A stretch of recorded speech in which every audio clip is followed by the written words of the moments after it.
vibeBooks presents The Return of Sherlock Holmes by Arthur Conan Doyle. Chapter 1. The Adventure of the Empty House. It was in the spring of the year 1894 that all London was interested, and the fashionable world dismayed, by the murder of the Honourable Ronald Adair under most unusual and inexplicable circumstances.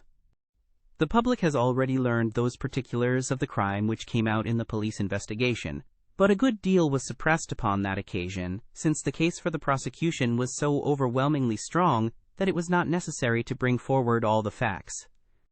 Only now, at the end of nearly 10 years, am I allowed to supply those missing links which make up the whole of that remarkable chain. The crime was of interest in itself, but that interest was as nothing to me compared to the inconceivable sequel, which afforded me the greatest shock and surprise of any event in my adventurous life. Even now, after this long interval, I find myself thrilling as I think of it, and feeling once more that sudden flood of joy, amazement, and incredulity which utterly submerged my mind. Let me say to that public, which has shown some interest in those glimpses which I have occasionally given them of the thoughts and actions of a very remarkable man, that they are not to blame me if I have not shared my knowledge with them, for I should have considered it my first duty to do so, had I not been barred by a positive prohibition from his own lips, which was only withdrawn upon the 3rd of last month.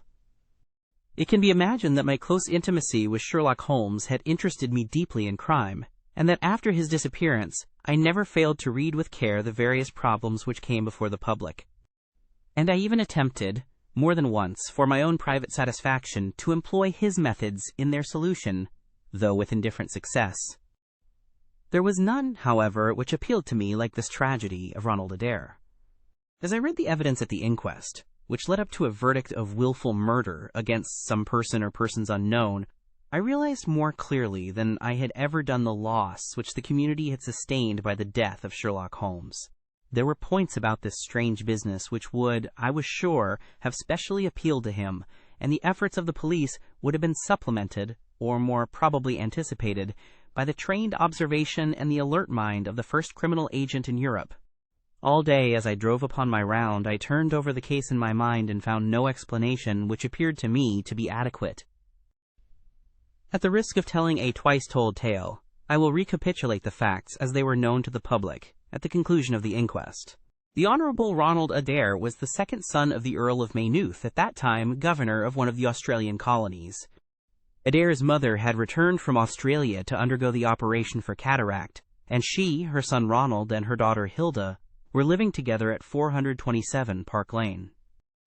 The youth moved in the best society, had, so far as was known, no enemies and no particular vices. He had been engaged to Miss Edith Woodley of Carstairs, but the engagement had been broken off by mutual consent some months before, and there was no sign that it had left any very profound feeling behind it. For the rest, the man's life moved in a narrow and conventional circle, for his habits were quiet and his nature unemotional. Yet it was upon this easy-going young aristocrat that death came, in most strange and unexpected form, between the hours of 10 and 11:20 on the night of March 30th, 1894. Ronald Adair was fond of cards, playing continually, but never for such stakes as would hurt him. He was a member of the Baldwin, the Cavendish, and the Bagatelle card clubs. It was shown that, after dinner on the day of his death, he had played a rubber of whist at the latter club. He had also played there in the afternoon. The evidence of those who had played with him, Mr. Murray, Sir John Hardy, and Colonel Moran, showed that the game was whist, and that there was a fairly equal fall of the cards. Adair might have lost £5, but not more. His fortune was a considerable one, and such a loss could not in any way affect him. He had played nearly every day at one club or other, but he was a cautious player, and usually rose a winner. It came out in evidence that, in partnership with Colonel Moran, he had actually won as much as £420 in a sitting some weeks before from Godfrey Milner and Lord Balmoral. So much for his recent history as it came out at the inquest. On the evening of the crime, he returned from the club exactly at 10. His mother and sister were out spending the evening with a relation. The servant deposed that she heard him enter the front room on the second floor, generally used as his sitting room. She had lit a fire there, and as it smoked she had opened the window. No sound was heard from the room until 11:20, the hour of the return of Lady Maynooth and her daughter. Desiring to say good night, she attempted to enter her son's room. The door was locked on the inside, and no answer could be got to their cries and knocking. Help was obtained, and the door forced. The unfortunate young man was found lying near the table. His head had been horribly mutilated by an expanding revolver bullet, but no weapon of any sort was to be found in the room. On the table lay 2 banknotes for £10 each and £17 10 in silver and gold, the money arranged in little piles of varying amount. There were some figures also upon a sheet of paper, with the names of some club friends opposite to them, from which it was conjectured that before his death he was endeavoring to make out his losses or winnings at cards. A minute examination of the circumstances served only to make the case more complex. In the first place, no reason could be given why the young man should have fastened the door upon the inside. There was the possibility that the murderer had done this, and had afterwards escaped by the window. The drop was at least 20 feet, however, and a bed of crocuses in full bloom lay beneath. Neither the flowers nor the earth showed any sign of having been disturbed, nor were there any marks upon the narrow strip of grass which separated the house from the road. Apparently, therefore, it was the young man himself who had fastened the door. But how did he come by his death? No one could have climbed up to the window without leaving traces.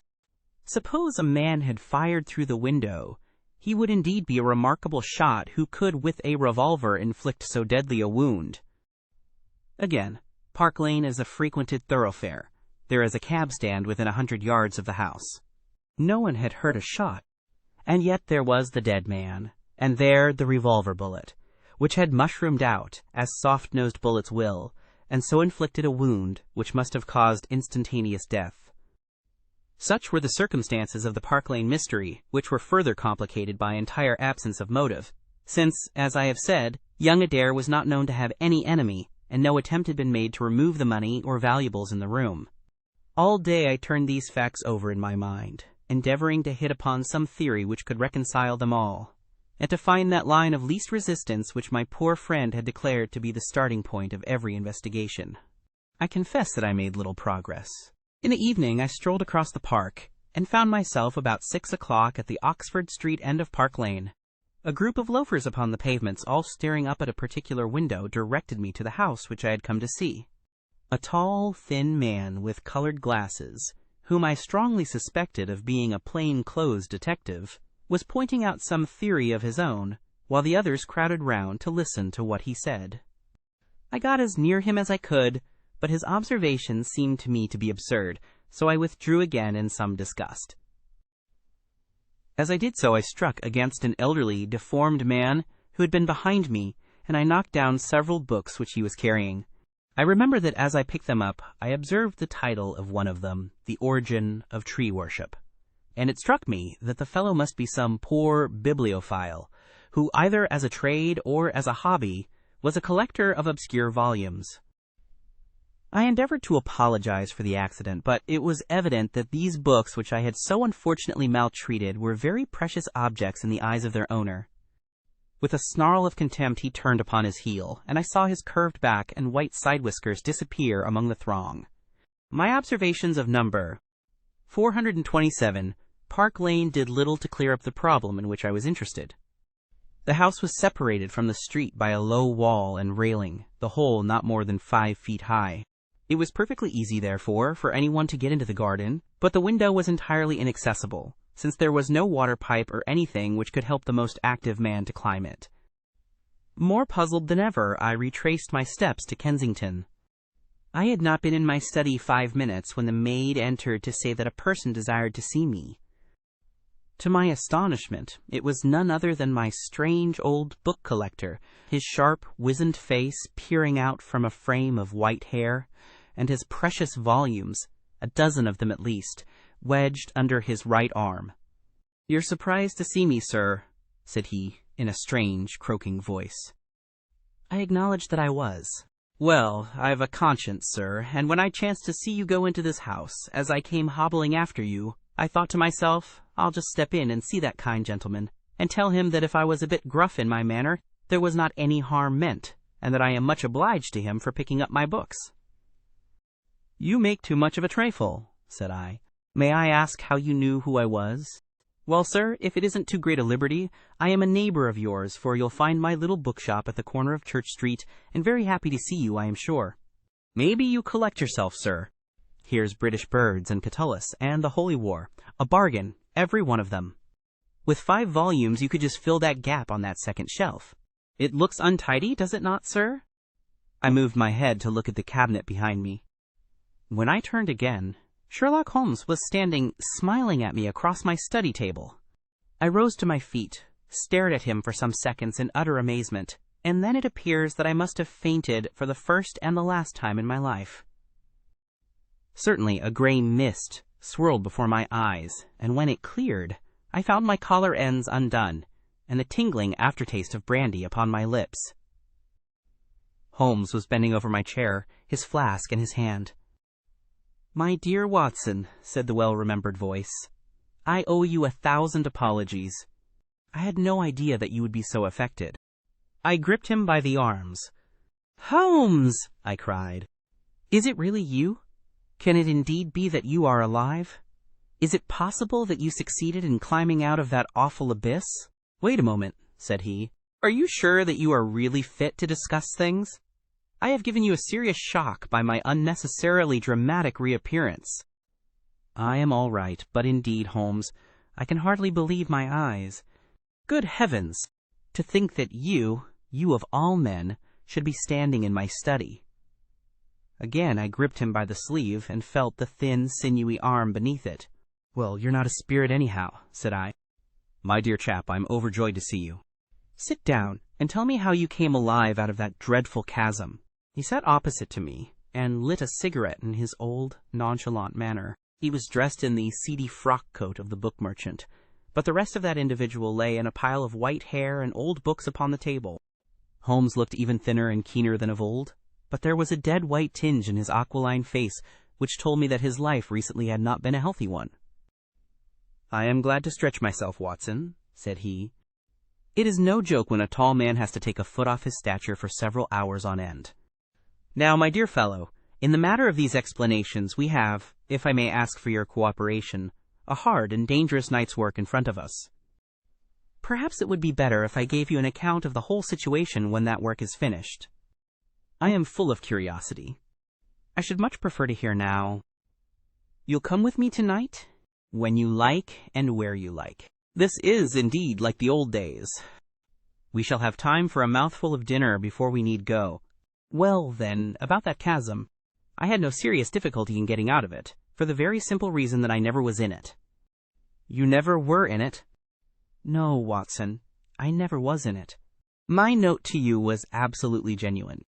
I had little doubt that I had come to the end of my career when I perceived the somewhat sinister figure of the late Professor Moriarty standing upon the narrow pathway which led to safety. I read an inexorable purpose in his gray eyes. I exchanged some remarks with him, therefore, and obtained his courteous permission to write the short note which you afterwards received. I left it with my cigarette box and my stick, and I walked along the pathway, Moriarty still at my heels. When I reached the end, I stood at bay. He drew no weapon, but he rushed at me and threw his long arms around me. He knew that his own game was up, and was only anxious to revenge himself upon me. We tottered together upon the brink of the fall. I have some knowledge, however, of Baritsu, or the Japanese system of wrestling, which has more than once been very useful to me. I slipped through his grip, and he, with a horrible scream, kicked madly for a few seconds, and clawed the air with both his hands. But for all his efforts, he could not get his balance, and over he went. With my face over the brink, I saw him fall for a long way. Then he struck a rock, bounded off, and splashed into the water. I listened with amazement to this explanation, which Holmes delivered between the puffs of his cigarette. "But the tracks!" I cried. I saw with my own eyes that 2 went down the path, and none returned. It came about in this way. The instant that the professor had disappeared, it struck me what a really extraordinarily lucky chance fate had placed in my way. I knew that Moriarty was not the only man who had sworn my death. There were at least 3 others whose desire for vengeance upon me would only be increased by the death of their leader. They were all most dangerous men. One or other would certainly get me. On the other hand, if all the world was convinced that I was dead, they would take liberties. These men, they would soon lay themselves open, and sooner or later I could destroy them. Then it would be time for me to announce that I was still in the land of the living. So rapidly does the brain act that I believe I had thought this all out before Professor Moriarty had reached the bottom of the Reichenbach Falls. I stood up and examined the rocky wall behind me. In your picturesque account of the matter, which I read with great interest some months later, you assert that the wall was sheer. That was not literally true. A few small footholds presented themselves, and there was some indication of a ledge. The cliff is so high that to climb at all was an obvious impossibility, and it was equally impossible to make my way along the wet path without leaving some tracks. I might, it is true, have reversed my boots, as I have done on similar occasions, but the sight of 3 sets of tracks in one direction would certainly have suggested a deception. On the whole, then, it was best that I should risk the climb. It was not a pleasant business, Watson. The fall roared beneath me. I am not a fanciful person, but I give you my word that I seemed to hear Moriarty's voice screaming at me out of the abyss. A mistake would have been fatal. More than once, as tufts of grass came out in my hand, or my foot slipped in the wet notches of the rock, I thought that I was gone. But I struggled upward, and at last I reached a ledge several feet deep and covered with soft green moss where I could lie unseen, in the most perfect comfort. There I was stretched, when you, my dear Watson, and all your following were investigating in the most sympathetic and inefficient manner the circumstances of my death. At last, when you had all formed your inevitable and totally erroneous conclusions, you departed for the hotel, and I was left alone. I had imagined that I had reached the end of my adventures, but a very unexpected occurrence showed me that there were surprises still in store for me. A huge rock, falling from above, boomed past me, struck the path, and bounded over into the chasm. For an instant I thought that it was an accident, but a moment later, looking up, I saw a man's head against the darkening sky, and another stone struck the very ledge upon which I was stretched, within a foot of my head. Of course the meaning of this was obvious. Moriarty had not been alone. A confederate, and even that one glance had told me how dangerous a man that confederate was, had kept guard while the professor had attacked me. From a distance, unseen by me, he had been a witness of his friend's death and of my escape. He had waited, and then, making his way round to the top of the cliff, he had endeavored to succeed where his comrade had failed. I did not take long to think about it, Watson. Again I saw that grim face look over the cliff, and I knew that it was the precursor of another stone. I scrambled down onto the path. I don't think I could have done it in cold blood. It was 100 times more difficult than getting up. But I had no time to think of the danger, for another stone sang past me as I hung by my hands from the edge of the ledge. Halfway down I slipped, but by the blessing of God I landed, torn and bleeding, upon the path. I took to my heels, did 10 miles over the mountains in the darkness, and a week later I found myself in Florence, with the certainty that no one in the world knew what had become of me. I had only one confidant, my brother Mycroft. I owe you many apologies, my dear Watson, but it was all important that it should be thought I was dead, and it is quite certain that you would not have written so convincing an account of my unhappy end had you not yourself thought that it was true. Several times during the last 3 years I have taken up my pen to write to you, but always I feared lest your affectionate regard for me should tempt you to some indiscretion which would betray my secret. For that reason I turned away from you this evening when you upset my books, for I was in danger at the time, and any show of surprise and emotion upon your part might have drawn attention to my identity and led to the most deplorable and irreparable results. As to Mycroft, I had to confide in him in order to obtain the money which I needed. The course of events in London did not run so well as I had hoped, for the trial of the Moriarty gang left 2 of its most dangerous members, my own most vindictive enemies, at liberty. I traveled for 2 years in Tibet, therefore, and amused myself by visiting Lhasa and spending some days with the head lama. You may have read of the remarkable explorations of a Norwegian named Sigerson, but I am sure that it never occurred to you that you were receiving news of your friend. I then passed through Persia, looked in at Mecca, and paid a short but interesting visit to the Khalifa at Khartoum, the results of which I have communicated to the Foreign Office. Returning to France, I spent some months in a research into the coal tar derivatives, which I conducted in a laboratory at Montpellier in the south of France. Having concluded this to my satisfaction and learning that only one of my enemies was now left in London, I was about to return when my movements were hastened by the news of this very remarkable Park Lane mystery, which not only appealed to me by its own merits, but which seemed to offer some most peculiar personal opportunities. I came over at once to London, called in my own person at Baker Street, threw Mrs. Hudson into violent hysterics, and found that Mycroft had preserved my rooms and my papers exactly as they had always been. So it was, my dear Watson, that at 2 o'clock today I found myself in my old armchair in my own old room, and only wishing that I could have seen my old friend Watson in the other chair which he has so often adorned. Such was the remarkable narrative to which I listened on that April evening, a narrative which would have been utterly incredible to me had it not been confirmed by the actual sight of the tall, spare figure and the keen, eager face, which I had never thought to see again. In some manner he had learned of my own sad bereavement, and his sympathy was shown in his manner rather than in his words. "Work is the best antidote to sorrow, my dear Watson," said he, "and I have a piece of work for us both tonight, which, if we can bring it to a successful conclusion, will in itself justify a man's life on this planet." In vain I begged him to tell me more. "You will hear and see enough before morning," he answered. "We have 3 years of the past to discuss. Let that suffice until 9:30, when we start upon the notable adventure of the empty house." It was indeed like old times when, at that hour, I found myself seated beside him in a hansom, my revolver in my pocket, and the thrill of adventure in my heart. Holmes was cold and stern and silent. As the gleam of the street lamps flashed upon his austere features, I saw that his brows were drawn down in thought, and his thin lips compressed. I knew not what wild beast we were about to hunt down in the dark jungle of criminal London, but I was well assured, from the bearing of this master huntsman, that the adventure was a most grave one, while the sardonic smile which occasionally broke through his ascetic gloom boded little good for the object of our quest. I had imagined that we were bound for Baker Street, but Holmes stopped the cab at the corner of Cavendish Square.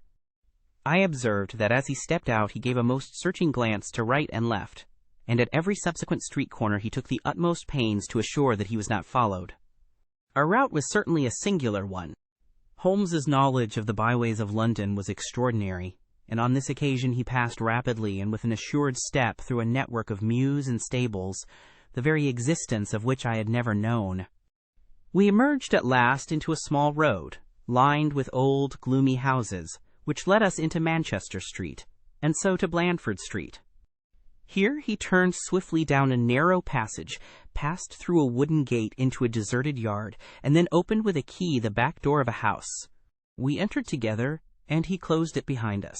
The place was pitch dark, but it was evident to me that it was an empty house. Our feet creaked and crackled over the bare planking, and my outstretched hand touched a wall from which the paper was hanging in ribbons. Holmes's cold, thin fingers closed round my wrist and led me forward down a long hall, until I dimly saw the murky fanlight over the door. Here Holmes turned suddenly to the right, and we found ourselves in a large, square, empty room, heavily shadowed in the corners, but faintly lit in the center from the lights of the street beyond. There was no lamp near, and the window was thick with dust, so that we could only just discern each other's figures within. My companion put his hand upon my shoulder and his lips close to my ear. "Do you know where we are?" he whispered. "Surely that is Baker Street," I answered, staring through the dim window. "Exactly. We are in Camden House, which stands opposite to our own old quarters.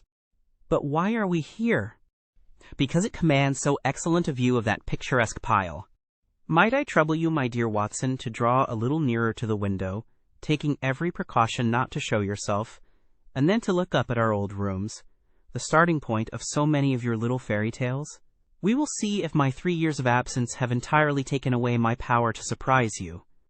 I crept forward and looked across at the familiar window. As my eyes fell upon it, I gave a gasp and a cry of amazement. The blind was down, and a strong light was burning in the room. The shadow of a man who was seated in a chair within was thrown in hard, black outline upon the luminous screen of the window. There was no mistaking the poise of the head, the squareness of the shoulders, the sharpness of the features. The face was turned half round, and the effect was that of one of those black silhouettes which our grandparents loved to frame. It was a perfect reproduction of Holmes. So amazed was I that I threw out my hand to make sure that the man himself was standing beside me. He was quivering with silent laughter. "Well," said he. "Good heavens!" I cried. "It is marvelous. I trust that age doth not wither, nor custom stale my infinite variety," said he, and I recognized in his voice the joy and pride which the artist takes in his own creation. "It really is rather like me, is it not? I should be prepared to swear that it was you. The credit of the execution is due to Monsieur Oscar Meunier of Grenoble, who spent some days in doing the molding. It is a bust in wax. The rest I arranged myself during my visit to Baker Street this afternoon." "But why?" "Because, my dear Watson, I had the strongest possible reason for wishing certain people to think that I was there when I was really elsewhere." "And you thought the rooms were watched?" "I knew that they were watched." "By whom?" "By my old enemies, Watson.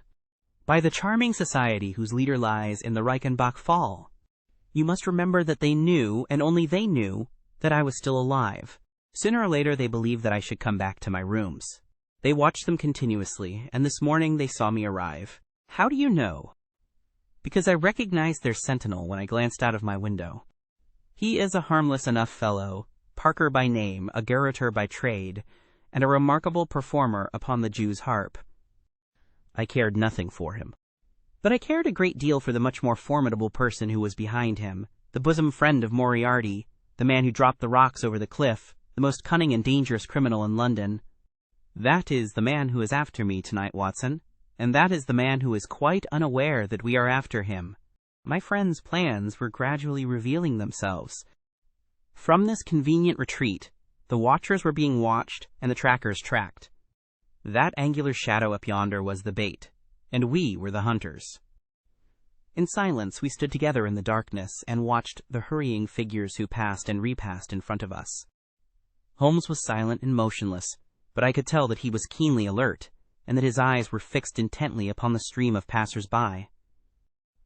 It was a bleak and boisterous night, and the wind whistled shrilly down the long street. Many people were moving to and fro, most of them muffled in their coats and cravats.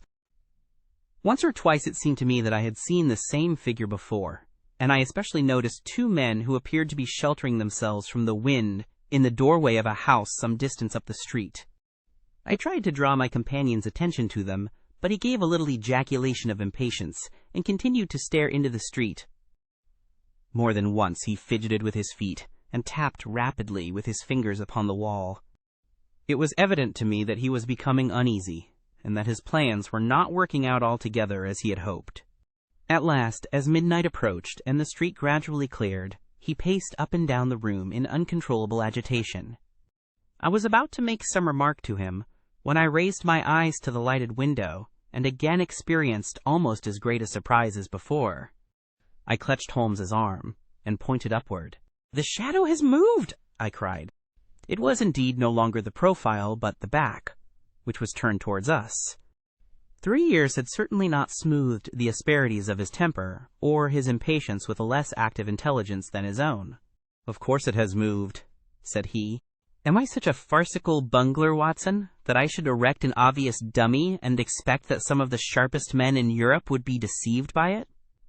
We have been in this room 2 hours, and Mrs. Hudson has made some change in that figure 8 times, or once in every quarter of an hour. She works it from the front, so that her shadow may never be seen." "Ah!" He drew in his breath with a shrill, excited intake. In the dim light I saw his head thrown forward, his whole attitude rigid with attention. Outside the street was absolutely deserted. Those 2 men might still be crouching in the doorway, but I could no longer see them.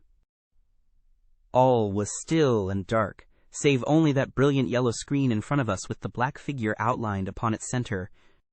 Again, in the utter silence, I heard that thin, sibilant note which spoke of intense, suppressed excitement.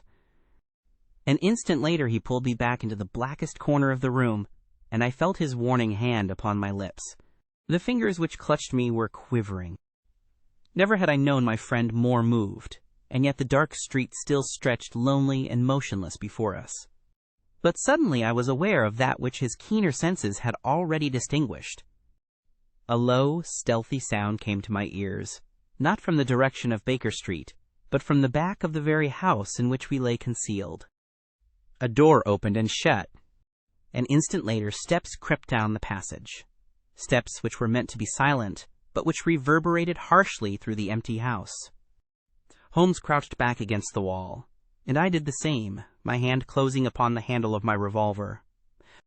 Peering through the gloom, I saw the vague outline of a man, a shade blacker than the blackness of the open door. He stood for an instant, and then he crept forward, crouching, menacing, into the room. He was within 3 yards of us, this sinister figure, and I had braced myself to meet his spring, before I realized that he had no idea of our presence. He passed close beside us, stole over to the window, and very softly and noiselessly raised it for half a foot. As he sank to the level of this opening, the light of the street, no longer dimmed by the dusty glass, fell full upon his face. The man seemed to be beside himself with excitement. His 2 eyes shone like stars, and his features were working convulsively. He was an elderly man, with a thin projecting nose, a high bald forehead, and a huge grizzled mustache. An opera hat was pushed to the back of his head, and an evening dress shirt front gleamed out through his open overcoat. His face was gaunt and swarthy, scored with deep, savage lines. In his hand he carried what appeared to be a stick, but as he laid it down upon the floor, it gave a metallic clang. Then from the pocket of his overcoat he drew a bulky object, and he busied himself in some task which ended with a loud, sharp click, as if a spring or bolt had fallen into its place. Still kneeling upon the floor, he bent forward and threw all his weight and strength upon some lever, with the result that there came a long, whirling, grinding noise, ending once more in a powerful click. He straightened himself then, and I saw that what he held in his hand was a sort of gun, with a curiously misshapen butt. He opened it at the breech, put something in, and snapped the breech lock. Then, crouching down, he rested the end of the barrel upon the ledge of the open window, and I saw his long mustache droop over the stock, and his eye gleam as it peered along the sights. I heard a little sigh of satisfaction as he cuddled the butt into his shoulder, and saw that amazing target, the black man on the yellow ground, standing clear at the end of his foresight. For an instant he was rigid and motionless. Then his finger tightened on the trigger. There was a strange, loud whiz, and a long, silvery tinkle of broken glass. At that instant Holmes sprang like a tiger onto the marksman's back, and hurled him flat upon his face. He was up again in a moment, and with convulsive strength he seized Holmes by the throat, but I struck him on the head with the butt of my revolver, and he dropped again upon the floor. I fell upon him, and as I held him, my comrade blew a shrill call upon a whistle.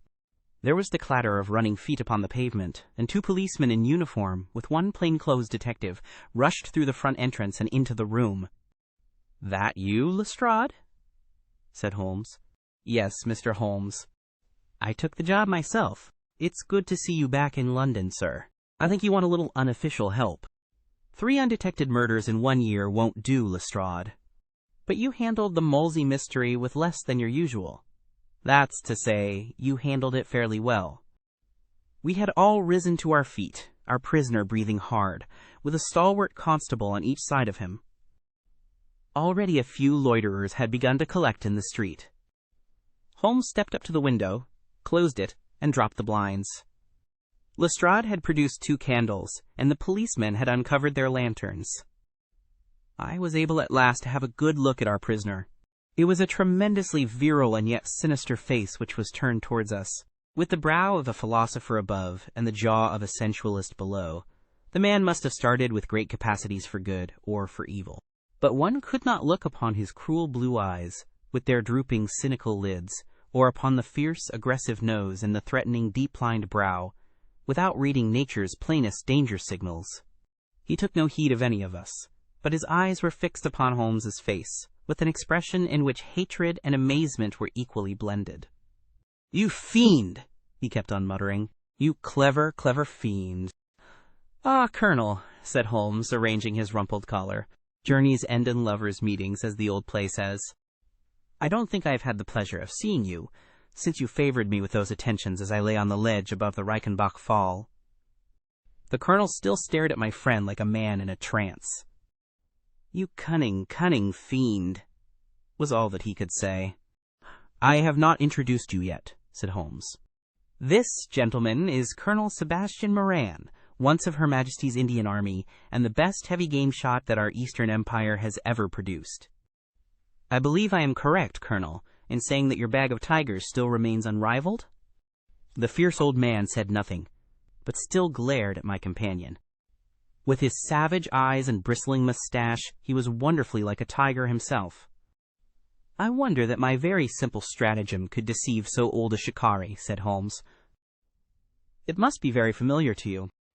Have you not tethered a young kid under a tree, lain above it with your rifle, and waited for the bait to bring up your tiger? This empty house is my tree, and you are my tiger. You have possibly had other guns in reserve in case there should be several tigers, or in the unlikely supposition of your own aim failing you. These," he pointed around, "are my other guns." The parallel is exact. Colonel Moran sprang forward with a snarl of rage, but the constables dragged him back. The fury upon his face was terrible to look at. "I confess that you had one small surprise for me," said Holmes. "I did not anticipate that you would yourself make use of this empty house and this convenient front window. I had imagined you as operating from the street, where my friend Lestrade and his merry men were awaiting you. With that exception, all has gone as I expected." Colonel Moran turned to the official detective. "You may or may not have just cause for arresting me," said he, "but at least there can be no reason why I should submit to the jibes of this person. If I am in the hands of the law, let things be done in a legal way." "Well, that's reasonable enough," said Lestrade. "Nothing further you have to say, Mr. Holmes, before we go." Holmes had picked up the powerful air gun from the floor and was examining its mechanism. "An admirable and unique weapon," said he, "noiseless and of tremendous power. I knew von Herder, the blind German mechanic, who constructed it to the order of the late Professor Moriarty. For years I have been aware of its existence, though I have never before had the opportunity of handling it. I commend it very specially to your attention, Lestrade, and also the bullets which fit it." "You can trust us to look after that, Mr. Holmes," said Lestrade, as the whole party moved towards the door. "Anything further to say?" "Only to ask what charge you intend to prefer." "What charge, sir?" "Why, of course, the attempted murder of Mr. Sherlock Holmes." "Not so, Lestrade. I do not propose to appear in the matter at all. To you, and to you only, belongs the credit of the remarkable arrest which you have effected. Yes, Lestrade, I congratulate you. With your usual happy mixture of cunning and audacity, you have got him." "Got him? Got whom, Mr. Holmes?" "The man that the whole force has been seeking in vain, Colonel Sebastian Moran, who shot the Honorable Ronald Adair with an expanding bullet from an air gun through the open window of the second-floor front of number 427, Park Lane, upon the 30th of last month. That's the charge, Lestrade. And now, Watson, if you can endure the draught from a broken window, I think that half an hour in my study over a cigar may afford you some profitable amusement." Our old chambers had been left unchanged through the supervision of Mycroft Holmes and the immediate care of Mrs. Hudson. As I entered, I saw, it is true, an unwonted tidiness, but the old landmarks were all in their place. There were the chemical corner, and the acid-stained, deal-topped table. There upon a shelf was the row of formidable scrapbooks and books of reference which many of our fellow citizens would have been so glad to burn. The diagrams, the violin case, and the pipe rack, even the Persian slipper which contained the tobacco, all met my eyes as I glanced round me. There were two occupants of the room. One, Mrs. Hudson, who beamed upon us both as we entered. The other, the strange dummy which had played so important a part in the evening's adventures. It was a wax-colored model of my friend, so admirably done that it was a perfect facsimile. It stood on a small pedestal table with an old dressing gown of Holmes's so draped around it that the illusion from the street was absolutely perfect. "I hope you observed all precautions, Mrs. Hudson," said Holmes. "I went to it on my knees, sir, just as you told me."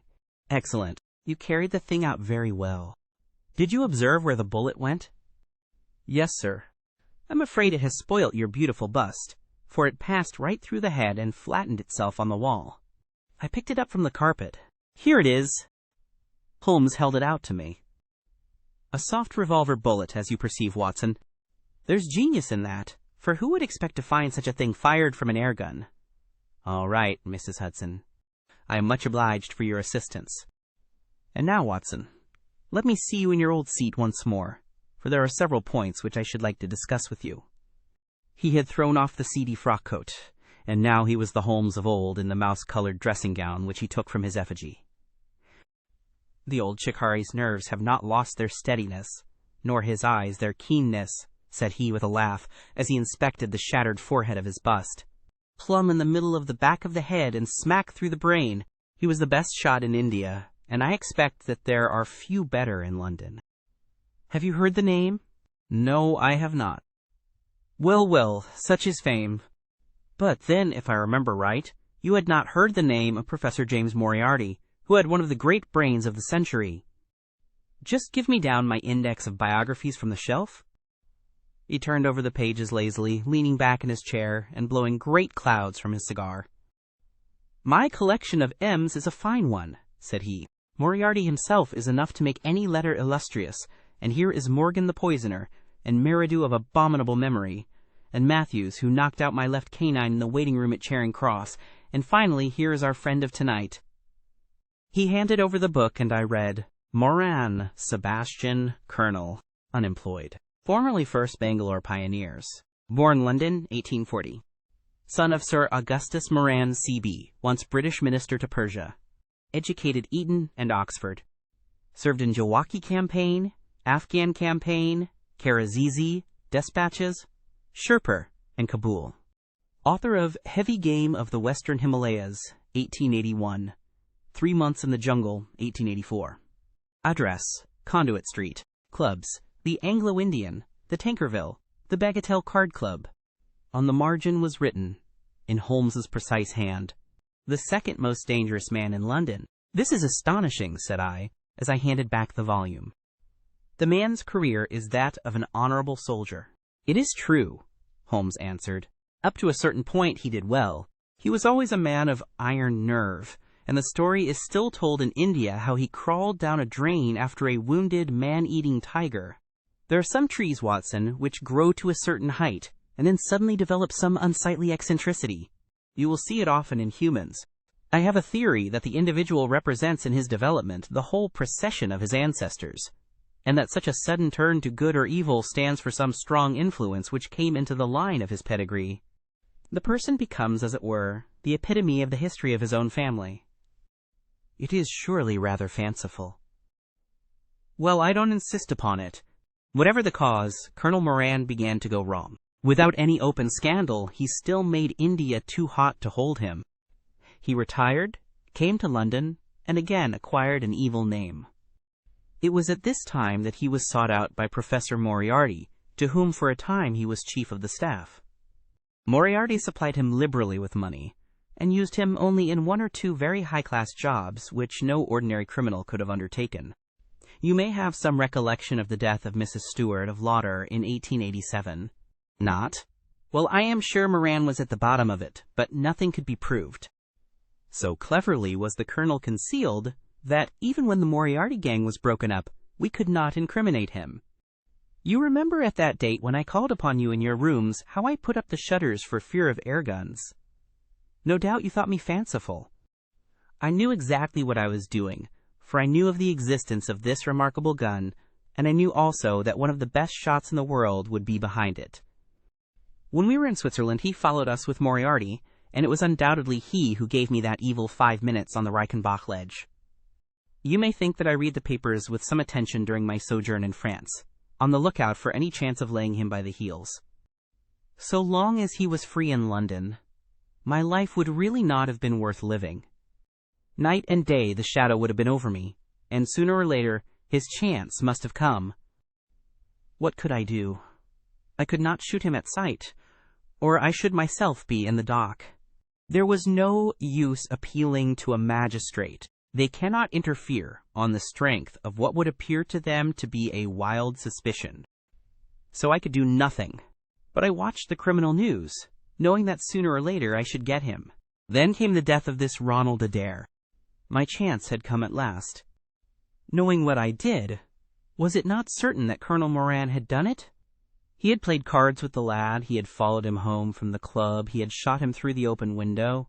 There was not a doubt of it. The bullets alone are enough to put his head in a noose.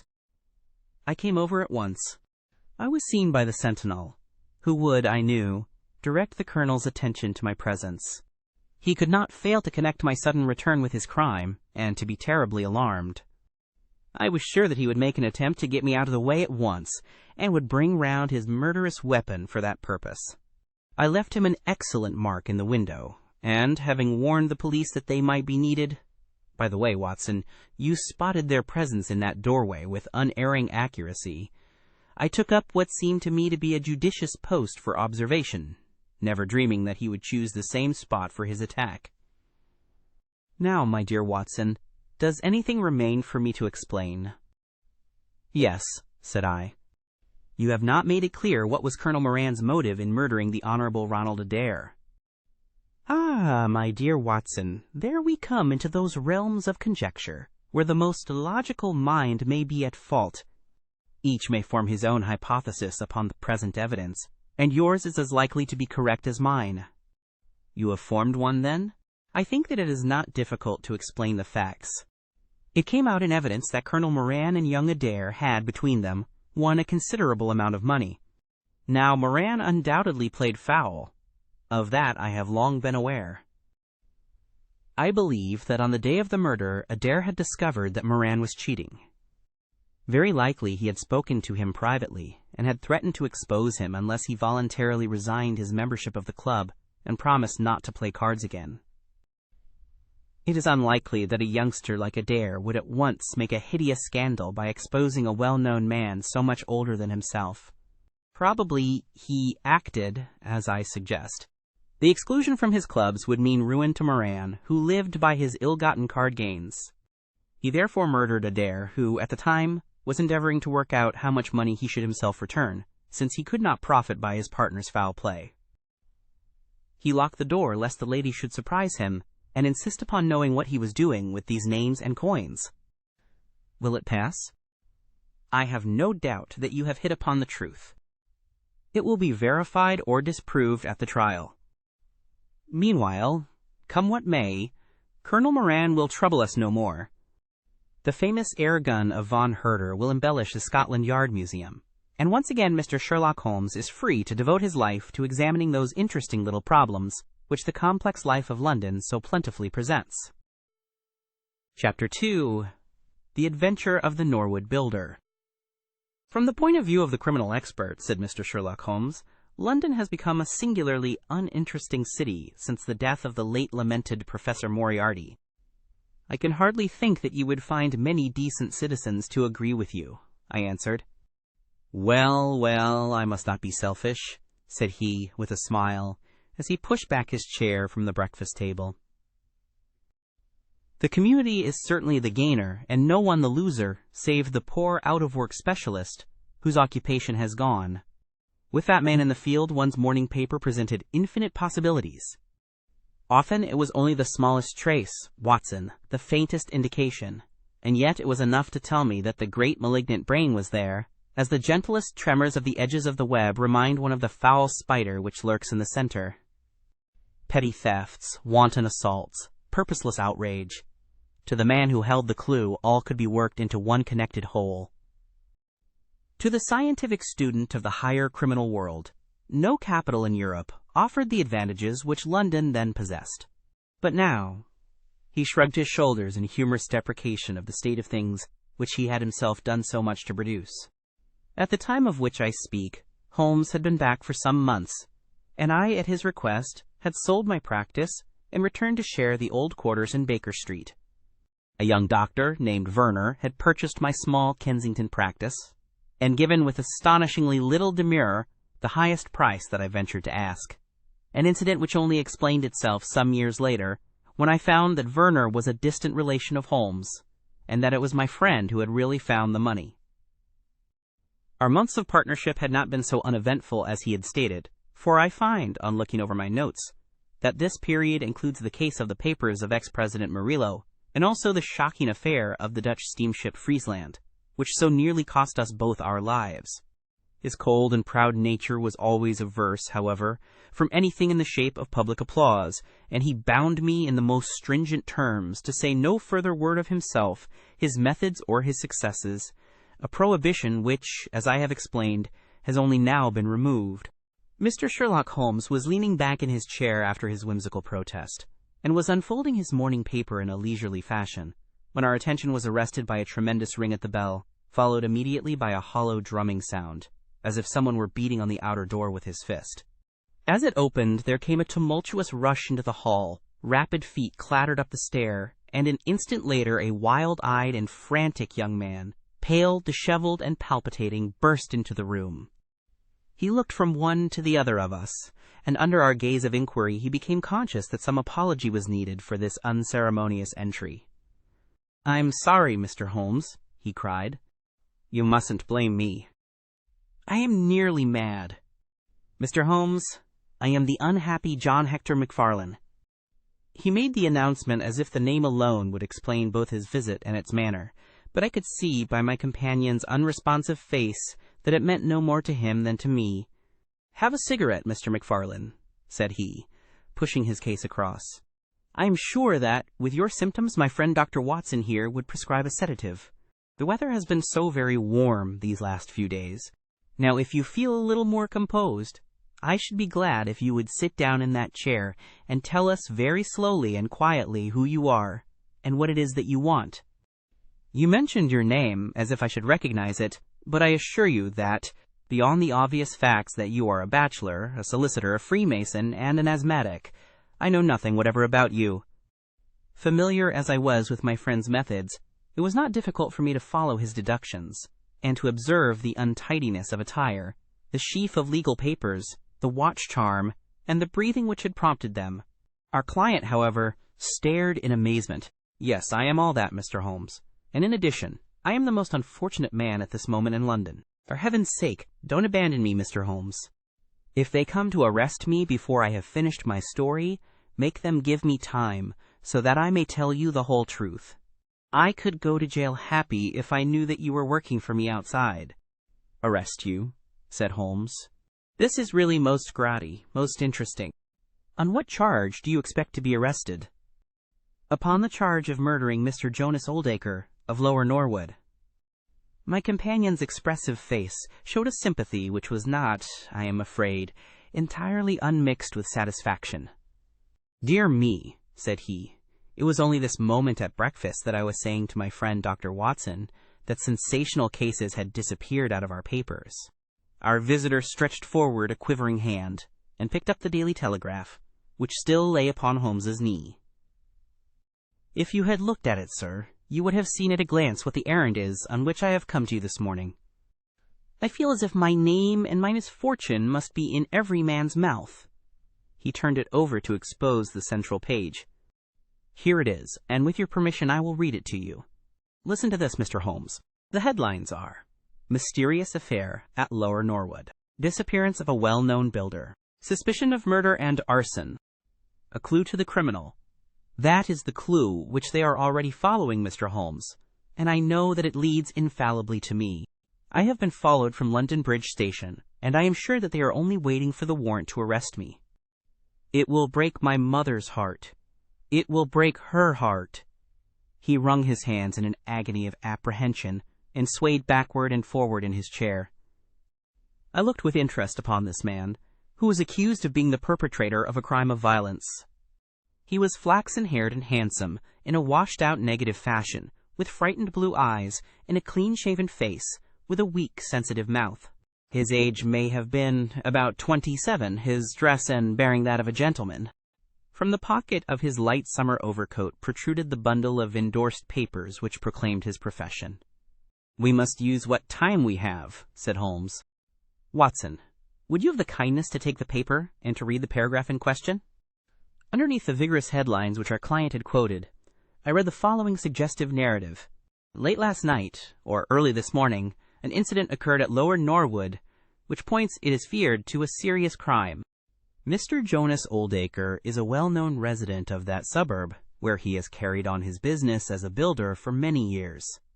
Mr. Oldacre is a bachelor, 52 years of age, and lives in Deep Dean House at the Sydenham end of the road of that name. He has had the reputation of being a man of eccentric habits, secretive and retiring. For some years he has practically withdrawn from the business, in which he is said to have amassed considerable wealth. A small timber yard still exists, however, at the back of the house, and last night, about 12 o'clock, an alarm was given that one of the stacks was on fire.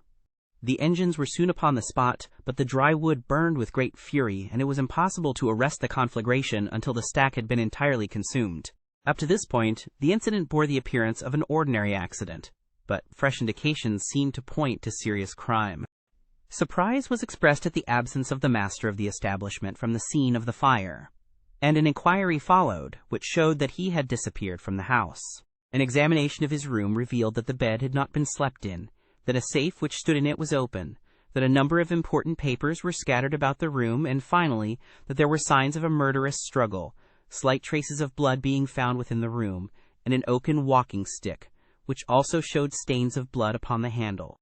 It is known that Mr. Jonas Oldacre had received a late visitor in his bedroom upon that night, and the stick found has been identified as the property of this person, who was a young London solicitor named John Hector McFarlane, junior partner of Graham and McFarlane, of 426, Gresham Buildings, E.C. The police believe that they have evidence in their possession which supplies a very convincing motive for the crime, and altogether it cannot be doubted that sensational developments will follow. Later, it is rumored as we go to press that Mr. John Hector McFarlane has actually been arrested on the charge of the murder of Mr. Jonas Oldacre. It is at least certain that a warrant has been issued. There have been further and sinister developments in the investigation at Norwood. Besides the signs of a struggle in the room of the unfortunate builder, it is now known that the French windows of his bedroom, which is on the ground floor, were found to be open, that there were marks as if some bulky object had been dragged across to the woodpile, and finally, it is asserted that charred remains have been found among the charcoal ashes of the fire. The police theory is that a most sensational crime has been committed, that the victim was clubbed to death in his own bedroom, his papers rifled, and his dead body dragged across to the wood stack, which was then ignited so as to hide all traces of the crime. The conduct of the criminal investigation has been left in the experienced hands of Inspector Lestrade of Scotland Yard, who is following up the clues with his accustomed energy and sagacity. Sherlock Holmes listened with closed eyes and fingertips together to this remarkable account. "The case has certainly some points of interest," said he, in his languid fashion. "May I ask, in the first place, Mr. McFarlane, how it is that you are still at liberty, since there appears to be enough evidence to justify your arrest?" "I live at Torrington Lodge, Blackheath, with my parents, Mr. Holmes. But last night, having to do business very late with Mr. Jonas Oldacre, I stayed at an hotel in Norwood, and came to my business from there. I knew nothing of this affair until I was in the train. When I read what you have just heard, I at once saw the horrible danger of my position, and I hurried to put the case into your hands. I have no doubt that I should have been arrested either at my city office or at my home. A man followed me from London Bridge Station, and I have no doubt, great heaven—" "What is that?" It was a clang of the bell, followed instantly by heavy steps upon the stair. A moment later, our old friend Lestrade appeared in the doorway. Over his shoulder, I caught a glimpse of one or two uniformed policemen outside. "Mr. John Hector McFarlane?" said Lestrade. Our unfortunate client rose with a ghastly face. "I arrest you for the wilful murder of Mr. Jonas Oldacre of Lower Norwood." McFarlane turned to us with a gesture of despair and sank into his chair once more like one who is crushed. "One moment, Lestrade," said Holmes. "Half an hour more or less can make no difference to you, and the gentleman was about to give us an account of this very interesting affair, which might aid us in clearing it up." "I think there will be no difficulty in clearing it up," said Lestrade grimly. "Nonetheless, with your permission, I should be much interested to hear his account." "Well, Mr. Holmes, it is difficult for me to refuse you anything, for you have been of use to the force once or twice in the past, and we owe you a good turn at Scotland Yard," said Lestrade. "At the same time, I must remain with my prisoner, and I am bound to warn him that anything he may say will appear in evidence against him." "I wish nothing better," said our client. "All I ask is that you should hear and recognize the absolute truth." Lestrade looked at his watch. "I'll give you half an hour," said he. "I must explain first," said MacFarlane, "that I knew nothing of Mr. Jonas Oldacre. His name was familiar to me, for many years ago my parents were acquainted with him, but they drifted apart. I was very much surprised, therefore, when yesterday, about 3 o'clock in the afternoon, he walked into my office in the city. But I was still more astonished when he told me the object of his visit. He had in his hand several sheets of a notebook, covered with scribbled writing. Here they are, and he laid them on my table. 'Here is my will,' said he. 'I want you, Mr. MacFarlane, to cast it into proper legal shape. I will sit here while you do so.' I set myself to copy it, and you can imagine my astonishment when I found that, with some reservations, he had left all his property to me. He was a strange little ferret-like man with white eyelashes, and when I looked up at him I found his keen gray eyes fixed upon me with an amused expression. I could hardly believe my own as I read the terms of the will, but he explained that he was a bachelor with hardly any living relation, that he had known my parents in his youth, and that he had always heard of me as a very deserving young man, and was assured that his money would be in worthy hands. Of course, I could only stammer out my thanks. The will was duly finished, signed, and witnessed by my clerk. This is it on the blue paper, and these slips, as I have explained, are the rough draft. Mr. Jonas Oldacre then informed me that there were a number of documents, building leases, title deeds, mortgages, scrip, and so forth, which it was necessary that I should see and understand. He said that his mind would not be easy until the whole thing was settled, and he begged me to come out to his house at Norwood that night, bringing the will with me, and to arrange matters. Remember, my boy, not one word to your parents about the affair until everything is settled. We will keep it as a little surprise for them." He was very insistent upon this point, and made me promise it faithfully. You can imagine, Mr. Holmes, that I was not in a humor to refuse him anything that he might ask. He was my benefactor, and all my desire was to carry out his wishes in every particular. I sent a telegram home, therefore, to say that I had important business on hand, and that it was impossible for me to say how late I might be. Mr. Oldacre had told me that he would like me to have supper with him at 9, as he might not be home before that hour. I had some difficulty in finding his house, however, and it was nearly 1/2 before I reached it. I found him. "One moment," said Holmes. "Who opened the door?" "A middle-aged woman, who was, I suppose, his housekeeper." "And it was she, I presume, who mentioned your name?" "Exactly," said MacFarlane. "Pray proceed." MacFarlane wiped his damp brow, and then continued his narrative. "I was shown by this woman into a sitting-room, where a frugal supper was laid out. Afterwards Mr. Jonas Oldacre led me into his bedroom, in which there stood a heavy safe. This he opened, and took out a mass of documents, which we went over together. It was between 11 and 12 when we finished. He remarked that we must not disturb the housekeeper. He showed me out through his own French window, which had been open all this time." "Was the blind down?" asked Holmes. "I will not be sure, but I believe that it was only half down. Yes, I remember how he pulled it up in order to swing open the window. I could not find my stick, and he said, 'Never mind, my boy. I shall see a good deal of you now, I hope, and I will keep your stick until you come back to claim it.' I left him there, the safe open, and the papers made up in packets upon the table. It was so late that I could not get back to Blackheath, so I spent the night at the Anerley Arms, and I knew nothing more until I read of this horrible affair in the morning." "Anything more that you would like to ask, Mr. Holmes?" said Lestrade, whose eyebrows had gone up once or twice during this remarkable explanation. "Not until I have been to Blackheath." "You mean to Norwood," said Lestrade. "Oh, yes, no doubt that is what I must have meant," said Holmes with his enigmatical smile. Lestrade had learned by more experiences than he would care to acknowledge that that brain could cut through that which was impenetrable to him. I saw him look curiously at my companion. "I think I should like to have a word with you presently, Mr. Sherlock Holmes," said he. "Now, Mr. MacFarlane, 2 of my constables are at the door, and there is a 4-wheeler waiting." The wretched young man arose, and with a last beseeching glance at us, walked from the room. The officers conducted him to the cab, but Lestrade remained. Holmes had picked up the pages which formed the rough draft of the will, and was looking at them with the keenest interest upon his face. "There are some points about that document, Lestrade, are there not?" said he, pushing them over. The official looked at them with a puzzled expression. "I can read the first few lines, and these in the middle of the second page, and 1 or 2 at the end." "Those are as clear as print," said he, "but the writing in between is very bad, and there are 3 places where I cannot read it at all." "What do you make of that?" said Holmes. "Well, what do you make of it? That it was written in a train. The good writing represents stations, the bad writing movement, and the very bad writing passing over points. A scientific expert would pronounce at once that this was drawn up on a suburban line, since nowhere, save in the immediate vicinity of a great city, could there be so quick a succession of points.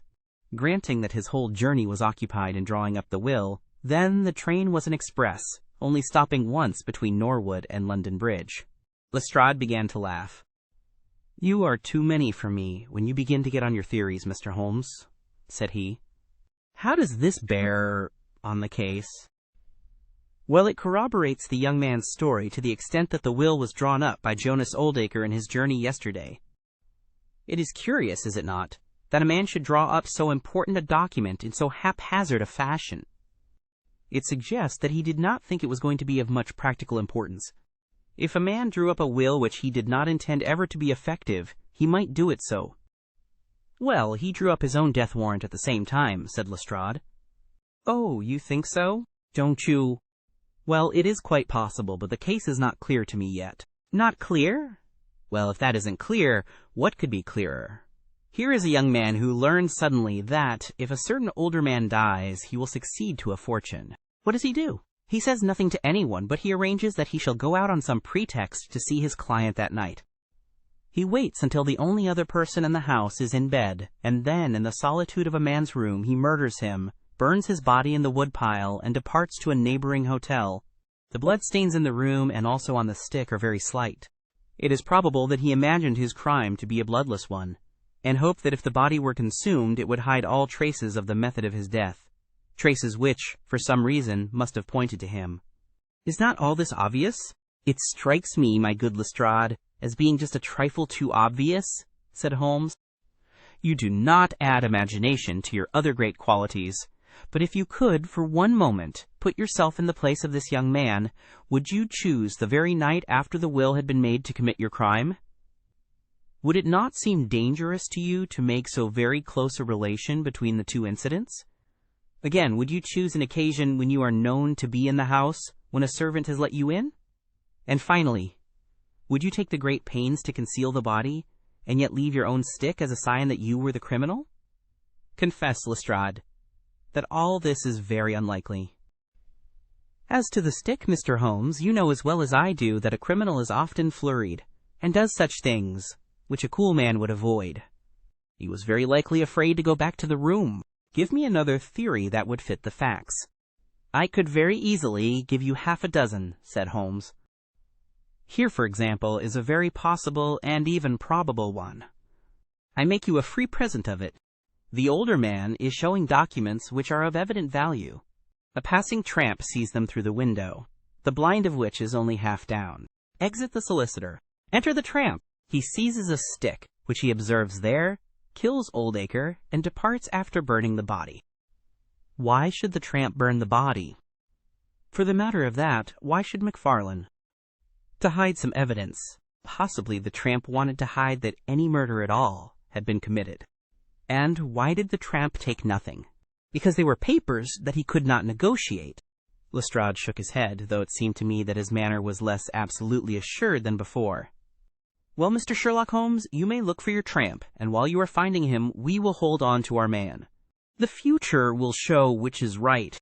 Just notice this point, Mr. Holmes, that so far as we know, none of the papers were removed, and that the prisoner is the one man in the world who had no reason for removing them, since he was heir at law, and would come into them in any case. My friend seemed struck by this remark. I don't mean to deny that the evidence is, in some ways, very strongly in favor of your theory, said he. I only wish to point out that there are other theories possible. As you say, the future will decide. Good morning. I dare say that in the course of the day I shall drop in at Norwood and see how you are getting on. When the detective departed, my friend rose and made his preparations for the day's work with the alert air of a man who has a congenial task before him. My first movement, Watson, said he, as he bustled into his frock-coat, must, as I said, be in the direction of Blackheath. And why not Norwood? Because we have, in this case, one singular incident coming close to the heels of another singular incident. The police are making the mistake of concentrating their attention upon the second, because it happens to be the one which is actually criminal. But it is evident to me that the logical way to approach the case is to begin by trying to throw some light upon the first incident. The curious will, so suddenly made, and to so unexpected an heir. It may do something to simplify what followed. No, my dear fellow, I don't think you can help me. There is no prospect of danger, or I should not dream of stirring out without you. I trust that when I see you in the evening, I will be able to report that I have been able to do something for this unfortunate youngster, who has thrown himself upon my protection. It was late when my friend returned, and I could see, by a glance at his haggard and anxious face, that the high hopes with which he had started had not been fulfilled. For an hour he droned away upon his violin, endeavoring to soothe his own ruffled spirits. At last he flung down the instrument and plunged into a detailed account of his misadventures. It's all going wrong, Watson. All as wrong as it can go. I kept a bold face before Lestrade, but upon my soul I believe that for once the fellow is on the right track, and we are on the wrong. All my instincts are one way and all the facts are the other, and I much fear that British juries have not yet attained that pitch of intelligence when they will give the preference to my theories over Lestrade's facts. Did you go to Blackheath? Yes, Watson, I went there, and I found very quickly that the late lamented Oldacre was a pretty considerable blackguard. The father was away in search of his son. The mother was at home, a little, fluffy, blue-eyed person, in a tremor of fear and indignation. Of course, she would not admit even the possibility of his guilt, but she would not express either surprise or regret over the fate of Oldacre. On the contrary, she spoke of him with such bitterness that she was unconsciously considerably strengthening the case of the police, for, of course, if her son had heard her speak of the man in this fashion, it would predispose him towards hatred and violence. He was more like a malignant and cunning ape than a human being, said she, and he always was, ever since he was a young man. You knew him at that time? Said I. Yes, I knew him well. In fact, he was an old suitor of mine. Thank heaven that I had the sense to turn away from him and to marry a better, if poorer, man. I was engaged to him, Mr. Holmes, when I heard a shocking story of how he had turned a cat loose in an aviary, and I was so horrified at his brutal cruelty that I would have nothing more to do with him. She rummaged in a bureau, and presently she produced a photograph of a woman, shamefully defaced and mutilated with a knife. That is my own photograph, she said. He sent it to me in that state, with his curse, upon my wedding morning. Well, said I, at least he has forgiven you now, since he has left all his property to your son. Neither my son nor I want anything from Jonas Oldacre, dead or alive, she cried with a proper spirit. There is a God in heaven, Mr. Holmes, and that same God who has punished that wicked man will show in his own good time that my son's hands are guiltless of his blood. Well, I tried one or two leads, but could get at nothing which would help our hypothesis, and several points which would make against it. I gave it up at last, and off I went to Norwood. This place, Deepdean House, is a big modern villa of staring brick, standing back in its own grounds, with a laurel-clumped lawn in front of it. To the right, and some distance back from the road, was the timber yard which had been the scene of the fire. Here's a rough plan on a leaf of my notebook. This window on the left is the one which opens into Oldacre's room. You can look into it from the road, you see. That is about the only bit of consolation I have had today. Lestrade was not there, but his head constable did the honors. They had just found a great treasure trove. They had spent the morning raking among the ashes of the burned wood pile, and besides the charred organic remains they had secured several discolored metal discs. I examined them with care, and there was no doubt that they were trouser buttons.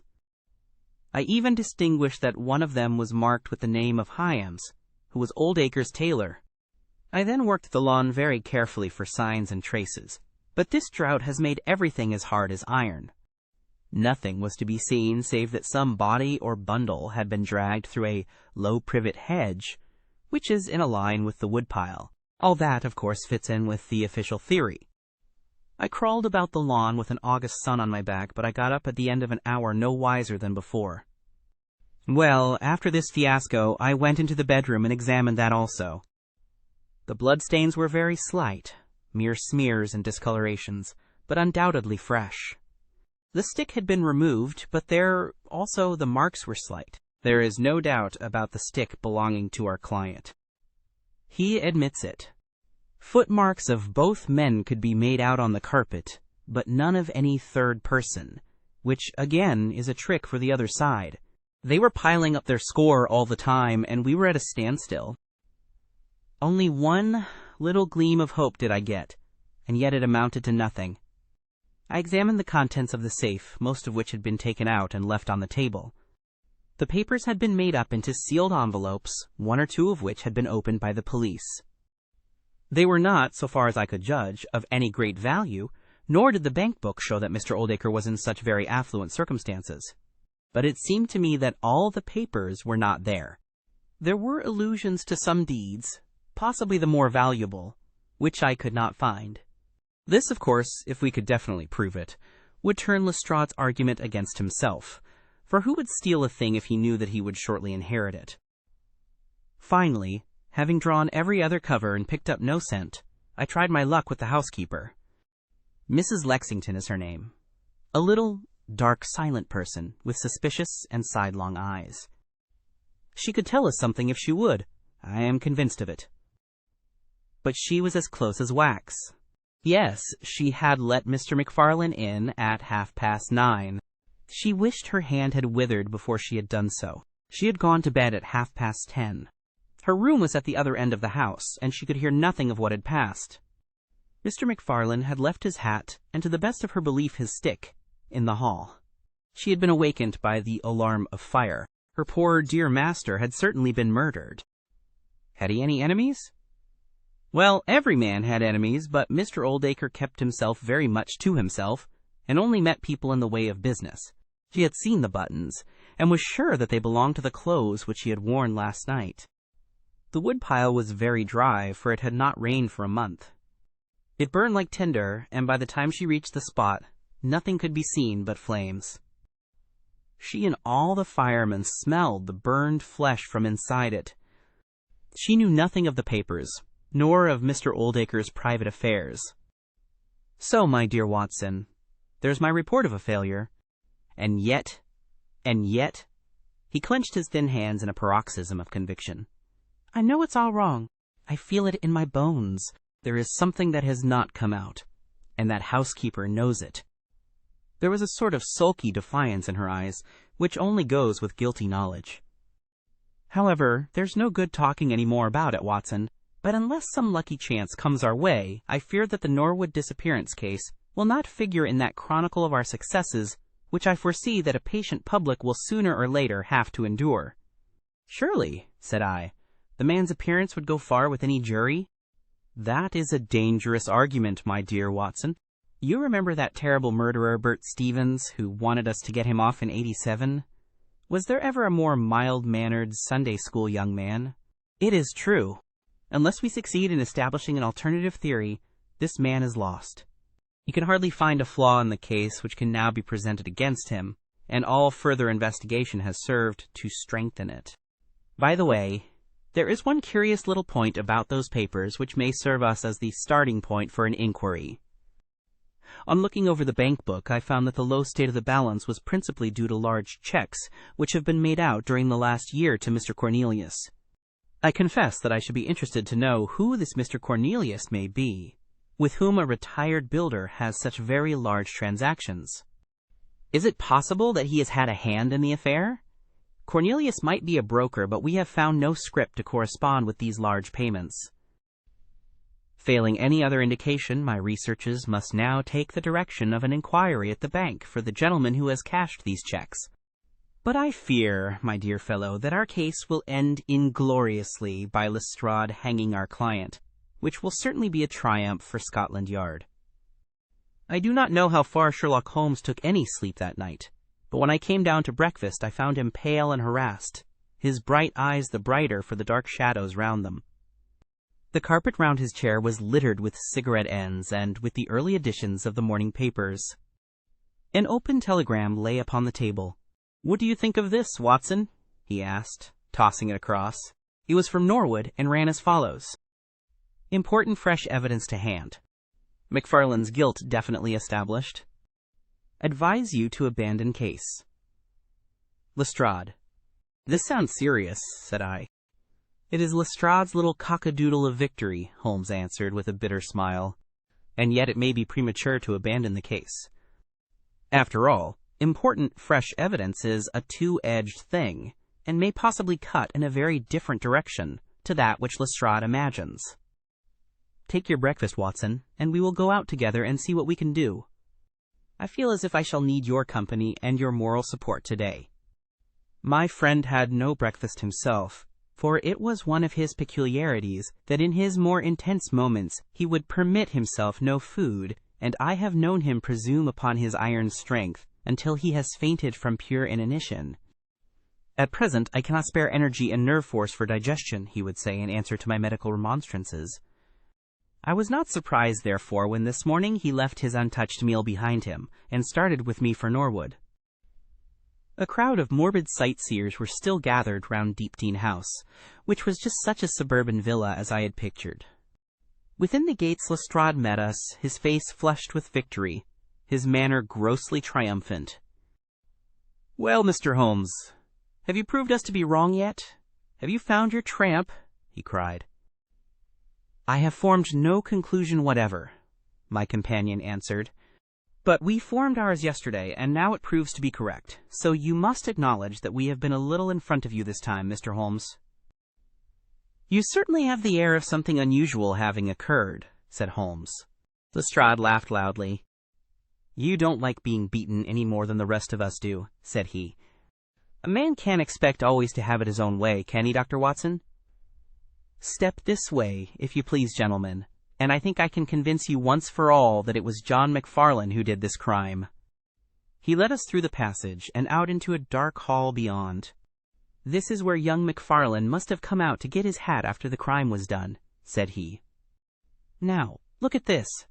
With dramatic suddenness he struck a match, and by its light exposed a stain of blood upon the whitewashed wall. As he held the match nearer, I saw that it was more than a stain. It was the well-marked print of a thumb. "Look at that with your magnifying glass, Mr. Holmes." "Yes, I am doing so." "You are aware that no two thumb marks are alike?" "I have heard something of the kind." "Well then, will you please compare that print with this wax impression of young McFarlane's right thumb taken by my orders this morning?" As he held the waxen print close to the bloodstain, it did not take a magnifying glass to see that the two were undoubtedly from the same thumb. It was evident to me that our unfortunate client was lost. "That is final," said Lestrade. "Yes, that is final," I involuntarily echoed. "It is final," said Holmes. Something in his tone caught my ear, and I turned to look at him. An extraordinary change had come over his face. It was writhing with inward merriment. His two eyes were shining like stars. It seemed to me that he was making desperate efforts to restrain a convulsive attack of laughter. "Dear me, dear me," he said at last. "Well, now, who would have thought it? And how deceptive appearances may be, to be sure. Such a nice young man to look at. It is a lesson to us not to trust our own judgment, is it not, Lestrade?" "Yes, some of us are a little too much inclined to be cocksure, Mr. Holmes," said Lestrade. The man's insolence was maddening, but we could not resent it. What a providential thing that this young man should press his right thumb against the wall in taking his hat from the peg. Such a very natural action, too, if you come to think of it. Holmes was outwardly calm, but his whole body gave a wriggle of suppressed excitement as he spoke. By the way, Lestrade, who made this remarkable discovery? It was the housekeeper, Mrs. Lexington, who drew the night constable's attention to it. Where was the night constable? He remained on guard in the bedroom where the crime was committed, so as to see that nothing was touched. But why didn't the police see this mark yesterday? Well, we had no particular reason to make a careful examination of the hall. Besides, it's not in a very prominent place, as you see. No, of course not. I suppose there is no doubt that the mark was there yesterday? Lestrade looked at Holmes as if he thought he was going out of his mind. I confess that I was myself surprised, both at his hilarious manner and at his rather wild observation. I don't know whether you think that McFarlane came out of jail in the dead of the night in order to strengthen the evidence against himself, said Lestrade. I leave it to any expert in the world whether that is not the mark of his thumb. It is unquestionably the mark of his thumb. There, that's enough, said Lestrade. I am a practical man, Mr. Holmes, and when I have got my evidence, I come to my conclusions. If you have anything to say, you will find me writing my report in the sitting-room. Holmes had recovered his equanimity, though I still seemed to detect gleams of amusement in his expression. Dear me, this is a very sad development, Watson, is it not? Said he. And yet there are singular points about it which hold out some hopes for our client. I am delighted to hear it, said I heartily. I was afraid it was all up with him. I would hardly go so far as to say that, my dear Watson. The fact is that there is one really serious flaw in this evidence, to which our friend attaches so much importance. Indeed, Holmes, what is it? Only this, that I know that mark was not there when I examined the hall yesterday. And now, Watson, let us have a little stroll round in the sunshine. With a confused brain, but with a heart into which some warmth of hope was returning, I accompanied my friend in a walk round the garden. Holmes took each face of the house in turn and examined it with great interest. He then led the way inside and went over the whole building from basement to attic. Most of the rooms were unfurnished, but nonetheless Holmes inspected them all minutely. Finally, on the top corridor, which ran outside 3 untenanted bedrooms, he again was seized with a spasm of merriment. There are really some very unique features about this case, Watson, said he. I think it is time now that we took our friend Lestrade into our confidence. He has had his little smile at our expense, and perhaps we may do as much by him if my reading of this problem proves to be correct. Yes, I think I see how we should approach it. The Scotland Yard inspector was still writing in the parlor when Holmes interrupted him. I understood that you were writing a report of this case, said he. So I am. Don't you think it may be a little premature? I can't help thinking that your evidence is not complete. Lestrade knew my friend too well to disregard his words. He laid down his pen and looked curiously at him. What do you mean, Mr. Holmes? Only that there is an important witness whom you have not seen. Can you produce him? I think I can. Then do so. I will do my best. How many constables have you? There are 3 within call. Excellent, said Holmes. May I ask if they are all large, able-bodied men with powerful voices? I have no doubt they are, though I fail to see what their voices have to do with it. Perhaps I can help you to see that and 1 or 2 other things as well, said Holmes. Kindly summon your men, and I will try. 5 minutes later, 3 policemen had assembled in the hall. In the outhouse you will find a considerable quantity of straw, said Holmes. I will ask you to carry in 2 bundles of it. I think it will be of the greatest assistance in producing the witness whom I require.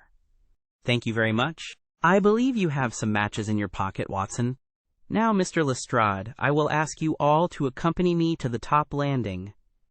As I have said, there was a broad corridor there, which ran outside 3 empty bedrooms. At one end of the corridor we were all marshaled by Sherlock Holmes, the constables grinning and Lestrade staring at my friend with amazement, expectation, and derision chasing each other across his features. Holmes stood before us with the air of a conjurer who is performing a trick. Would you kindly send one of your constables for 2 buckets of water? Put the straw on the floor here, free from the wall on either side. Now I think that we are all ready." Lestrade's face had begun to grow red and angry. "I don't know whether you are playing a game with us, Mr. Sherlock Holmes," said he. "If you know anything, you can surely say it without all this tomfoolery." "I assure you, my good Lestrade, that I have an excellent reason for everything that I do. You may possibly remember that you chaffed me a little, some hours ago, when the sun seemed on your side of the hedge, so you must not grudge me a little pomp and ceremony now. Might I ask you, Watson, to open that window, and then to put a match to the edge of the straw?" I did so, and, driven by the draught, a coil of gray smoke swirled down the corridor, while the dry straw crackled and flamed. "Now we must see if we can find this witness for you, Lestrade. Might I ask you all to join in the cry of 'Fire'? Now then, 1, 2, 3. "Fire!" we all yelled. "Thank you. I will trouble you once again. Fire! Just once more, gentlemen, and all together. Fire!" The shout must have rung over Norwood. It had hardly died away when an amazing thing happened. A door suddenly flew open out of what appeared to be solid wall at the end of the corridor, and a little, wizened man darted out of it, like a rabbit out of its burrow. "Capital," said Holmes calmly. "Watson, a bucket of water over the straw. That will do. Lestrade, allow me to present you with your principal missing witness, Mr. Jonas Oldacre." The detective stared at the newcomer with blank amazement. The latter was blinking in the bright light of the corridor, and peering at us and at the smoldering fire. It was an odious face, crafty, vicious, malignant, with shifty, light gray eyes and white lashes. "What's this, then?" said Lestrade at last. "What have you been doing all this time, E.H.?" Oldacre gave an uneasy laugh, shrinking back from the furious red face of the angry detective. "I have done no harm." "No harm? You have done your best to get an innocent man hanged. If it wasn't for this gentleman here, I am not sure that you would not have succeeded." The wretched creature began to whimper. "I am sure, sir, it was only my practical joke." "Oh, a joke, was it? You won't find the laugh on your side, I promise you. Take him down and keep him in the sitting-room until I come. Mr. Holmes," he continued when they had gone, "I could not speak before the constables, but I don't mind saying, in the presence of Dr. Watson, that this is the brightest thing that you have done yet, though it is a mystery to me how you did it. You have saved an innocent man's life, and you prevented a very grave scandal, which would have ruined my reputation in the force." Holmes smiled and clapped Lestrade upon the shoulder. "Instead of being ruined, my good sir, you will find that your reputation has been enormously enhanced. Just make a few alterations in that report which you are writing, and they will understand how hard it is to throw dust in the eyes of Inspector Lestrade." "And you don't want your name to appear?" "Not at all. The work is its own reward. Perhaps I shall get the credit also at some distant day, when I permit my zealous historian to lay out his foolscap once more. E.H., Watson? Well, now, let us see where this rat has been lurking." A lath and plaster partition had been run across the passage 6 feet from the end, with a door cunningly concealed in it. It was lit within by slits under the eaves. A few articles of furniture and a supply of food and water were within, together with a number of books and papers. "There's the advantage of being a builder," said Holmes as we came out. "He was able to fix up his own little hiding place without any confederate, save, of course, that precious housekeeper of his, whom I should lose no time in adding to your bag, Lestrade." "I'll take your advice. But how did you know of this place, Mr. Holmes?" "I made up my mind that the fellow was in hiding in the house. When I paced one corridor and found it 6 feet shorter than the corresponding one below, it was pretty clear where he was. I thought he had not the nerve to lie quiet before an alarm of fire. We could, of course, have gone in and taken him, but it amused me to make him reveal himself. Besides, I owed you a little mystification, Lestrade, for your chaff in the morning." "Well, sir, you certainly got equal with me on that. But how in the world did you know that he was in the house at all?" "The thumb mark, Lestrade. You said it was final, and so it was, in a very different sense. I knew it had not been there the day before. I pay a good deal of attention to matters of detail, as you may have observed, and I had examined the hall, and was sure that the wall was clear. Therefore, it had been put on during the night. But how? Very simply. When those packets were sealed up, Jonas Oldacre got Macfarlane to secure one of the seals by putting his thumb upon the soft wax. It would be done so quickly and so naturally that I dare say the young man himself has no recollection of it. Very likely it just so happened, and Oldacre had himself no notion of the use he would put it to. Brooding over the case in that den of his, it suddenly struck him what absolutely damning evidence he could make against Macfarlane by using that thumb mark. It was the simplest thing in the world for him to take a wax impression from the seal, to moisten it in as much blood as he could get from a pinprick, and to put the mark upon the wall during the night, either with his own hand or with that of his housekeeper. If you examine among those documents which he took with him into his retreat, I will lay you a wager that you find the seal with the thumb mark upon it. Wonderful, said Lestrade. Wonderful. It's all as clear as crystal, as you put it. But what is the object of this deep deception, Mr. Holmes? It was amusing to me to see how the detective's overbearing manner had changed suddenly to that of a child asking questions of its teacher. Well, I don't think that is very hard to explain. A very deep, malicious, vindictive person is the gentleman who is now waiting us downstairs. You know that he was once refused by Macfarlane's mother. You don't. I told you that you should go to Blackheath first and Norwood afterwards. Well, this injury, as he would consider it, has rankled in his wicked, scheming brain, and all his life he has longed for vengeance, but never seen his chance. During the last year or two, things have gone against him, secret speculation, I think, and he finds himself in a bad way. He determines to swindle his creditors, and for this purpose he pays large checks to a certain Mr. Cornelius, who is, I imagine, himself under another name. I have not traced these checks yet, but I have no doubt that they were banked under that name at some provincial town where Oldacre from time to time led a double existence. He intended to change his name altogether, draw this money, and vanish, starting life again elsewhere. Well, that's likely enough. It would strike him that in disappearing he might throw all pursuit off his track, and at the same time have an ample and crushing revenge upon his old sweetheart, if he could give the impression that he had been murdered by her only child. It was a masterpiece of villainy, and he carried it out like a master. The idea of the will, which would give an obvious motive for the crime, the secret visit unknown to his own parents, the retention of the stick, the blood, and the animal remains and buttons in the woodpile, all were admirable. It was a net from which it seemed to me, a few hours ago, that there was no possible escape. But he had not that supreme gift of the artist, the knowledge of when to stop. He wished to improve that which was already perfect, to draw the rope tighter yet round the neck of his unfortunate victim, and so he ruined all. Let us descend, Lestrade. There are just one or two questions that I would ask him. The malignant creature was seated in his own parlor, with a policeman upon each side of him. It was a joke, my good sir, a practical joke, nothing more, he whined incessantly.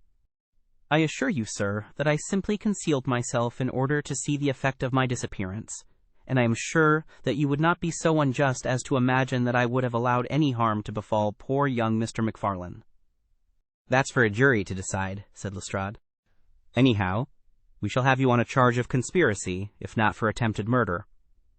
And you'll probably find that your creditors will impound the banking account of Mr. Cornelius, said Holmes. The little man started, and turned his malignant eyes upon my friend. I have to thank you for a good deal, said he. Perhaps I'll pay my debt some day. Holmes smiled indulgently. I fancy that for some few years you will find your time very fully occupied, said he. By the way, what was it you put into the woodpile besides your old trousers? A dead dog, or rabbits, or what? You won't tell. Dear me, how very unkind of you. Well, I dare say that a couple of rabbits would account both for the blood and for the charred ashes. If ever you write an account, Watson, you can make rabbits serve your turn. Chapter 3. The Adventure of the Dancing Men. Holmes had been seated for some hours in silence, with his long, thin back curved over a chemical vessel in which he was brewing a particularly malodorous product. His head was sunk upon his breast, and he looked from my point of view like a strange, lank bird, with dull gray plumage and a black topknot. "So, Watson," said he suddenly, "you do not propose to invest in South African securities?" I gave a start of astonishment. Accustomed as I was to Holmes's curious faculties, this sudden intrusion into my most intimate thoughts was utterly inexplicable. "How on earth do you know that?" I asked. He wheeled round upon his stool, with a steaming test tube in his hand, and a gleam of amusement in his deep-set eyes. "Now, Watson, confess yourself utterly taken aback," said he. "I am." "I ought to make you sign a paper to that effect." "Why?" "Because in 5 minutes you will say that it is all so absurdly simple." "I am sure that I shall say nothing of the kind. You see, my dear Watson," he propped his test tube in the rack and began to lecture with the air of a professor addressing his class, "it is not really difficult to construct a series of inferences, each dependent upon its predecessor and each simple in itself. If, after doing so, one simply knocks out all the central inferences and presents one's audience with the starting point and the conclusion, one may produce a startling, though possibly a meretricious, effect. Now, it was not really difficult, by an inspection of the groove between your left forefinger and thumb, to feel sure that you did not propose to invest your small capital in the gold fields." "I see no connection." "Very likely not, but I can quickly show you a close connection. Here are the missing links of the very simple chain. 1. You had chalk between your left finger and thumb when you returned from the club last night. 2. You put chalk there when you play billiards to steady the cue. 3. You never play billiards except with Thurston. 4. You told me, 4 weeks ago, that Thurston had an option on some South African property which would expire in a month, and which he desired you to share with him. 5. Your checkbook is locked in my drawer, and you have not asked for the key. 6. You do not propose to invest your money in this manner." "How absurdly simple!" I cried. "Quite so," said he, a little nettled. "Every problem becomes very childish when once it is explained to you. Here is an unexplained one. See what you can make of that, friend Watson." He tossed a sheet of paper upon the table and turned once more to his chemical analysis. I looked with amazement at the absurd hieroglyphics upon the paper. "Why, Holmes, it is a child's drawing," I cried. "Oh, that's your idea. What else should it be?" "That is what Mr. Hilton Cubitt, of Ridingthorpe Manor, Norfolk, is very anxious to know. This little conundrum came by the first post, and he was to follow by the next train. There's a ring at the bell, Watson. I should not be very much surprised if this were he." A heavy step was heard upon the stairs, and an instant later there entered a tall, ruddy, clean-shaven gentleman, whose clear eyes and florid cheeks told of a life led far from the fogs of Baker Street. He seemed to bring a whiff of his strong, fresh, bracing East Coast air with him as he entered. Having shaken hands with each of us, he was about to sit down, when his eye rested upon the paper with the curious markings, which I had just examined and left upon the table. "Well, Mr. Holmes, what do you make of these?" he cried. "They told me that you were fond of queer mysteries, and I don't think you can find a queerer one than that. I sent the paper on ahead, so that you might have time to study it before I came." "It is certainly rather a curious production," said Holmes. "At first sight it would appear to be some childish prank. It consists of a number of absurd little figures dancing across the paper upon which they are drawn. Why should you attribute any importance to so grotesque an object?" "I never should, Mr. Holmes, but my wife does. It is frightening her to death. She says nothing, but I can see terror in her eyes. That's why I want to sift the matter to the bottom." Holmes held up the paper so that the sunlight shone full upon it. It was a page torn from a notebook. The markings were done in pencil, and ran in this way: "Emhire Bislany." Holmes examined it for some time, and then, folding it carefully up, he placed it in his pocketbook. "This promises to be a most interesting and unusual case," said he. "You gave me a few particulars in your letter, Mr. Hilton Cubitt, but I should be very much obliged if you would kindly go over it all again for the benefit of my friend, Dr. Watson." "I'm not much of a storyteller," said our visitor, nervously clasping and unclasping his great strong hands. "You'll just ask me anything that I don't make clear. I'll begin at the time of my marriage last year, but I want to say first of all that, though I'm not a rich man, my people have been at Ridingthorpe for a matter of 5 centuries, and there is no better-known family in the county of Norfolk. Last year I came up to London for the Jubilee, and I stopped at a boarding house in Russell Square because Parker, the vicar of our parish, was staying in it. There was an American young lady there. Patrick was the name. Elsie Patrick. In some way we became friends. Until before my month was up, I was as much in love as a man could be.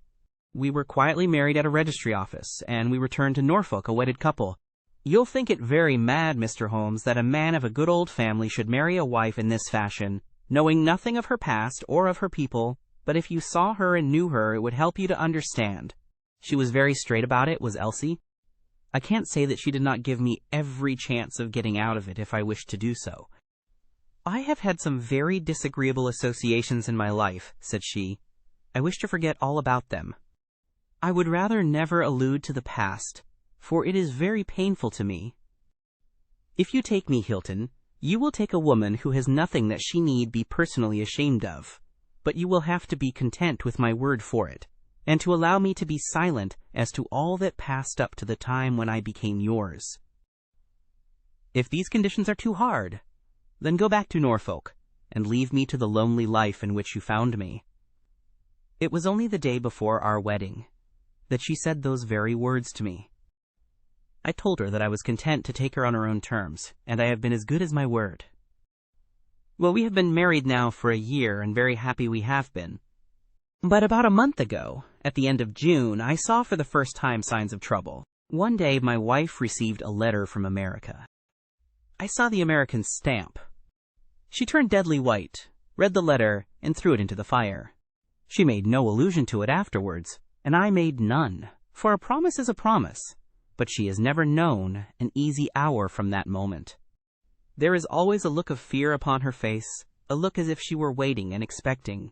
She would do better to trust me. She would find that I was her best friend, but until she speaks, I can say nothing. Mind you, she is a truthful woman, Mr. Holmes, and whatever trouble there may have been in her past life, it has been no fault of hers. I am only a simple Norfolk squire, but there is not a man in England who ranks his family honor more highly than I do. She knows it well, and she knew it well before she married me. She would never bring any stain upon it. Of that I am sure. Well, now I come to the queer part of my story. About a week ago, it was the Tuesday of last week, I found on one of the windowsills a number of absurd little dancing figures like these upon the paper. They were scrawled with chalk. I thought that it was the stable boy who had drawn them, but the lad swore he knew nothing about it. Anyhow, they had come there during the night. I had them washed out, and I only mentioned the matter to my wife afterwards. To my surprise, she took it very seriously, and begged me if any more came to let her see them. None did come for a week, and then yesterday morning I found this paper lying on the sundial in the garden. I showed it to Elsie, and down she dropped in a dead faint. Since then she has looked like a woman in a dream, half dazed, and with terror always lurking in her eyes. It was then that I wrote and sent the paper to you, Mr. Holmes. It was not a thing that I could take to the police, for they would have laughed at me, but you will tell me what to do. I am not a rich man, but if there is any danger threatening my little woman, I would spend my last copper to shield her. He was a fine creature, this man of the old English soil, simple, straight, and gentle, with his great earnest blue eyes and broad, comely face. His love for his wife, and his trust in her, shone in his features. Holmes had listened to his story with the utmost attention, and now he sat for some time in silent thought. "Don't you think, Mr. Cubitt," said he at last, "that your best plan would be to make a direct appeal to your wife, and to ask her to share her secret with you?" Hilton Cubitt shook his massive head. "A promise is a promise, Mr. Holmes. If Elsie wished to tell me, she would. If not, it is not for me to force her confidence.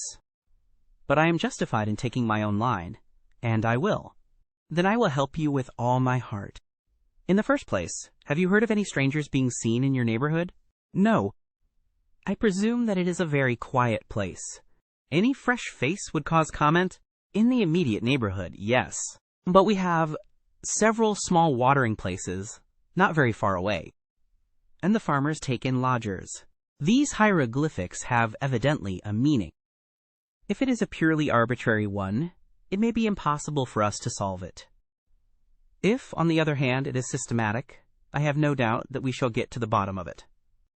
But this particular sample is so short that I can do nothing, and the facts which you have brought me are so indefinite that we have no basis for an investigation. I would suggest that you return to Norfolk, that you keep a keen lookout, and that you take an exact copy of any fresh dancing men which may appear. It is 1,000 pities that we have not a reproduction of those which were done in chalk upon the window-sill. Make a discreet inquiry also as to any strangers in the neighborhood. When you have collected some fresh evidence, come to me again. That is the best advice which I can give you, Mr. Hilton Cubitt. If there are any pressing fresh developments, I shall be always ready to run down and see you in your Norfolk home. The interview left Sherlock Holmes very thoughtful, and several times in the next few days I saw him take his slip of paper from his notebook and look long and earnestly at the curious figures inscribed upon it. He made no allusion to the affair, however, until one afternoon, a fortnight or so later. I was going out when he called me back. "You had better stay here, Watson." "Why?" "Because I had a wire from Hilton Cubitt this morning." "You remember Hilton Cubitt of the Dancing Men? He was to reach Liverpool Street at 1:20. He may be here at any moment. I gather from his wire that there have been some new incidents of importance. We had not long to wait, for our Norfolk squire came straight from the station as fast as a hansom could bring him. He was looking worried and depressed, with tired eyes and a lined forehead. "It's getting on my nerves, this business, Mr. Holmes," said he, as he sank like a wearied man into an armchair. "It's bad enough to feel that you are surrounded by unseen, unknown folk who have some kind of design upon you, but when, in addition to that, you know that it is just killing your wife by inches, then it becomes as much as flesh and blood can endure. She's wearing away under it. Just wearing away before my eyes." "Has she said anything yet?" "No, Mr. Holmes, she has not. And yet there have been times when the poor girl has wanted to speak, and yet could not quite bring herself to take the plunge. I have tried to help her, but I dare say I did it clumsily, and scared her from it. She has spoken about my old family, and our reputation in the county, and our pride in our unsullied honor, and I always felt it was leading to the point, but somehow it turned off before we got there." "But you have found out something for yourself?" "A good deal, Mr. Holmes.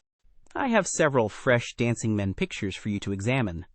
And, what is more important, I have seen the fellow." "What? The man who draws them?" "Yes, I saw him at his work. But I will tell you everything in order. When I got back after my visit to you, the very first thing I saw next morning was a fresh crop of dancing men.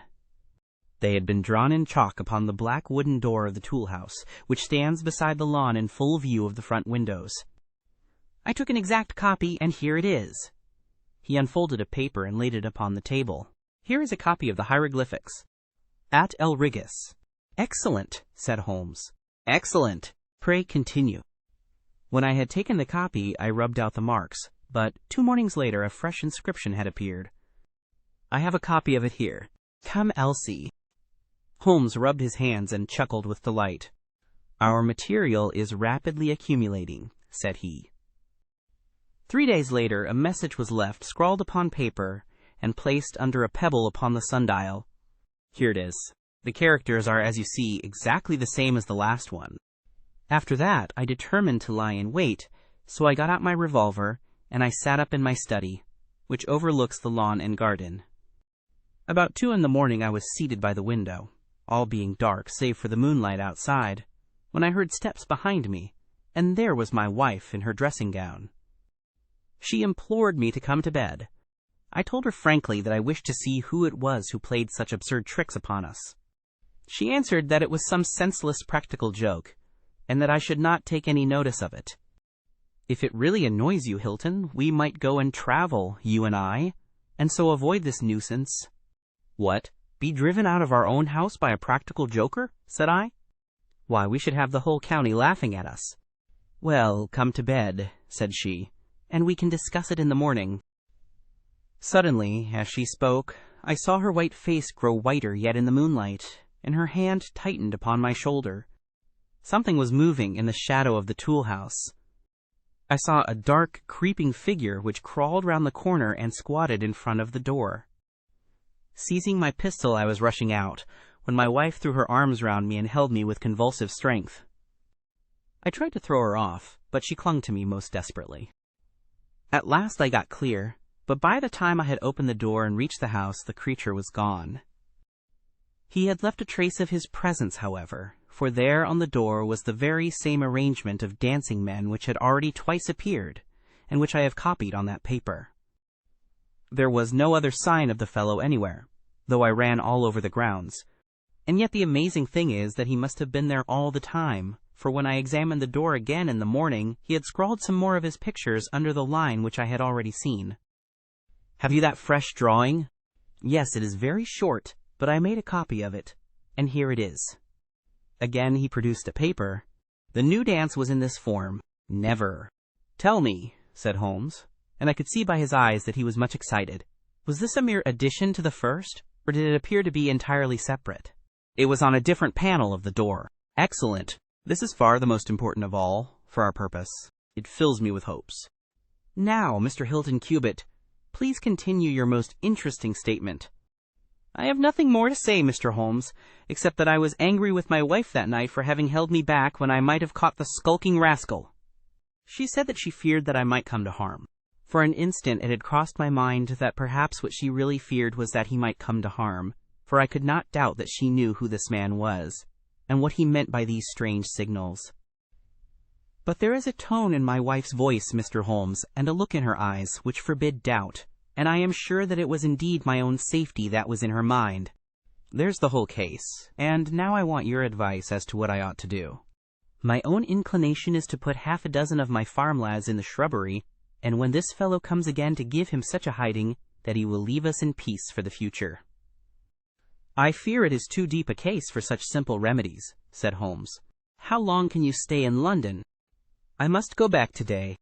I would not leave my wife alone all night for anything. She is very nervous, and begged me to come back.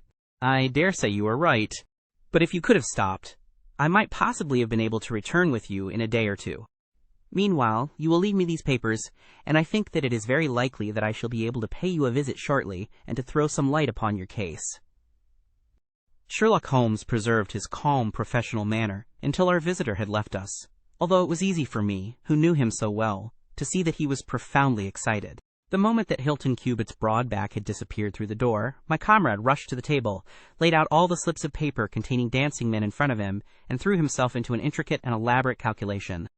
For 2 hours I watched him as he covered sheet after sheet of paper with figures and letters, so completely absorbed in his task that he had evidently forgotten my presence. Sometimes he was making progress and whistled and sang at his work.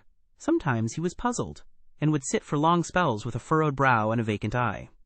Finally he sprang from his chair with a cry of satisfaction, and walked up and down the room rubbing his hands together.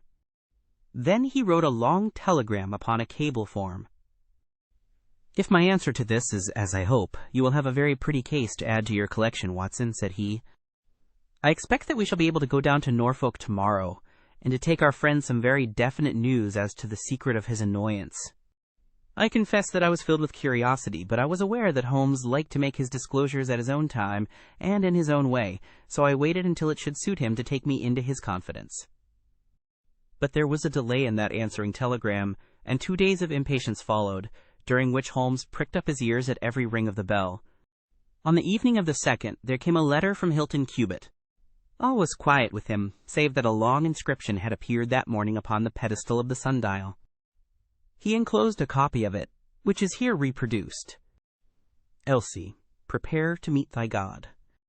Holmes bent over this grotesque frieze for some minutes, and then suddenly sprang to his feet with an exclamation of surprise and dismay. His face was haggard with anxiety.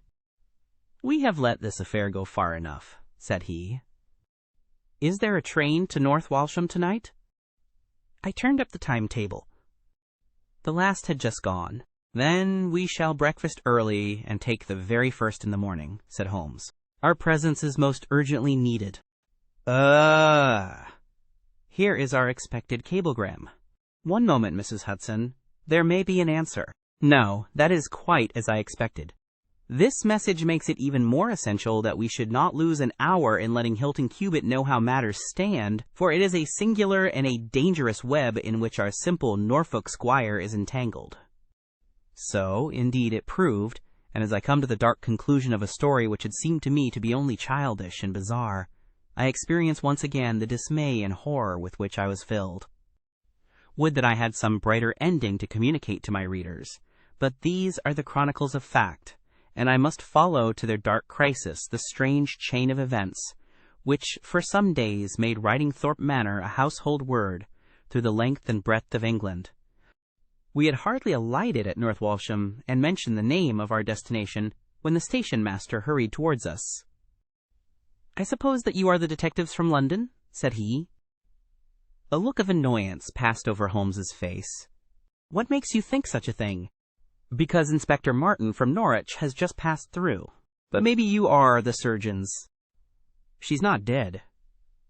Or wasn't by last accounts." "You may be in time to save her yet, though it be for the gallows." Holmes's brow was dark with anxiety. "We are going to Ridingthorpe Manor," said he, "but we have heard nothing of what has passed there." "It's a terrible business," said the station-master. "They are shot, both Mr. Hilton Cubitt and his wife. She shot him, and then herself, so the servants say. He's dead, and her life is despaired of. Dear, dear, one of the oldest families in the county of Norfolk, and one of the most honored."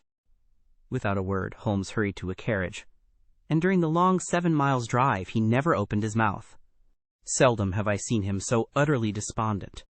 He had been uneasy during all our journey from town, and I had observed that he had turned over the morning papers with anxious attention, but now this sudden realization of his worst fears left him in a blank melancholy. He leaned back in his seat, lost in gloomy speculation.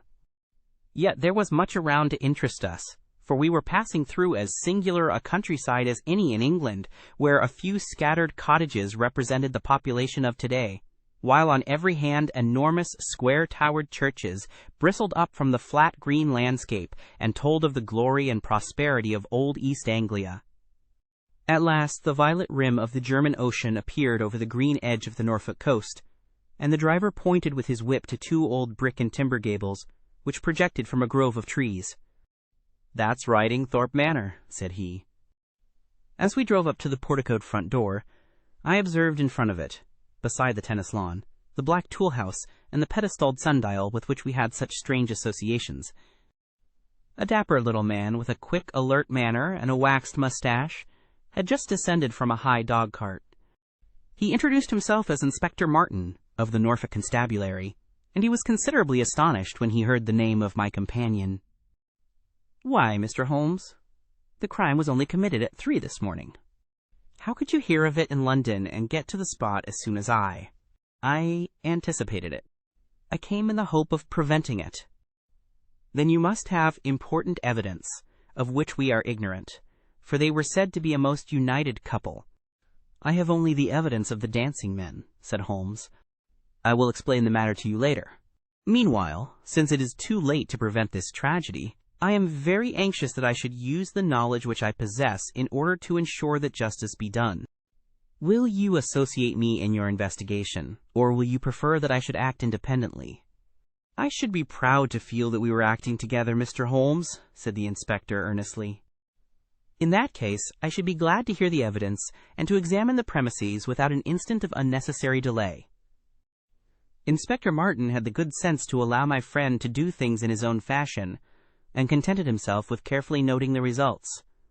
The local surgeon, an old white-haired man, had just come down from Mrs. Hilton Cubitt's room, and he reported that her injuries were serious but not necessarily fatal. The bullet had passed through the front of her brain, and it would probably be some time before she could regain consciousness. On the question of whether she had been shot or had shot herself, he would not venture to express any decided opinion. Certainly the bullet had been discharged at very close quarters. There was only the one pistol found in the room, 2 barrels of which had been emptied. Mr. Hilton Cubitt had been shot through the heart. It was equally conceivable that he had shot her and then himself, or that she had been the criminal, for the revolver lay upon the floor midway between them. "Has he been moved?" asked Holmes. "We have moved nothing except the lady. We could not leave her lying wounded upon the floor." "How long have you been here, doctor?" "Since 4 o'clock." "Anyone else?" "Yes, the constable here." "And you have touched nothing?" "Nothing." "You have acted with great discretion." "Who sent for you?" "The housemaid, Saunders." "Was it she who gave the alarm?" "She and Mrs. King, the cook." "Where are they now?" "In the kitchen, I believe." "Then I think we had better hear their story at once." The old hall, oak-paneled and high-windowed, had been turned into a court of investigation. Holmes sat in a great, old-fashioned chair, his inexorable eyes gleaming out of his haggard face. I could read in them a set purpose to devote his life to this quest, until the client whom he had failed to save should at last be avenged. The trim Inspector Martin, the old gray-headed country doctor, myself, and a stolid village policeman made up the rest of that strange company. The two women told their story clearly enough. They had been aroused from their sleep by the sound of an explosion, which had been followed a minute later by a second one. They slept in adjoining rooms, and Mrs. King had rushed into Saunders. Together they had descended the stairs. The door of the study was open, and a candle was burning upon the table. Their master lay upon his face in the center of the room. He was quite dead. Near the window his wife was crouching, her head leaning against the wall. She was horribly wounded, and the side of her face was red with blood. She breathed heavily, but was incapable of saying anything. The passage, as well as the room, was full of smoke and the smell of powder. The window was certainly shut and fastened upon the inside. Both women were positive upon the point.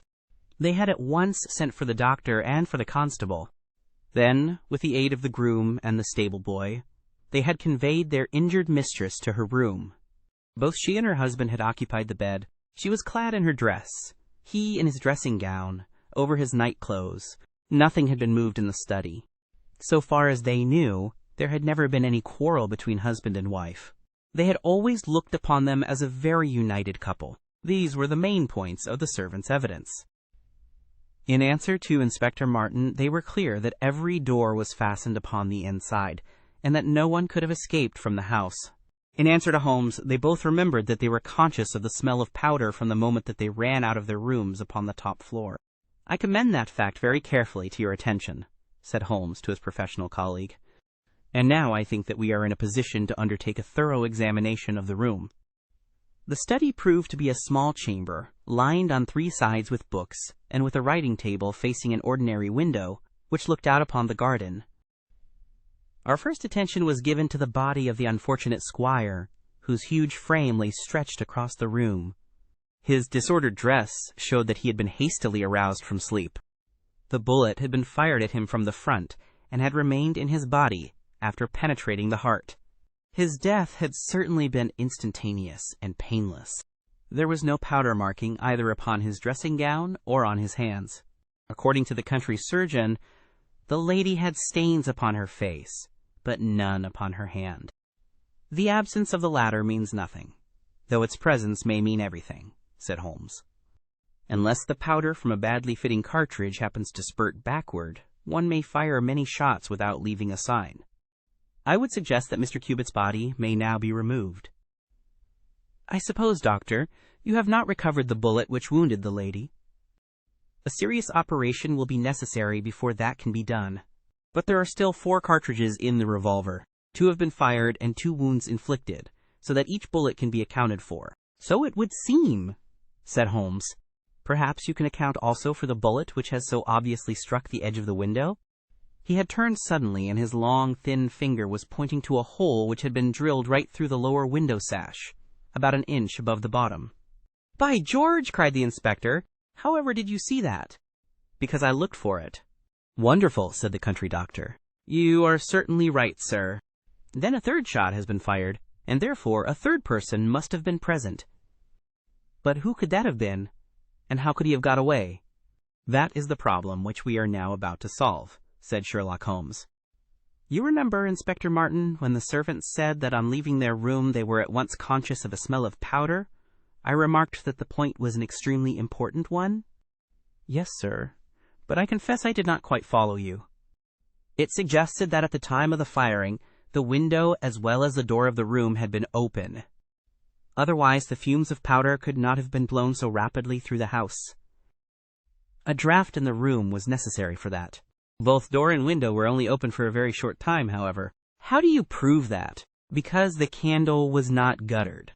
Capital! Cried the inspector. Capital! Feeling sure that the window had been open at the time of the tragedy, I conceived that there might have been a third person in the affair, who stood outside this opening and fired through it. Any shot directed at this person might hit the sash. I looked, and there, sure enough, was the bullet mark. But how came the window to be shut and fastened? The woman's first instinct would be to shut and fasten the window. But hello, what is this? It was a lady's handbag which stood upon the study table, a trim little handbag of crocodile skin and silver. Holmes opened it and turned the contents out. There were 20 50-pound notes of the Bank of England, held together by an India rubber band, nothing else. This must be preserved, for it will figure in the trial, said Holmes as he handed the bag with its contents to the inspector. It is now necessary that we should try to throw some light upon this third bullet, which has clearly, from the splintering of the wood, been fired from inside the room. I should like to see Mrs. King, the cook, again.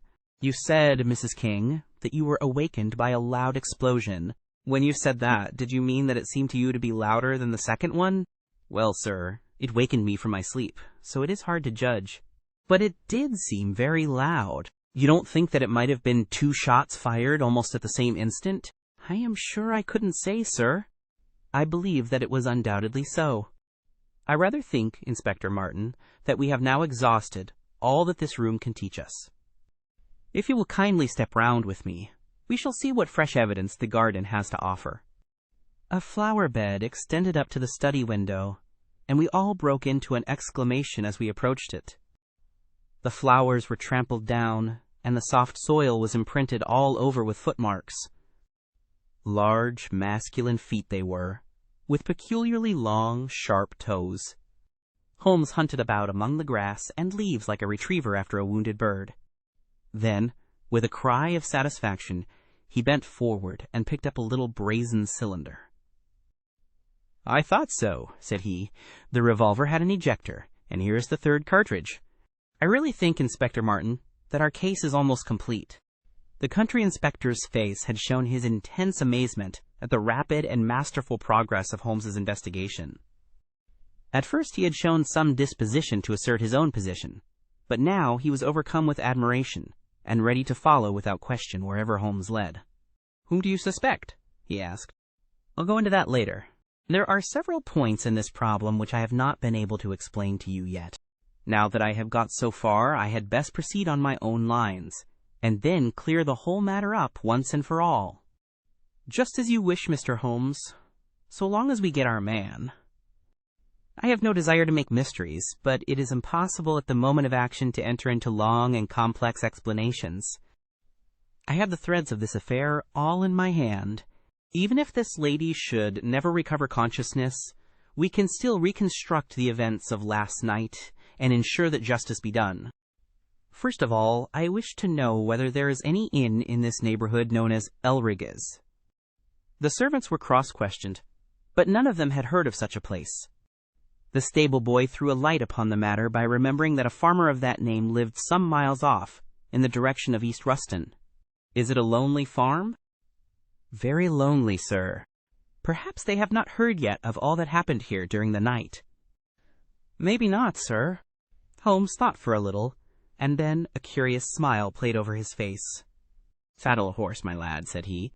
I shall wish you to take a note to Elrige's farm. He took from his pocket the various slips of the dancing men. With these in front of him, he worked for some time at the study table. Finally, he handed a note to the boy, with directions to put it into the hands of the person to whom it was addressed, and especially to answer no questions of any sort which might be put to him. I saw the outside of the note, addressed in straggling, irregular characters, very unlike Holmes's usual precise hand. It was consigned to Mr. Abe Slaney, Elrige's farm, East Ruston, Norfolk.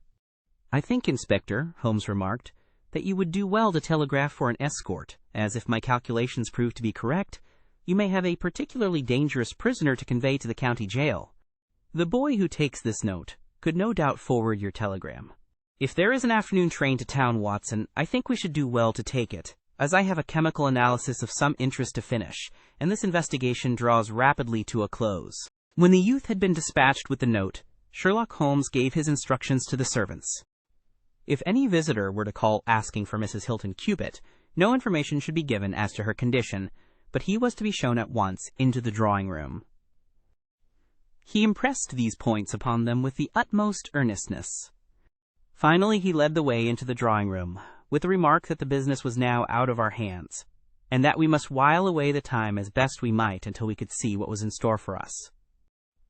The doctor had departed to his patients, and only the inspector and myself remained. "I think that I can help you to pass an hour in an interesting and profitable manner," said Holmes, drawing his chair up to the table, and spreading out in front of him the various papers upon which were recorded the antics of the dancing men. "As to you, friend Watson, I owe you every atonement for having allowed your natural curiosity to remain so long unsatisfied. To you, Inspector, the whole incident may appeal as a remarkable professional study. I must tell you, first of all, the interesting circumstances connected with the previous consultations which Mr. Hilton Cubitt has had with me in Baker Street." He then shortly recapitulated the facts which have already been recorded. "I have here in front of me these singular productions, at which one might smile had they not proved themselves to be the forerunners of so terrible a tragedy. I am fairly familiar with all forms of secret writings, and am myself the author of a trifling monograph upon the subject, in which I analyze 160 separate ciphers. But I confess that this is entirely new to me. The object of those who invented the system has apparently been to conceal that these characters convey a message, and to give the idea that they are the mere random sketches of children. Having once recognized, however, that the symbols stood for letters, and having applied the rules which guide us in all forms of secret writings, the solution was easy enough. The first message submitted to me was so short that it was impossible for me to do more than to say, with some confidence, that the symbol XXX stood for E. As you are aware, E is the most common letter in the English alphabet, and it predominates to so marked an extent that even in a short sentence one would expect to find it most often. Out of 15 symbols in the first message, 4 were the same, so it was reasonable to set this down as E. It is true that in some cases the figure was bearing a flag, and in some cases not, but it was probable, from the way in which the flags were distributed, that they were used to break the sentence up into words. I accepted this as a hypothesis, and noted that E was represented by E. But now came the real difficulty of the inquiry. The order of the English letters after E is by no means well marked, and any preponderance which may be shown in an average of a printed sheet may be reversed in a single short sentence. Speaking roughly, TAOIN, SHR, D, and L are the numerical order in which letters occur, but TAO and I are very nearly abreast of each other, and it would be an endless task to try each combination until a meaning was arrived at. I therefore waited for fresh material. In my second interview with Mr. Hilton Cubitt, he was able to give me 2 other short sentences and 1 message, which appeared, since there was no flag, to be a single word. Here are the symbols. Now in the single word, I have already got the 2 E's coming second and fourth in a word of 5 letters. It might be sever, or lever, or never. There can be no question that the latter as a reply to an appeal is far the most probable, and the circumstances pointed to its being a reply written by the lady. Accepting it as correct, we are now able to say that the symbols stand respectively for N, V, and R. Even now I was in considerable difficulty, but a happy thought put me in possession of several other letters. It occurred to me that if these appeals came, as I expected, from someone who had been intimate with the lady in her early life, a combination which contained 2 E's with 3 letters between might very well stand for the name Elsie. On examination, I found that such a combination formed the termination of the message, which was 3 times repeated. It was certainly some appeal to Elsie. In this way I had got my L, S, and I. But what appeal could it be? There were only 4 letters in the word which preceded Elsie, and it ended in E. Surely the word must be come. I tried all other 4 letters ending in E, but could find none to fit the case. So now I was in possession of C, O, and M, and I was in a position to attack the first message once more, dividing it into words and putting dots for each symbol which was still unknown. So treated, it worked out in this fashion. M-E-R-E-S-L-N-E. Now the first letter can only be A, which is a most useful discovery, since it occurs no fewer than 3 times in this short sentence, and the H is also apparent in the second word. Now it becomes A-M here, A-E slain, or, filling in the obvious vacancies in the name, A-M here, Abe Slaney. I had so many letters now that I could proceed with considerable confidence to the second message, which worked out in this fashion. A-L-R-E-S. Here I could only make sense by putting T and G for the missing letters, and supposing that the name was that of some house or inn at which the writer was staying. Inspector Martin and I had listened with the utmost interest to the full and clear account of how my friend had produced results which had led to so complete a command over our difficulties. "What did you do then, sir?" asked the inspector.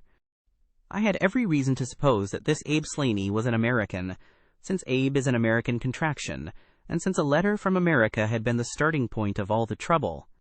I had also every cause to think that there was some criminal secret in the matter. The lady's allusions to her past, and her refusal to take her husband into her confidence, both pointed in that direction. I therefore cabled to my friend, Wilson Hargreave, of the New York Police Bureau, who has more than once made use of my knowledge of London crime. I asked him whether the name of Abe Slaney was known to him. Here is his reply: the most dangerous crook in Chicago. On the very evening upon which I had his answer, Hilton Cubitt sent me the last message from Slaney. Working with known letters, it took this form: Elsie to meet thy go. The addition of a P and a D completed a message which showed me that the rascal was proceeding from persuasion to threats, and my knowledge of the crooks of Chicago prepared me to find that he might very rapidly put his words into action. I at once came to Norfolk with my friend and colleague, Dr. Watson, but, unhappily, only in time to find that the worst had already occurred. "It is a privilege to be associated with you in the handling of a case," said the inspector warmly. "You will excuse me, however, if I speak frankly to you. You are only answerable to yourself, but I have to answer to my superiors. If this Abe Slaney, living at Elriga's, is indeed the murderer, and if he has made his escape while I am seated here, I should certainly get into serious trouble. You need not be uneasy. He will not try to escape." "How do you know?" "To fly would be a confession of guilt." "Then let us go arrest him. I expect him here every instant. But why should he come?" "Because I have written and asked him." "But this is incredible, Mr. Holmes." "Why should he come because you have asked him? Would not such a request rather rouse his suspicions and cause him to fly?" "I think I have known how to frame the letter," said Sherlock Holmes. "In fact, if I am not very much mistaken, here is the gentleman himself coming up the drive." A man was striding up the path which led to the door. He was a tall, handsome, swarthy fellow, clad in a suit of gray flannel, with a Panama hat, a bristling black beard, and a great, aggressive hooked nose, and flourishing a cane as he walked. He swaggered up a path as if the place belonged to him, and we heard his loud, confident peal at the bell. "I think, gentlemen," said Holmes quietly, "that we had best take up our position behind the door. Every precaution is necessary when dealing with such a fellow. You will need your handcuffs, Inspector. You can leave the talking to me." We waited in silence for a minute, one of those minutes which one can never forget. Then the door opened and the man stepped in. In an instant Holmes clapped a pistol to his head, and Martin slipped the handcuffs over his wrists. It was all done so swiftly and deftly that the fellow was helpless before he knew that he was attacked. He glared from one to the other of us with a pair of blazing black eyes. Then he burst into a bitter laugh. "Well, gentlemen, you have the drop on me this time. I seem to have knocked up against something hard. But I came here in answer to a letter from Mrs. Hilton Cubitt. Don't tell me that she is in this. Don't tell me that she helped to set a trap for me." "Mrs. Hilton Cubitt was seriously injured and is at death's door. The man gave a hoarse cry of grief, which rang through the house. "You're crazy!" he cried fiercely. "It was he that was hurt, not she. Who would have hurt little Elsie? I may have threatened her, God forgive me, but I would not have touched a hair of her pretty head. Take it back. You say that she is not hurt. She was found badly wounded by the side of her dead husband." He sank with a deep groan on the settee and buried his face in his manacled hands. For 5 minutes he was silent. Then he raised his face once more, and spoke with the cold composure of despair. "I have nothing to hide from you, gentlemen," said he. "If I shot the man, he had his shot at me, and there's no murder in that. But if you think I could have hurt that woman, then you don't know either me or her. I tell you, there was never a man in this world loved a woman more than I loved her. I had a right to her. She was pledged to me years ago. Who was this Englishman that he should come between us? I tell you that I had the first right to her, and that I was only claiming my own." "She broke away from your influence when she found the man that you are," said Holmes sternly. "She fled from America to avoid you, and she married an honorable gentleman in England. You dogged her and followed her and made her life a misery to her, in order to induce her to abandon the husband whom she loved and respected, in order to fly with you, whom she feared and hated. You have ended by bringing about the death of a noble man, and driving his wife to suicide. That is your record in this business, Mr. Abe Slaney, and you will answer for it to the law." "If Elsie dies, I care nothing what becomes of me," said the American. He opened one of his hands and looked at a note crumpled up in his palm. "See here, mister," he cried, with a gleam of suspicion in his eyes. "You're not trying to scare me over this, are you? If the lady is hurt as bad as you say, who was it that wrote this note?" He tossed it forward onto the table. "I wrote it, to bring you here." "You wrote it. There was no one on earth outside the joint who knew the secret of the dancing men. How came you to write it?" "What one man can invent another can discover," said Holmes. "There is a cab coming to convey you to Norwich, Mr. Slaney. But meanwhile you have time to make some small reparation for the injury you have wrought. Are you aware that Mrs. Hilton Cubitt has herself lain under grave suspicion of the murder of her husband, and that it was only my presence here, and the knowledge which I happen to possess, which has saved her from the accusation? The least that you owe her is to make it clear to the whole world that she was in no way, directly or indirectly, responsible for his tragic end." "I ask nothing better," said the American. "I guess the very best case I can make for myself is the absolute naked truth." "It is my duty to warn you that it will be used against you," cried the inspector, with the magnificent fair play of the British criminal law. Slaney shrugged his shoulders. "I'll chance that," said he. "First of all, I want you gentlemen to understand that I have known this lady since she was a child. There were 7 of us in a gang in Chicago, and Elsie's father was the boss of the joint. He was a clever man, was old Patrick. It was he who invented that writing, which would pass as a child's scrawl unless you just happened to have the key to it. Well, Elsie learned some of our ways, but she couldn't stand the business, and she had a bit of honest money of her own, so she gave us all the slip and got away to London. She had been engaged to me, and she would have married me, I believe, if I had taken over another profession, but she would have nothing to do with anything on the cross. It was only after her marriage to this Englishman that I was able to find out where she was. I wrote to her, but got no answer. After that, I came over, and as letters were no use, I put my messages where she could read them. Well, I have been here a month now. I lived in that farm, where I had a room down below, and could get in and out every night, and no one the wiser. I tried all I could to coax Elsie away. I knew that she read the messages, for once she wrote an answer under one of them. Then my temper got the better of me, and I began to threaten her. She sent me a letter then, imploring me to go away, and saying that it would break her heart if any scandal should come upon her husband. She said that she would come down when her husband was asleep at 3 a.m. and speak with me through the end window if I would go away afterwards and leave her in peace. She came down and brought money with her, trying to bribe me to go. This made me mad, and I caught her arm and tried to pull her through the window. At that moment in rushed the husband with his revolver in his hand. Elsie had sunk down upon the floor, and we were face to face. I was healed also, and I held up my gun to scare him off and let me get away. He fired and missed me. I pulled off almost at the same instant, and down he dropped. I made away across the garden, and as I went I heard the window shut behind me. That's God's truth, gentlemen, every word of it, and I heard no more about it until that lad came riding up with a note which made me walk in here, like a jay, and give myself into your hands." A cab had driven up whilst the American had been talking. 2 uniformed policemen sat inside. Inspector Martin rose and touched his prisoner on the shoulder. "It is time for us to go." "Can I see her first?" "No, she is not conscious." "Mr. Sherlock Holmes, I only hope that if ever again I have an important case, I shall have the good fortune to have you by my side." We stood at the window and watched the cab drive away. As I turned back, my eye caught the pellet of paper which the prisoner had tossed upon the table. It was the note with which Holmes had decoyed him. "See if you can read it, Watson," said he with a smile. It contained no word, but this little line of dancing men. "Come here at once." "If you use the code which I have explained," said Holmes, "you will find that it simply means, 'Come here at once.'" I was convinced that it was an invitation which he would not refuse, since he could never imagine that it could come from anyone but the lady.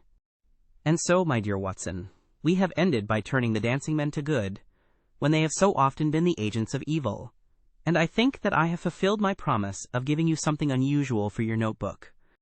3:40 is our train, and I fancy we should be back in Baker Street for dinner. Only one word of epilogue. The American Abe Slaney was condemned to death at the winter assizes at Norwich, but his penalty was changed to penal servitude in consideration of mitigating circumstances, and the certainty that Hilton Cubitt had fired the first shot. Of Mrs. Hilton Cubitt, I only know that I have heard she recovered entirely, and that she still remains a widow, devoting her whole life to the care of the poor and to the administration of her husband's estate. Chapter 4. The Adventure of the Solitary Cyclist. From the years 1894 to 1901 inclusive, Mr. Sherlock Holmes was a very busy man. It is safe to say that there was no public case of any difficulty in which he was not consulted during those 8 years, and there were hundreds of private cases, some of them of the most intricate and extraordinary character, in which he played a prominent part. Many startling successes and a few unavoidable failures were the outcome of this long period of continuous work. As I have preserved very full notes of all these cases, and was myself personally engaged in many of them, it may be imagined that it is no easy task to know which I should select to lay before the public. I shall, however, preserve my former rule, and give the preference to those cases which derive their interest not so much from the brutality of the crime as from the ingenuity and dramatic quality of the solution. For this reason, I will now lay before the reader the facts connected with Miss Violet Smith, the solitary cyclist of Charlington, and the curious sequel of our investigation, which culminated in unexpected tragedy. It is true that the circumstance did not admit of any striking illustration of those powers for which my friend was famous, but there were some points about the case which made it stand out in those long records of crime from which I gather the material for these little narratives. On referring to my notebook for the year 1895, I find that it was upon Saturday, the 23rd of April, that we first heard of Miss Violet Smith. Her visit was, I remember, extremely unwelcome to Holmes, for he was immersed at the moment in a very abstruse and complicated problem concerning the peculiar persecution to which John Vincent Harden, the well-known tobacco millionaire, had been subjected. My friend, who loved above all things precision and concentration of thought, resented anything which distracted his attention from the matter in hand. And yet without a harshness which was foreign to his nature, it was impossible to refuse to listen to the story of the young and beautiful woman, tall, graceful, and queenly, who presented herself at Baker Street late in the evening, and implored his assistance and advice. It was vain to urge that his time was already fully occupied, for the young lady had come with the determination to tell her story, and it was evident that nothing short of force could get her out of the room until she had done so. With a resigned air and a somewhat weary smile, Holmes begged the beautiful intruder to take a seat, and to inform us what it was that was troubling her. "At least it cannot be your health," said he, as his keen eyes darted over her. "So ardent a bicyclist must be full of energy." She glanced down in surprise at her own feet, and I observed the slight roughening of the side of the sole, caused by the friction of the edge of the pedal. "Yes, I bicycle a good deal, Mr. Holmes, and that has something to do with my visit to you today." My friend took the lady's ungloved hand, and examined it with as close an attention and as little sentiment as a scientist would show to a specimen. "You will excuse me, I am sure. It is my business," said he, as he dropped it. "I nearly fell into the error of supposing that you were typewriting. Of course, it is obvious that it is music. You observe the spatulate finger ends, Watson, which is common to both professions. There is a spirituality about the face, however," she gently turned it towards the light, "which the typewriter does not generate. This lady is a musician. Yes, Mr. Holmes, I teach music. In the country, I presume, from your complexion." "Yes, sir, near Farnham, on the borders of Surrey. A beautiful neighborhood, and full of the most interesting associations. You remember, Watson, that it was near there that we took Archie Stamford, the forger. Now, Miss Violet, what has happened to you near Farnham, on the borders of Surrey?" The young lady, with great clearness and composure, made the following curious statement. "My father is dead, Mr. Holmes. He was James Smith, who conducted the orchestra at the old Imperial Theatre. My mother and I were left without a relation in the world, except one uncle, Ralph Smith, who went to Africa 25 years ago, and we have never had a word from him since. When father died, we were left very poor, but one day we were told that there was an advertisement in the Times inquiring for our whereabouts. You can imagine how excited we were, for we thought that someone had left us a fortune. We went at once to the lawyer whose name was given in the paper. There we met two gentlemen, Mr. Carruthers and Mr. Woodley, who were home on a visit from South Africa. They said that my uncle was a friend of theirs, that he had died some months before in great poverty in Johannesburg, and that he had asked them with his last breath to hunt up his relations and see that they were in no want. It seemed strange to us that Uncle Ralph, who took no notice of us when he was alive, should be so careful to look after us when he was dead, but Mr. Carruthers explained that the reason was that my uncle had just heard of the death of his brother, and so felt responsible for our fate. "Excuse me," said Holmes. "When was this interview?" "Last December, 4 months ago. Pray proceed." "Mr. Woodley seemed to me to be a most odious person. He was forever making eyes at me, a coarse, puffy-faced, red-mustached young man, with his hair plastered down on each side of his forehead.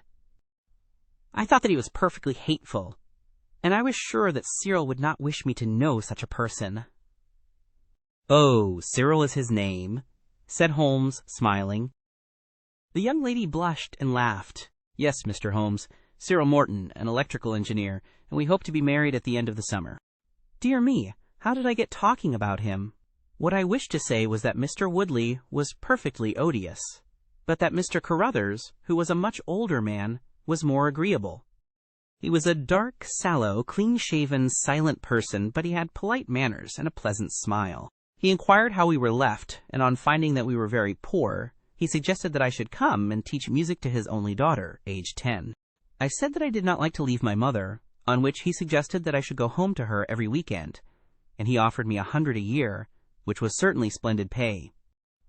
So it ended by my accepting, and I went down to Chiltern Grange, about 6 miles from Farnham. Mr. Carruthers was a widower, but he had engaged a lady housekeeper, a very respectable elderly person, called Mrs. Dixon, to look after his establishment. The child was a dear, and everything promised well. Mr. Carruthers was very kind and very musical, and we had most pleasant evenings together. Every weekend I went home to my mother in town. The first flaw in my happiness was the arrival of the red-mustached Mr. Woodley. He came for a visit of a week, and oh! It seemed 3 months to me. He was a dreadful person, a bully to everyone else, but to me something infinitely worse. He made odious love to me, boasted of his wealth, said that if I married him I could have the finest diamonds in London, and finally, when I would have nothing to do with him, he seized me in his arms one day after dinner. He was hideously strong, and swore that he would not let me go until I had kissed him. Mr. Carruthers came in and tore him from me, on which he turned upon his own host, knocking him down and cutting his face open. That was the end of his visit, as you can imagine. Mr. Carruthers apologized to me next day, and assured me that I should never be exposed to such an insult again. I have not seen Mr. Woodley since. And now, Mr. Holmes, I come at last to the special thing which has caused me to ask your advice today.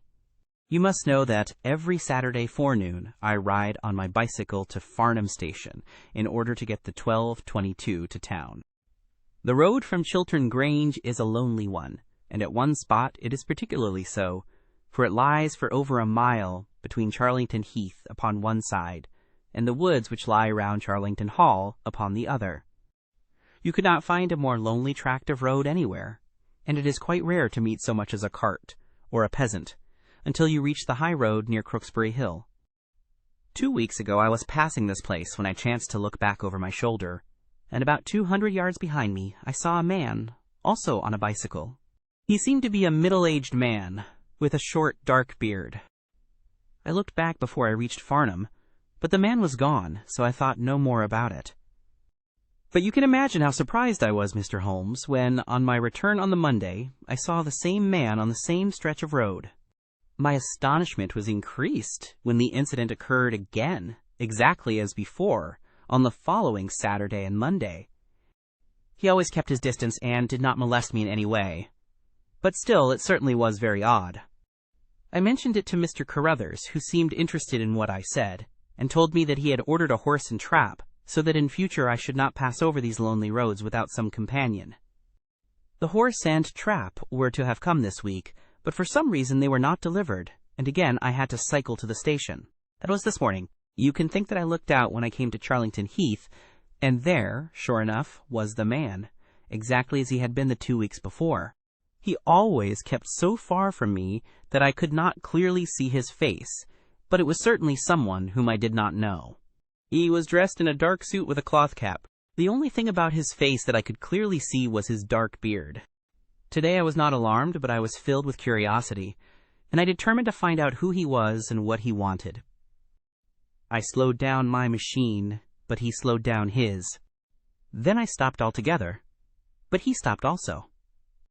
Then I laid a trap for him. There is a sharp turning of the road, and I pedaled very quickly round this, and then I stopped and waited. I expected him to shoot round and pass me before he could stop. But he never appeared. Then I went back and looked round the corner. I could see a mile of road, but he was not on it. To make it the more extraordinary, there was no side road at this point down which he could have gone. Holmes chuckled and rubbed his hands. "This case certainly presents some features of its own," said he. "How much time elapsed between your turning the corner and your discovery that the road was clear?" 2 or 3 minutes. "Then he could not have retreated down the road, and you say that there are no side roads?" "None." "Then he certainly took a footpath on one side or the other." "It could not have been on the side of the heath, or I should have seen him." So, by the process of exclusion, we arrive at the fact that he made his way toward Charlington Hall, which, as I understand, is situated in its own grounds on one side of the road. Anything else?" "Nothing, Mr. Holmes, save that I was so perplexed that I felt I should not be happy until I had seen you and had your advice." Holmes sat in silence for some little time. "Where is the gentleman to whom you are engaged?" he asked at last. "He is in the Midland Electrical Company, at Coventry." "He would not pay you a surprise visit?" "Oh, Mr. Holmes! As if I should not know him! Have you had any other admirers?" "Several before I knew Cyril, and since—" "There was this dreadful man, Woodley, if you can call him an admirer." "No one else?" Our fair client seemed a little confused. "Who was he?" asked Holmes. "Oh, it may be a mere fancy of mine, but it had seemed to me sometimes that my employer, Mr. Carruthers, takes a great deal of interest in me. We are thrown rather together. I play his accompaniments in the evening. He has never said anything. He is a perfect gentleman. But a girl always knows." "Ha!" Holmes looked grave. "What does he do for a living?" "He is a rich man." "No carriages or horses?" "Well, at least he is fairly well-to-do. But he goes into the city 2 or 3 times a week. He is deeply interested in South African gold shares. You will let me know any fresh development, Miss Smith." "I am very busy just now, but I will find time to make some inquiries into your case. In the meantime, take no step without letting me know. Good-bye, and I trust that we shall have nothing but good news from you." "It is part of the settled order of nature that such a girl should have followers," said Holmes. He pulled at his meditative pipe. "But for choice, not on bicycles and lonely country roads. Some secretive lover, beyond all doubt, but there are curious and suggestive details about the case, Watson." "That he should appear only at that point?" Exactly. Our first effort must be to find who are the tenants of Charlington Hall. Then, again, how about the connection between Carruthers and Woodley? Since they appear to be men of such a different type, how came they both to be so keen upon looking up Ralph Smith's relations? One more point. What sort of a menage is it which pays double the market price for a governess but does not keep a horse, although 6 miles from the station? Odd, Watson, very odd. You will go down? No, my dear fellow, you will go down. This may be some trifling intrigue, and I cannot break my other important research for the sake of it. On Monday you will arrive early at Farnham. You will conceal yourself near Charlington Heath. You will observe these facts for yourself and act as your own judgment advises. Then, having inquired as to the occupants of the hall, you will come back to me and report. And now, Watson, not another word of the matter until we have a few solid stepping stones on which we may hope to get across to our solution. We had ascertained from the lady that she went down upon the Monday by the train which leaves Waterloo at 9:50, so I started early and caught the 9:13. At Farnham Station, I had no difficulty in being directed to Charlington Heath. It was impossible to mistake the scene of the young lady's adventure, for the road runs between the open heath on one side and an old yew hedge upon the other, surrounding a park which is studded with magnificent trees.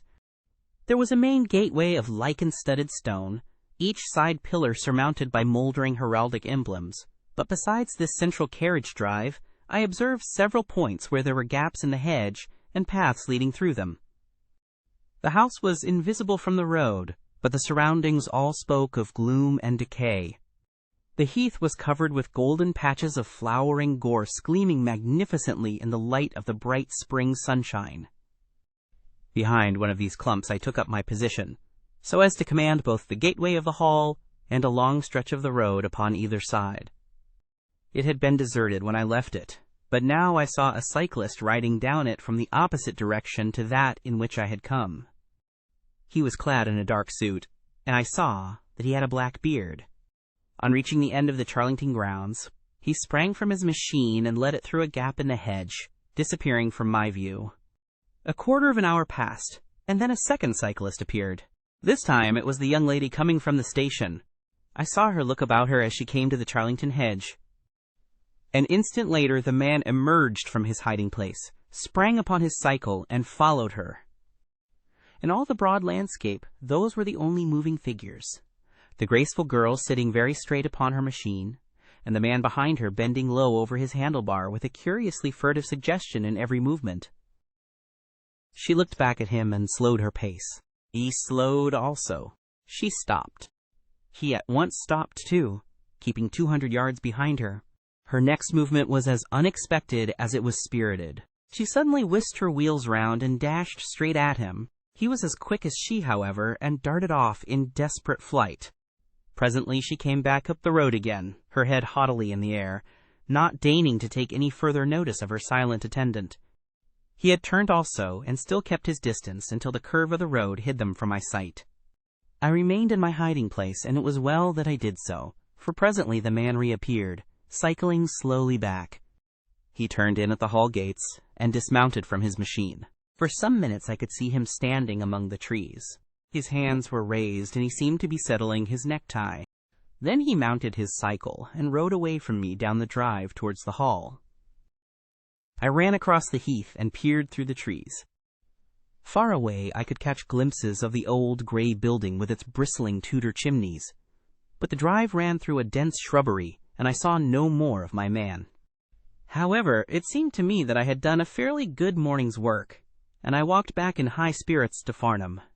The local house agent could tell me nothing about Charlington Hall, and referred me to a well-known firm in Pall Mall.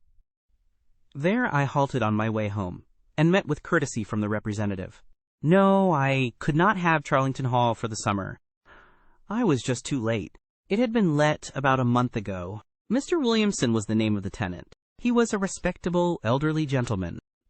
The polite agent was afraid he could say no more, as the affairs of his clients were not matters which he could discuss. Mr. Sherlock Holmes listened with attention to the long report which I was able to present to him that evening, but it did not elicit that word of curt praise which I had hoped for and should have valued. On the contrary, his austere face was even more severe than usual, as he commented upon the things that I had done and the things that I had not. "Your hiding-place, my dear Watson, was very faulty.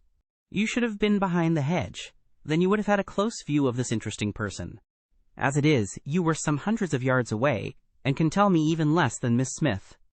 She thinks she does not know the man. I am convinced she does. Why, otherwise, should he be so desperately anxious that she should not get so near him as to see his features? You describe him as bending over the handlebar. Concealment again, you see. You really have done remarkably badly. He returns to the house, and you want to find out who he is. You come to a London house agent. What should I have done?" I cried with some heat. "Gone to the nearest public house. That is the center of country gossip. They would have told you every name, from the master to the scullery maid. Williamson? It conveys nothing to my mind. If he is an elderly man, he is not this active cyclist who sprints away from that young lady's athletic pursuit. What have we gained by your expedition? The knowledge that the girl's story is true. I never doubted it, that there is a connection between the cyclist and the Hall. I never doubted that either. That the Hall is tenanted by Williamson. Who's the better for that? Well, my dear sir, don't look so depressed. We can do little more until next Saturday, and in the meantime I may make 1 or 2 inquiries myself." Next morning we had a note from Miss Smith, recounting shortly and accurately the very incidents which I had seen, but the pith of the letter lay in the postscript. "I am sure that you will respect my confidence, Mr. Holmes, when I tell you that my place here has become difficult, owing to the fact that my employer has proposed marriage to me. I am convinced that his feelings are most deep and most honorable. At the same time, my promise is of course given.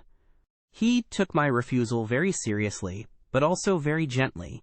You can understand, however, that the situation is a little strained. Our young friend seems to be getting into deep waters," said Holmes thoughtfully as he finished the letter. "The case certainly presents more features of interest and more possibility of development than I had originally thought. I should be none the worse for a quiet, peaceful day in the country, and I am inclined to run down this afternoon and test 1 or 2 theories which I have formed." Holmes's quiet day in the country had a singular termination, for he arrived at Baker Street late in the evening, with a cut lip and a discolored lump upon his forehead, besides a general air of dissipation, which would have made his own person the fitting object of a Scotland Yard investigation. He was immensely tickled by his own adventures, and laughed heartily as he recounted them. "I get so little active exercise that it is always a treat," said he. "You are aware that I have some proficiency in the good old British sport of boxing. Occasionally it is of service. Today, for example, I should have come to very ignominious grief without it." I begged him to tell me what had occurred. "I found that country pub which I had already recommended to your notice, and there I made my discreet inquiries. I was in the bar, and a garrulous landlord was giving me all that I wanted. Williamson is a white-bearded man, and he lives alone with a small staff of servants at the Hall. There is some rumor that he is or has been a clergyman, but 1 or 2 incidents of his short residence at the Hall struck me as peculiarly unecclesiastical. I have already made some inquiries at a clerical agency, and they tell me that there was a man of that name in orders, whose career has been a singularly dark one. The landlord further informed me that there are usually week-end visitors, a warm lot, sir, at the Hall, and especially one gentleman with a red mustache, Mr. Woodley by name, who was always there.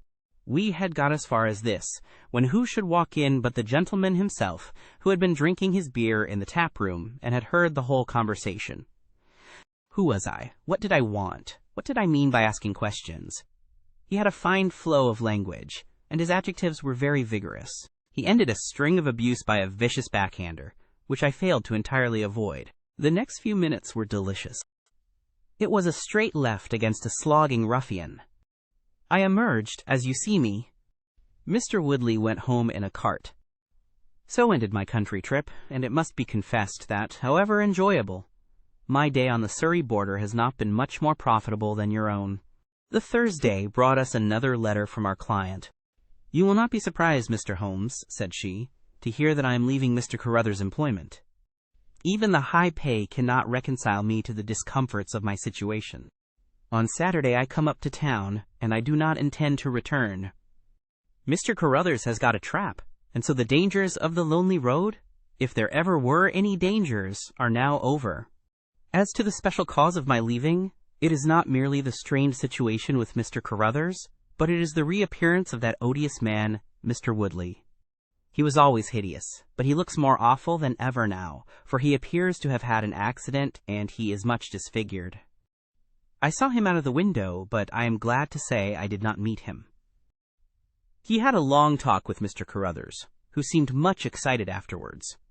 Woodley must be staying in the neighborhood, for he did not sleep here, and yet I caught a glimpse of him again this morning, slinking about in the shrubbery. I would sooner have a savage wild animal loose about the place. I loathe and fear him more than I can say. How can Mr. Carruthers endure such a creature for a moment? However, all my troubles will be over on Saturday.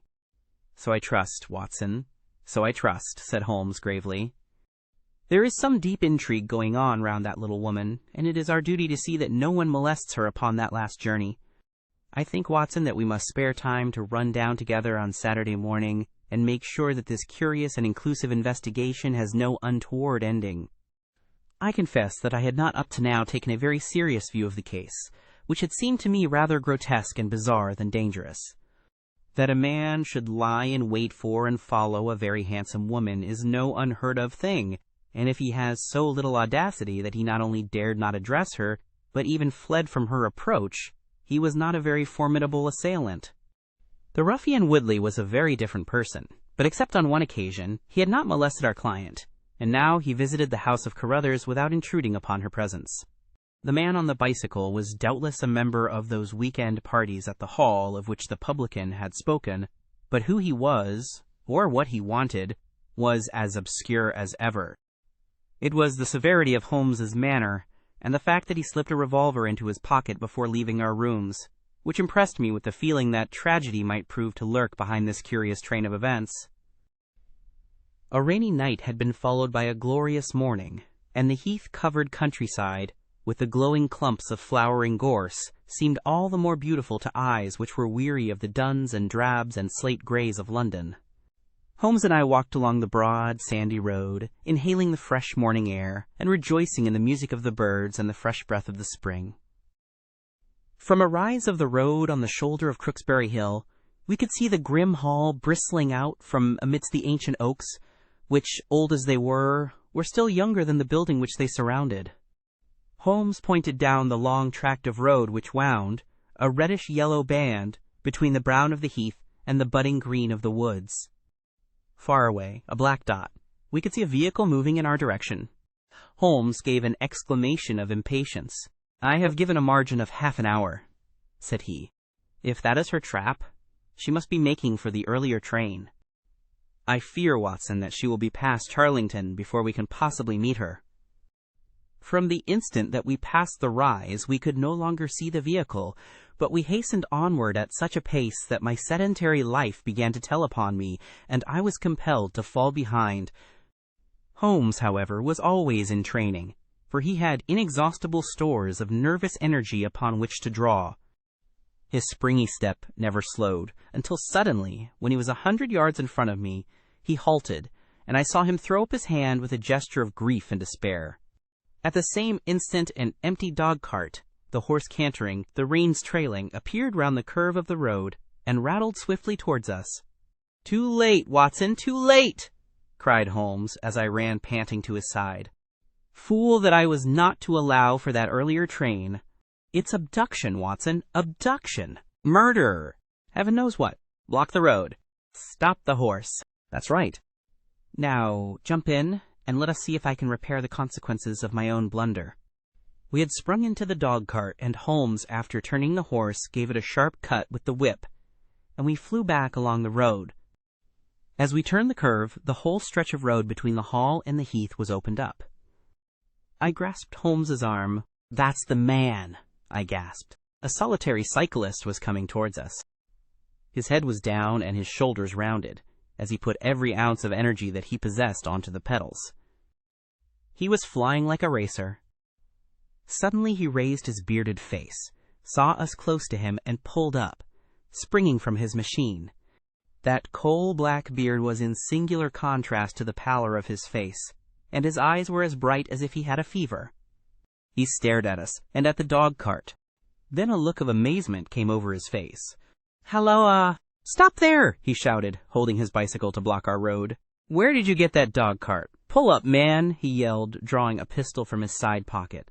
"Pull up, I say, or, by George, I'll put a bullet into your horse." Holmes threw the reins into my lap and sprang down from the cart. "You're the man we want to see." "Where is Miss Violet Smith?" he said, in his quick, clear way. "That's what I'm asking you. You're in her dog-cart. You ought to know where she is." We met the dog-cart on the road. There was no one in it. We drove back to help the young lady. Good Lord! Good Lord! "What shall I do?" cried the stranger, in an ecstasy of despair. "They've got her, that hellhound Woodley and the blackguard parson. Come, man, come, if you really are her friend. Stand by me, and we'll save her, if I have to leave my carcass in Charlington Wood." He ran distractedly, his pistol in his hand, towards a gap in the hedge. Holmes followed him, and I, leaving the horse grazing beside the road, followed Holmes. "This is where they came through," said he, pointing to the marks of several feet upon the muddy path. "Halloa! Stop a minute. Who's this in the bush?" It was a young fellow, about 17, dressed like an ostler, with leather cords and gaiters. He lay upon his back, his knees drawn up, a terrible cut upon his head. He was insensible, but alive. A glance at his wound told me that it had not penetrated the bone. "That's Peter, the groom," cried the stranger. "He drove her. The beasts have pulled him off and clubbed him. Let him lie. We can't do him any good, but we may save her from the worst fate that can befall a woman." We ran frantically down the path which wound among the trees. We had reached the shrubbery which surrounded the house when Holmes pulled up. They didn't go to the house. Here are their marks on the left. Here, beside the laurel bushes. "Ah, I said so." As he spoke, a woman's shrill scream, a scream which vibrated with a frenzy of horror, burst from the thick green clump of bushes in front of us. It ended suddenly on its highest note, with a choke and a gurgle. "This way! This way! They are in the bowling alley!" cried the stranger, darting through the bushes. "Ah, the cowardly dogs! Follow me, gentlemen. Too late! Too late! By the living jingo!" We had broken suddenly into a lovely glade of greensward, surrounded by ancient trees. On the farther side of it, under the shadow of a mighty oak, there stood a singular group of 3 people. One was a woman, our client, drooping and faint, a handkerchief round her mouth. Opposite her stood a brutal, heavy-faced, red-moustached young man, his gaitered legs parted wide, one arm akimbo, the other waving a riding crop, his whole attitude suggestive of triumphant bravado. Between them, an elderly, gray-bearded man, wearing a short surplice over a light tweed suit, had evidently just completed the wedding service, for he pocketed his prayer book as we appeared, and slapped the sinister bridegroom upon the back in jovial congratulation. "They're married!" I gasped. "Come on!" cried our guide. "Come on!" He rushed across the glade, Holmes and I at his heels. As we approached, the lady staggered against the trunk of the tree for support. Williamson, the ex-clergyman, bowed to us with mock politeness, and the bully, Woodley, advanced with a shout of brutal and exultant laughter. "You can take your beard off, Bob," said he. "I know you. Right enough. Well, you and your pals have just come in time for me to be able to introduce you to Mrs. Woodley." Our guide's answer was a singular one. He snatched off the dark beard which had disguised him and threw it on the ground, disclosing a long, sallow, clean-shaven face below it.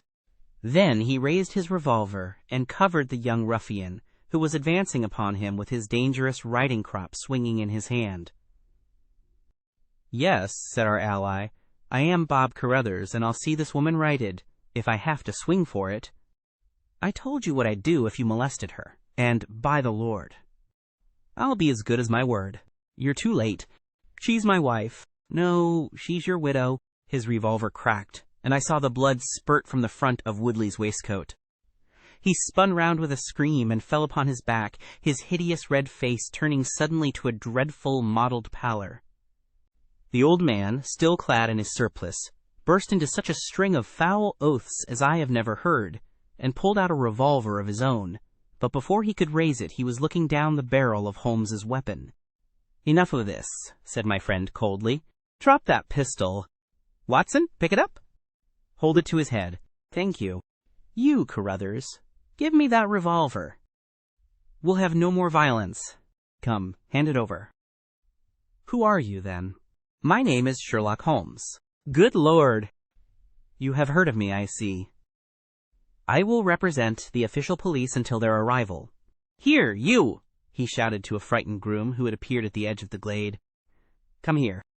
Take this note as hard as you can ride to Farnham." He scribbled a few words upon a leaf from his notebook. "Give it to the superintendent at the police station. Until he comes, I must detain you all under my personal custody." The strong, masterful personality of Holmes dominated the tragic scene, and all were equally puppets in his hands. Williamson and Carruthers found themselves carrying the wounded Woodley into the house, and I gave my arm to the frightened girl. The injured man was laid on his bed, and at Holmes's request I examined him. I carried my report to where he sat in the old tapestry-hung dining room with his two prisoners before him. "He will live," said I. "What?" cried Carruthers, springing out of his chair. "I'll go upstairs and finish him first. Do you tell me that that angel is to be tied to Roaring Jack Woodley for life?" "You need not concern yourself about that," said Holmes. "There are two very good reasons why she should, under no circumstances, be his wife. In the first place, we are very safe in questioning Mr. Williamson's right to solemnize a marriage." "I have been ordained," cried the old rascal. "And also unfrocked. Once a clergyman, always a clergyman?" "I think not. How about the license?" "We had a license for the marriage. I have it here in my pocket." "Then you got it by trick. But in any case, a forced marriage is no marriage, but it is a very serious felony, as you will discover before you have finished. You'll have time to think the point out during the next 10 years or so, unless I am mistaken. As to you, Carruthers, you would have done better to keep your pistol in your pocket." "I begin to think so, Mr. Holmes. But when I thought of all the precaution I had taken to shield this girl, for I loved her, Mr. Holmes, and it is the only time that ever I knew what love was, it fairly drove me mad to think that she was in the power of the greatest brute and bully in South Africa, a man whose name is a holy terror from Kimberley to Johannesburg. Why, Mr. Holmes, you'll hardly believe it, but ever since that girl has been in my employment, I never once let her go past this house, where I knew the rascals were lurking, without following her on my bicycle, just to see that she came to no harm. I kept my distance from her, and I wore a beard, so that she should not recognize me, for she is a good and high-spirited girl, and she wouldn't have stayed in my employment long if she had thought that I was following her about the country roads." "Why didn't you tell her of her danger?" "Because then, again, she would have left me, and I couldn't bear to face that. Even if she couldn't love me, it was a great deal to me just to see her dainty form about the house, and to hear the sound of her voice."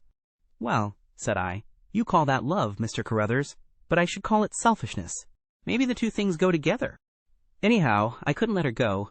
Besides, with this crowd about, it was well that she should have someone near to look after her. Then, when the cable came, I knew they were bound to make a move." "What cable?" Carruthers took a telegram from his pocket. "That's it," said he. It was short and concise. "The old man is dead." Said Holmes. "I think I see how things worked, and I can understand how this message would, as you say, bring them to a head. But while you wait, you might tell me what you can." The old reprobate with the surplice burst into a volley of bad language. "By heaven," said he, "if you squeal on us, Bob Carruthers, I'll serve you as you served Jack Woodley.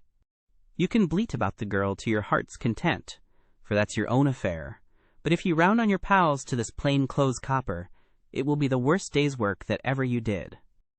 "Your reverence need not be excited," said Holmes, lighting a cigarette. "The case is clear enough against you, and all I ask is a few details for my private curiosity.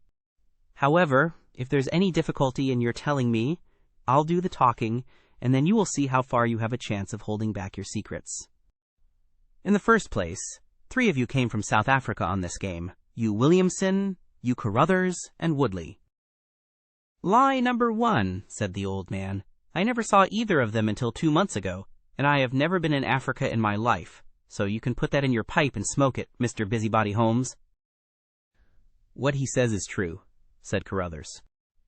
Well, 2 of you came over. His Reverence is our own homemade article. You had known Ralph Smith in South Africa. You had reason to believe he would not live long. You found out that his niece would inherit his fortune.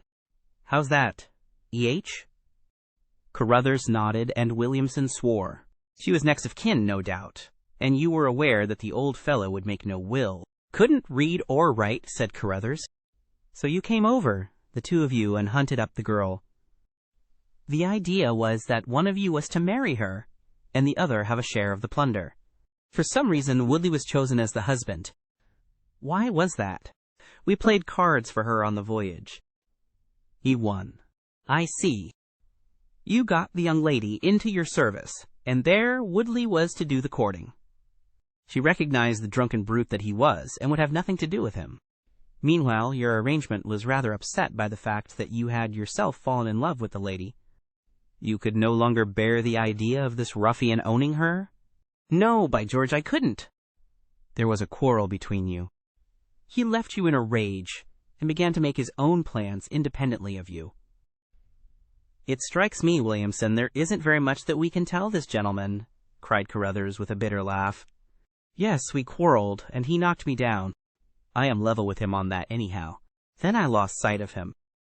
That was when he picked up with this outcast Padre here.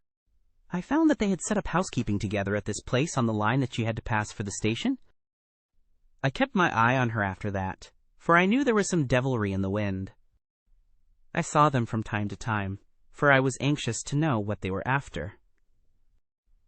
2 days ago, Woodley came up to my house with this cable, which showed that Ralph Smith was dead. He asked me if I would stand by the bargain. I said I would not. He asked me if I would marry the girl myself and give him a share. I said I would willingly do so, but that she would not have me. He said, let us get her married first, and after a week or 2 she may see things a bit different. I said I would have nothing to do with violence. So he went off cursing, like the foul-mouthed blackguard that he was, and swearing that he would have her yet. She was leaving me this weekend, and I had got a trap to take her to the station, but I was so uneasy in my mind that I followed her on my bicycle. She had got a start, however, and before I could catch her, the mischief was done. The first thing I knew about it was when I saw you 2 gentlemen driving back in her dog-cart.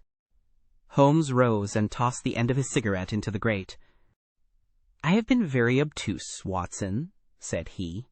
When in your report you said that you had seen the cyclist as you thought arrange his necktie in the shrubbery, that alone should have told me all. However, we may congratulate ourselves upon a curious and, in some respects, a unique case. I perceive 3 of the county constabulary in the drive, and I am glad to see that the little ostler is able to keep pace with them, so it is likely that neither he nor the interesting bridegroom will be permanently damaged by their morning's adventures. I think, Watson, that in your medical capacity, you might wait upon Miss Smith, and tell her that if she is sufficiently recovered, we shall be happy to escort her to her mother's home. If she is not quite convalescent, you will find that a hint that we were about to telegraph to a young electrician in the Midlands would probably complete the cure. As to you, Mr. Carruthers, I think that you have done what you could to make amends for your share in an evil plot.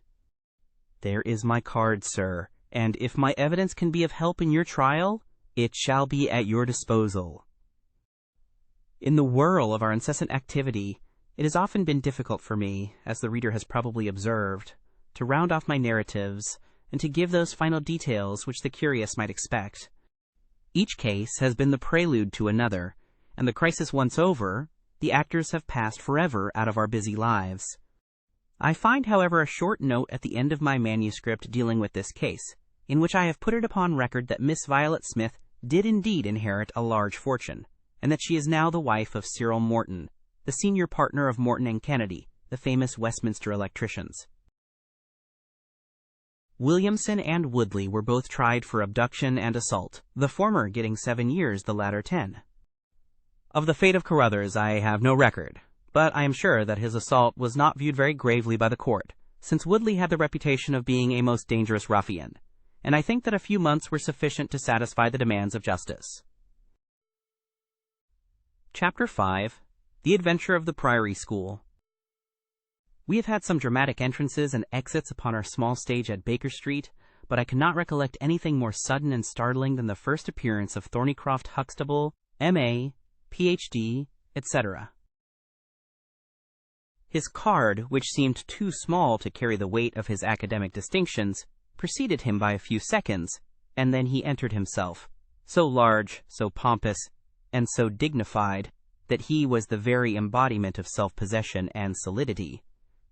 And yet his first action, when the door had closed behind him, was to stagger against the table, whence he slipped down upon the floor, and there was that majestic figure prostrate and insensible upon our bearskin hearth-rug.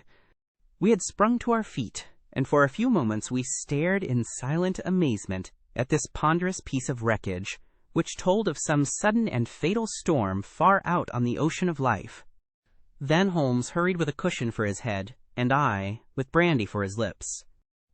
The heavy white face was seamed with lines of trouble, the hanging pouches under the closed eyes were leaden in color, the loose mouth drooped dolorously at the corners, the rolling chins were unshaven.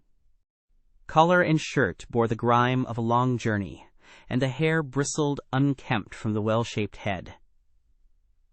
It was a sorely stricken man who lay before us. "What is it, Watson?" asked Holmes. "Absolute exhaustion, possibly mere hunger and fatigue," said I, with my finger on the thready pulse, where the stream of life trickled thin and small. "Return ticket from Mackleton, in the north of England," said Holmes, drawing it from the watch-pocket. "It is not 12 o'clock yet. He has certainly been an early starter." The puckered eyelids had begun to quiver, and now a pair of vacant gray eyes looked up at us. An instant later the man had scrambled onto his feet, his face crimson with shame. "Forgive this weakness, Mr. Holmes. I have been a little overwrought." "Thank you. If I might have a glass of milk and a biscuit, I have no doubt that I should be better." "I came personally, Mr. Holmes, in order to ensure that you would return with me." "I feared that no telegram would convince you of the absolute urgency of the case." "When you are quite restored—" "I am quite well again. I cannot imagine how I came to be so weak." "I wish you, Mr. Holmes, to come to Mackleton with me by the next train." My friend shook his head. "My colleague, Dr. Watson, could tell you that we are very busy at present. I am retained in this case of the Ferrers documents, and the Abergavenny murder is coming up for trial. Only a very important issue could call me from London at present." "Important!" Our visitor threw up his hands. "Have you heard nothing of the abduction of the only son of the Duke of Holderness?" "What? The late cabinet minister?" "Exactly. We had tried to keep it out of the papers, but there was some rumor in the Globe last night. I thought it might have reached your ears." Holmes shot out his long, thin arm and picked out volume H in his encyclopedia of reference. "Holderness, 6th Duke, K.G. P.C. Half the alphabet. Baron Beverley, Earl of Carston. Dear me, what a list. Lord Lieutenant of Hallamshire since 1900. Married Edith, daughter of Sir Charles Appledore, 1888. Heir and only child, Lord Saltire. Owns about 250,000 acres. Minerals in Lancashire and Wales. Address, Carlton House Terrace, Holderness Hall, Hallamshire. Carston Castle, Bangor, Wales. Lord of the Admiralty, 1872. Chief Secretary of State for... Well, this man is certainly one of the greatest subjects of the Crown. The greatest and perhaps the wealthiest. I am aware, Mr. Holmes, that you take a very high line in professional matters, and that you are prepared to work for the work's sake. I may tell you, however, that His Grace has already intimated that a cheque for £5,000 will be handed over to the person who can tell him where his son is, and another 1,000 to him who can name the man or men who have taken him." "It is a princely offer," said Holmes. "Watson, I think that we shall accompany Dr. Huxtable back to the north of England. And now, Dr. Huxtable, when you have consumed that milk, you will kindly tell me what has happened, when it happened, how it happened, and finally, what Dr. Thornycroft Huxtable of the Priory School near Mackleton has to do with the matter, and why he comes 3 days after an event. The state of your chin gives the date, to ask for my humble services. Our visitor had consumed his milk and biscuits. The light had come back to his eyes and the color to his cheeks as he set himself with great vigor and lucidity to explain the situation. I must inform you, gentlemen, that the Priory is a preparatory school, of which I am the founder and principal.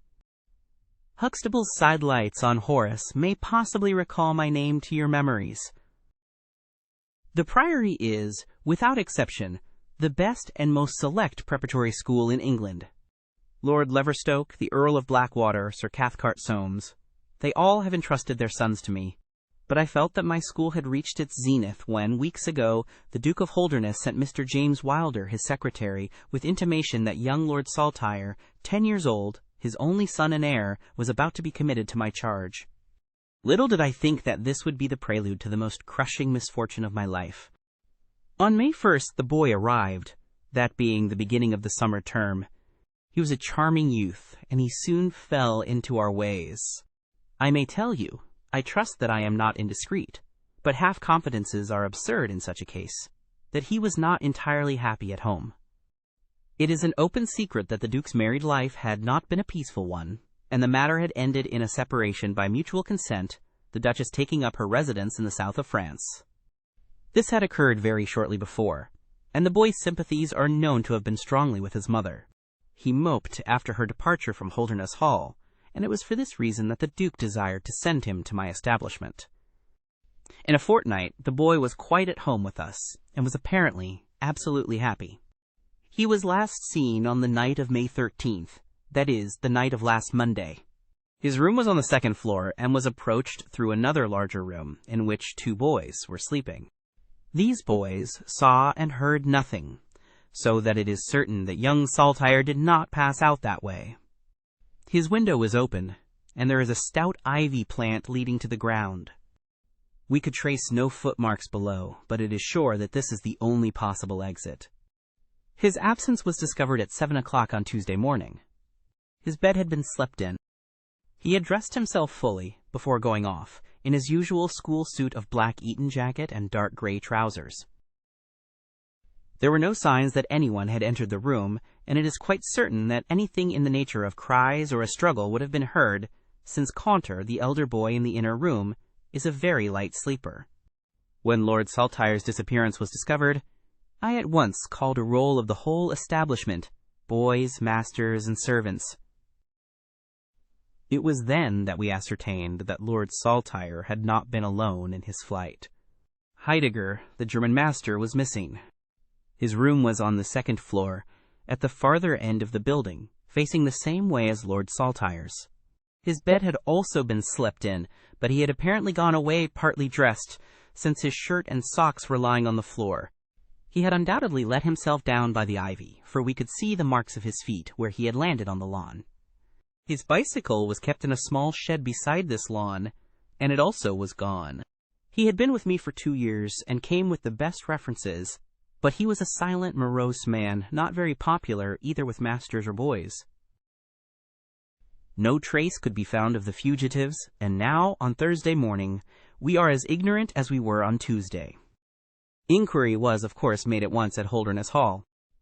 It is only a few miles away, and we imagined that, in some sudden attack of homesickness, he had gone back to his father, but nothing had been heard of him.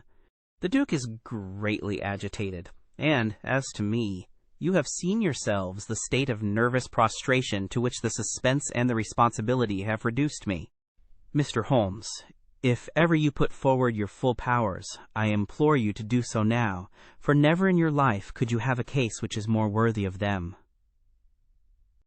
Sherlock Holmes had listened with the utmost intentness to the statement of the unhappy schoolmaster. His drawn brows and the deep furrow between them showed that he needed no exhortation to concentrate all his attention upon a problem which, apart from the tremendous interests involved, must appeal so directly to his love of the complex and the unusual. He now drew out his notebook and jotted down 1 or 2 memoranda. "You have been very remiss in not coming to me sooner," said he, severely. "You start me on my investigation with a very serious handicap. It is inconceivable, for example, that this ivy and this lawn would have yielded nothing to an expert observer. I am not to blame, Mr. Holmes. His Grace was extremely desirous to avoid all public scandal. He was afraid of his family unhappiness being dragged before the world. He has a deep horror of anything of the kind. But there has been some official investigation?" "Yes, sir, and it has proved most disappointing. An apparent clue was at once obtained, since a boy and a young man were reported to have been seen leaving a neighboring station by an early train. Only last night we had news that the couple had been hunted down in Liverpool, and they proved to have no connection whatever with the matter in hand. Then it was that in my despair and disappointment, after a sleepless night, I came straight to you by the early train. I suppose the local investigation was relaxed while this false clue was being followed up. It was entirely dropped, so that 3 days have been wasted. The affair has been most deplorably handled. I feel it and admit it. And yet the problem should be capable of ultimate solution. I shall be very happy to look into it. Have you been able to trace any connection between the missing boy and this German master?" "None at all." "Was he in the master's class?" "No. He never exchanged a word with him, so far as I know." "That is certainly very singular. Had the boy a bicycle?" "No." "Was any other bicycle missing?" "No." "Is that certain?" "Quite." "Well, now, you do not mean to seriously suggest that this German rode off upon a bicycle in the dead of the night, bearing the boy in his arms?" "Certainly not." "Then what is the theory in your mind?" "The bicycle may have been a blind. It may have been hidden somewhere, and the pair gone off on foot." "Quite so, but it seems rather an absurd blind, does it not? Were there other bicycles in this shed?" "Several." "Would he not have hidden a couple had he desired to give the idea that they had gone off upon them?" "I suppose he would." "Of course he would. The blind theory won't do, but the incident is an admirable starting point for an investigation. After all, a bicycle is not an easy thing to conceal or to destroy. One other question. Did anyone call to see the boy on the day before he disappeared?" "No." "Did he get any letters?" "Yes, one letter." "From whom?" "From his father." "Do you open the boy's letters?" "No." "How do you know it was from the father?" "The coat of arms was on the envelope, and it was addressed in the Duke's peculiar stiff hand. Besides, the Duke remembers having written." "When had he a letter before that?" "Not for several days." "Had he ever one from France?" "No, never." "You see the point of my questions, of course. Either the boy was carried off by force, or he went of his own free will. In the latter case, you would expect that some prompting from outside would be needed to make so young a lad do such a thing. If he has had no visitors, that prompting must have..." Chapter 6. The Adventure of Black Peter. I have never known my friend to be in better form, both mental and physical, than in the year '95. His increasing fame had brought with it an immense practice, and I should be guilty of an indiscretion if I were even to hint at the identity of some of the illustrious clients who crossed our humble threshold in Baker Street. Holmes, however, like all great artists, lived for his art's sake, and, save in the case of the Duke of Holderness, I have seldom known him claim any large reward for his inestimable services. So unworldly was he, or so capricious, that he frequently refused his help to the powerful and wealthy where the problem made no appeal to his sympathies, while he would devote weeks of most intense application to the affairs of some humble client whose case presented those strange and dramatic qualities which appealed to his imagination and challenged his ingenuity. In this memorable year '95, a curious and incongruous succession of cases had engaged his attention, ranging from his famous investigation of the sudden death of Cardinal Tosca, an inquiry which was carried out by him at the express desire of His Holiness the Pope, down to his arrest of Wilson, the notorious canary trainer, which removed a plague spot from the East End of London. Close on the heels of these two famous cases came the tragedy of Woodman's Lee, and the very obscure circumstances which surrounded the death of Captain Peter Carey. No record of the doings of Mr. Sherlock Holmes would be complete, which did not include some account of this very unusual affair, During the first week of July, my friend had been absent so often and so long from our lodgings that I knew he had something on hand. The fact that several rough-looking men called during that time and inquired for Captain Basil made me understand that Holmes was working somewhere under one of the numerous disguises and names with which he concealed his own formidable identity. He had at least 5 small refuges in different parts of London, in which he was able to change his personality. He said nothing of his business to me, and it was not my habit to force a confidence. The first positive sign which he gave me of the direction which his investigation was taking was an extraordinary one. He had gone out before breakfast, and I had sat down to mine when he strode into the room, his hat upon his head, and a huge barbed-headed spear tucked like an umbrella under his arm. "Good gracious, Holmes," I cried. "You don't mean to say that you have been walking about London with that thing?" I drove to the butcher's and back. The butcher's? And I return with an excellent appetite. There can be no question, my dear Watson, of the value of exercise before breakfast. But I am prepared to bet that you will not guess the form that my exercise has taken. I will not attempt it. He chuckled as he poured out the coffee. If you could have looked into Allardyce's back shop, you would have seen a dead pig swung from a hook in the ceiling, and a gentleman in his shirt sleeves furiously stabbing at it with this weapon. I was that energetic person, and I have satisfied myself that by no exertion of my strength can I transfix the pig with a single blow. Perhaps you would care to try? Not for worlds. But why were you doing this? Because it seemed to me to have an indirect bearing upon the mystery of Woodman's Lee. Ah, Hopkins, I got your wire last night, and I have been expecting you. Come and join us. Our visitor was an exceedingly alert man, 30 years of age, dressed in a quiet tweed suit, but retaining the erect bearing of one who was accustomed to official uniform. I recognized him at once as Stanley Hopkins, a young police inspector, for whose future Holmes had high hopes, while he in turn professed the admiration and respect of a pupil for the scientific methods of the famous amateur. Hopkins's brow was clouded, and he sat down with an air of deep dejection. "No, thank you, sir. I breakfasted before I came round.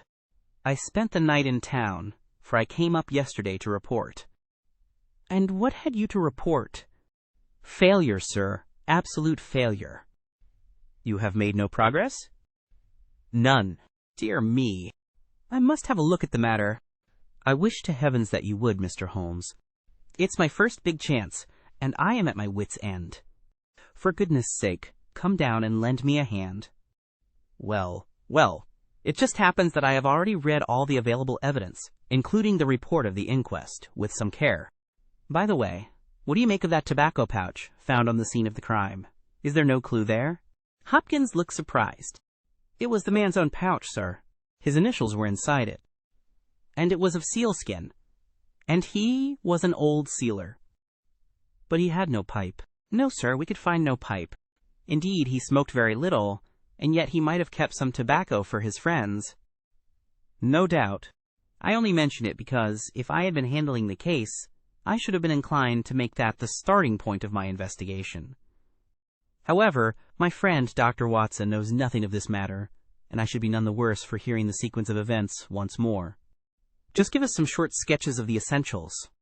Stanley Hopkins drew a slip of paper from his pocket. "I have a few dates here which will give you the career of the dead man, Captain Peter Carey. He was born in, quote, 45, 50 years of age. He was a most daring and successful seal and whale fisher. In 1883 he commanded the steam sealer Sea Unicorn of Dundee. He had then had several successful voyages in succession, and in the following year, 1884, he retired. After that he traveled for some years, and finally he bought a small place called Woodman's Lee, near Forest Row in Sussex. There he has lived for 6 years, and there he died just a week ago today." There were some most singular points about the man. In ordinary life he was a strict Puritan, a silent, gloomy fellow. His household consisted of his wife, his daughter, aged 20, and 2 female servants. These last were continually changing, for it was never a very cheery situation, and sometimes it became past all bearing. The man was an intermittent drunkard, and when he had the fit on him, he was a perfect fiend. He has been known to drive his wife and daughter out of doors in the middle of the night, and flogged them through the park until the whole village outside the gates was aroused by their screams. He was summoned once for a savage assault upon the old vicar, who had called upon him to remonstrate with him upon his conduct.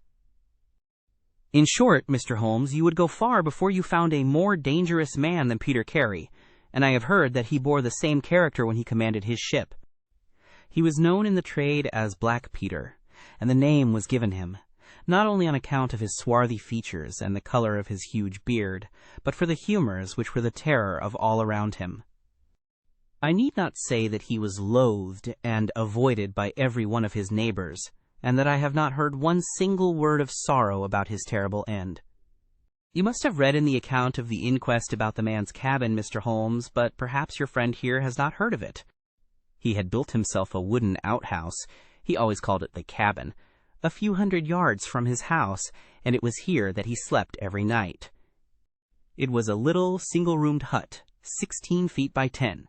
He kept the key in his pocket, made his own bed, cleaned it himself, and allowed no other foot to cross the threshold. There are small windows on each side, which were covered by curtains and never opened.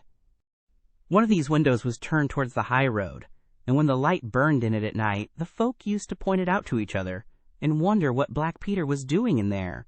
That's the window, Mr. Holmes, which gave us one of the few bits of positive evidence that came out at the inquest. You remember that a stonemason named Slater, walking from Forest Row about 1 o'clock in the morning 2 days before the murder, stopped as he passed the grounds and looked at the square of light still shining among the trees.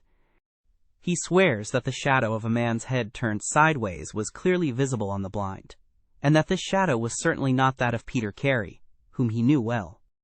It was that of a bearded man, but the beard was short and bristled forward in a way very different from that of the captain.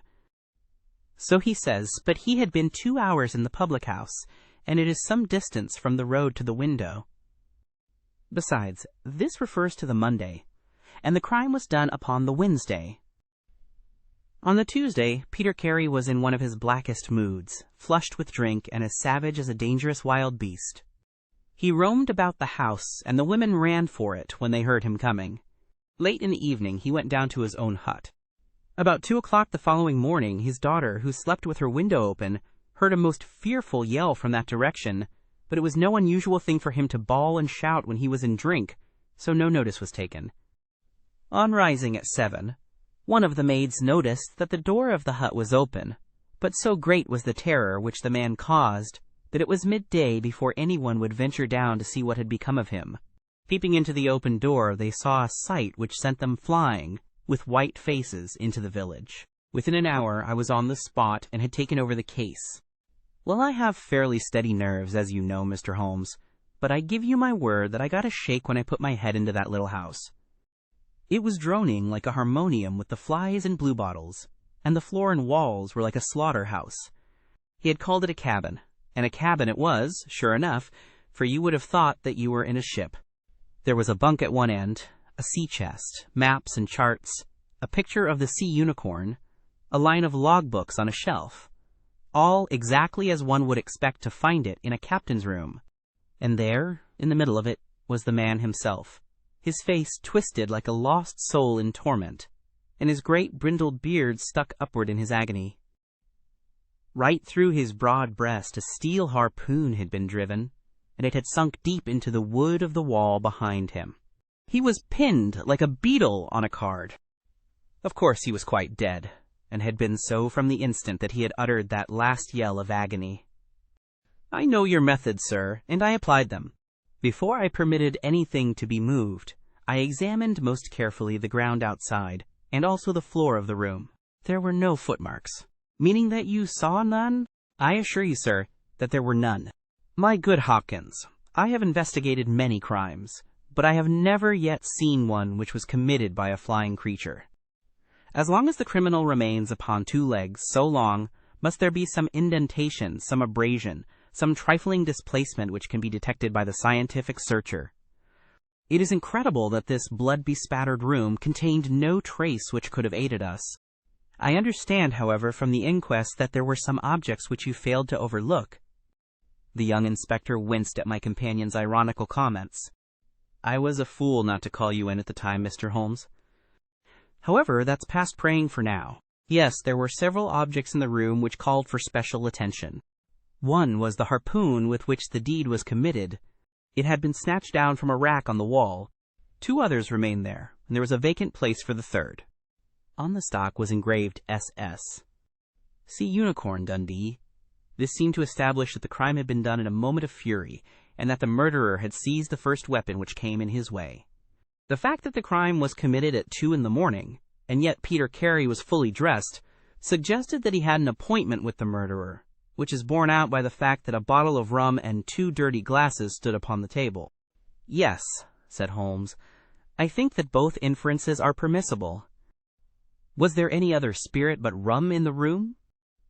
Yes, there was a tantalus containing brandy and whiskey on the sea chest. It is of no importance to us, however, since the decanters were full, and it had therefore not been used. For all that, its presence has some significance, said Holmes. However, let us hear some more about the objects which do seem to you to bear upon the case. There was this tobacco pouch upon the table. What part of the table? It lay in the middle. It was of coarse sealskin, the straight-haired skin, with a leather thong to bind it. Inside was PC on the flap. There was half an ounce of strong ship's tobacco in it. Excellent. What more? Stanley Hopkins drew from his pocket a drab-covered notebook. The outside was rough and worn, the leaves discolored. On the first page were written the initials J.H.N. and the date 1883. Holmes laid it on the table and examined it in his minute way, while Hopkins and I gazed over each shoulder. On the second page were the printed letters C.P.R., and then came several sheets of numbers. Another heading was Argentine, another Costa Rica, and another San Paulo, each with pages of signs and figures after it. What do you make of these? Asked Holmes. They appear to be lists of stock exchange securities. I thought that J.H.N. were the initials of a broker, and that C.P.R. may have been his client. Try Canadian Pacific Railway, said Holmes. Stanley Hopkins swore between his teeth and struck his thigh with his clenched hand. What a fool I have been, he cried. Of course it is, as you say. Then J.H.N. are the only initials we have to solve. I have already examined the old stock exchange lists, and I can find no one in 1883, either in the house or among the outside brokers, whose initials correspond with these. Yet I feel that the clue is the most important one that I hold. You will admit, Mr. Holmes, that there is a possibility that these initials are those of the second person who was present, in other words, of the murderer. I would also urge that the introduction into the case of a document relating to large masses of valuable securities gives us for the first time some indication of a motive for the crime. Sherlock Holmes's face showed that he was thoroughly taken aback by this new development. I must admit both your points, said he. I confess that this notebook, which did not appear at the inquest, modifies any views which I may have formed. I had come to a theory of the crime in which I can find no place for this. Have you endeavored to trace any of the securities here mentioned? Inquiries are now being made at the offices, but I fear that the complete register of the stockholders of these South American concerns is in South America, and that some weeks must elapse before we can trace the shares. Holmes had been examining the cover of the notebook with his magnifying lens. Surely there is some discoloration here, said he. Yes, sir, it is a blood stain. I told you that I picked the book off the floor. Was the blood stain above or below? On the side next the boards, which proves, of course, that the book was dropped after the crime was committed. Exactly, Mr. Holmes. I appreciated that point, and I conjectured that it was dropped by the murderer in his hurried flight. It lay near the door. I suppose that none of these securities have been found among the property of the dead man? No, sir. Have you any reason to suspect robbery? No, sir. Nothing seemed to have been touched. Dear me, it is certainly a very interesting case. Then there was a knife, was there not? A sheath knife, still in its sheath. It lay at the feet of the dead man. Mrs. Carey has identified it as being her husband's property. Holmes was lost in thought for some time. Well, said he at last, I suppose I shall have to come out and have a look at it. Stanley Hopkins gave a cry of joy. Thank you, sir. That will indeed be a weight off my mind." Holmes shook his finger at the inspector. "It would have been an easier task a week ago," said he. "But even now my visit may not be entirely fruitless. Watson, if you can spare the time, I should be very glad of your company. If you will call a four-wheeler, Hopkins, we shall be ready to start for Forest Row in a quarter of an hour." Alighting at the small wayside station, we drove for some miles through the remains of widespread woods, which were once part of that great forest which for so long held the Saxon invaders at bay, the impenetrable Weald, for 60 years the bulwark of Britain. Vast sections of it have been cleared, for this is the seat of the first ironworks of the country, and the trees have been felled to smelt the ore. Now the richer fields of the north have absorbed the trade, and nothing save these ravaged groves and great scars in the earth show the work of the past. Here, in a clearing upon the green slope of a hill, stood a long, low, stone house, approached by a curving drive running through the fields. Nearer the road, and surrounded on 3 sides by bushes, was a small outhouse, 1 window, and the door facing in our direction. It was the scene of the murder. Stanley Hopkins led us first to the house, where he introduced us to a haggard, gray-haired woman, the widow of the murdered man, whose gaunt and deep-lined face, with the furtive look of terror in the depths of her red-rimmed eyes, told of the years of hardship and ill-usage which she had endured. With her was her daughter, a pale, fair-haired girl, whose eyes blazed defiantly at us, as she told us that she was glad that her father was dead, and that she blessed the hand which had struck him down. It was a terrible household that Black Peter Carey had made for himself, and it was with a sense of relief that we found ourselves in the sunlight again, and making our way along a path which had been worn across the fields by the feet of the dead man. The outhouse was the simplest of dwellings, wooden-walled, shingle-roofed, 1 window beside the door and 1 on the farther side. Stanley Hopkins drew the key from his pocket and had stooped to the lock, when he paused with a look of attention and surprise upon his face. "Someone has been tampering with it," he said. There could be no doubt of the fact. The woodwork was cut, and the scratches showed white through the paint, as if they had been that instant done. Holmes had been examining the window. "Someone has tried to force this also. Whoever it was has failed to make his way in. He must have been a very poor burglar." "This is a most extraordinary thing," said the inspector. "I could swear that these marks were not here yesterday evening." "Some curious person from the village, perhaps," I suggested. "Very unlikely. Few of them would dare to set foot in the grounds, far less try to force their way into the cabin. What do you think of it, Mr. Holmes?" "I think that fortune is very kind to us." "You mean that the person will come again?" "It is very probable. He came expecting to find the door open. He tried to get in with the blade of a very small penknife. He could not manage it. What would he do? Come again next night with a more useful tool." "So I should say. It will be our fault if we are not there to receive him. Meanwhile, let me see the inside of the cabin." The traces of the tragedy had been removed, but the furniture within the little room still stood as it had been on the night of the crime. For 2 hours, with most intense concentration, Holmes examined every object in turn, but his face showed that his quest was not a successful one. Once only, he paused in his patient investigation. "Have you taken anything off this shelf, Hopkins?" "No, I have moved nothing. Something has been taken. There is less dust in this corner of the shelf than elsewhere. It may have been a book lying on its side. It may have been a box. Well, I can do nothing more. Let us walk in these beautiful woods, Watson, and give a few hours to the birds and the flowers. We shall meet you here later, Hopkins, and see if we can come to closer quarters with the gentleman who has paid this visit in the night."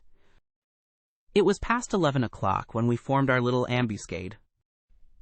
Hopkins was for leaving the door of the hut open, but Holmes was of the opinion that this would rouse the suspicions of the stranger. The lock was a perfectly simple one, and only a strong blade was needed to push it back. Holmes also suggested that we should wait, not inside the hut, but outside it, among the bushes which grew round the farther window. In this way we should be able to watch our man if he struck a light, and see what his object was in this stealthy nocturnal visit. It was a long and melancholy vigil, and yet brought with it something of the thrill which the hunter feels when he lies beside the water-pool, and waits for the coming of the thirsty beast of prey. What savage creature was it which might steal upon us out of the darkness? Was it a fierce tiger of crime, which could only be taken fighting hard with flashing fang and claw? Or would it prove to be some skulking jackal, dangerous only to the weak and unguarded? In absolute silence we crouched amongst the bushes, waiting for whatever might come. At first, the steps of a few belated villagers, or the sound of voices from the village, lightened our vigil. But one by one these interruptions died away, and an absolute stillness fell upon us, save for the chimes of the distant church, which told us of the progress of the night, and for the rustle and whisper of a fine rain falling amid the foliage which roofed us in. 2:30 had chimed, and it was the darkest hour which precedes the dawn, when we all started as a low but sharp click came from the direction of the gate. Someone had entered the drive. Again there was a long silence, and I had begun to fear that it was a false alarm, when a stealthy step was heard upon the other side of the hut, and a moment later a metallic scraping and clinking. The man was trying to force the lock. This time his skill was greater, or his tool was better, for there was a sudden snap and the creak of the hinges. Then a match was struck, and next instant the steady light from a candle filled the interior of the hut. Through the gauze curtain our eyes were all riveted upon the scene within.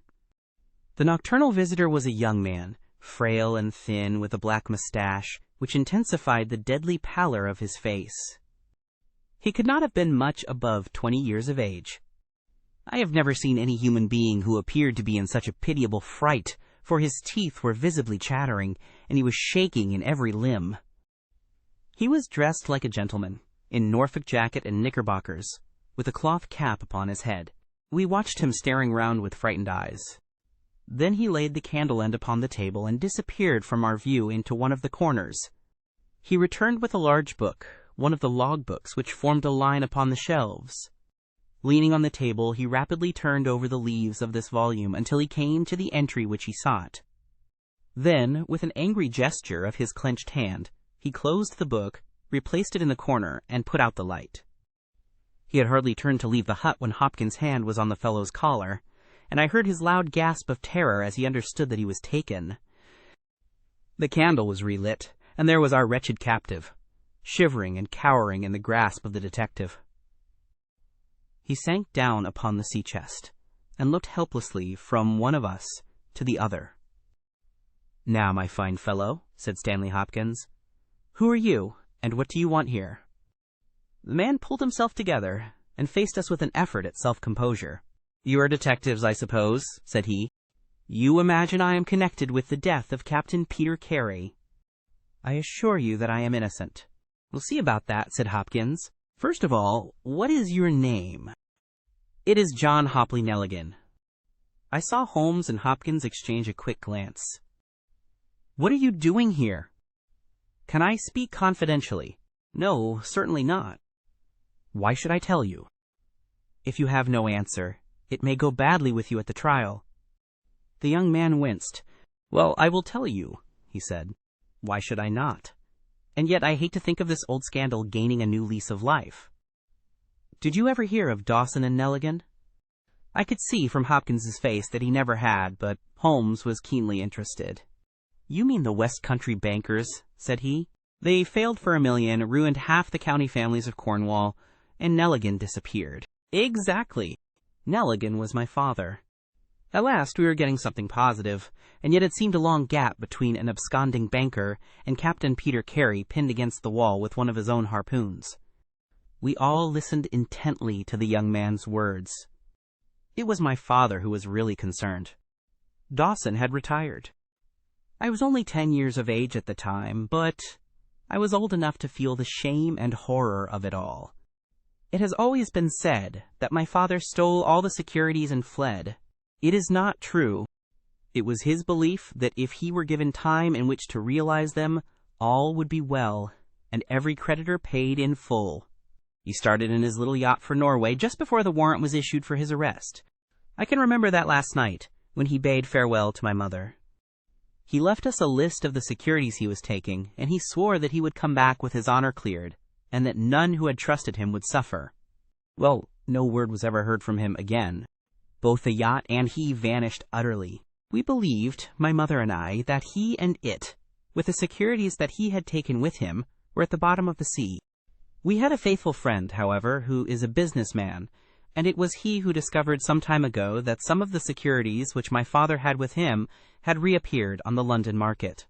You can imagine our amazement. I spent months in trying to trace them, and at last, after many doubtings and difficulties, I discovered that the original seller had been Captain Peter Carey, the owner of this hut. Naturally, I made some inquiries about the man. I found that he had been in command of a whaler which was due to return from the Arctic seas at the very time when my father was crossing to Norway. The autumn of that year was a stormy one, and there was a long succession of southerly gales. My father's yacht may well have been blown to the north, and there met by Captain Peter Carey's ship. If that were so, what had become of my father? In any case, if I could prove from Peter Carey's evidence how these securities came on the market, it would be a proof that my father had not sold them, and that he had no view to personal profit when he took them. I came down to Sussex with the intention of seeing the captain, but it was at this moment that his terrible death occurred. I read at the inquest a description of his cabin, in which it stated that the old logbooks of his vessel were preserved in it. It struck me that if I could see what occurred in the month of August, 1883, on board the Sea Unicorn, I might settle the mystery of my father's fate. I tried last night to get at these logbooks, but was unable to open the door. Tonight I tried again and succeeded, but I find that the pages which deal with that month have been torn from the book. It was at that moment I found myself a prisoner in your hands. "Is that all?" asked Hopkins. "Yes, that is all." His eyes shifted as he said it. "You have nothing else to tell us?" He hesitated. "No, there is nothing." "You have not been here before last night?" "No." "Then how do you account for that?" cried Hopkins as he held up the damning notebook, with the initials of our prisoner on the first leaf and the blood stain on the cover. The wretched man collapsed. He sank his face in his hands, and trembled all over. "Where did you get it?" he groaned. "I did not know. I thought I had lost it at the hotel." "That is enough," said Hopkins sternly. "Whatever else you have to say, you must say in court. You will walk down with me now to the police station." "Well, Mr. Holmes, I am very much obliged to you and to your friend for coming down to help me. As it turns out, your presence was unnecessary, and I would have brought the case to this successful issue without you, but nonetheless, I am grateful. Rooms have been reserved for you at the Brambletye Hotel, so we can all walk down to the village together." "Well, Watson, what do you think of it?" asked Holmes as we traveled back next morning. "I can see that you are not satisfied."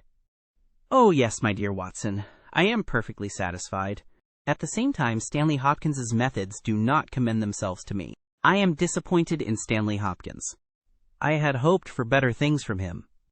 One should always look for a possible alternative and provide against it. It is the first rule of criminal investigation." "What then is the alternative?" "The line of investigation which I have myself been pursuing. It may give us nothing. I cannot tell, but at least I shall follow it to the end." Several letters were waiting for Holmes at Baker Street.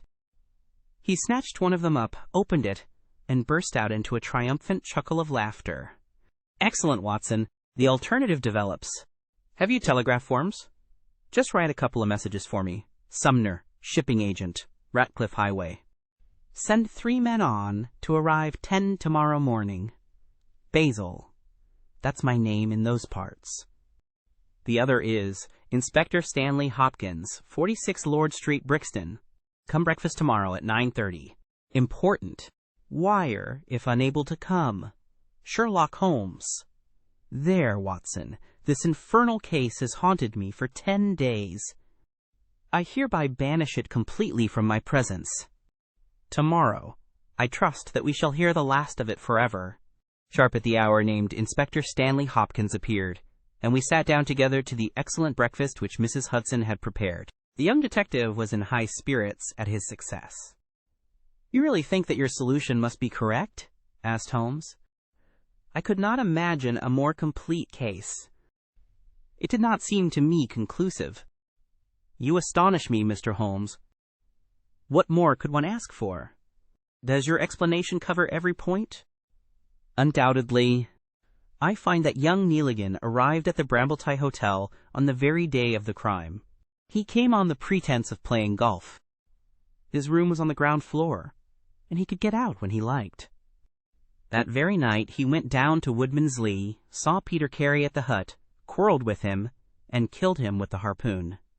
Then, horrified by what he had done, he fled out of the hut, dropping the notebook which he had brought with him in order to question Peter Carey about these different securities. You may have observed that some of them were marked with ticks, and the others, the great majority, were not. Those which are ticked have been traced on the London market, but the others presumably were still in the possession of Carey, and young Nealigan, according to his own account, was anxious to recover them in order to do the right thing by his father's creditors. After his flight, he did not dare to approach the hut again for some time, but at last he forced himself to do so in order to obtain the information which he needed. Surely that is all simple and obvious. Holmes smiled and shook his head.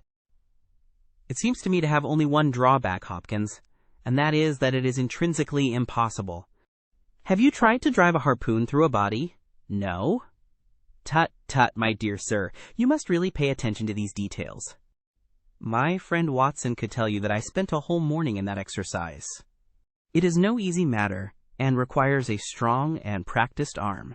But this blow was delivered with such violence that the head of the weapon sank deep into the wall. Do you imagine that this anemic youth was capable of so frightful an assault? Is he the man who hobnobbed in rum and water with Black Peter in the dead of the night? Was it his profile that was seen on the blind 2 nights before? No, no, Hopkins. It is another and more formidable person for whom we must seek. The detective's face had grown longer and longer during Holmes's speech. His hopes and his ambitions were all crumbling about him. But he would not abandon his position without a struggle. You can't deny that Nealigan was present that night, Mr. Holmes. The book will prove that. I fancy that I have evidence enough to satisfy a jury, even if you are able to pick a hole in it. Besides, Mr. Holmes, I have laid my hand upon my man. As to this terrible person of yours, where is he? I rather fancy that he is on the stair, said Holmes serenely. I think, Watson, that you would do well to put that revolver where you can reach it. He rose and laid a written paper upon a side table. Now we are ready, said he. There had been some talking in gruff voices outside, and now Mrs. Hudson opened the door to say that there were 3 men inquiring for Captain Basil. Show them in one by one, said Holmes. The first who entered was a little Ribston pippin of a man, with ruddy cheeks and fluffy white side whiskers. Holmes had drawn a letter from his pocket. What name? He asked. James Lancaster. I am sorry, Lancaster, but the berth is full. Here is half a sovereign for your trouble. Just step into this room and wait there for a few minutes. The second man was a long, dried-up creature, with lank hair and sallow cheeks. His name was Hugh Pattens. He also received his dismissal, his half-sovereign, and the order to wait. The third applicant was a man of remarkable appearance. A fierce bulldog face was framed in a tangle of hair and beard, and 2 bold dark eyes gleamed behind the cover of thick, tufted, overhung eyebrows. He saluted and stood sailor fashion, turning his cap round in his hands. Your name? asked Holmes. Patrick Cairns. Harpooner? Yes, sir. 26 voyages. Dundee, I suppose? Yes, sir. And ready to start with an exploring ship? Yes, sir. What wages? £8 a month. Could you start at once? As soon as I get my kit. Have you your papers? Yes, sir. He took a sheaf of worn and greasy forms from his pocket. Holmes glanced over them and returned them. You are just the man I want, said he. Here's the agreement on the side table. If you sign it, the whole matter will be settled. The seaman lurched across the room and took up the pen. Shall I sign here? He asked, stooping over the table. Holmes leaned over his shoulder and passed both hands over his neck. This will do, said he. I heard a click of steel and a bellow like an enraged bull. The next instant, Holmes and the seaman were rolling on the ground together. He was a man of such gigantic strength that, even with the handcuffs which Holmes had so deftly fastened upon his wrists, he would have very quickly overpowered. My friend had Hopkins and I not rushed to his rescue. Only when I pressed the cold muzzle of the revolver to his temple did he at last understand that resistance was vain. We lashed his ankles with cord and rose breathless from the struggle. "I must really apologize, Hopkins," said Sherlock Holmes. "I fear that the scrambled eggs are cold. However, you will enjoy the rest of your breakfast all the better, will you not, for the thought that you have brought your case to a triumphant conclusion?" Stanley Hopkins was speechless with amazement. "I don't know what to say, Mr. Holmes," he blurted out at last, with a very red face. "It seems to me that I have been making a fool of myself from the beginning. I understand now what I should never have forgotten, that I am the pupil and you are the master. Even now I see what you have done, but I don't know how you did it or what it signifies." "Well, well," said Holmes good-humoredly. "We all learn by experience, and your lesson this time is that you should never lose sight of the alternative. You were so absorbed in young Nelligan that you could not spare a thought to Patrick Cairns, the true murderer of Peter Carey." The hoarse voice of the seaman broke in on our conversation. "See here, mister," said he, "I make no complaint of being manhandled in this fashion, but I would have you call things by their right names. You say I murdered Peter Carey, I say I killed Peter Carey, and there's all the difference. Maybe you don't believe what I say. Maybe you think I am just slinging you a yarn." "Not at all," said Holmes. "Let us hear what you have to say. It's soon told, and by the Lord, every word of it is truth. I knew Black Peter, and when he pulled out his knife, I whipped a harpoon through him sharp, for I knew that it was him or me. That's how he died. You can call it murder. Anyhow, I'd as soon die with a rope round my neck as with Black Peter's knife in my heart." "How came you there?" asked Holmes. "I'll tell it you from the beginning. Just sit me up a little, so as I can speak easy. It was in '83 that it happened, August of that year. Peter Carey was master of the Sea Unicorn, and I was spare harpooner. We were coming out of the ice pack on our way home, with headwinds and a week's southerly gale, when we picked up a little craft that had been blown north. There was one man on her, a landsman. The crew had thought she would founder, and had made for the Norwegian coast in the dinghy. I guess they were all drowned. Well, we took him on board, this man, and he and the skipper had some long talks in the cabin. All the baggage we took off with him was one tin box. So far as I know, the man's name was never mentioned, and on the second night he disappeared as if he had never been. It was given out that he had either thrown himself overboard or fallen overboard in the heavy weather that we were having. Only one man knew what had happened to him, and that was me, for, with my own eyes, I saw the skipper tip up his heels and put him over the rail in the middle watch of a dark night, 2 days before we sighted the Shetland Lights. Well, I kept my knowledge to myself, and waited to see what would come of it. When we got back to Scotland, it was easily hushed up, and nobody asked any questions. A stranger died by accident, and it was nobody's business to inquire. Shortly after, Peter Carey gave up the sea, and it was long years before I could find where he was. I guessed that he had done the deed for the sake of what was in that tin box, and that he could afford now to pay me well for keeping my mouth shut. I found out where he was through a sailor-man that had met him in London, and down I went to squeeze him. The first night he was reasonable enough, and was ready to give me what would make me free of the sea for life. We were to fix it all 2 nights later. When I came, I found him 3 parts drunk and in a vile temper. We sat down and we drank and we yarned about old times, but the more he drank, the less I liked the look on his face. I spotted that harpoon upon the wall, and I thought I might need it before I was through. Then at last he broke out at me, spitting and cursing, with murder in his eyes and a great clasp knife in his hand.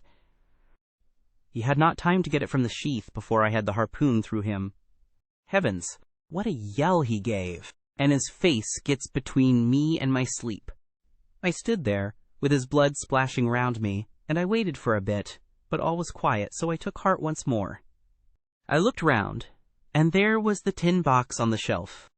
I had as much right to it as Peter Carey anyhow, so I took it with me and left the hut. Like a fool, I left my baccy pouch upon the table. Now I'll tell you the queerest part of the whole story. I had hardly got outside the hut when I heard someone coming, and I hid among the bushes. A man came slinking along, went into the hut, gave a cry as if he had seen a ghost, and legged it as hard as he could run until he was out of sight. Who he was or what he wanted is more than I can tell. For my part, one walked 10 miles, got a train at Tunbridge Wells, and so reached London, and no one the wiser. Well, when I came to examine the box, I found there was no money in it, and nothing but papers that I would not dare to sell. I had lost my hold on Black Peter and was stranded in London without a shilling. There was only my trade left. I saw these advertisements about harpooners and high wages, so I went to the shipping agents and they sent me here. That's all I know, and I say again that if I killed Black Peter, the law should give me thanks, for I saved them the price of a hempen rope. A very clear statement, said Holmes, rising and lighting his pipe. I think, Hopkins, that you should lose no time in conveying your prisoner to a place of safety. This room is not well adapted for a cell, and Mr. Patrick Cairns occupies too large a proportion of our carpet. Mr. Holmes, said Hopkins, I do not know how to express my gratitude. Even now I do not understand how you attained this result. Simply by having the good fortune to get the right clue from the beginning. It is very possible if I had known about this notebook, it might have led away my thoughts, as it did yours. But all I heard pointed in the one direction. The amazing strength, the skill in the use of the harpoon, the rum and water, the sealskin tobacco pouch with the coarse tobacco, all these pointed to a seaman, and one who had been a whaler.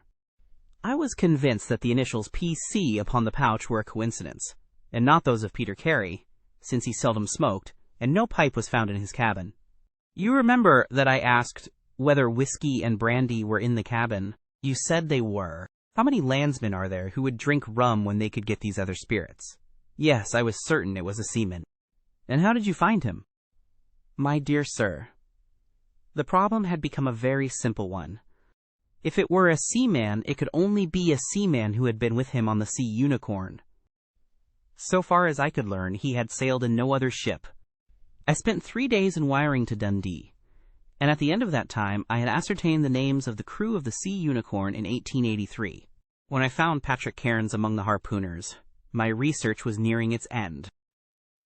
I argued that the man was probably in London, and that he would desire to leave the country for a time. I therefore spent some days in the East End, devised an Arctic expedition, put forth tempting terms for harpooners who would serve under Captain Basil, and behold the result. Wonderful, cried Hopkins. Wonderful. You must obtain the release of young Nelligan as soon as possible, said Holmes. I confess that I think you owe him some apology. The tin box must be returned to him, but, of course, the securities which Peter Carey has sold are lost forever. There's the cab, Hopkins, and you can remove your man. If you want me for the trial, my address and that of Watson will be somewhere in Norway. I'll send particulars later. Chapter 7. The Adventure of Charles Augustus Milverton. It is years since the incidents of which I speak took place, and yet it is with diffidence that I allude to them. For a long time, even with the utmost discretion and reticence, it would have been impossible to make the facts public, but now the principal person concerned is beyond the reach of human law, and with due suppression the story may be told in such fashion as to injure no one. It records an absolutely unique experience in the career both of Mr. Sherlock Holmes and of myself. The reader will excuse me if I conceal the date or any other fact by which he might trace the actual occurrence. We had been out for one of our evening rambles, Holmes and I, and had returned about 6 o'clock on a cold, frosty winter's evening. As Holmes turned up the lamp, the light fell upon a card on the table. He glanced at it and then, with an ejaculation of disgust, threw it on the floor. I picked it up and read, Charles Augustus Milverton, Appledore Towers, Hampstead. Agent, who is he? I asked. The worst man in London, Holmes answered, as he sat down and stretched his legs before the fire. Is anything on the back of the card? I turned it over. We'll call at 6:30, c.a.m., I read. He's about due. Do you feel a creeping, shrinking sensation, Watson, when you stand before the serpents in the zoo and see the slithery, gliding, venomous creatures with their deadly eyes and wicked, flattened faces? Well, that's how Milverton impresses me. I've had to do with 50 murderers in my career, but the worst of them never gave me the repulsion which I have for this fellow. And yet I can't get out of doing business with him. Indeed, he is here at my invitation. But who is he? I'll tell you, Watson. He is the king of all the blackmailers. Heaven help the man, and still more the woman, whose secret and reputation come into the power of Milverton. With a smiling face and a heart of marble, he will squeeze and squeeze until he has drained them dry. The fellow is a genius in his way, and would have made his mark in some more savory trade. His method is as follows. He allows it to be known that he is prepared to pay very high sums for letters which compromise people of wealth and position. He receives these wares not only from treacherous valets or maids, but frequently from genteel ruffians, who have gained the confidence and affection of trusting women. He deals with no niggard hand. I happen to know that he paid £700 to a footman for a note 2 lines in length, and that the ruin of a noble family was the result. Everything which is in the market goes to Milverton, and there are hundreds in this great city who turn white at his name. No one knows where his grip may fall, for he is far too rich and far too cunning to work from hand to mouth. He will hold a card back for years in order to play it at the moment, when the stake is best worth winning. I have said that he is the worst man in London, and I would ask you how could one compare the ruffian, who in hot blood bludgeons his mate, with this man, who methodically and at his leisure tortures the soul and wrings the nerves in order to add to his already swollen money-bags. I had seldom heard my friend speak with such intensity of feeling. But surely, said I, the fellow must be within the grasp of the law? Technically, no doubt, but practically not. What would it profit a woman, for example, to get him a few months' imprisonment if her own ruin must immediately follow? His victims dare not hit back. If ever he blackmailed an innocent person, then indeed we should have him. But he is as cunning as the evil one. No, we must find other ways to fight him. And why is he here? Because an illustrious client has placed her piteous case in my hands. It is the Lady Eva Blackwell, the most beautiful debutante of last season. She is to be married in a fortnight to the Earl of Dovercourt. This fiend has several imprudent letters. Imprudent, Watson, nothing worse, which were written to an impecunious young squire in the country. They would suffice to break off the match. Milverton will send the letters to the Earl unless a large sum of money is paid him. I have been commissioned to meet him and to make the best terms I can. At that instant there was a clatter and a rattle in the street below. Looking down, I saw a stately carriage and pair, the brilliant lamps gleaming on the glossy haunches of the noble chestnuts. A footman opened the door, and a small, stout man in a shaggy astrakhan overcoat descended. A minute later he was in the room. Charles Augustus Milverton was a man of 50, with a large, intellectual head, a round, plump, hairless face, a perpetual frozen smile, and 2 keen gray eyes, which gleamed brightly from behind broad, gold-rimmed glasses. There was something of Mr. Pickwick's benevolence in his appearance, marred only by the insincerity of the fixed smile and by the hard glitter of those restless and penetrating eyes. His voice was as smooth and suave as his countenance, as he advanced with a plump little hand extended, murmuring his regret for having missed us at his first visit. Holmes disregarded the outstretched hand and looked at him with a face of granite. Milverton's smile broadened. He shrugged his shoulders, removed his overcoat, folded it with great deliberation over the back of a chair, and then took a seat. "This gentleman," said he with a wave in my direction. "Is it discreet? Is it right?" "Dr. Watson is my friend and partner." "Very good, Mr. Holmes. It is only in your client's interests that I protested. The matter is so very delicate. Dr. Watson has already heard of it. Then we can proceed to business. You say that you are acting for Lady Eva. Has she empowered you to accept my terms? What are your terms?" £7,000. "And the alternative?" "My dear sir, it is painful for me to discuss it, but if the money is not paid on the 14th, there certainly will be no marriage on the 18th. His insufferable smile was more complacent than ever. Holmes thought for a little. "You appear to me," he said at last, "to be taking matters too much for granted. I am of course familiar with the contents of these letters. My client will certainly do what I may advise. I shall counsel her to tell her future husband the whole story, and to trust to his generosity." Milverton chuckled. "You evidently do not know the Earl," said he. From the baffled look upon Holmes's face, I could see clearly that he did. "What harm is there in the letters?" he asked. "They are sprightly, very sprightly," Milverton answered. "The lady was a charming correspondent, but I can assure you that the Earl of Dovercourt would fail to appreciate them. However, since you think otherwise, we will let it rest at that. It is purely a matter of business. If you think that it is in the best interests of your client that these letters should be placed in the hands of the Earl, then you would indeed be foolish to pay so large a sum of money to regain them." He rose and seized his astrakhan coat. Holmes was gray with anger and mortification. "Wait a little," he said. "You go too fast. We should certainly make every effort to avoid scandal in so delicate a matter." Milverton relapsed into his chair. "I was sure that you would see it in that light," he purred. "At the same time," Holmes continued, "Lady Eva is not a wealthy woman. I assure you that £2,000 would be a drain upon her resources, and that the sum you name is utterly beyond her power. I beg, therefore, that you will moderate your demands, and that you will return the letters at the price I indicate, which is, I assure you, the highest that you can get." Milverton's smile broadened, and his eyes twinkled humorously. "I am aware that what you say is true about the lady's resources," said he. "At the same time, you must admit that the occasion of a lady's marriage is a very suitable time for her friends and relatives to make some little effort upon her behalf. They may hesitate as to an acceptable wedding present. Let me assure them that this little bundle of letters would give more joy than all the candelabra and butter dishes in London." "It is impossible," said Holmes. Dear me, how unfortunate," cried Milverton, taking out a bulky pocketbook. "I cannot help thinking that ladies are ill-advised in not making an effort. Look at this." He held up a little note with a coat of arms upon the envelope. "That belongs to... well, perhaps it is hardly fair to tell the name until tomorrow morning.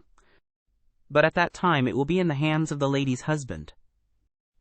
And all because she will not find a beggarly sum which she could get by turning her diamonds into paste. It is such a pity. Now, you remember the sudden end of the engagement between the Honourable Miss Miles and Colonel Dorking? Only 2 days before the wedding there was a paragraph in the Morning Post to say that it was all off. And why? It is almost incredible, but the absurd sum of £1,200 would have settled the whole question. Is it not pitiful? And here I find you, a man of sense, boggling about terms, when your client's future and honor are at stake. You surprise me, Mr. Holmes." "What I say is true," Holmes answered. "The money cannot be found. Surely it is better for you to take the substantial sum which I offer than to ruin this woman's career, which can profit you in no way." "There you make a mistake, Mr. Holmes. An exposure would profit me indirectly to a considerable extent. I have 8 or 10 similar cases maturing. If it was circulated among them that I had made a severe example of the Lady Eva, I should find all of them much more open to reason. You see my point?" Holmes sprang from his chair. "Get behind him, Watson. Don't let him out. Now, sir, let us see the contents of that notebook." Milverton had glided as quick as a rat to the side of the room and stood with his back against the wall. Mr. Holmes," he said, turning the front of his coat and exhibiting the butt of a large revolver, which projected from the inside pocket. "I have been expecting you to do something original. This has been done so often, and what good has ever come from it? I assure you that I am armed to the teeth, and I am perfectly prepared to use my weapons, knowing that the law will support me. Besides, your supposition that I would bring the letters here in a notebook is entirely mistaken. I would do nothing so foolish. And now, gentlemen, I have 1 or 2 little interviews this evening, and it is a long drive to Hampstead." He stepped forward, took up his coat, laid his hand on his revolver, and turned to the door. I picked up a chair, but Holmes shook his head, and I laid it down again. With bow, a smile, and a twinkle, Milverton was out of the room, and a few moments after we heard the slam of the carriage door and the rattle of the wheels as he drove away. Holmes sat motionless by the fire, his hands buried deep in his trouser pockets, his chin sunk upon his breast, his eyes fixed upon the glowing embers. For half an hour he was silent and still. Then, with the gesture of a man who has taken his decision, he sprang to his feet and passed into his bedroom. A little later, a rakish young workman, with a goatee beard and a swagger, lit his clay pipe at the lamp before descending into the street.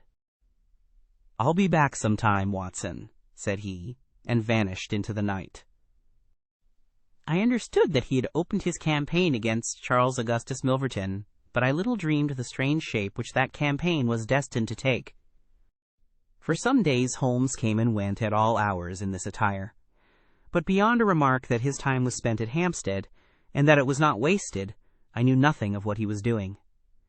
At last, however, on a wild, tempestuous evening, when the wind screamed and rattled against the windows, he returned from his last expedition, and having removed his disguise, he sat before the fire and laughed heartily in his silent inward fashion. "You would not call me a marrying man, Watson?" "No, indeed. You'll be interested to hear that I'm engaged." "My dear fellow, I congrat. To Milverton's housemaid. Good heavens, Holmes! I wanted information, Watson. Surely you have gone too far. It was a most necessary step. I am a plumber with a rising business, Escott, by name. I have walked out with her each evening, and I have talked with her. Good heavens, those talks! However, I have got all I wanted. I know Milverton's house as I know the palm of my hand. But the girl, Holmes?" He shrugged his shoulders. "You can't help it, my dear Watson. You must play your cards as best you can when such a stake is on the table. However, I rejoice to say that I have a hated rival, who will certainly cut me out the instant that my back is turned. What a splendid night it is! You like this weather? It suits my purpose. Watson, I mean to burgle Milverton's house tonight." I had a catching of the breath, and my skin went cold at the words, which were slowly uttered in a tone of concentrated resolution. As a flash of lightning in the night shows up in an instant every detail of a wild landscape, so at one glance I seemed to see every possible result of such an action: the detection, the capture, the honored career ending in irreparable failure and disgrace, my friend himself lying at the mercy of the odious Milverton. "For heaven's sake, Holmes, think what you are doing," I cried. "My dear fellow, I have given it every consideration. I am never precipitate in my actions, nor would I adopt so energetic and, indeed, so dangerous a course, if any other were possible. Let us look at the matter clearly and fairly. I suppose that you will admit that the action is morally justifiable, though technically criminal. To burgle his house is no more than to forcibly take his pocketbook, an action in which you were prepared to aid me." I turned it over in my mind. "Yes," I said, "it is morally justifiable so long as our object is to take no articles, save those which are used for an illegal purpose." "Exactly. Since it is morally justifiable, I have only to consider the question of personal risk. Surely a gentleman should not lay much stress upon this, when a lady is in most desperate need of his help?" "You will be in such a false position." "Well, that is part of the risk. There is no other possible way of regaining these letters. The unfortunate lady has not the money, and there are none of her people in whom she could confide. Tomorrow is the last day of grace, and unless we can get the letters tonight, this villain will be as good as his word and will bring about her ruin. I must, therefore, abandon my client to her fate, or I must play this last card. Between ourselves, Watson, it's a sporting duel between this fellow Milverton and me. He had, as you saw, the best of the first exchanges, but my self-respect and my reputation are concerned to fight it to a finish." "Well, I don't like it, but I suppose it must be," said I. "When do we start?" "You are not coming." "Then you are not going," said I. "I give you my word of honor, and I never broke it in my life, that I will take a cab straight to the police station and give you away, unless you let me share this adventure with you." "You can't help me." "How do you know that? You can't tell what may happen. Anyway, my resolution is taken. Other people besides you have self-respect, and even reputations." Holmes had looked annoyed, but his brow cleared, and he clapped me on the shoulder. "Well, well, my dear fellow, be it so. We have shared this same room for some years, and it would be amusing if we ended by sharing the same cell. You know, Watson, I don't mind confessing to you that I have always had an idea that I would have made a highly efficient criminal. This is the chance of my lifetime in that direction. See here!" He took a neat little leather case out of a drawer, and opening it, he exhibited a number of shining instruments. "This is a first-class, up-to-date burgling kit with nickel-plated jemmy, diamond-tipped glass cutter, adaptable keys, and every modern improvement which the march of civilization demands. Here, too, is my dark lantern. Everything is in order. Have you a pair of silent shoes? I have rubber-soled tennis shoes. Excellent. And a mask? I can make a couple out of black silk. I can see that you have a strong, natural turn for this sort of thing. Very good. Do you make the masks? We shall have some cold supper before we start. It is now 9:30. At 11 we shall drive as far as Church Row. It is a quarter of an hour's walk from there to Appledore Towers. We shall be at work before midnight. Milverton is a heavy sleeper and retires punctually at 10:30. With any luck, we should be back here by 2, with the Lady Eva's letters in my pocket. Holmes and I put on our dress clothes, so that we might appear to be 2 theatre-goers homeward bound. In Oxford Street, we picked up a hansom and drove to an address in Hampstead. Here we paid off our cab, and with our great coats buttoned up, for it was bitterly cold, and the wind seemed to blow through us, we walked along the edge of the heath. It's a business that needs delicate treatment, said Holmes. These documents are contained in a safe in the fellow's study, and the study is the anteroom of his bedchamber. On the other hand, like all these stout little men who do themselves well, he is a plethoric sleeper. Agatha, that's my fiancée, says it is a joke in the servants' hall that it's impossible to wake the master. He has a secretary who is devoted to his interests, and never budges from the study all day. That's why we are going at night. Then he has a beast of a dog which roams the garden.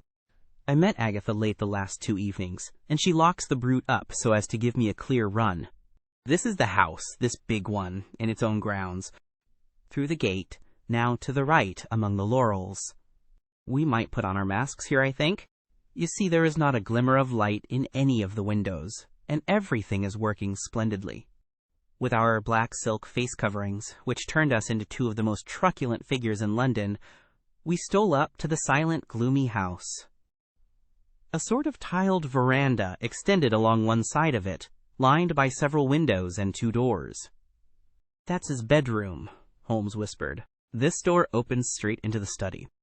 It would suit us best, but it is bolted as well as locked, and we should make too much noise getting in. Come round here. There's a greenhouse which opens into the drawing room. The place was locked, but Holmes removed a circle of glass and turned the key from the inside. An instant afterwards, he had closed the door behind us, and we had become felons in the eyes of the law. The thick, warm air of the conservatory and the rich, choking fragrance of exotic plants took us by the throat. He seized my hand in the darkness and led me swiftly past banks of shrubs which brushed against our faces. Holmes had remarkable powers, carefully cultivated, of seeing in the dark. Still holding my hand in one of his, he opened a door, and I was vaguely conscious that we had entered a large room in which a cigar had been smoked not long before. He felt his way among the furniture, opened another door, and closed it behind us. Putting out my hand, I felt several coats hanging from the wall, and I understood that I was in a passage. We passed along it, and Holmes very gently opened a door upon the right-hand side. Something rushed out at us, and my heart sprang into my mouth, but I could have laughed when I realized that it was the cat. A fire was burning in this new room, and again the air was heavy with tobacco smoke. Holmes entered on tiptoe, waited for me to follow, and then very gently closed the door. We were in Milverton's study, and a portiere at the farther side showed the entrance to his bedroom. It was a good fire, and the room was illuminated by it. Near the door I saw the gleam of an electric switch, but it was unnecessary, even if it had been safe to turn it on. At one side of the fireplace was a heavy curtain, which covered the bay window we had seen from outside. On the other side was the door which communicated with the veranda. A desk stood in the center, with a turning chair of shining red leather. Opposite was a large bookcase, with a marble bust of Athena on the top. In the corner, between the bookcase and the wall, there stood a tall, green safe, the firelight flashing back from the polished brass knobs upon its face. Holmes stole across and looked at it. Then he crept to the door of the bedroom and stood with slanting head listening intently. No sound came from within. Meanwhile, it had struck me that it would be wise to secure our retreat through the outer door, so I examined it. To my amazement, it was neither locked nor bolted. I touched Holmes on the arm, and he turned his masked face in that direction. I saw him start, and he was evidently as surprised as I. "I don't like it," he whispered, putting his lips to my very ear. "I can't quite make it out. Anyhow, we have no time to lose." "Can I do anything?"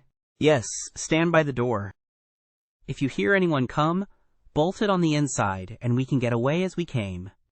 If they come the other way, we can get through the door if our job is done, or hide behind these window curtains if it is not. Do you understand?"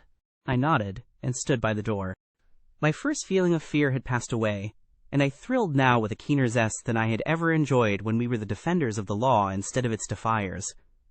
The high object of our mission, the consciousness that it was unselfish and chivalrous, the villainous character of our opponent, all added to the sporting interest of the adventure. Far from feeling guilty, I rejoiced and exulted in our dangers. With a glow of admiration, I watched Holmes unrolling his case of instruments and choosing his tool with the calm, scientific accuracy of a surgeon who performs a delicate operation.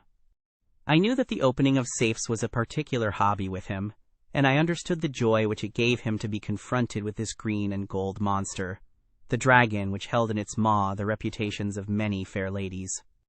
Turning up the cuffs of his dress coat, he had placed his overcoat on a chair. Holmes laid out 2 drills, a jemmy, and several skeleton keys. I stood at the center door with my eyes glancing at each of the others, ready for any emergency, though, indeed, my plans were somewhat vague as to what I should do if we were interrupted. For half an hour, Holmes worked with concentrated energy, laying down one tool, picking up another, handling each with the strength and delicacy of the trained mechanic. Finally, I heard a click, the broad green door swung open, and inside I had a glimpse of a number of paper packets, each tied, sealed, and inscribed. Holmes picked one out, but it was as hard to read by the flickering fire, and he drew out his little dark lantern, for it was too dangerous, with Milverton in the next room to switch on the electric light. Suddenly I saw him halt, listen intently, and then in an instant he had swung the door of the safe to, picked up his coat, stuffed his tools into the pockets, and darted behind the window curtain, motioning me to do the same. It was only when I had joined him there that I heard what had alarmed his quicker senses. There was a noise somewhere within the house. A door slammed in the distance. Then a confused, dull murmur broke itself into the measured thud of heavy footsteps rapidly approaching. They were in the passage outside the room. They paused at the door. The door opened. There was a sharp snick as the electric light was turned on.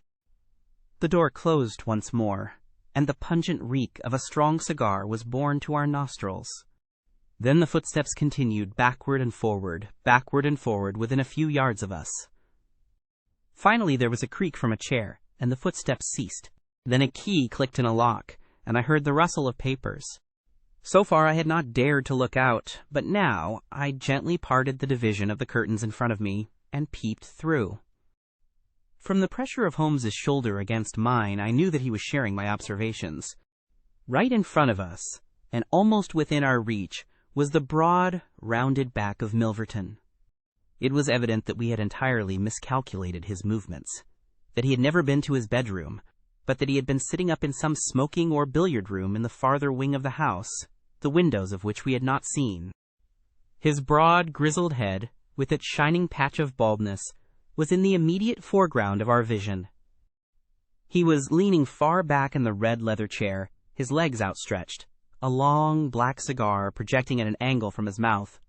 He wore a semi-military smoking jacket, claret-colored, with a black velvet collar.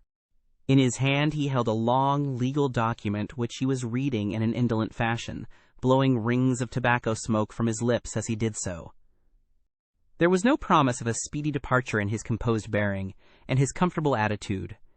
I felt Holmes's hand steal into mine and give me a reassuring shake, as if to say that the situation was within his powers, and that he was easy in his mind.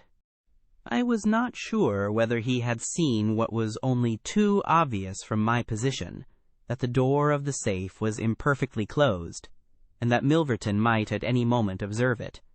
In my own mind I had determined that if I were sure, from the rigidity of his gaze, that it had caught his eye, I would at once spring out, throw my greatcoat over his head, pinion him, and leave the rest to Holmes.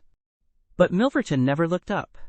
He was languidly interested by the papers in his hand, and page after page was turned as he followed the argument of the lawyer. At least, I thought, when he has finished the document and the cigar, he will go to his room. But before he had reached the end of either, there came a remarkable development, which turned our thoughts into quite another channel. Several times I had observed that Milverton looked at his watch, and once he had risen and sat down again, with a gesture of impatience. The idea, however, that he might have an appointment at so strange an hour never occurred to me until a faint sound reached my ears from the veranda outside. Milverton dropped his papers and sat rigid in his chair.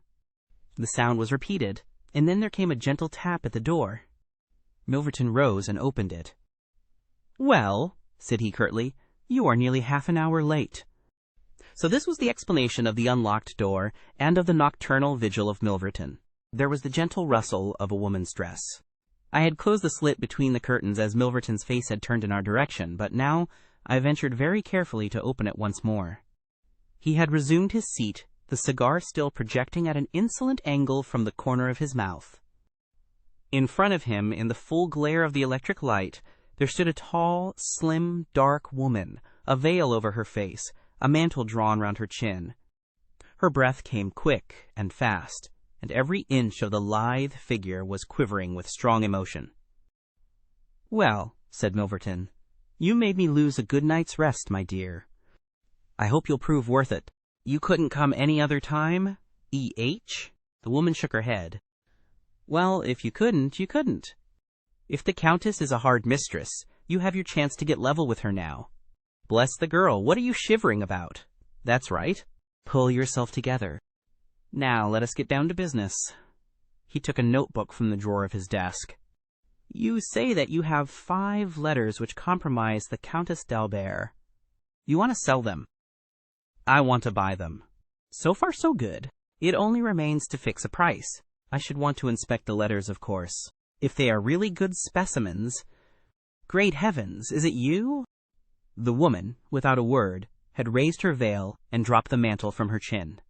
It was a dark, handsome, clear-cut face which confronted Milverton, a face with a curved nose, strong, dark eyebrows shading hard, glittering eyes, and a straight, thin-lipped mouth set in a dangerous smile.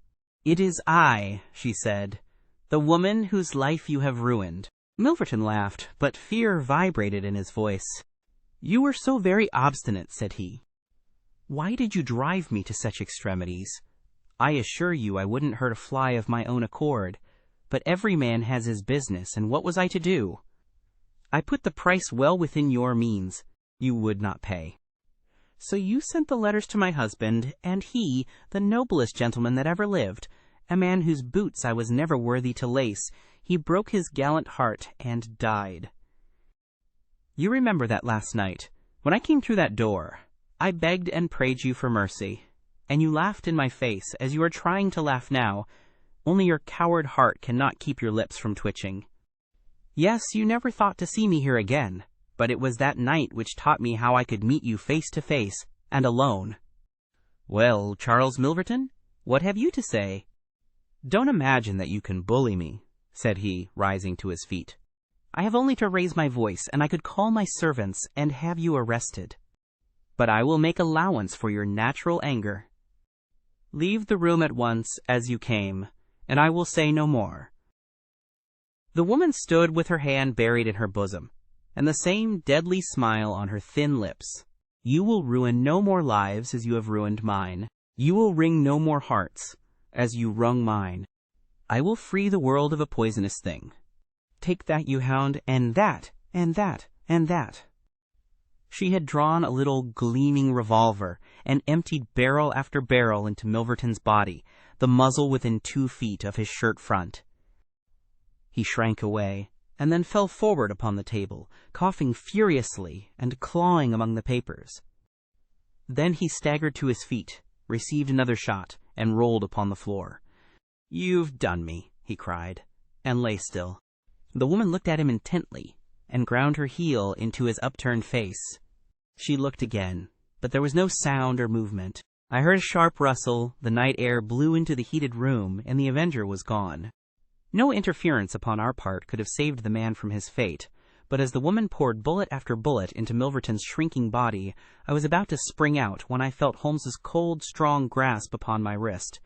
I understood the whole argument of that firm, restraining grip, that it was no affair of ours, that justice had overtaken a villain, that we had our own duties and our own objects, which were not to be lost sight of.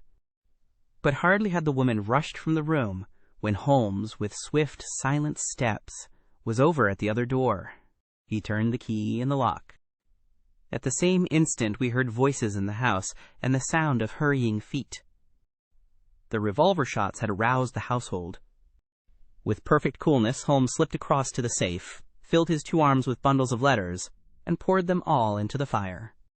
Again and again he did it, until the safe was empty. Someone turned the handle and beat upon the outside of the door. Holmes looked swiftly around. The letter which had been the messenger of death for Milverton lay, all mottled with his blood, upon the table. Holmes tossed it in among the blazing papers. Then he drew the key from the outer door, passed through after me, and locked it on the outside.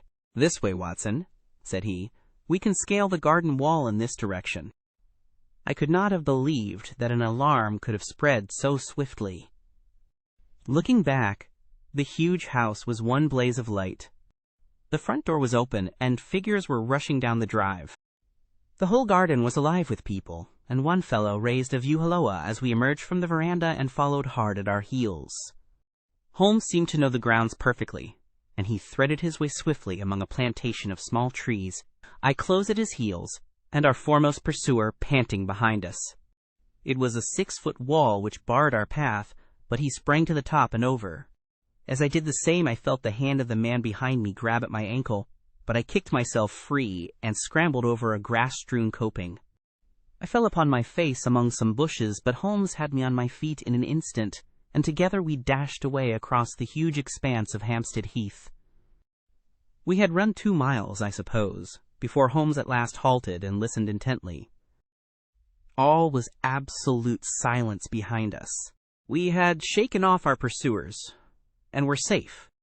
We had breakfasted and were smoking our morning pipe on the day after the remarkable experience which I have recorded, when Mr. Lestrade of Scotland Yard, very solemn and impressive, was ushered into our modest sitting-room. "Good morning, Mr. Holmes," said he. "Good morning.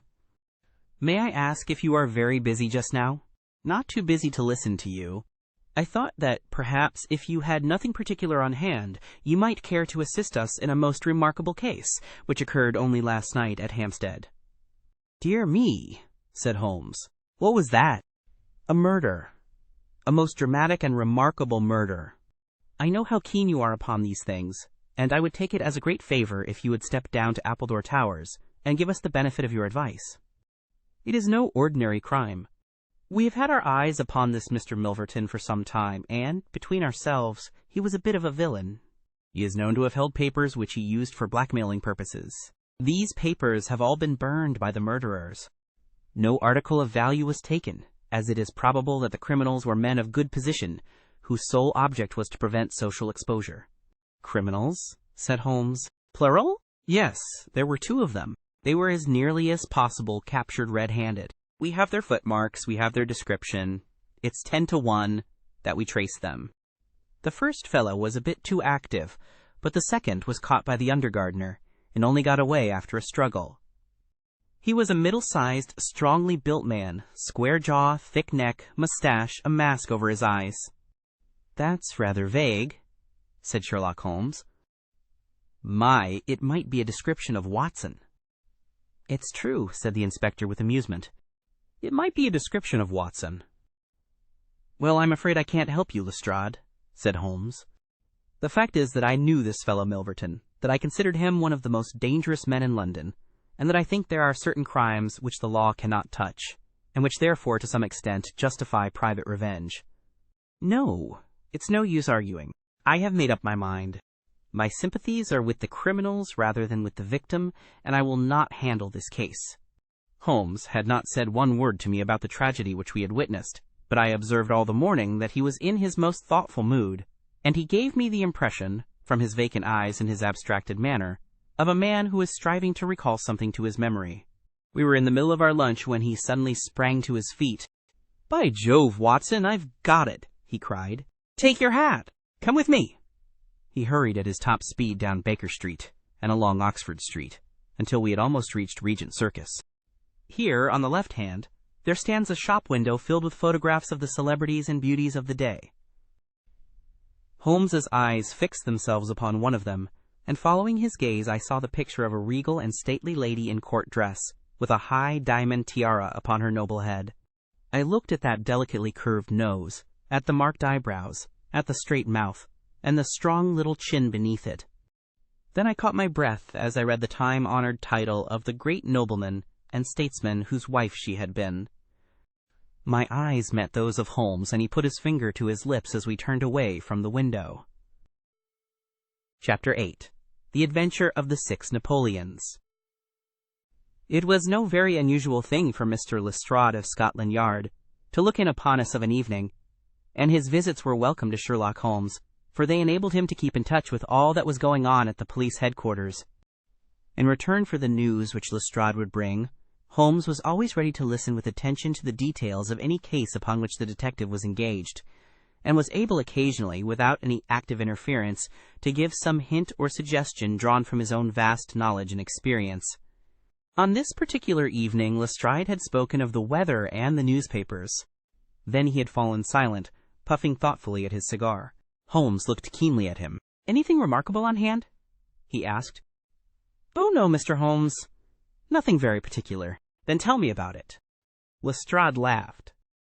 "Well, Mr. Holmes, there is no use denying that there is something on my mind. And yet it is such an absurd business that I hesitated to bother you about it. On the other hand, although it is trivial, it is undoubtedly queer, and I know that you have a taste for all that is out of the common. But, in my opinion, it comes more in Dr. Watson's line than ours." "Disease?" said I. "Madness, anyhow. And a queer madness, too. You wouldn't think there was anyone living at this time of day who had such a hatred of Napoleon I that he would break any image of him that he could see." Holmes sank back in his chair. "That's no business of mine," said he. "Exactly. That's what I said. But then, when the man commits burglary in order to break images which are not his own, that brings it away from the doctor and on to the policeman." Holmes sat up again. "Burglary? This is more interesting. Let me hear the details." Lestrade took out his official notebook and refreshed his memory from its pages. "The first case reported was 4 days ago," said he. "It was at the shop of Morse Hudson, who has a place for the sale of pictures and statues in the Kennington Road.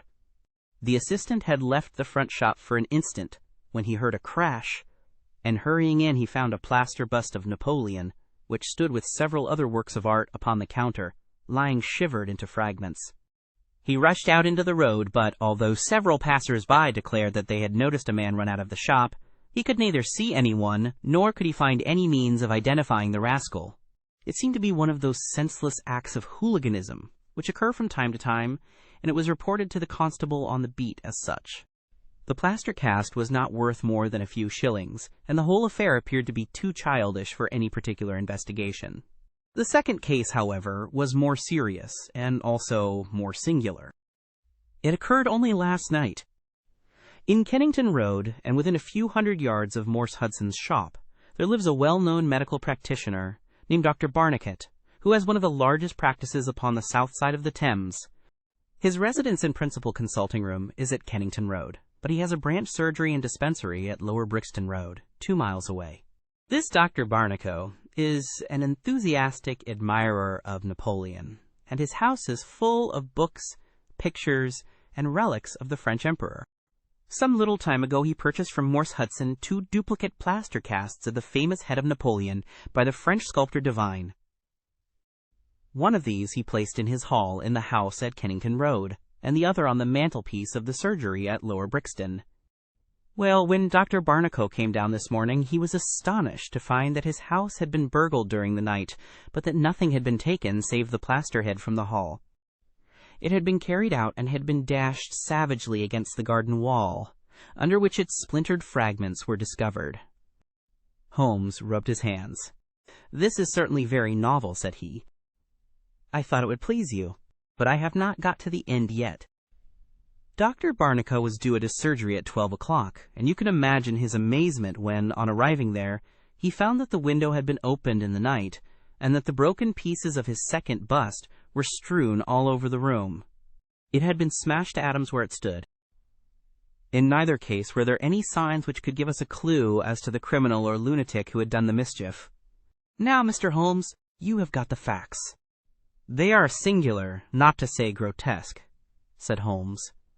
"May I ask whether the two busts smashed in Dr. Barnacle's rooms were the exact duplicates of the one which was destroyed in Morse Hudson's shop?" "They were taken from the same mold."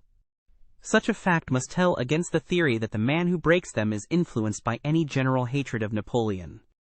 Considering how many hundreds of statues of the great emperor must exist in London, it is too much to suppose such a coincidence as that a promiscuous iconoclast should chance to begin upon 3 specimens of the same bust." Encost. "Well, I thought as you do," said Lestrade. "On the other hand, this Morse Hudson is the purveyor of busts in that part of London, and these 3 were the only ones which had been in his shop for years. So, although, as you say, there are many hundreds of statues in London, it is very probable that these 3 were the only ones in that district. Therefore, a local fanatic would begin with them. What do you think, Dr. Watson?" "There are no limits to the possibilities of monomania," I answered. "There is the condition which the modern French psychologists have called the idée fixe, which may be trifling in character, and accompanied by complete sanity in every other way. A man who had read deeply about Napoleon, or who had possibly received some hereditary family injury through the Great War, might conceivably form such an idée fixe, and under its influence be capable of any fantastic outrage." "That won't do, my dear Watson," said Holmes, shaking his head, "for no amount of idée fixe would enable your interesting monomaniac to find out where these busts were situated." "Well, how do you explain it?" "I don't attempt to do so. I would only observe that there is a certain method in the gentleman's eccentric proceedings. For example, in Dr. Barnacle's hall, where a sound might arouse the family, the bust was taken outside before being broken, whereas in the surgery, where there was less danger of an alarm, it was smashed where it stood. The affair seems absurdly trifling, and yet I dare call nothing trivial when I reflect that some of my most classic cases have had the least promising commencement. You will remember, Watson, how the dreadful business of the Abernethy family was first brought to my notice by the depth which the parsley had sunk into the butter upon a hot day. I can't afford, therefore, to smile at your 3 broken busts, Lestrade, and I shall be very much obliged to you if you will let me hear of any fresh development of so singular a chain of events." The development for which my friend had asked came in a quicker and an infinitely more tragic form than he could have imagined. I was still dressing in my bedroom next morning, when there was a tap at the door, and Holmes entered, a telegram in his hand. He read it aloud. "Come instantly, 131, Pitt Street, Kensington. Lestrade." "What is it, then?" I asked. "Don't know. Maybe anything. But I suspect it is the sequel of the story of the statues. In that case, our friend the image breaker has begun operations in another quarter of London. There's coffee on the table, Watson, and I have a cab at the door." In half an hour we had reached Pitt Street, a quiet little backwater just beside one of the briskest currents of London life. Number 131 was one of a row, all flat-chested, respectable, and most unromantic dwellings. As we drove up, we found the railings in front of the house lined by a curious crowd. Holmes whistled. "By George, it's attempted murder at the least.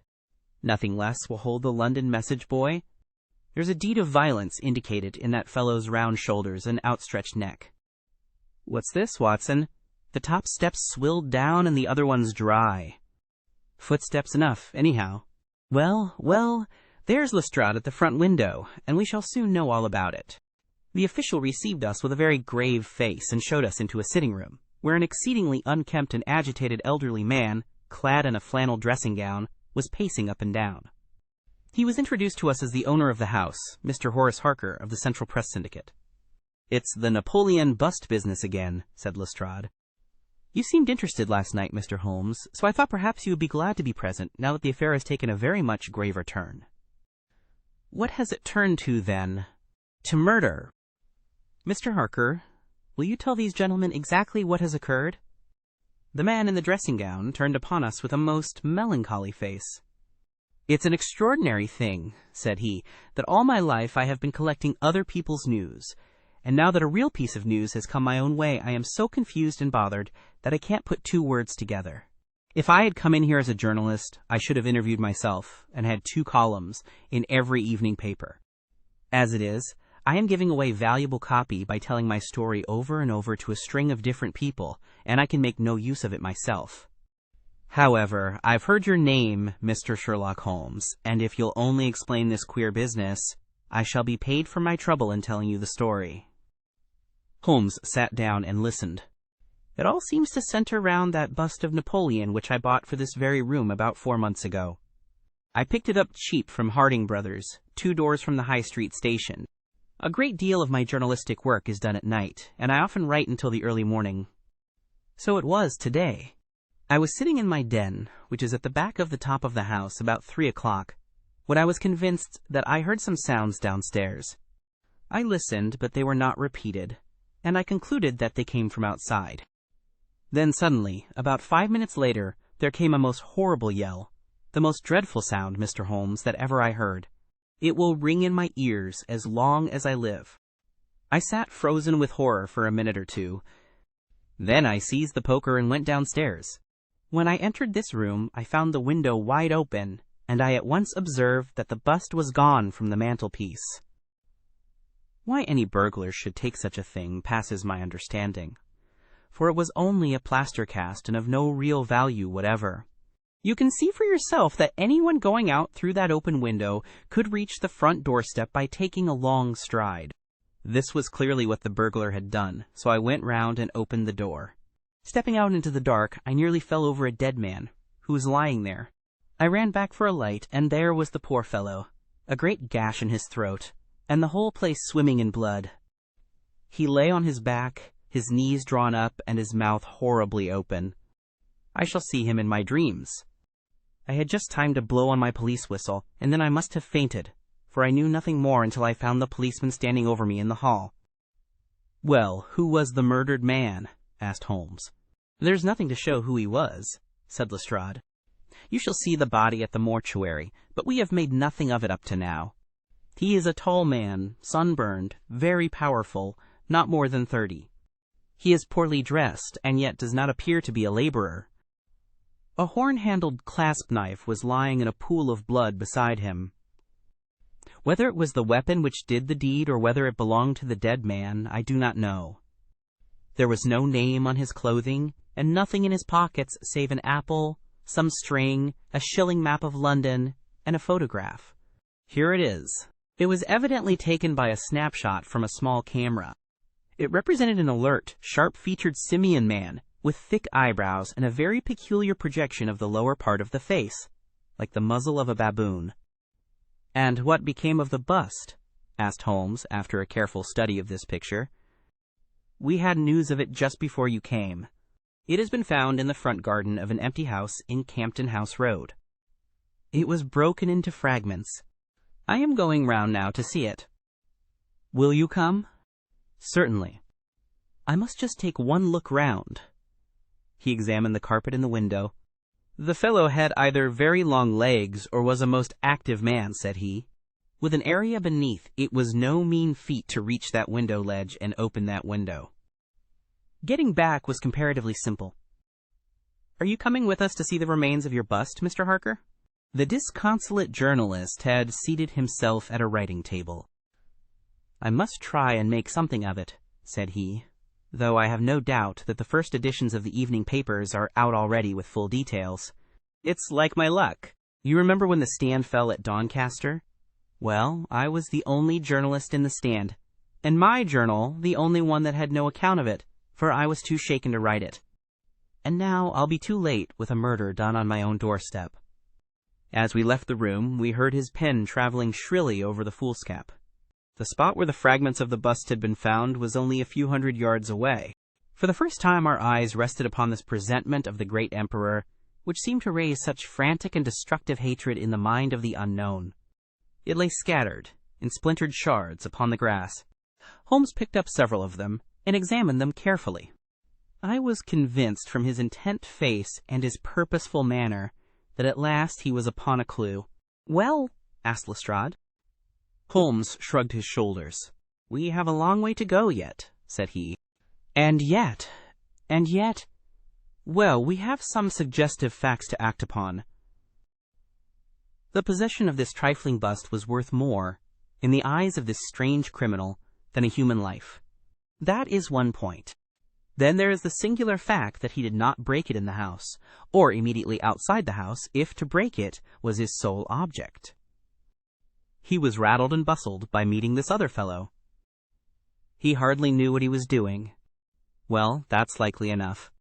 But I wish to call your attention very particularly to the position of this house, in the garden of which the bust was destroyed. Lestrade looked about him. It was an empty house, and so he knew that he would not be disturbed in the garden. Yes, but there is another empty house farther up the street which he must have passed before he came to this one. Why did he not break it there, since it is evident that every yard that he carried it increased the risk of someone meeting him? "I give it up," said Lestrade. Holmes pointed to the street lamp above our heads. He could see what he was doing here, and he could not there. That was his reason. "By Jove, that's true," said the detective. "Now that I come to think of it, Dr. Barnicott's bust was broken not far from his red lamp. Well, Mr. Holmes, what are we to do with that fact?" "To remember it. To docket it." "We may come on something later which will bear upon it. What steps do you propose to take now, Lestrade?" "The most practical way of getting at it, in my opinion, is to identify the dead man. There should be no difficulty about that. When we have found who he is and who his associates are, we should have a good start in learning what he was doing in Pitt Street last night, and who it was who met him and killed him on the doorstep of Mr. Horace Harker. Don't you think so?" "No doubt. And yet it is not quite the way in which I should approach the case." "What would you do then?" "Oh, you must not let me influence you in any way. I suggest that you go on your line and I on mine. We can compare notes afterwards, and each will supplement the other." "Very good," said Lestrade. "If you are going back to Pitt Street, you might see Mr. Horace Harker. Tell him for me that I have quite made up my mind, and that it is certain that a dangerous homicidal lunatic with Napoleonic delusions was in his house last night. It will be useful for his article." Lestrade stared. "You don't seriously believe that?" Holmes smiled. "Don't I? Well, perhaps I don't. But I am sure that it will interest Mr. Horace Harker and the subscribers of the Central Press Syndicate. Now, Watson, I think that we shall find that we have a long and rather complex day's work before us. I should be glad, Lestrade, if you could make it convenient to meet us at Baker Street at 6 o'clock this evening. Until then, I should like to keep this photograph, found in the dead man's pocket. It is possible that I may have to ask your company and assistance upon a small expedition which will be undertaken tonight, if my chain of reasoning should prove to be correct. Until then, good-bye and good luck." Sherlock Holmes and I walked together to the High Street, where we stopped at the shop of Harding Brothers, whence the bust had been purchased. A young assistant informed us that Mr. Harding would be absent until afternoon, and that he was himself a newcomer who could give us no information. Holmes's face showed his disappointment and annoyance. Well, we can't expect to have it all our own way, Watson," he said at last. "We must come back in the afternoon, if Mr. Harding will not be here until then. I am, as you have no doubt surmised, endeavoring to trace these busts to their source, in order to find if there is not something peculiar which may account for their remarkable fate. Let us make for Mr. Morse Hudson, of the Kennington Road, and see if he can throw any light upon the problem." A drive of an hour brought us to the picture dealer's establishment. He was a small, stout man with a red face and a peppery manner. "Yes, sir. On my very counter, sir," said he. "What we pay rates and taxes for, I don't know, when any ruffian can come in and break one's goods." "Yes, sir, it was I who sold Dr. Barnacat his 2 statues. "Disgraceful, sir. A nihilist plot, that's what I make it. No one but an anarchist would go about breaking statues. Red Republicans, that's what I call them. Who did I get the statues from? I don't see what that has to do with it." "Well, if you really want to know, I got them from Gelder & Company, in Church Street, Stepney. They are a well-known house in the trade, and have been this 20 years. How many had I? 3, 2 and 1 or 3, 2 of Dr. Barnacot's, and 1 smashed in broad daylight on my own counter. Do I know that photograph? No, I don't. Yes, I do, though. Why, it's Beppo. He was a kind of Italian piecework man, who made himself useful in the shop. He could carve a bit, and gild and frame, and do odd jobs. The fellow left me last week, and I've heard nothing of him since. No, I don't know where he came from, nor where he went to. I had nothing against him while he was here. He was gone 2 days before the bust was smashed." "Well, that's all we could reasonably expect from Morse Hudson," said Holmes, as we emerged from the shop. "We have this Beppo as a common factor, both in Kennington and in Kensington, so that is worth a 10-mile drive. Now, Watson, let us make for Gelder & Company, of Stepney, the source and origin of the busts. I shall be surprised if we don't get some help down there." In rapid succession we passed through the fringe of fashionable London, hotel London, theatrical London, literary London, commercial London, and finally maritime London, till we came to a riverside city of 100,000 souls, where the tenement houses swelter and reek with the outcasts of Europe. Here, in a broad thoroughfare, once the abode of wealthy city merchants, we found the sculpture works for which we searched. Outside was a considerable yard full of monumental masonry. Inside was a large room in which 50 workers were carving or molding. The manager, a big blonde German, received us civilly and gave a clear answer to all Holmes's questions. A reference to his books showed that hundreds of casts had been taken from a marble copy of Devine's head of Napoleon, but that the 3 which had been sent to Morse Hudson a year or so before had been half of a batch of 6, the other 3 being sent to Harding Brothers, of Kensington. There was no reason why those 6 should be different from any of the other casts. He could suggest no possible cause why anyone should wish to destroy them. In fact, he laughed at the idea. Their wholesale price was 6 shillings, but the retailer would get 12 or more. The cast was taken in 2 molds from each side of the face, and then these 2 profiles of plaster of Paris were joined together to make the complete bust. The work was usually done by Italians in the room we were in. When finished, the busts were put on a table in the passage to dry, and afterwards stored. That was all he could tell us. But the production of the photograph had a remarkable effect upon the manager. His face flushed with anger, and his brows nodded over his blue Teutonic eyes. "Ah, the rascal!" he cried. "Yes, indeed, I know him very well. This has always been a respectable establishment, and the only time that we have ever had the police in it was over this very fellow. It was more than a year ago now. He knifed another Italian in the street, and then he came to the works with the police on his heels, and he was taken here. Beppo was his name. His second name I never knew. Serve me right for engaging a man with such a face. But he was a good workman. One of the best. What did he get? The man lived, and he got off with a year. I have no doubt he is out now, but he has not dared to show his nose here. We have a cousin of his here, and I dare say he could tell you where he is." "No, no," cried Holmes. "Not a word to the cousin, not a word, I beg of you. The matter is very important, and the farther I go with it, the more important it seems to grow. When you referred in your ledger to the sale of those casts, I observed that the date was June 3rd of last year. Could you give me the date when Beppo was arrested?" "I could tell you roughly by the pay list," the manager answered. "Yes," he continued, after some turning over of pages, "he was paid last on May 20th. "Thank you," said Holmes. "I don't think that I need intrude upon your time and patience any more." With a last word of caution that he should say nothing as to our researches, we turned our faces westward once more. The afternoon was far advanced before we were able to snatch a hasty luncheon at a restaurant. A newsbill at the entrance announced, "Kensington Outrage. Murder by a madman," and the contents of the paper showed that Mr. Horace Harker had got his account into print after all. 2 columns were occupied with a highly sensational and flowery rendering of the whole incident. Holmes propped it against the cruet stand and read it while he ate. Once or twice he chuckled. "This is all right, Watson," said he. "Listen to this. It is satisfactory to know that there can be no difference of opinion upon this case, since Mr. Lestrade, one of the most experienced members of the official force, and Mr. Sherlock Holmes, the well-known consulting expert, have each come to the conclusion that the grotesque series of incidents, which have ended in so tragic a fashion, arise from lunacy rather than from deliberate crime. No explanation save mental aberration can cover the facts. The press, Watson, is a most valuable institution if you only know how to use it.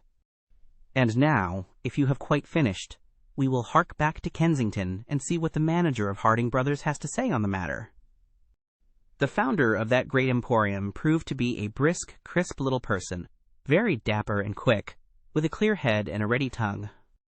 "Yes, sir, I have already read the account in the evening papers. Mr. Horace Harker is a customer of ours. We supplied him with the bust some months ago. We ordered 3 busts of that sort from Gelder and Company, of Stepney. They are all sold now." "To whom?" "Oh, I dare say by consulting our sales book we could very easily tell you. Yes, we have the entries here.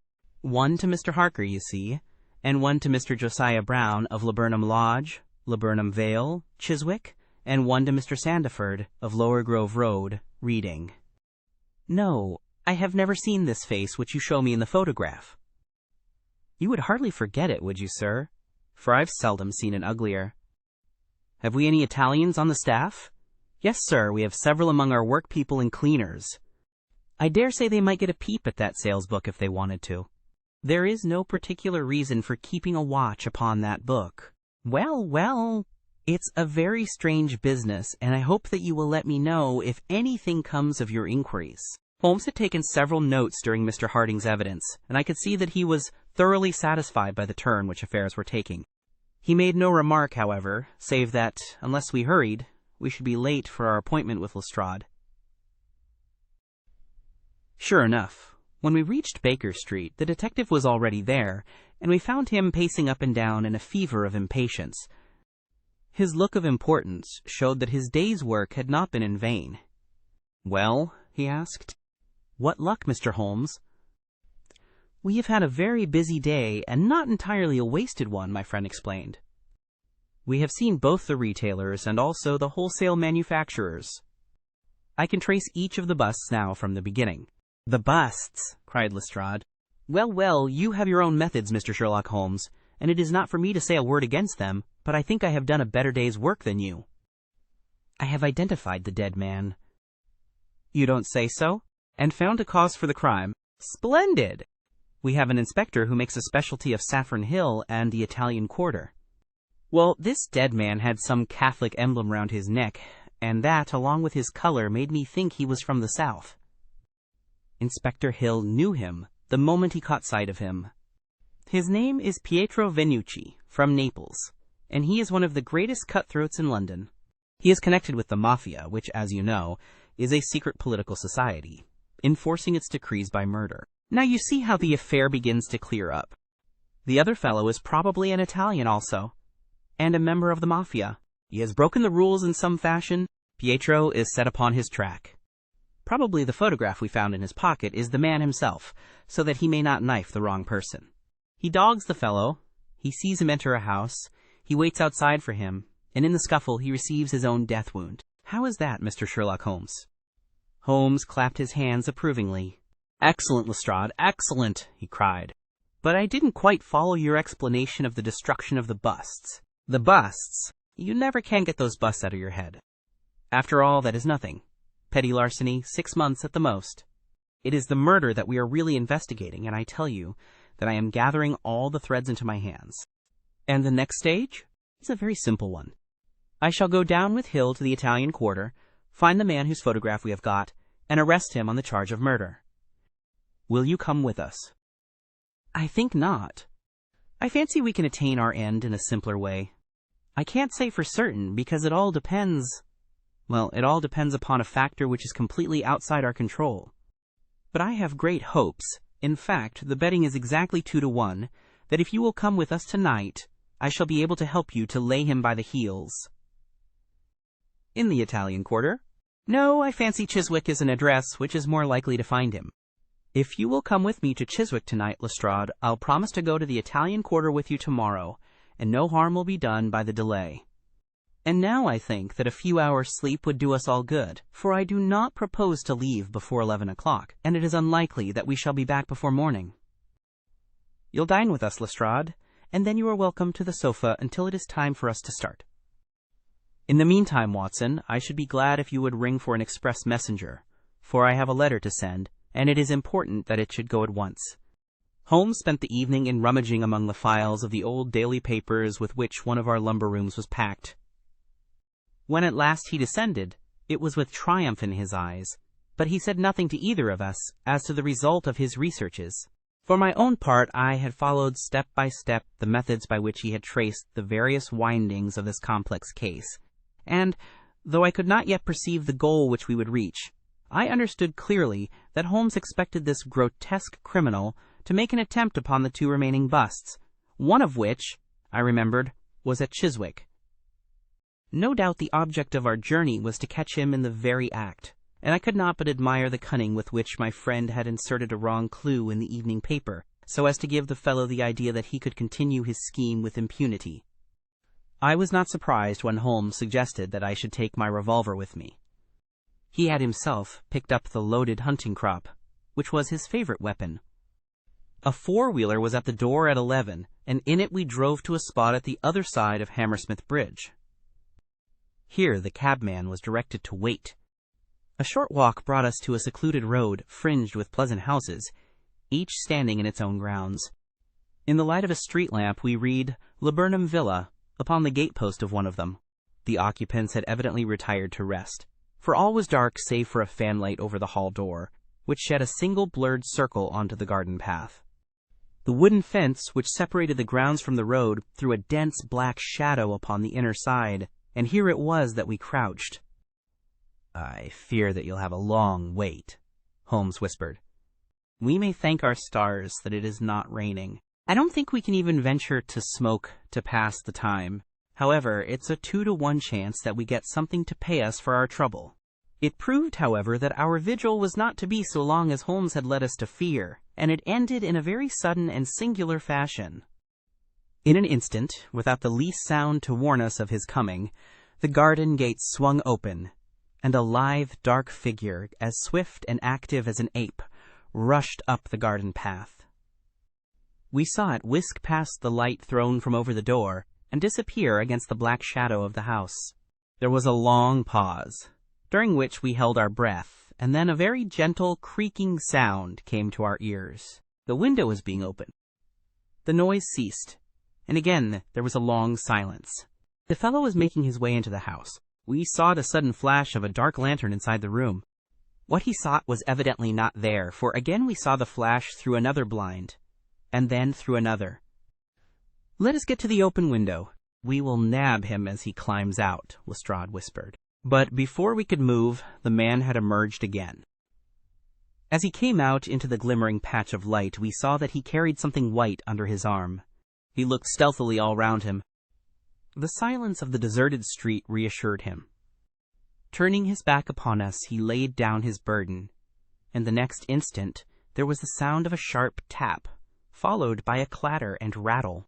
The man was so intent upon what he was doing that he never heard our steps as we stole across the grass plot. With the bound of a tiger, Holmes was on his back, and an instant later Lestrade and I had him by either wrist, and the handcuffs had been fastened. As we turned him over, I saw a hideous, sallow face with writhing, furious features glaring up at us, and I knew that it was indeed the man of the photograph whom we had secured. But it was not our prisoner to whom Holmes was giving his attention. Squatted on the doorstep, he was engaged in most carefully examining that which the man had brought from the house. It was a bust of Napoleon, like the one which we had seen that morning. and it had been broken into similar fragments. Carefully, Holmes held each separate shard to the light, but in no way did it differ from any other shattered piece of plaster. He had just completed his examination when the hall lights flew up, the door opened, and the owner of the house, a jovial, rotund figure in shirt and trousers, presented himself. "Mr. Josiah Brown, I suppose?" said Holmes. "Yes, sir, and you, no doubt, are Mr. Sherlock Holmes. I had the note which you sent by the express messenger, and I did exactly what you told me. We locked every door on the inside and awaited developments. Well, I'm very glad to see that you have got the rascal. I hope, gentlemen, that you will come in and have some refreshment." However, Lestrade was anxious to get his man into safe quarters, so within a few minutes our cab had been summoned, and we were all four upon our way to London. Not a word would our captive say, but he glared at us from the shadow of his matted hair, and once, when my hand seemed within his reach, he snapped at it like a hungry wolf. We stayed long enough at the police station to learn that a search of his clothing revealed nothing save a few shillings, and a long sheath knife, the handle of which bore copious traces of recent blood. "That's all right," said Lestrade as we parted. "Hill knows all these gentry, and he will give a name to him. You'll find that my theory of the Mafia will work out all right. But I'm sure I am exceedingly obliged to you, Mr. Holmes, for the workmanlike way in which you laid hands upon him. I don't quite understand it all yet." "I fear it is rather too late an hour for explanations," said Holmes. "Besides, there are one or two details which are not finished off, and it is one of those cases which are worth working out to the very end. If you will come round once more to my rooms at 6 o'clock tomorrow, I think I shall be able to show you that even now you have not grasped the entire meaning of this business, which presents some features which make it absolutely original in the history of crime. If ever I permit you to chronicle any more of my little problems, Watson, I foresee that you will enliven your pages by an account of the singular adventure of the Napoleonic busts." When we met again next evening, Lestrade was furnished with much information concerning our prisoner. His name, it appeared, was Beppo, second name unknown. He was a well-known ne'er-do-well among the Italian colony. He had once been a skillful sculptor, and had earned an honest living, but he had taken to evil courses, and had twice already been in jail, once for a petty theft, and once, as we had already heard, for stabbing a fellow countryman. He could talk English perfectly well. His reasons for destroying the busts were still unknown, and he refused to answer any questions upon the subject, but the police had discovered that these same busts might very well have been made by his own hands, since he was engaged in this class of work at the establishment of Gelder & Company. To all this information, much of which we already knew, Holmes listened with polite attention, but I, who knew him so well, could clearly see that his thoughts were elsewhere, and I detected a mixture of mingled uneasiness and expectation beneath that mask which he was wont to assume. At last he started in his chair, and his eyes brightened. There had been a ring at the bell. A minute later we heard steps upon the stairs, and an elderly red-faced man with grizzled side-whiskers was ushered in. In his right hand he carried an old-fashioned carpet-bag, which he placed upon the table. "Is Mr. Sherlock Holmes here?" My friend bowed and smiled. "Mr. Sandiford, of Reading, I suppose?" said he. "Yes, sir. I fear that I am a little late, but the trains were awkward. You wrote to me about a bust that is in my possession." "Exactly. I have your letter here. You said I desire to possess a copy of Devine's Napoleon, and am prepared to pay you £10 for the one which is in your possession. Is that right?" "Certainly." "I was very much surprised at your letter, for I could not imagine how you knew that I owned such a thing." "Of course you must have been surprised, but the explanation is very simple. Mr. Harding of Harding Brothers said that they had sold you their last copy, and he gave me your address." "Oh, that was it, was it? Did he tell you what I paid for it?" "No, he did not." "Well, I am an honest man, though not a very rich one. I only gave 15 shillings for the bust, and I think you ought to know that before I take £10 from you." "I am sure the scruple does you honor, Mr. Sandiford. But I have named that price, so I intend to stick to it." "Well, it is very handsome of you, Mr. Holmes. I brought the bust up with me, as you asked me to do. Here it is." He opened his bag, and at last we saw placed upon our table a complete specimen of that bust, which we had already seen more than once in fragments. Holmes took a paper from his pocket, and laid a 10-pound note upon the table. "You will kindly sign that paper, Mr. Sandiford, in the presence of these witnesses. It is simply to say that you transfer every possible right that you ever had in the bust to me. I am a methodical man, you see, and you never know what turn events might take afterwards. Thank you, Mr. Sandiford. Here is your money, and I wish you a very good evening." When our visitor had disappeared, Sherlock Holmes's movements were such as to rivet our attention. He began by taking a clean white cloth from a drawer and laying it over the table. Then he placed his newly acquired bust in the center of the cloth. Finally, he picked up his hunting crop and struck Napoleon a sharp blow on the top of the head. The figure broke into fragments, and Holmes bent eagerly over the shattered remains. Next instant, with a loud shout of triumph, he held up one splinter, in which a round, dark object was fixed like a plum in a pudding. "Gentlemen," he cried, "let me introduce you to the famous Black Pearl of the Borgias." Lestrade and I sat silent for a moment, and then, with a spontaneous impulse, we both broke it clapping, as at the well-wrought crisis of a play. A flush of color sprang to Holmes's pale cheeks, and he bowed to us like the master dramatist who receives the homage of his audience. It was at such moments that for an instant he ceased to be a reasoning machine, and betrayed his human love for admiration and applause. The same singularly proud and reserved nature which turned away with disdain from popular notoriety was capable of being moved to its depths by spontaneous wonder and praise from a friend. "Yes, gentlemen," said he, "it is the most famous pearl now existing in the world, and it has been my good fortune, by a connected chain of inductive reasoning, to trace it from the Prince of Colonna's bedroom at the Decker Hotel, where it was lost, to the interior of this, the last of the 6 busts of Napoleon, which were manufactured by Gelder and Company, of Stepney." You will remember, Lestrade, the sensation caused by the disappearance of this valuable jewel, and the vain efforts of the London police to recover it. I was myself consulted upon the case, but I was unable to throw any light upon it. Suspicion fell upon the maid of the princess, who was an Italian, and it was proved that she had a brother in London, but we failed to trace any connection between them. The maid's name was Lucretia Venucci, and there is no doubt in my mind that this Pietro, who was murdered 2 nights ago, was the brother. I have been looking up the dates in the old files of the paper, and I find that the disappearance of the pearl was exactly 2 days before the arrest of Beppo for some crime of violence, an event which took place in the factory of Gelder and Company, at the very moment when these busts were being made.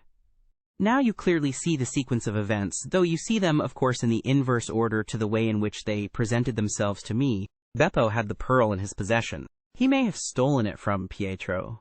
He may have been Pietro's confederate. He may have been the go-between of Pietro and his sister. It is of no consequence to us which is the correct solution. The main fact is that he had the pearl, and at that moment, when it was on his person, he was pursued by the police. He made for the factory in which he worked, and he knew that he had only a few minutes in which to conceal this enormously valuable prize, which would otherwise be found on him when he was searched. 6 plaster casts of Napoleon were drying in the passage. One of them was still soft. In an instant Beppo, a skillful workman, made a small hole in the wet plaster, dropped in the pearl, and with a few touches covered over the aperture once more. It was an admirable hiding place. No one could possibly find it. But Beppo was condemned to a year's imprisonment, and in the meanwhile his 6 busts were scattered over London. He could not tell which contained his treasure. Only by breaking them could he see. Even shaking would tell him nothing, for as the plaster was wet, it was probable that the pearl would adhere to it, as, in fact, it has done. Beppo did not despair, and he conducted his search with considerable ingenuity and perseverance. Through a cousin who works with Gelder, he found out the retail firms who had bought the busts. He managed to find employment with Morse Hudson, and in that way tracked down 3 of them. The pearl was not there. Then, with the help of some Italian employee, he succeeded in finding out where the other 3 busts had gone. The first was at Harker's. There he was dogged by his confederate, who held Beppo responsible for the loss of the pearl, and he stabbed him in the scuffle which followed. If he was his confederate, why should he carry his photograph? I asked. As a means of tracing him, if he wished to inquire about him from any third person. That was the obvious reason. Well, after the murder, I calculated that Beppo would probably hurry rather than delay his movements. He would fear that the police would read his secret, and so he hastened on before they should get ahead of him. Of course, I could not say that he had not found the pearl in Harker's bust. I had not even concluded for certain that it was the pearl, but it was evident to me that he was looking for something, since he carried the bust past the other houses in order to break it in the garden which had a lamp overlooking it. Since Harker's bust was 1 in 3, the chances were exactly as I told you, 2 to 1 against the pearl being inside it. There remained 2 busts, and it was obvious that he would go for the London one first. I warned the inmates of the house, so as to avoid a second tragedy, and we went down, with the happiest results. By that time, of course, I knew for certain that it was the Borgia pearl that we were after. The name of the murdered man linked the one event with the other. There only remained a single bust, the Reading one, and the pearl must be there. I bought it in your presence from the owner, and there it lies. We sat in silence for a moment. Well, said Lestrade, I've seen you handle a good many cases, Mr. Holmes, but I don't know that I ever knew a more workmanlike one than that. We're not jealous of you at Scotland Yard. No, sir, we are very proud of you. And if you come down tomorrow, there's not a man from the oldest inspector to the youngest constable who wouldn't be glad to shake you by the hand. Thank you, said Holmes. Thank you. And as he turned away, it seemed to me that he was more nearly moved by the softer human emotions than I had ever seen him. A moment later, he was the cold and practical thinker once more. Put the pearl in the safe, Watson, said he, and get out the papers of the Conk-Singleton forgery case. Goodbye, Lestrade. If any little problem comes your way, I shall be happy, if I can, to give you a hint or two as to its solution. Chapter 9. The Adventure of the 3 Students. It was in the year 95 that a combination of events into which I need not enter caused Mr. Sherlock Holmes and myself to spend some weeks in one of our great university towns, and it was during this time that the small but instructive adventure which I am about to relate befell us. It will be obvious that any details which would help the reader exactly to identify the college or the criminal would be injudicious and offensive. So painful a scandal may well be allowed to die out. With due discretion, the incident itself may, however, be described, since it serves to illustrate some of those qualities for which my friend was remarkable. I will endeavor, in my statement, to avoid such terms as would serve to limit the events to any particular place, or give a clue as to the people concerned. We were residing at the time in furnished lodgings close to a library where Sherlock Holmes was pursuing some laborious researches in early English charters, researches which led to results so striking that they may be the subject of one of my future narratives. Here it was that one evening we received a visit from an acquaintance, Mr. Hilton Soames, tutor and lecturer at the College of St. Luke's. Mr. Soames was a tall, spare man, of a nervous and excitable temperament. I had always known him to be restless in his manner, but on this particular occasion he was in such a state of uncontrollable agitation that it was clear something very unusual had occurred. I trust, Mr. Holmes, that you can spare me a few hours of your valuable time. We have had a very painful incident at St. Luke's, and really, but for the happy chance of your being in town, I should have been at a loss what to do. I am very busy just now, and I desire no distractions, my friend answered. I should much prefer that you called in the aid of the police. No, no, my dear sir, such a course is utterly impossible.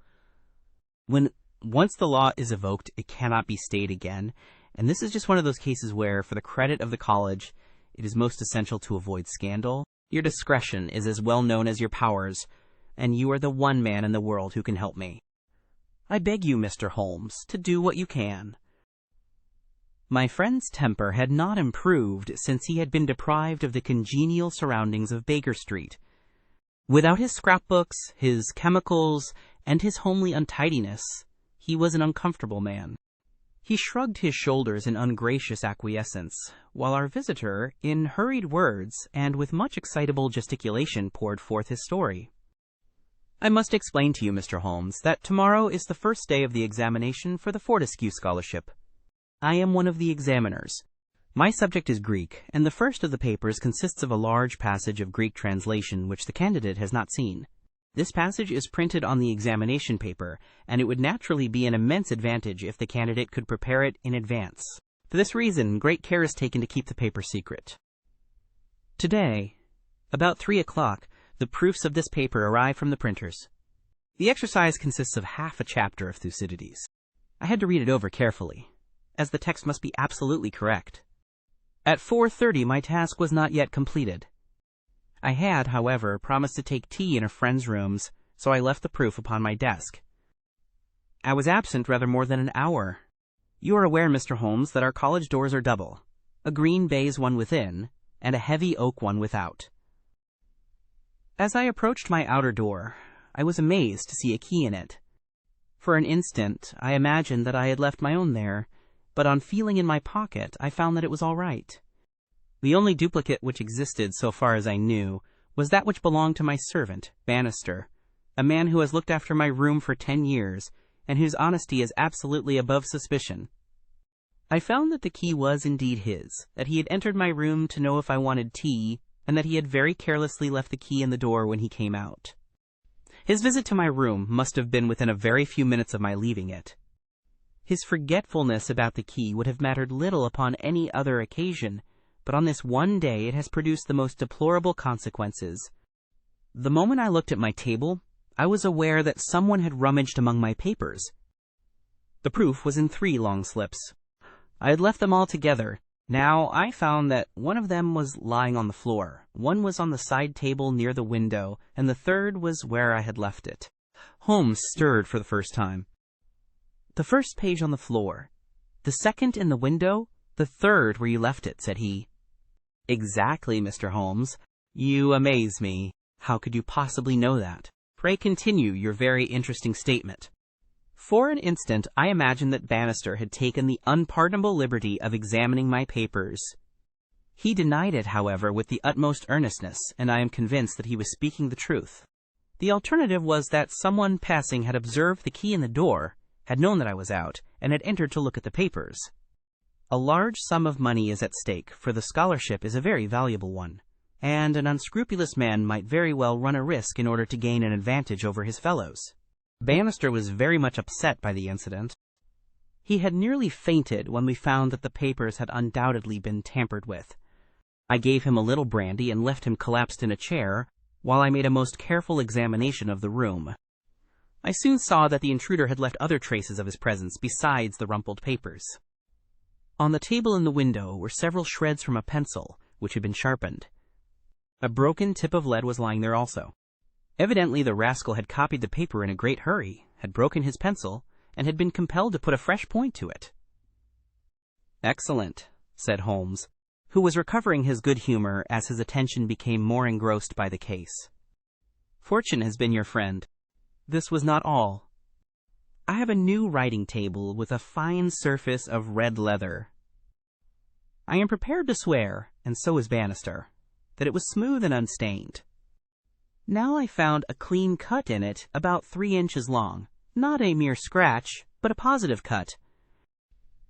Not only this, but on the table I found a small ball of black dough or clay, with specks of something which looks like sawdust in it. I am convinced that these marks were left by the man who rifled the papers. There were no footmarks, and no other evidence as to his identity. I was at my wit's end, when suddenly the happy thought occurred to me that you were in the town, and I came straight round to put the matter into your hands. Do help me, Mr. Holmes. You see my dilemma. Either I must find the man, or else the examination must be postponed until fresh papers are prepared, and since this cannot be done without explanation, there will ensue a hideous scandal which will throw a cloud not only on the college, but on the university. Above all things, I desire to settle the matter quietly and discreetly. I shall be happy to look into it and to give you such advice as I can, said Holmes, rising and putting on his overcoat. The case is not entirely devoid of interest. Had anyone visited you in your room after the papers came to you? Yes, young Daulat Ras, an Indian student who lives on the same stair, came in to ask me some particulars about the examination. For which he was entered? Yes. And the papers were on your table? To the best of my belief, they were rolled up. But might be recognized as proofs? Possibly. No one else in your room? No. Did anyone know that these proofs would be there? No one save the printer. Did this man Bannister know? No. Certainly not. No one knew. Where is Bannister now? He was very ill, poor fellow.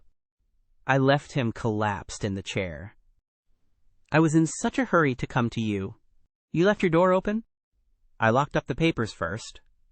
Then it amounts to this, Mr. Soames, that unless the Indian student recognized the roll as being proofs, the man who tampered with them came upon them accidentally without knowing that they were there.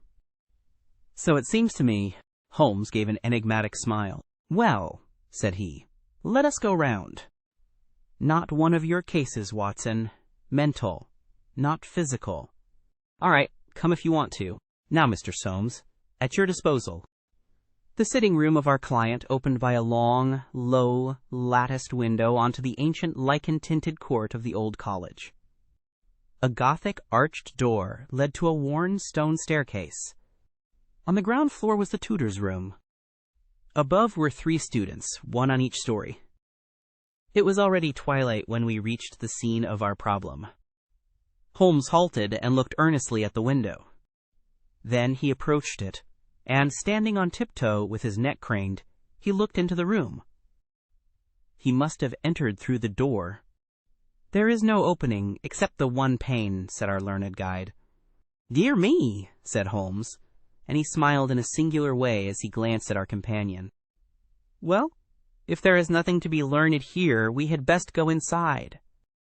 The lecturer unlocked the outer door and ushered us into his room. We stood at the entrance while Holmes made an examination of the carpet. I am afraid there are no signs here, said he. One could hardly hope for any upon so dry a day. Your servant seems to have quite recovered. You left him in a chair, you say. Which chair? By the window there. I see. Near this little table. You can come in now. I have finished with the carpet. Let us take the little table first. Of course, what has happened is very clear. The man entered and took the papers, sheet by sheet, from the central table. He carried them over to the window table, because from there he could see if you came across the courtyard, and so could effect an escape. As a matter of fact, he could not, said Soames, for I entered by the side door. Ah, that's good. Well, anyhow, that was in his mind. Let me see the 3 strips. No finger impressions. No. Well, he carried over this one first, and he copied it. How long would it take him to do that, using every possible contraction? A quarter of an hour, not less. Then he tossed it down and seized the next. He was in the midst of that when your return caused him to make a very hurried retreat. Very hurried, since he had not time to replace the papers which would tell you that he had been there. You were not aware of any hurrying feet on the stair as you entered the outer door? No, I can't say I was. Well, he wrote so furiously that he broke his pencil, and had, as you observed, to sharpen it again. This is of interest, Watson. The pencil was not an ordinary one. It was above the usual size. With a soft lead, the outer color was dark blue, the maker's name was printed in silver lettering, and the piece remaining is only about 1.5 inches long. Look for such a pencil, Mr. Soames, and you have got your man. When I add that he possesses a large and very blunt knife, you have an additional aid. Mr. Soames was somewhat overwhelmed by this flood of information. I can follow the other points, said he, but really, in this matter of the length. Holmes held out a small chip with the letters NN and a space of clear wood after them. You see? No. I fear that even now. Watson, I have always done you an injustice. There are others. What could this NN be? It is at the end of a word. You are aware that Johann Faber is the most common maker's name. Is it not clear that there is just as much of the pencil left as usually follows the Johann? He held the small table sideways to the electric light. I was hoping that if the paper on which he wrote was thin, some trace of it might come through upon this polished surface. No, I see nothing. I don't think there is anything more to be learned here. Now for the central table. This small pellet is, I presume, the black, doughy mass you spoke of. Roughly pyramidal in shape and hollowed out, I perceive. As you say, there appear to be grains of sawdust in it. Dear me, this is very interesting. And the cut. A positive tear, I see. It began with a thin scratch and ended in a jagged hole. I am much indebted to you for directing my attention to this case, Mr. Soames. Where does that door lead to? To my bedroom. Have you been in it since your adventure? No, I came straight away for you. I should like to have a glance round. What a charming, old-fashioned room. Perhaps you will kindly wait a minute until I have examined the floor. No, I see nothing. What about this curtain? You hang your clothes behind it. If anyone were forced to conceal himself in this room, he must do it there, since the bed is too low and the wardrobe too shallow. No one there, I suppose? As Holmes drew the curtain, I was aware, from some little rigidity and alertness of his attitude, that he was prepared for an emergency. As a matter of fact, the drawn curtain disclosed nothing but 3 or 4 suits of clothes hanging from a line of pegs. Holmes turned away and stooped suddenly to the floor. "Halloa! What's this?" said he. It was a small pyramid of black, putty-like stuff, exactly like the one upon the table of the study. Holmes held it out on his open palm in the glare of the electric light. "Your visitor seems to have left traces in your bedroom, as well as in your sitting room, Mr. Soames. What could he have wanted there? I think it is clear enough. You came back by an unexpected way, and so he had no warning until you were at the very door. What could he do? He caught up everything which would betray him, and he rushed into your bedroom to conceal himself." "Good gracious, Mr. Holmes, do you mean to tell me that all the time I was talking to Bannister in this room, we had the man prisoner if we had only known it?" "So I read it." "Surely there is another alternative, Mr. Holmes. I don't know whether you observed my bedroom window? Lattice paned, lead framework, 3 separate windows, one swinging on hinge and large enough to admit a man." "Exactly. And it looks out on an angle of the courtyard so as to be partly invisible. The man might have effected his entrance there, left traces as he passed through the bedroom, and finally, finding the door open, have escaped that way." Holmes shook his head impatiently. "Let us be practical," said he. "I understand you to say that there are 3 students who use this stair and are in the habit of passing your door?" "Yes, there are." "And they are all in for this examination?" "Yes." "Have you any reason to suspect any one of them more than the others?" Soames hesitated. "It is a very delicate question," said he. "One hardly likes to throw suspicion where there are no proofs." "Let us hear the suspicions." "I will look after the proofs. I will tell you then, in a few words, the character of the 3 men who inhabit these rooms. The lower of the 3 is Gilchrist, a fine scholar and athlete, plays in the rugby team and the cricket team for the college, and got his blue for the hurdles and the long jump. He is a fine, manly fellow. His father was the notorious Sir Jabez Gilchrist, who ruined himself on the turf. My scholar has been left very poor, but he is hard-working and industrious. He will do well. The 2nd floor is inhabited by Daulat Ras, the Indian. He is a quiet, inscrutable fellow, as most of those Indians are. He is well up in his work, though his Greek is his weak subject. He is steady and methodical. The top floor belongs to Miles McLaren. He is a brilliant fellow when he chooses to work, one of the brightest intellects of the university, but he is wayward, dissipated, and unprincipled. He was nearly expelled over a card scandal in his first year. He has been idling all this term, and he must look forward with dread to the examination." "Then it is he whom you suspect?" "I dare not go so far as that. But of the 3, he is perhaps the least unlikely." "Exactly. Now, Mr. Soames, let us have a look at your servant, Bannister." He was a little, white-faced, clean-shaven, grizzly-haired fellow of 50. He was still suffering from the sudden disturbance of the quiet routine of his life. His plump face was twitching with his nervousness, and his fingers could not keep still. "We are investigating this unhappy business, Bannister," said his master. "Yes, sir." "I understand," said Holmes, "that you left your key in the door?"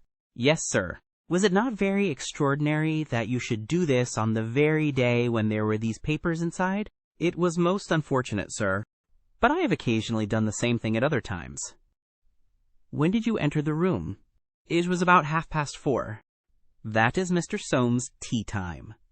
How long did you stay? When I saw that he was absent, I withdrew at once.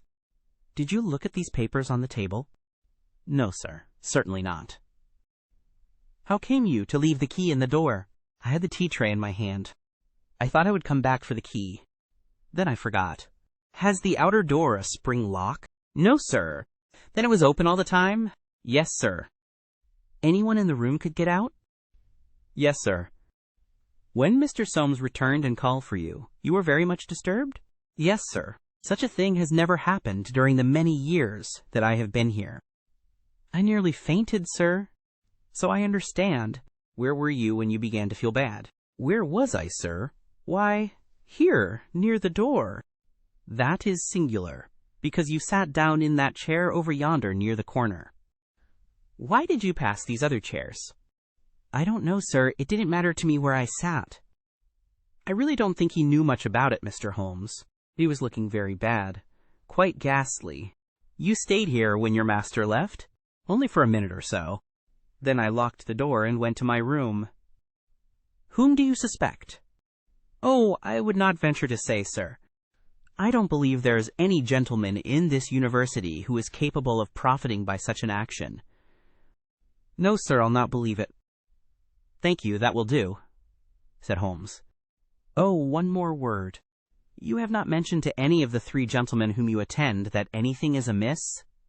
No, sir, not a word. You haven't seen any of them? No, sir. Very good. Now, Mr. Soames, we will take a walk in the quadrangle, if you please. 3 yellow squares of light shone above us in the gathering gloom. Your 3 birds are all in their nests, said Holmes, looking up. Halloa! What's that? One of them seems restless enough. It was the Indian, whose dark silhouette appeared suddenly upon his blind. He was pacing swiftly up and down his room. I should like to have a peep at each of them, said Holmes. Is it possible? No difficulty in the world, Soames answered. This set of rooms is quite the oldest in the college, and it is not unusual for visitors to go over them. Come along, and I will personally conduct you. No names, please, said Holmes as we knocked at Gilchrist's door. A tall, flaxen-haired, slim young fellow opened it, and made us welcome when he understood our errand. There were some really curious pieces of medieval domestic architecture within. Holmes was so charmed with one of them that he insisted on drawing it in his notebook, broke his pencil, had to borrow one from our host, and finally borrowed a knife to sharpen his own. The same curious accident happened to him in the rooms of the Indian, a silent little hook-nosed fellow who eyed us askance, and was obviously glad when Holmes's architectural studies had come to an end. I could not see that in either case Holmes had come upon the clue for which he was searching. Only at the third did our visit prove abortive. The outer door would not open to our knock, and nothing more substantial than a torrent of bad language came from behind it. I don't care who you are. You can go to blazes, roared the angry voice. Tomorrow's the exam, and I won't be drawn by anyone. A rude fellow, said our guide, flushing with anger as we withdrew down the stair. Of course he did not realize that it was I who was knocking, but nonetheless his conduct was very uncourteous, and indeed, under the circumstances, rather suspicious. Holmes's response was a curious one. Can you tell me his exact height? He asked. Really, Mr. Holmes, I cannot undertake to say. He is taller than the Indian, not so tall as Gilchrist. I suppose 5'6" would be about it. That is very important, said Holmes. And now, Mr. Soames, I wish you good night. Our guide cried aloud in his astonishment and dismay. Good gracious, Mr. Holmes, you are surely not going to leave me in this abrupt fashion. You don't seem to realize the position. Tomorrow is the examination. I must take some definite action tonight. I cannot allow the examination to be held if one of the papers has been tampered with. The situation must be faced. You must leave it as it is. I shall drop round early tomorrow morning and chat the matter over. It is possible that I may be in a position then to indicate some course of action. Meanwhile, you change nothing at all. Very good, Mr. Holmes. You can be perfectly easy in your mind. We shall certainly find some way out of your difficulties. I will take the black clay with me, also the pencil cuttings. Goodbye." When we were out in the darkness of the quadrangle, we again looked up at the windows. The Indian still paced his room. The others were invisible. "Well, Watson, what do you think of it?" Holmes asked, as we came out into the main street. "Quite a little parlor game. Sort of 3-card trick, is it not? There are your 3 men. It must be one of them. You take your choice. Which is yours?" "The foul-mouthed fellow at the top. He is the one with the worst record. And yet that Indian was a sly fellow also. Why should he be pacing his room all the time? There is nothing in that. Many men do it when they are trying to learn anything by heart." He looked at us in a queer way. "So would you if a flock of strangers came in on you when you were preparing for an examination next day, and every moment was of value." "No, I see nothing in that. Pencils, too, and knives. All was satisfactory. But that fellow does puzzle me." "Who?" "Why, Bannister, the servant." "What's his game in the matter?" "He impressed me as being a perfectly honest man." "So he did me." "That's the puzzling part. Why should a perfectly honest man— Well, here's a large stationer's. We shall begin our researches here." There were only 4 stationers of any consequences in the town, and at each Holmes produced his pencil chips and bid high for a duplicate. All were agreed that one could be ordered, but that it was not a usual size of pencil, and that it was seldom kept in stock. My friend did not appear to be depressed by his failure, but shrugged his shoulders in half-humorous resignation. "No good, my dear Watson. This, the best and only final clue, has run to nothing. But, indeed, I have little doubt that we can build up a sufficient case without it. By Jove! My dear fellow, it is nearly 9, and the landlady babbled of green peas at 7:30. What with your eternal tobacco, Watson, and your irregularity at meals, I expect that you will get notice to quit, and that I shall share your downfall. Not, however, before we have solved the problem of the nervous tutor, the careless servant, and the 3 enterprising students." Holmes made no further allusion to the matter that day, though he sat lost in thought for a long time after our belated dinner. At 8 in the morning he came into my room just as I finished my toilet. "Well, Watson," said he, "it is time we went down to St. Luke's." "Can you do without breakfast?" "Certainly." "Soames will be in a dreadful fidget until we are able to tell him something positive." "Have you anything positive to tell him?" "I think so." "You have formed a conclusion?" "Yes, my dear Watson. I have solved the mystery." "But what fresh evidence could you have got?" "Aha! It is not for nothing that I have turned myself out of bed at the untimely hour of 6. I have put in 2 hours' hard work and covered at least 5 miles, with something to show for it. Look at that." He held out his hand. On the palm were 3 little pyramids of black, doughy clay. "Why, Holmes, you had only 2 yesterday, and 1 more this morning. It is a fair argument that wherever number 3 came from is also the source of nos. 1 and 2. E.H. Watson? Well, come along and put friend Soames out of his pain." The unfortunate tutor was certainly in a state of pitiable agitation when we found him in his chambers.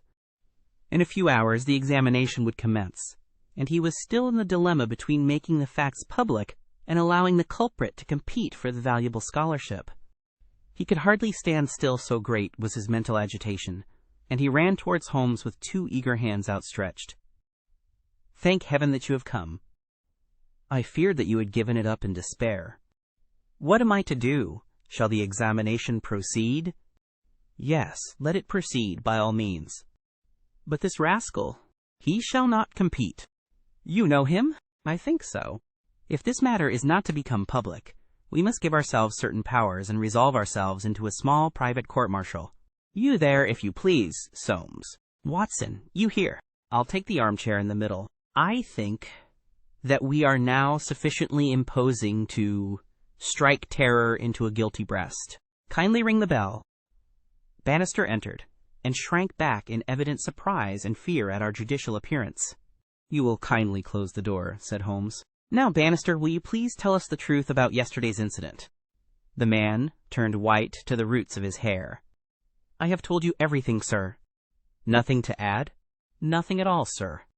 Well then, I must make some suggestions to you. When you sat down on that chair yesterday, did you do so in order to conceal some object which would have shown who had been in the room? Bannister's face was ghastly. No, sir, certainly not. It is only a suggestion, said Holmes suavely.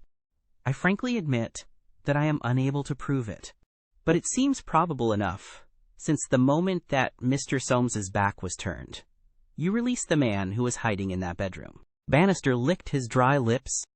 There was no man, sir. Ah, that's a pity, Bannister. Up to now you may have spoken the truth, but now I know that you have lied. The man's face set in sullen defiance. There was no man, sir. Come, Bannister. No, sir, there was no one. In that case, you can give us no further information. Would you please remain in the room? Stand over there near the bedroom door. Now, Soames, I am going to ask you to have the great kindness to go up to the room of young Gilchrist, and to ask him to step down into yours. An instant later the tutor returned, bringing with him the student. He was a fine figure of a man, tall, lithe, and agile, with a springy step and a pleasant open face. His troubled blue eyes glanced at each of us, and finally rested with an expression of blank dismay upon Bannister in the farther corner.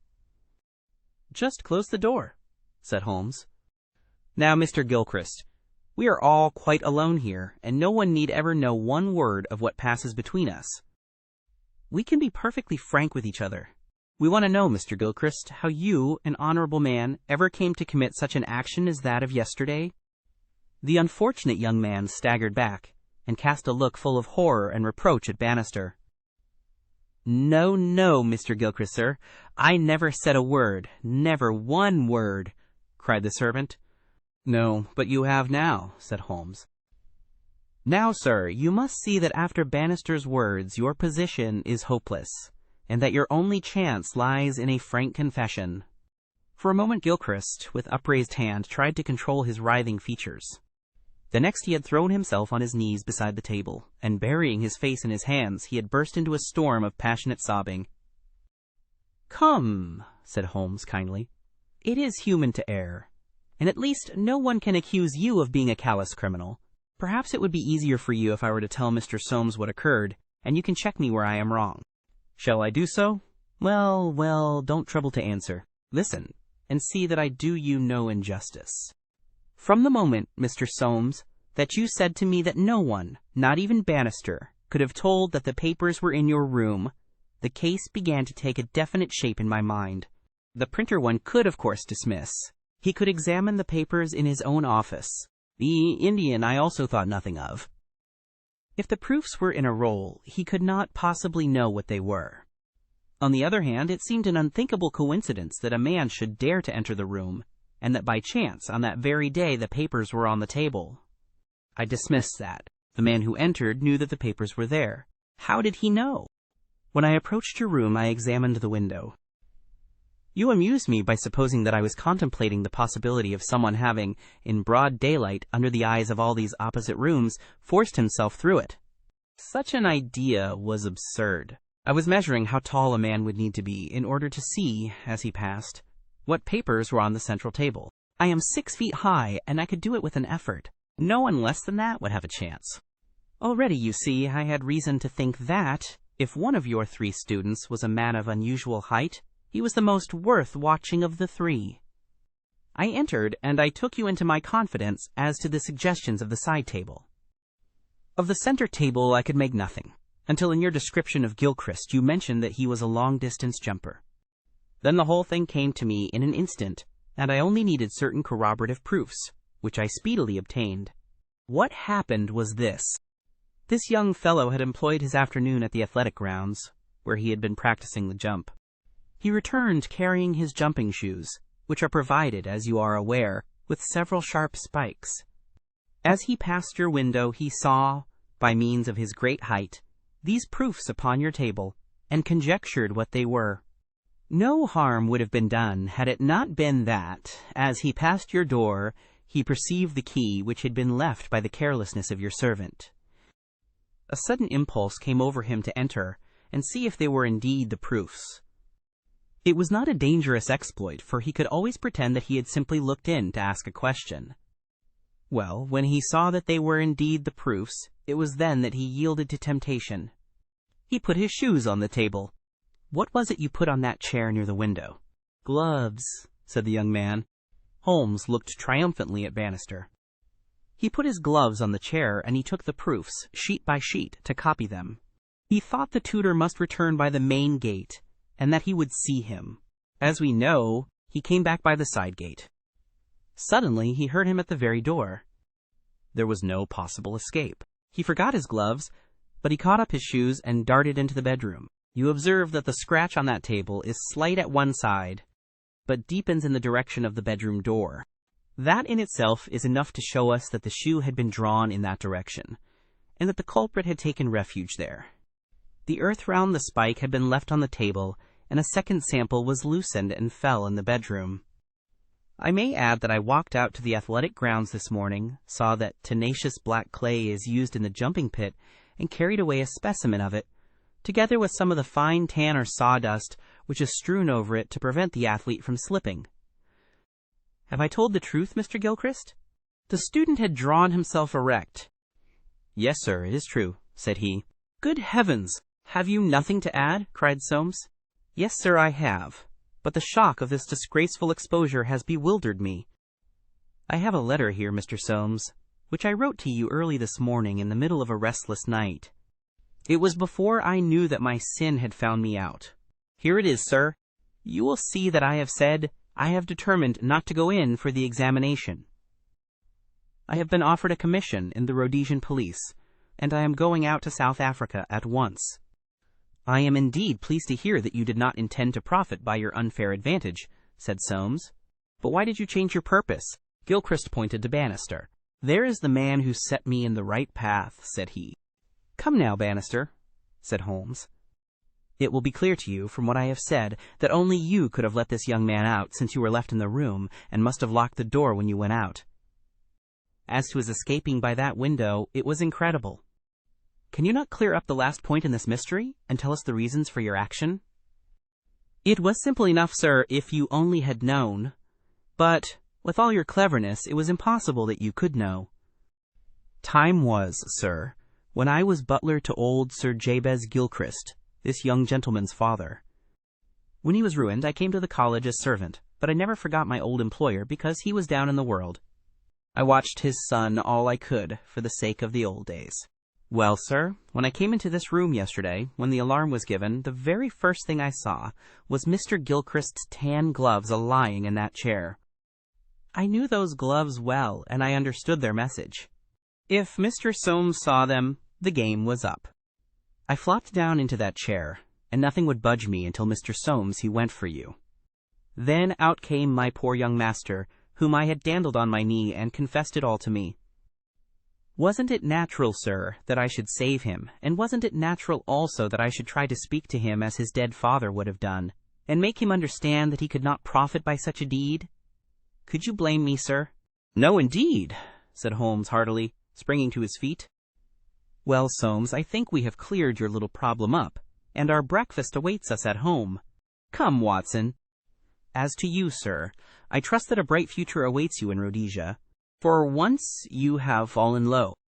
Let us see in the future how high you can rise."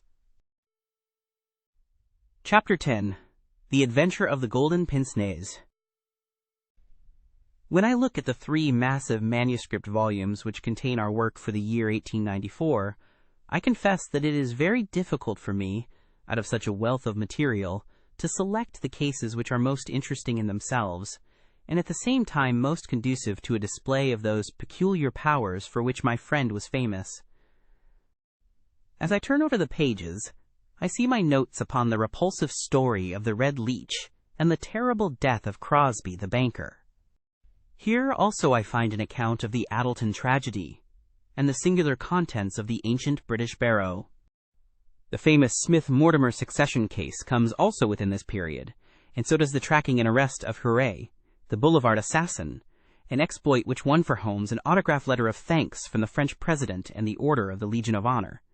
Each of these would furnish a narrative, but on the whole I am of opinion that none of them unites so many singular points of interest as the episode of Yaxley Old Place, which includes not only the lamentable death of young Willoughby Smith, but also those subsequent developments which threw so curious a light upon the causes of the crime. It was a wild, tempestuous night, towards the close of November. Holmes and I sat together in silence all the evening, he engaged with a powerful lens deciphering the remains of the original inscription upon a palimpsest, I deep in a recent treatise upon surgery. Outside, the wind howled down Baker Street, while the rain beat fiercely against the windows. It was strange there, in the very depths of the town, with 10 miles of man's handiwork on every side of us, to feel the iron grip of nature, and to be conscious that to the huge elemental forces all London was no more than the molehills that dot the fields. I walked to the window, and looked out on the deserted street. The occasional lamps gleamed on the expanse of muddy road and shining pavement. A single cab was splashing its way from the Oxford Street end.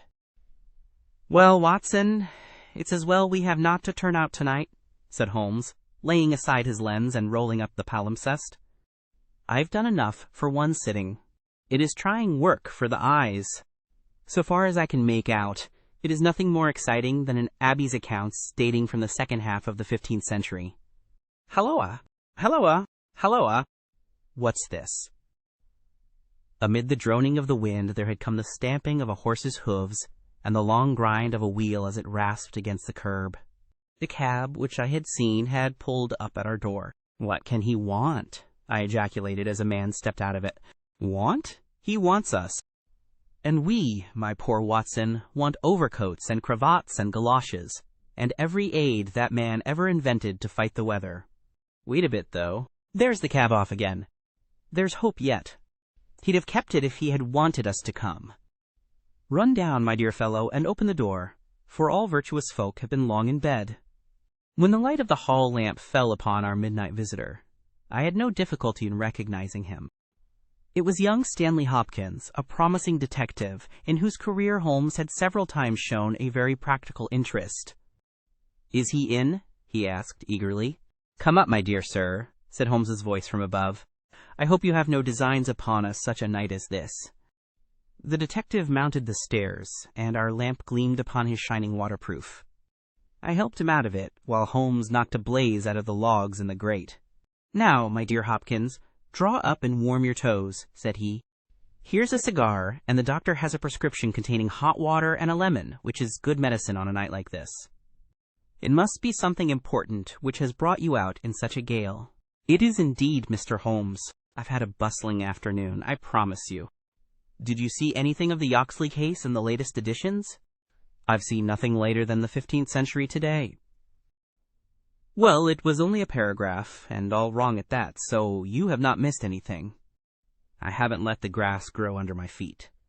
"It's down in Kent, 7 miles from Chatham and 3 from the railway line. I was wired for at 3:15, reached Yaxley Old Place at 5, conducted my investigation, was back at Charing Cross by the last train, and straight to you by cab." "Which means, I suppose, that you are not quite clear about your case." "It means that I can make neither head nor tail of it.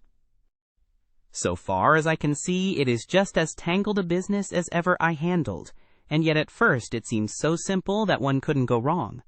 There's no motive, Mr. Holmes. That's what bothers me. I can't put my hand on a motive. Here's a man dead, there's no denying that. But, so far as I can see, no reason on earth why anyone should wish him harm." Holmes lit his cigar and leaned back in his chair. "Let us hear about it," said he. "I've got my facts pretty clear," said Stanley Hopkins. "All I want now is to know what they all mean. This story, so far as I can make it out, is like this. Some years ago, this country house, Yaxley Old Place, was taken by an elderly man who gave the name of Professor Coram. He was an invalid, keeping his bed half the time, and the other half hobbling around the house with a stick, or being pushed about the grounds by the gardener in a bath chair. He was well liked by the few neighbors who called upon him, and he has the reputation down there of being a very learned man. His household used to consist of an elderly housekeeper, Mrs. Marker, and of a maid, Susan Tarleton. These have both been with him since his arrival, and they seem to be women of excellent character. The professor is writing a learned book, and he found it necessary, about a year ago, to engage a secretary. The first two that he tried were not successes, but the third, Mr. Willoughby Smith, a very young man straight from the university, seems to have been just what his employer wanted. His work consisted in writing all the morning to the professor's dictation, and he usually spent the evening in hunting up references and passages which bore upon the next day's work. This Willoughby Smith has nothing against him, either as a boy at Uppingham or as a young man at Cambridge. I have seen his testimonials, and from the first he was a decent, quiet, hard-working fellow with no weak spot in him at all. And yet this is the lad who has met his death this morning in the professor's study under circumstances which can point only to murder. The wind howled and screamed at the windows. Holmes and I drew closer to the fire, while the young inspector slowly and point by point developed his singular narrative. "If you were to search all England," said he, "I don't suppose you could find a household more self-contained or freer from outside influences. Whole weeks would pass, and not one of them go past the garden gate." The professor was buried in his work, and existed for nothing else. Young Smith knew nobody in the neighborhood, and lived very much as his employer did. The two women had nothing to take them from the house. Mortimer, the gardener, who wheels the bath chair, is an army pensioner, an old Crimean man of excellent character. He does not live in the house, but in a 3-roomed cottage at the other end of the garden. Those are the only people that you would find within the grounds of Yoxley Old Place. At the same time, the gate of the garden is 100 yards from the main London to Chatham Road. It opens with a latch, and there is nothing to prevent anyone from walking in. Now I will give you the evidence of Susan Tarleton, who is the only person who can say anything positive about the matter. It was in the forenoon, between 11 and 12. She was engaged at the moment in hanging some curtains in the upstairs front bedroom. Professor Coram was still in bed, for when the weather is bad, he seldom rises before midday. The housekeeper was busied with some work in the back of the house. Willoughby Smith had been in his bedroom, which he uses as a sitting room, but the maid heard him at that moment pass along the passage and descend to the study immediately below her. She did not see him, but she says that she could not be mistaken in his quick, firm tread. She did not hear the study door close, but a minute or so later there was a dreadful cry in the room below. It was a wild, hoarse scream, so strange and unnatural that it might have come either from a man or a woman. At the same instant there was a heavy thud, which shook the old house, and then all was silence. The maid stood petrified for a moment, and then, recovering her courage, she ran downstairs. The study door was shut, and she opened it. Inside, young Mr. Willoughby Smith was stretched upon the floor. At first, she could see no injury, but as she tried to raise him, she saw that blood was pouring from the underside of his neck. It was pierced by a very small but very deep wound, which had divided the carotid artery. The instrument with which the injury had been inflicted lay upon the carpet beside him. It was one of those small sealing-wax knives to be found on old-fashioned writing tables, with an ivory handle and a stiff blade. It was part of the fittings of the professor's own desk. At first the maid thought that young Smith was already dead, but on pouring some water from the carafe over his forehead, he opened his eyes for an instant. "The professor," he murmured. "It was she." The maid is prepared to swear that those were the exact words. He tried desperately to say something else, and he held his right hand up in the air. Then he fell back dead. In the meantime, the housekeeper had also arrived upon the scene, but she was just too late to catch the young man's dying words. Leaving Susan with the body, she hurried to the professor's room. He was sitting up in bed, horribly agitated, for he had heard enough to convince him that something terrible had occurred. Mrs. Marker is prepared to swear that the professor was still in his night-clothes, and indeed it was impossible for him to dress without the help of Mortimer, whose orders were to come at 12 o'clock. The professor declares that he heard the distant cry, but that he knows nothing more. He can give no explanation of the young man's last words, "the professor, it was she," but imagines that they were the outcome of delirium. He believes that Willoughby Smith had not an enemy in the world, and can give no reason for the crime. His first action was to send Mortimer, the gardener, for the local police. A little later, the chief constable sent for me. Nothing was moved before I got there, and strict orders were given that no one should walk upon the paths leading to the house. It was a splendid chance of putting your theories into practice, Mr. Sherlock Holmes. There was really nothing wanting. Except Mr. Sherlock Holmes, said my companion, with a somewhat bitter smile. Well, let us hear about it. What sort of a job did you make of it? I must ask you first, Mr. Holmes, to glance at this rough plan which will give you a general idea of the position of the professor's study and the various points of the case. It will help you in following my investigation. He unfolded the rough chart, which I here reproduce, and he laid it across Holmes's knee. I rose and, standing behind Holmes, studied it over his shoulder. Professor's study. It is very rough, of course, and it only deals with the points which seem to me to be essential. All the rest you will see later for yourself. Now, first of all, presuming that the assassin entered the house, how did he or she come in? Undoubtedly by the garden path and the back door, from which there is direct access to the study. Any other way would have been exceedingly complicated. The escape must have also been made along that line, for of the two other exits from the room, one was blocked by Susan as she ran downstairs, and the other leads straight to the professor's bedroom. I therefore directed my attention at once to the garden path, which was saturated with recent rain, and would certainly show any footmarks. My examination showed me that I was dealing with a cautious and expert criminal. No footmarks were to be found on the path. There could be no question, however, that someone had passed along the grass border which lines the path, and that he had done so in order to avoid leaving a track. I could not find anything in the nature of a distinct impression, but the grass was trodden down, and someone had undoubtedly passed. It could only have been the murderer, since neither the gardener nor anyone else had been there that morning, and the rain had only begun during the night. "One moment," said Holmes. "Where does this path lead to?" "To the road. How long is it?" 100 yards or so. At the point where the path passes through the gate, you could surely pick up the tracks?" "Unfortunately, the path was tiled at that point." "Well, on the road itself?" "No, it was all trodden into mire." "Tut, tut! Well then, these tracks upon the grass, were they coming or going?" It was impossible to say. There was never any outline. A large foot or a small, you could not distinguish. Holmes gave an ejaculation of impatience. "It has been pouring rain and blowing a hurricane ever since," said he. "It will be harder to read now than that palimpsest." "Well, well, it can't be helped." "What did you do, Hopkins, after you had made certain that you had made certain of nothing?" "I think I made certain of a good deal, Mr. Holmes. I knew that someone had entered the house cautiously from without. I next examined the corridor. It is lined with coconut matting and had taken no impression of any kind. This brought me into the study itself. It is a scantily furnished room.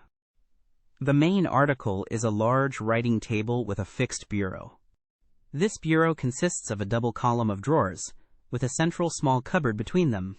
The drawers were open, the cupboard locked. The drawers, it seems, were always open, and nothing of value was kept in them. There were some papers of importance in the cupboard, but there were no signs that this had been tampered with, and the professor assures me that nothing was missing. It is certain that no robbery has been committed. I come now to the body of the young man. It was found near the bureau, and just to the left of it, as marked upon that chart. The stab was on the right side of the neck and from behind forward, so that it is almost impossible that it could have been self-inflicted." "Unless he fell upon the knife," said Holmes. "Exactly. The idea crossed my mind, but we found the knife some feet away from the body, so that seems impossible. Then, of course, there are the man's own dying words. And, finally, there was this very important piece of evidence which was found clasped in the dead man's right hand." From his pocket, Stanley Hopkins drew a small paper packet. He unfolded it and disclosed a golden pince-nez with 2 broken ends of black silk cord dangling from the end of it. "Willoughby Smith had excellent sight," he added. "There can be no question that this was snatched from the face or the person of the assassin." Sherlock Holmes took the glasses into his hand and examined them with the utmost attention and interest. He held them on his nose, endeavored to read through them, went to the window, and stared up the street with them, looked at them most minutely in the full light of the lamp, and finally, with a chuckle, seated himself at the table and wrote a few lines upon a sheet of paper which he tossed across to Stanley Hopkins. "That's the best I can do for you," said he. It may prove to be of some use." The astonished detective read the note aloud. It ran as follows. "Wanted. A woman of good address, attired like a lady. She has a remarkably thick nose, with eyes which are set close upon either side of it. She has a puckered forehead, a peering expression, and probably rounded shoulders. There are indications that she has had recourse to an optician at least twice during the last few months. As her glasses are of remarkable strength, and as opticians are not very numerous, there should be no difficulty in tracing her." Holmes smiled at the astonishment of Hopkins, which must have been reflected upon my features. "Surely my deductions are simplicity itself," said he. "It would be difficult to name any articles which afford a finer field for inference than a pair of glasses, especially so remarkable a pair as these. That they belong to a woman I infer from their delicacy, and also, of course, from the last words of the dying man. As to her being a person of refinement and well-dressed, they are, as you perceive, handsomely mounted in solid gold, and it is inconceivable that anyone who wore such glasses could be slatternly in other respects. You will find that the clips are too wide for your nose, showing that the lady's nose was very broad at the base. This sort of nose is usually a short and coarse one, but there is a sufficient number of exceptions to prevent me from being dogmatic, or from insisting upon this point in my description. My own face is a narrow one, and yet I find that I cannot get my eyes into the center, nor near the center, of these glasses. Therefore the lady's eyes are set very near to the sides of the nose. You will perceive, Watson, that the glasses are concave and of unusual strength. A lady whose vision has been so extremely contracted all her life is sure to have the physical characteristics of such vision, which are seen in the forehead, the eyelids, and the shoulders. "Yes," I said, "I can follow each of your arguments. I confess, however, that I am unable to understand how you arrive at the double visit to the optician." Holmes took the glasses in his hand. "You will perceive," he said, "that the clips are lined with tiny bands of cork to soften the pressure upon the nose. One of these is discolored and worn to some slight extent, but the other is new. Evidently one has fallen off and been replaced. I should judge that the older of them has not been there more than a few months. They exactly correspond, so I gather that the lady went back to the same establishment for the second." "By George, it's marvelous!" cried Hopkins, in an ecstasy of admiration. "To think that I had all that evidence in my hand and never knew it." I had intended, however, to go the round of the London opticians. "Of course you would. Meanwhile, have you anything more to tell us about the case?" "Nothing, Mr. Holmes. I think that you know as much as I do now, probably more. We have had inquiries made as to any stranger seen on the country roads or at the railway station. We have heard of none. What beats me is the utter want of all object in the crime. Not a ghost of a motive can anyone suggest." "Ah, there I am not in a position to help you. But I suppose you want us to come out tomorrow. If it is not asking too much, Mr. Holmes, there's a train from Charing Cross to Chatham at 6 in the morning, and we should be at Yoxley Old Place between 8 and 9. Then we shall take it. Your case has certainly some features of great interest, and I shall be delighted to look into it." "Well, it's nearly 1, and we had best get a few hours' sleep. I dare say you can manage all right on the sofa in front of the fire. I'll light my spirit lamp and give you a cup of coffee before we start." The gale had blown itself out next day, but it was a bitter morning when we started upon our journey. We saw the cold winter sun rise over the dreary marshes of the Thames and the long, sullen reaches of the river, which I shall ever associate with our pursuit of the Andaman Islander in the earlier days of our career. After a long and weary journey, we alighted at a small station some miles from Chatham. While a horse was being put into a trap at the local inn, we snatched a hurried breakfast, and so we were all ready for business when we at last arrived at Yoxley Old Place. A constable met us at the garden gate. "Well, Wilson, any news?" "No, sir. Nothing." "No reports of any stranger seen?" "No, sir. Down at the station they are certain that no stranger either came or went yesterday." "Have you had inquiries made at inns and lodgings?" "Yes, sir. There is no one that we cannot account for." Well, it's only a reasonable walk to Chatham.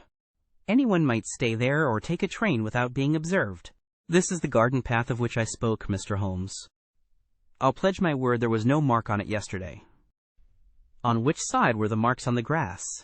This side, sir. This narrow margin of grass between the path and the flower bed. I can't see the traces now, but they were clear to me then. Yes, yes, someone has passed along, said Holmes, stooping over the grass border. Our lady must have picked her steps carefully, must she not, since on the one side she would leave a track on the path, and on the other an even clearer one on the soft bed? Yes, sir, she must have been a cool hand.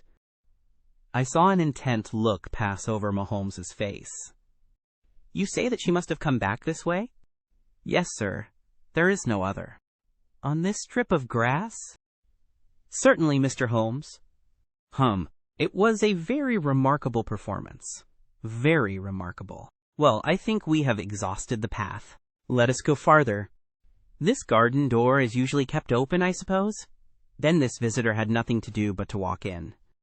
The idea of murder was not in her mind, or she would have provided herself with some sort of weapon, instead of having to pick this knife off the writing table. She advanced along this corridor, leaving no traces upon the coconut matting. Then she found herself in this study. How long was she there? We have no means of judging. Not more than a few minutes, sir. I forgot to tell you that Mrs. Marker, the housekeeper, had been in there tidying not very long before, about a quarter of an hour, she says. Well, that gives us a limit. Our lady enters this room, and what does she do? She goes over to the writing table. What for? Not for anything in the drawers. If there had been anything worth her taking, it would surely have been locked up. No, it was for something in that wooden bureau. Halloa! What is that scratch upon the face of it? Just hold a match, Watson. Why did you not tell me of this, Hopkins? The mark which he was examining began upon the brasswork on the right-hand side of the keyhole, and extended for about 4 inches, where it had scratched the varnish from the surface. I noticed it, Mr. Holmes, but you'll always find scratches round a keyhole. This is recent, quite recent. See how the brass shines where it is cut. An old scratch would be the same color as the surface. Look at it through my lens. There's the varnish, too, like earth on each side of a furrow. Is Mrs. Marker there? A sad-faced elderly woman came into the room. Did you dust this bureau yesterday morning? Yes, sir. Did you notice this scratch? No, sir, I did not. I am sure you did not, for a duster would have swept away these shreds of varnish. Who has the key of this bureau? The professor keeps it on his watch chain. Is it a simple key? No, sir, it is a Chubb's key. Very good. Mrs. Marker, you can go. Now we are making a little progress. Our lady enters the room, advances to the bureau, and either opens it or tries to do so. While she is thus engaged, young Willoughby Smith enters the room. In her hurry to withdraw the key, she makes this scratch upon the door. He seizes her, and she, snatching up the nearest object, which happens to be this knife, strikes at him in order to make him let go his hold. The blow is a fatal one. He falls, and she escapes, either with or without the object for which she has come. Is Susan, the maid, there? Could anyone have got away through that door after the time that you heard the cry, Susan? No, sir. It is impossible. Before I got down the stair, I'd have seen anyone in the passage. Besides, the door never opened, or I would have heard it. That settles this exit. Then, no doubt, the lady went out the way she came. I understand that this other passage leads only to the professor's room. There is no exit that way? No, sir. We shall go down it and make the acquaintance of the professor. Halloa, Hopkins. This is very important indeed. The professor's corridor is also lined with coconut matting. Well, sir, what of that? Don't you see any bearing upon the case? Well, well. I don't insist upon it. No doubt I am wrong. And yet it seems to me to be suggestive. Come with me and introduce me. We passed down the passage, which was of the same length as that which led to the garden. At the end was a short flight of steps ending in a door. Our guide knocked, and then ushered us into the professor's bedroom. It was a very large chamber, lined with innumerable volumes, which had overflowed from the shelves and lay in piles in the corners, or were stacked all round at the base of the cases. The bed was in the center of the room, and in it, propped up with pillows, was the owner of the house. I have seldom seen a more remarkable-looking person. It was a gaunt, aquiline face which was turned towards us, with piercing dark eyes, which lurked in deep hollows under overhung and tufted brows. His hair and beard were white, save that the latter was curiously stained with yellow around his mouth. A cigarette glowed amid the tangle of white hair, and the air of the room was fetid with stale tobacco smoke. As he held out his hand to Holmes, I perceived that it was also stained with yellow nicotine. "A smoker, Mr. Holmes?" said he, speaking in well-chosen English with a curious little mincing accent. "Pray take a cigarette." "And you, sir?" "I can recommend them, for I have them especially prepared by Ionides of Alexandria. He sends me 1,000 at a time, and I grieve to say that I have to arrange for a fresh supply every fortnight. Bad, sir, very bad, but an old man has few pleasures. Tobacco and my work, that is all that is left to me."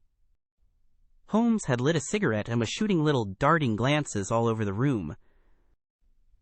"Tobacco and my work, but now only tobacco," the old man exclaimed. Alas, what a fatal interruption! Who could have foreseen such a terrible catastrophe? So estimable a young man! I assure you that, after a few months' training, he was an admirable assistant. What do you think of the matter, Mr. Holmes? I have not yet made up my mind. I shall indeed be indebted to you if you can throw a light where all is so dark to us.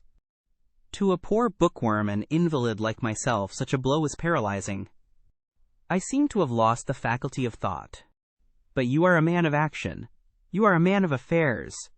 It is part of the everyday routine of your life. You can preserve your balance in every emergency. We are fortunate, indeed, in having you at our side.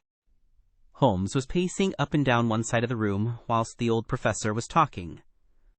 I observed that he was smoking with extraordinary rapidity. It was evident that he shared our host's liking for the fresh Alexandrian cigarettes. "Yes, sir, it is a crushing blow," said the old man. "That is my magnum opus, the pile of papers on the side table yonder. It is my analysis of the documents found in the Coptic monasteries of Syria and Egypt, a work which will cut deep at the very foundation of revealed religion. With my enfeebled health, I do not know whether I shall ever be able to complete it, now that my assistant has been taken from me. Dear me, Mr. Holmes, why, you are even a quicker smoker than I am myself." Holmes smiled. "I am a connoisseur," said he, taking another cigarette from the box, his fourth, and lighting it from the stub of that which he had finished. "I will not trouble you with any lengthy cross-examination, Professor Coram, since I gather that you were in bed at the time of the crime, and could know nothing about it. I would only ask this. What do you imagine that this poor fellow meant by his last words? The professor. It was she." The professor shook his head. "Susan is a country girl," said he, "and you know the incredible stupidity of that class. I fancy that the poor fellow murmured some incoherent, delirious words, and that she twisted them into this meaningless message. I see. You have no explanation yourself of the tragedy?" "Possibly an accident. Possibly. I only breathe it among ourselves. A suicide. Young men have their hidden troubles. Some affair of the heart, perhaps, which we have never known. It is a more probable supposition than murder. But the eyeglasses? Ah, I am only a student, a man of dreams. I cannot explain the practical things of life. But still, we are aware, my friend, that love gauges may take strange shapes. By all means, take another cigarette. It is a pleasure to see anyone appreciate them so. A fan, a glove, glasses. Who knows what article may be carried as a token or treasured when a man puts an end to his life? This gentleman speaks of footsteps in the grass, but, after all, it is easy to be mistaken on such a point. As to the knife, it might well be thrown far from the unfortunate man as he fell. It is possible that I speak as a child, but to me it seems that Willoughby Smith has met his fate by his own hand." Holmes seemed struck by the theory thus put forward, and he continued to walk up and down for some time, lost in thought and consuming cigarette after cigarette. "Tell me, Professor Coram," he said at last, "what is in that cupboard in the bureau?" Nothing that would help a thief. Family papers, letters from my poor wife, diplomas of universities which have done me honor. Here is the key. You can look for yourself." Holmes picked up the key and looked at it for an instant. Then he handed it back. "No, I hardly think that it would help me," said he. "I should prefer to go quietly down to your garden and turn the whole matter over in my head. There is something to be said for the theory of suicide which you have put forward. We must apologize for having intruded upon you, Professor Coram, and I promise that we won't disturb you until after lunch. At 2 o'clock we will come again and report to you anything which may have happened in the interval." Holmes was curiously distrait, and we walked up and down the garden path for some time in silence. "Have you a clue?" I asked, at last. "It depends upon those cigarettes that I smoked," said he. "It is possible that I am utterly mistaken. The cigarettes will show me—" "My dear Holmes," I exclaimed, "how on earth—" "Well, well, you may see for yourself. If not, there's no harm done. Of course, we always have the optician clue to fall back upon, but I take a short cut when I can get it. Ah, here is the good Mrs. Marker. Let us enjoy 5 minutes of instructive conversation with her." I may have remarked before that Holmes had, when he liked, a peculiarly ingratiating way with women, and that he very readily established terms of confidence with them. In half the time which he had named, he had captured the housekeeper's goodwill, and was chatting with her as if he had known her for years. "Yes, Mr. Holmes, it is as you say, sir. He does smoke something terrible, all day, and sometimes all night, sir. I've seen that room of a morning. Well, sir, you'd have thought it was a London fog. Poor young Mr. Smith. He was a smoker also, but not as bad as the professor. His health— well, I don't know that it's better nor worse for the smoking." "Ah," said Holmes, "but it kills the appetite." "Well, I don't know about that, sir." "I suppose the professor eats hardly anything?" "Well, he is variable. I'll say that for him. I'll wager he took no breakfast this morning, and won't face his lunch after all the cigarettes I saw him consume." "Well, you're out there, sir, as it happens, for he ate a remarkable big breakfast this morning. I don't know when I've known him make a better one, and he's ordered a good dish of cutlets for his lunch. I'm surprised myself, for since I came into that room yesterday and saw young Mr. Smith lying there on the floor, I couldn't bear to look at food. Well, it takes all sorts to make a world, and the professor hasn't let it take his appetite away." We loitered the morning away in the garden. Stanley Hopkins had gone down to the village to look into some rumors of a strange woman who had been seen by some children on the Chatham Road the previous morning. As to my friend, all his usual energy seemed to have deserted him. I had never known him handle a case in such a half-hearted fashion. Even the news brought back by Hopkins that he had found the children, and that they had undoubtedly seen a woman exactly corresponding with Holmes's description, and wearing either spectacles or eyeglasses, failed to rouse any sign of keen interest. He was more attentive when Susan, who waited upon us at lunch, volunteered the information that she believed Mr. Smith had been out for a walk yesterday morning, and that he had only returned half an hour before the tragedy occurred. I could not myself see the bearing of this incident, but I clearly perceived that Holmes was weaving it into the general scheme which he had formed in his brain. Suddenly he sprang from his chair and glanced at his watch. 2 o'clock, gentlemen," said he. "We must go up and have it out with our friend the professor." The old man had just finished his lunch, and certainly his empty dish bore evidence to the good appetite with which his housekeeper had credited him. He was indeed a weird figure as he turned his white mane and his glowing eyes towards us. The eternal cigarette smoldered in his mouth. He had been dressed, and was seated in an armchair by the fire. "Well, Mr. Holmes, have you solved this mystery yet?" He shoved the large tin of cigarettes which stood on a table beside him towards my companion. Holmes stretched out his hand at the same moment, and between them they tipped the box over the edge. For a minute or two we were all on our knees, retrieving stray cigarettes from impossible places. When we rose again, I observed Holmes's eyes were shining, and his cheeks tinged with color. "Only at a crisis have I seen those battle signals flying." "Yes," said he, "I have solved it." Stanley Hopkins and I stared in amazement. Something like a sneer quivered over the gaunt features of the old professor. "Indeed, in the garden?" No, here. Here. When? This instant. You are surely joking, Mr. Sherlock Holmes. You compel me to tell you that this is too serious a matter to be treated in such a fashion. I have forged and tested every link of my chain, Professor Coram, and I am sure that it is sound.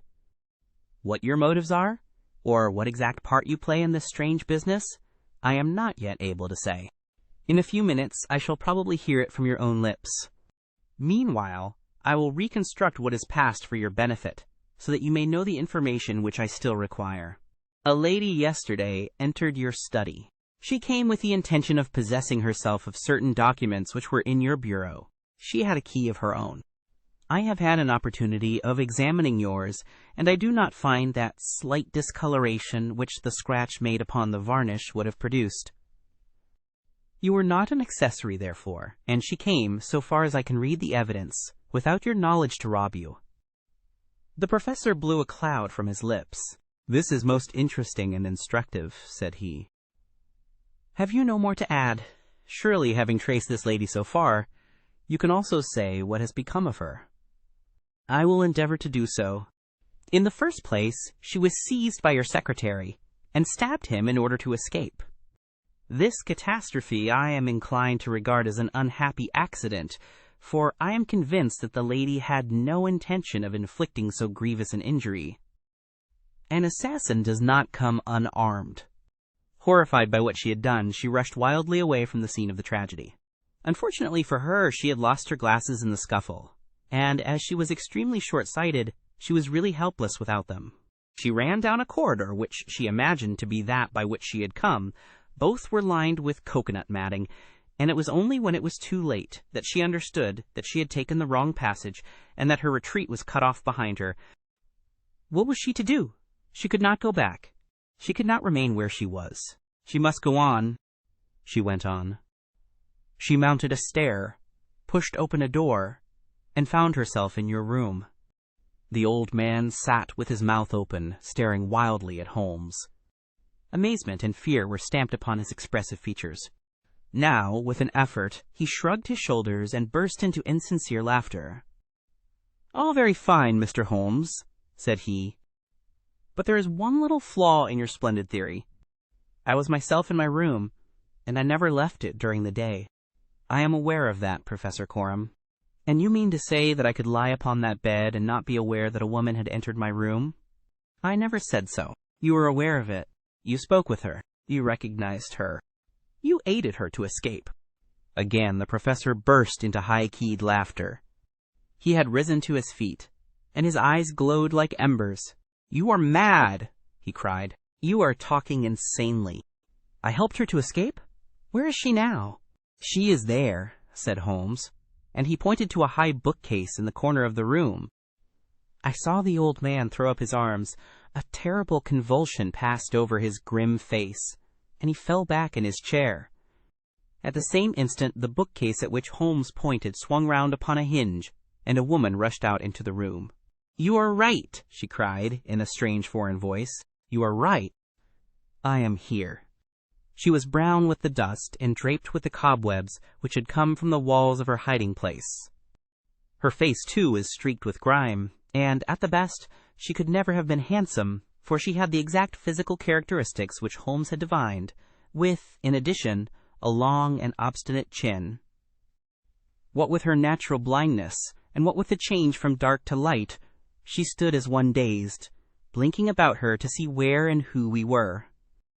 And yet, in spite of all these disadvantages, there was a certain nobility in the woman's bearing, a gallantry in the defiant chin and in the upraised head, which compelled something of respect and admiration.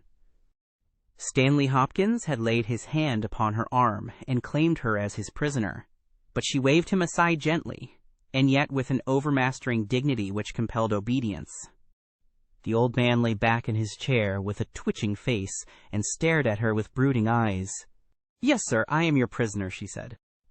"From where I stood I could hear everything, and I know that you have learned the truth. I confess it all. It was I who killed the young man. But you are right, you who say it was an accident. I did not even know that it was a knife which I held in my hand, for in my despair I snatched anything from the table and struck at him to make him let me go. It is the truth that I tell." "Madam," said Holmes, "I am sure that it is the truth. I fear that you are far from well." She had turned a dreadful color, the more ghastly under the dark dust streaks upon her face. She seated herself on the side of the bed. Then she resumed. "I have only a little time here," she said, "but I would have you to know the whole truth. I am this man's wife. He is not an Englishman. He is a Russian. His name I will not tell." For the first time the old man stirred.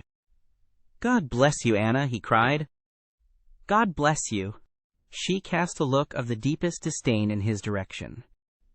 "Why should you cling so hard to that wretched life of yours, Sergius?" said she. "It has done harm to many, and good to none, not even to yourself. However, it is not for me to cause the frail thread to be snapped before God's time.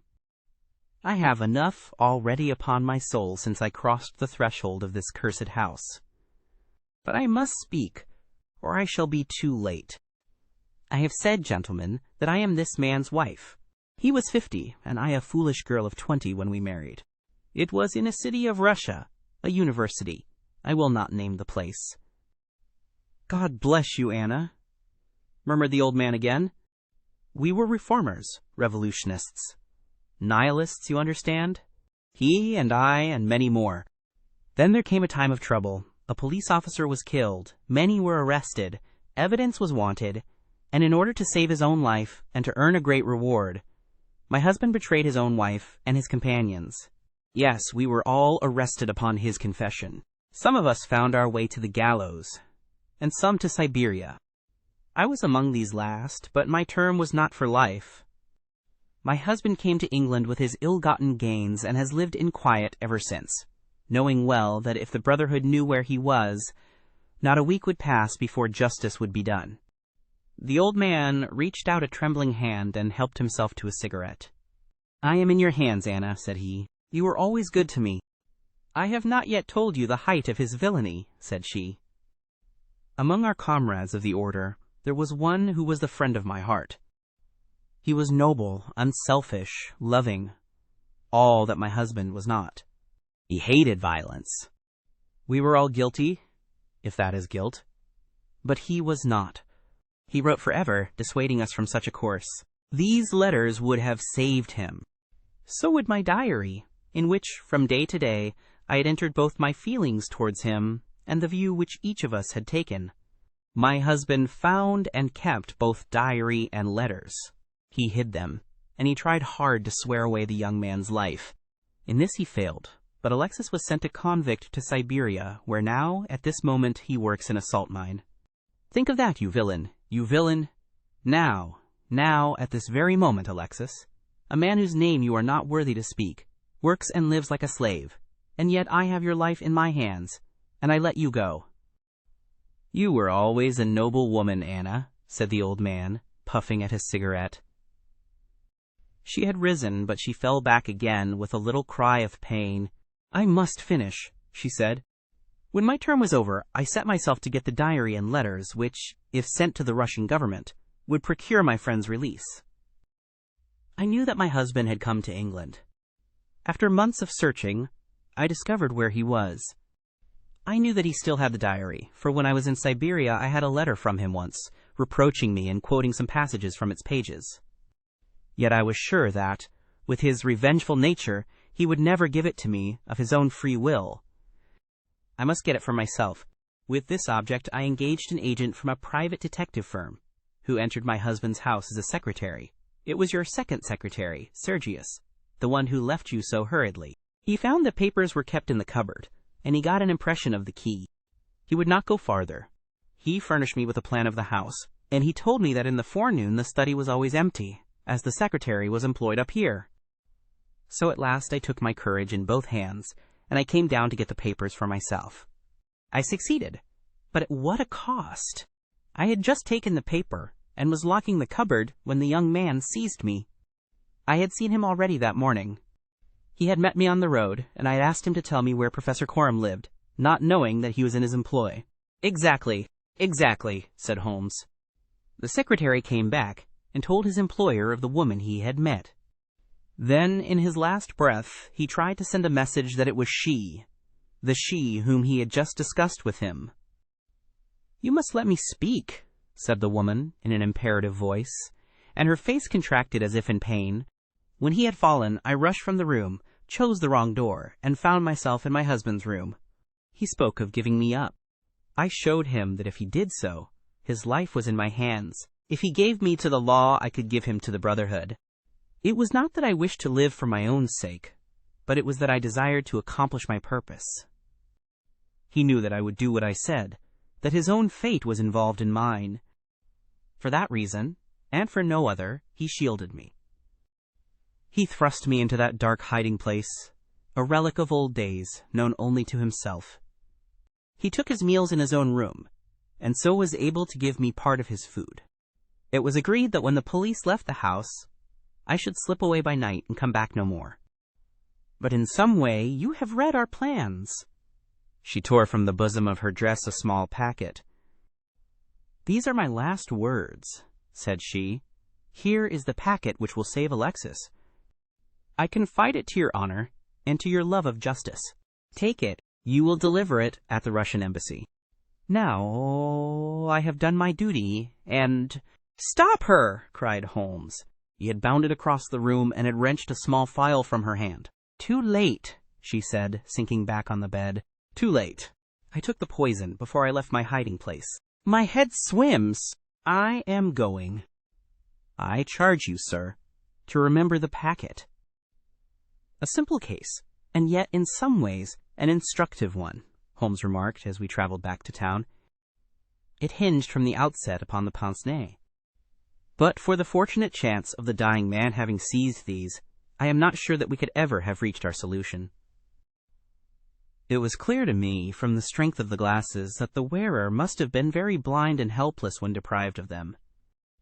When you asked me to believe that she walked along a narrow strip of grass without once making a false step, I remarked, as you may remember, that it was a noteworthy performance.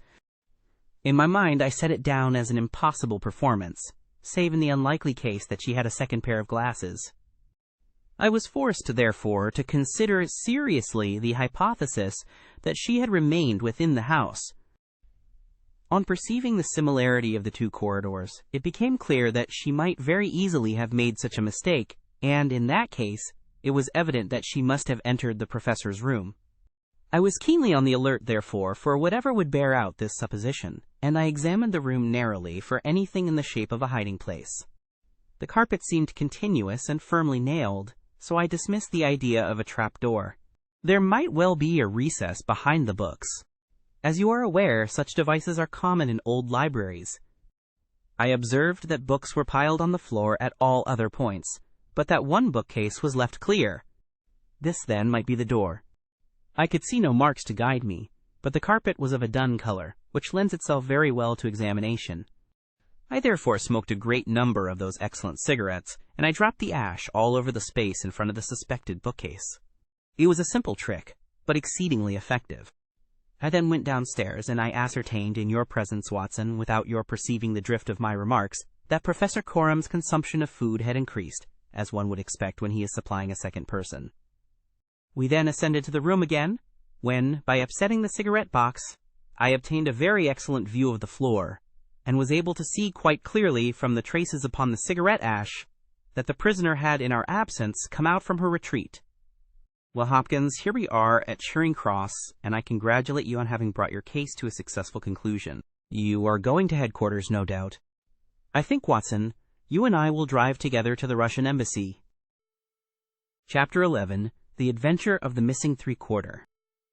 We were fairly accustomed to receive weird telegrams at Baker Street, but I have a particular recollection of one which reached us on a gloomy February morning some 7 or 8 years ago, and gave Mr. Sherlock Holmes a puzzled quarter of an hour.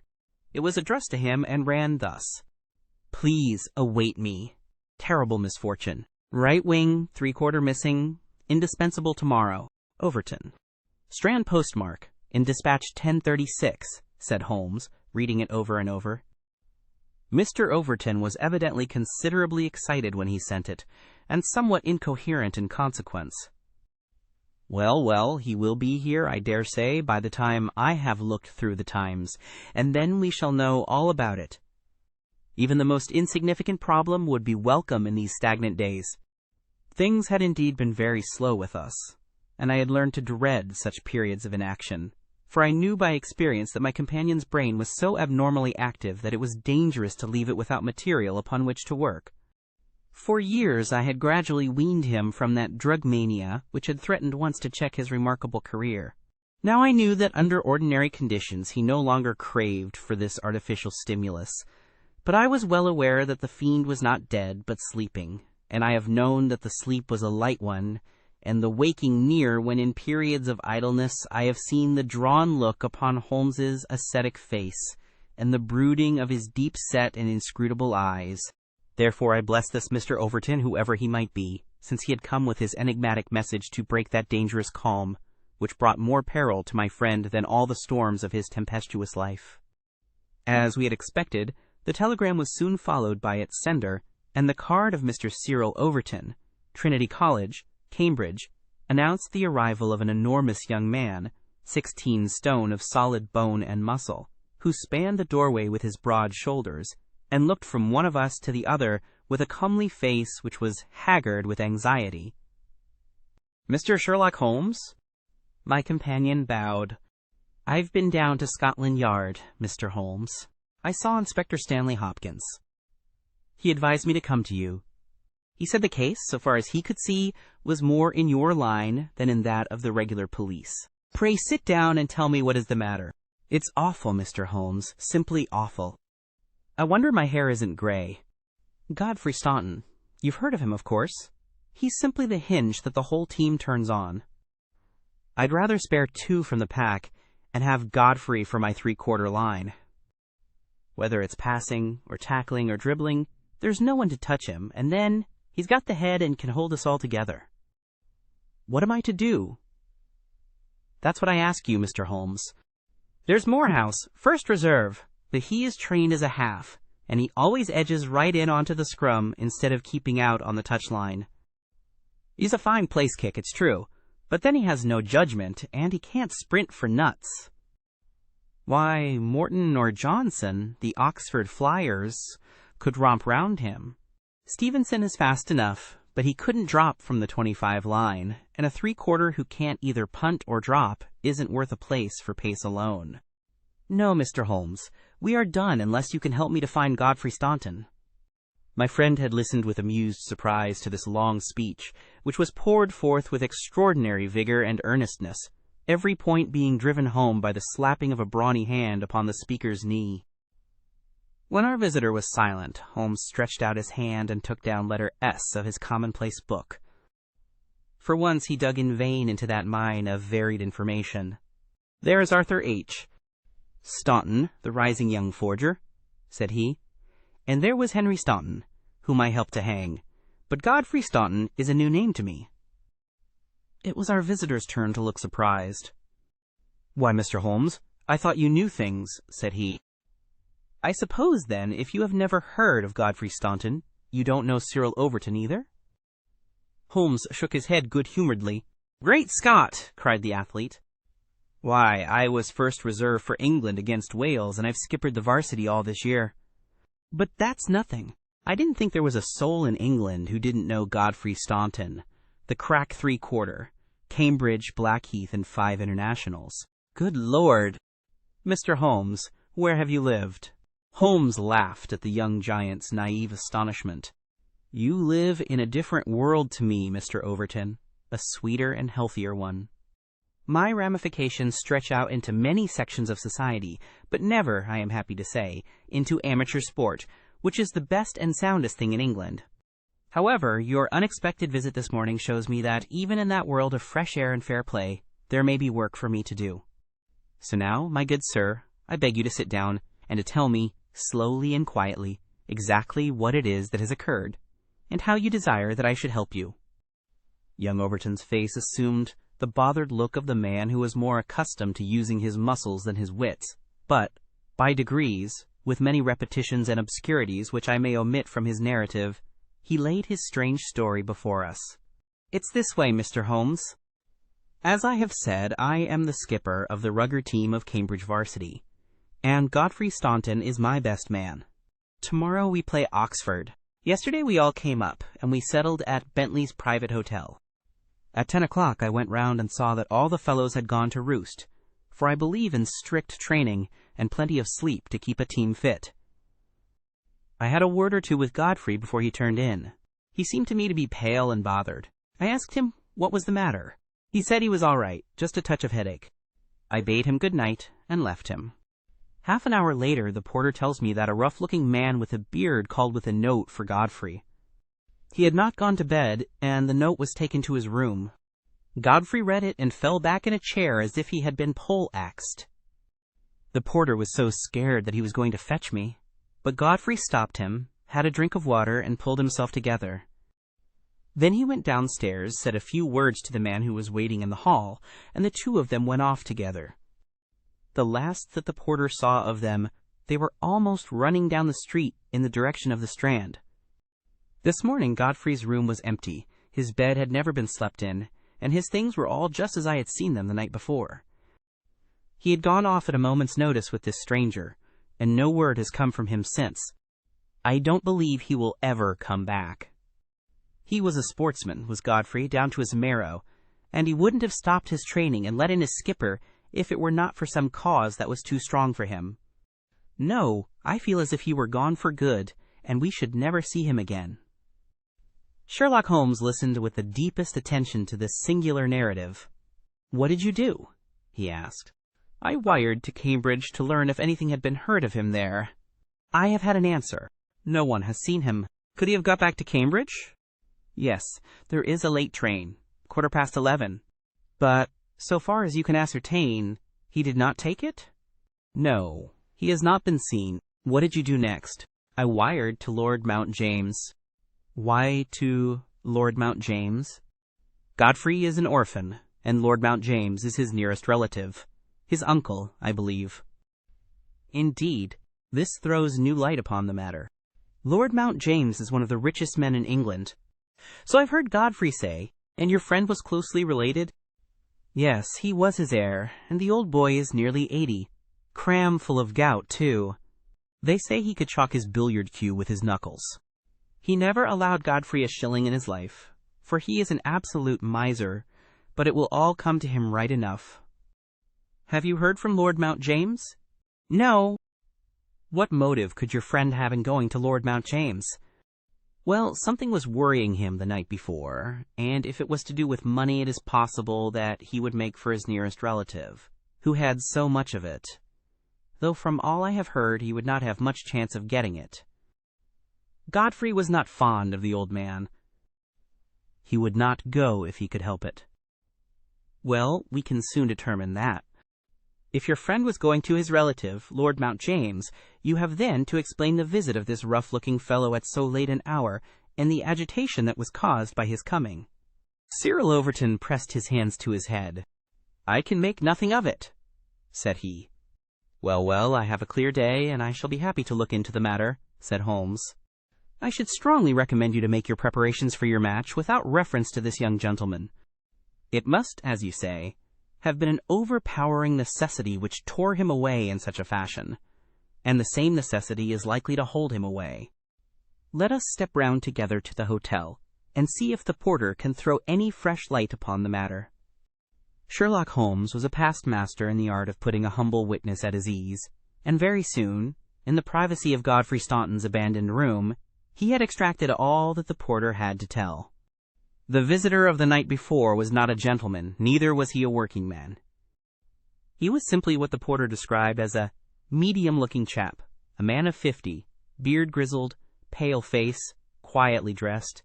He seemed himself to be agitated. The porter had observed his hand trembling when he had held out the note. Godfrey Staunton had crammed the note into his pocket. Staunton had not shaken hands with the man in the hall. They had exchanged a few sentences, of which the porter had only distinguished the one word, time. Then they had hurried off in the manner described. It was just 10:30 by the hall clock. "Let me see," said Holmes, seating himself on Staunton's bed. "You are the day porter, are you not?" "Yes, sir, I go off duty at 11. The night porter saw nothing, I suppose?" "No, sir. One theater party came in late." "No one else. Were you on duty all day yesterday?" "Yes, sir." "Did you take any messages to Mr. Staunton?" "Yes, sir. One telegram." "Ah, that's interesting." "What o'clock was this?" "About 6. Where was Mr. Staunton when he received it?" "Here in his room." "Were you present when he opened it?" "Yes, sir. I waited to see if there was an answer." "Well, was there?" "Yes, sir. He wrote an answer." "Did you take it?" "No. He took it himself." "But he wrote it in your presence?" "Yes, sir." "I was standing by the door, and he, with his back, turned at that table. When he had written it, he said, 'All right, porter, I will take this myself.'" "What did he write it with?" "A pen, sir." "Was the telegraphic form one of these on the table?" "Yes, sir. It was the top one." Holmes rose. Taking the forms, he carried them over to the window and carefully examined that which was uppermost. "It is a pity he did not write in pencil," said he, throwing them down again with a shrug of disappointment. "As you have no doubt frequently observed, Watson, the impression usually goes through, a fact which has dissolved many a happy marriage. However, I can find no trace here. I rejoice, however, to perceive that he wrote with a broad-pointed quill pen, and I can hardly doubt that we will find some impression upon this blotting pad. Ah, yes, surely this is the very thing." He tore off a strip of the blotting paper and turned towards us the following hieroglyphic. Cyril Overton was much excited. "Hold it to the glass," he cried. "That is unnecessary," said Holmes. "The paper is thin, and the reverse will give the message. Here it is." He turned it over, and we read, "The reverse. So that is the tail end of the telegram which Godfrey Staunton dispatched within a few hours of his disappearance. There are at least 6 words of the message which have escaped us. But what remains, 'Stand by us for God's sake,' proves that this young man saw a formidable danger which approached him, and from which someone else could protect him. Us, mark you. Another person was involved. Who should it be but the pale-faced, bearded man, who seemed himself in so nervous a state? What, then, is the connection between Godfrey Staunton and the bearded man? And what is the third source from which each of them sought for help against pressing danger? Our inquiry has already narrowed down to that. We have only to find to whom that telegram is addressed," I suggested. "Exactly, my dear Watson. Your reflection, though profound, had already crossed my mind. But I dare say it may have come to your notice that, counterfoil of another man's message, there may be some disinclination on the part of the officials to oblige you. There is so much red tape in these matters. However, I have no doubt that with a little delicacy and finesse, the end may be attained. Meanwhile, I should like in your presence, Mr. Overton, to go through these papers which have been left upon the table." There were a number of letters, bills, and notebooks, which Holmes turned over and examined with quick, nervous fingers and darting, penetrating eyes. "Nothing here," he said at last. "By the way, I suppose your friend was a healthy young fellow. Nothing amiss with him." "Sound as a bell." "Have you ever known him ill?" "Not a day. He has been laid up with a hack, and once he slipped his kneecap, but that was nothing." "Perhaps he was not so strong as you suppose." "I should think he may have had some secret trouble. With your assent, I will put 1 or 2 of these papers in my pocket, in case they should bear upon our future inquiry." "One moment! Cried a querulous voice, and we looked up to find a queer little old man, jerking and twitching in the doorway. He was dressed in rusty black, with a very broad-brimmed top hat and a loose white necktie, the whole effect being that of a very rustic parson or of an undertaker's mute. Yet, in spite of his shabby and even absurd appearance, his voice had a sharp crackle, and his manner a quick intensity which commanded attention. "Who are you, sir? And by what right do you touch this gentleman's papers?" he asked. "I am a private detective, and I am endeavoring to explain his disappearance." "Oh, you are you? And who instructed you, E.H.?" "This gentleman, Mr. Staunton's friend, was referred to me by Scotland Yard." "Who are you, sir?" I am Cyril Overton. Then it is you who sent me a telegram. My name is Lord Mount James. I came round as quickly as the Bayswater bus would bring me. So you have instructed a detective? Yes, sir. And are you prepared to meet the cost? I have no doubt, sir, that my friend Godfrey, when we find him, will be prepared to do that. But if he is never found, E.H., answer me that. In that case, no doubt his family— Nothing of the sort, sir, screamed the little man. Don't look to me for a penny. Not a penny. You understand that, Mr. Detective. I am all of the family that this young man has got, and I tell you that I am not responsible. If he has any expectations, it is due to the fact that I have never wasted money, and I do not propose to begin to do so now. As to those papers with which you are making so free, I may tell you that in case there should be anything of any value among them, you will be held strictly to account for what you do with them. Very good, sir, said Sherlock Holmes. May I ask, in the meanwhile, whether you have yourself any theory to account for this young man's disappearance? No, sir, I have not. He is big enough and old enough to look after himself, and if he is so foolish as to lose himself, I entirely refuse to accept the responsibility of hunting for him. I quite understand your position, said Holmes with a mischievous twinkle in his eyes. Perhaps you don't quite understand mine. Godfrey Staunton appears to have been a poor man. If he has been kidnapped, it could not have been for anything which he himself possesses. The fame of your wealth has gone abroad, Lord Mount James, and it is entirely possible that a gang of thieves have secured your nephew in order to gain from him some information as to your house, your habits, and your treasure. The face of our unpleasant little visitor turned as white as his neckcloth. Heavens, sir! What an idea! I never thought of such villainy. What inhuman rogues there are in the world. But Godfrey is a fine lad, a staunch lad. Nothing would induce him to give his old uncle away. I'll have the plate moved over to the bank this evening. In the meantime, spare no pains, Mr. Detective. I beg you to leave no stone unturned to bring him safely back. As to money, well, so far as a fiver or even a tenner goes, you can always look to me. Even in his chastened frame of mind, the noble miser could give us no information which could help us, for he knew little of the private life of his nephew. Our only clue lay in the truncated telegram, and with a copy of this in his hand, Holmes set forth to find a second link for his chain. We had shaken off Lord Mount James, and Overton had gone to consult with the other members of his team over the misfortune which had befallen them. There was a telegraph office at a short distance from the hotel. We halted outside it. It's worth trying, Watson, said Holmes. Of course, with a warrant, we could demand to see the counterfoils, but we have not reached that stage yet. I don't suppose they remember faces in so busy a place. Let us venture it. I am sorry to trouble you, said he in his blandest manner, to the young woman behind the grating. There is some small mistake about a telegram I sent yesterday. I have had no answer, and I very much fear that I must have omitted to put my name at the end. Could you tell me if this was so? The young woman turned over a sheaf of counterfoils. What o'clock was it? She asked. A little after 6. Whom was it to? Holmes put his finger to his lips and glanced at me. The last words in it were, "For God's sake," he whispered, confidentially. I am very anxious at getting no answer.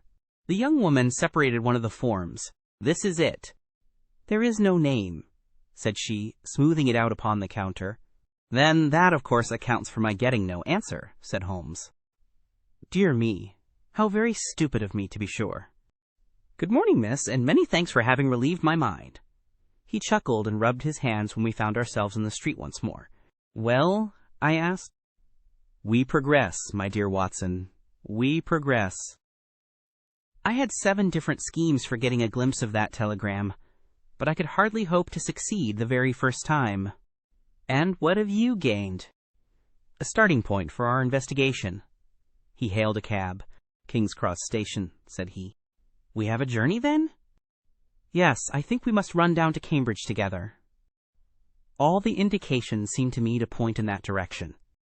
Tell me, I asked, as we rattled up Gray's Inn Road, have you any suspicion yet as to the cause of the disappearance? I don't think that among all our cases, I have known one where the motives are more obscure.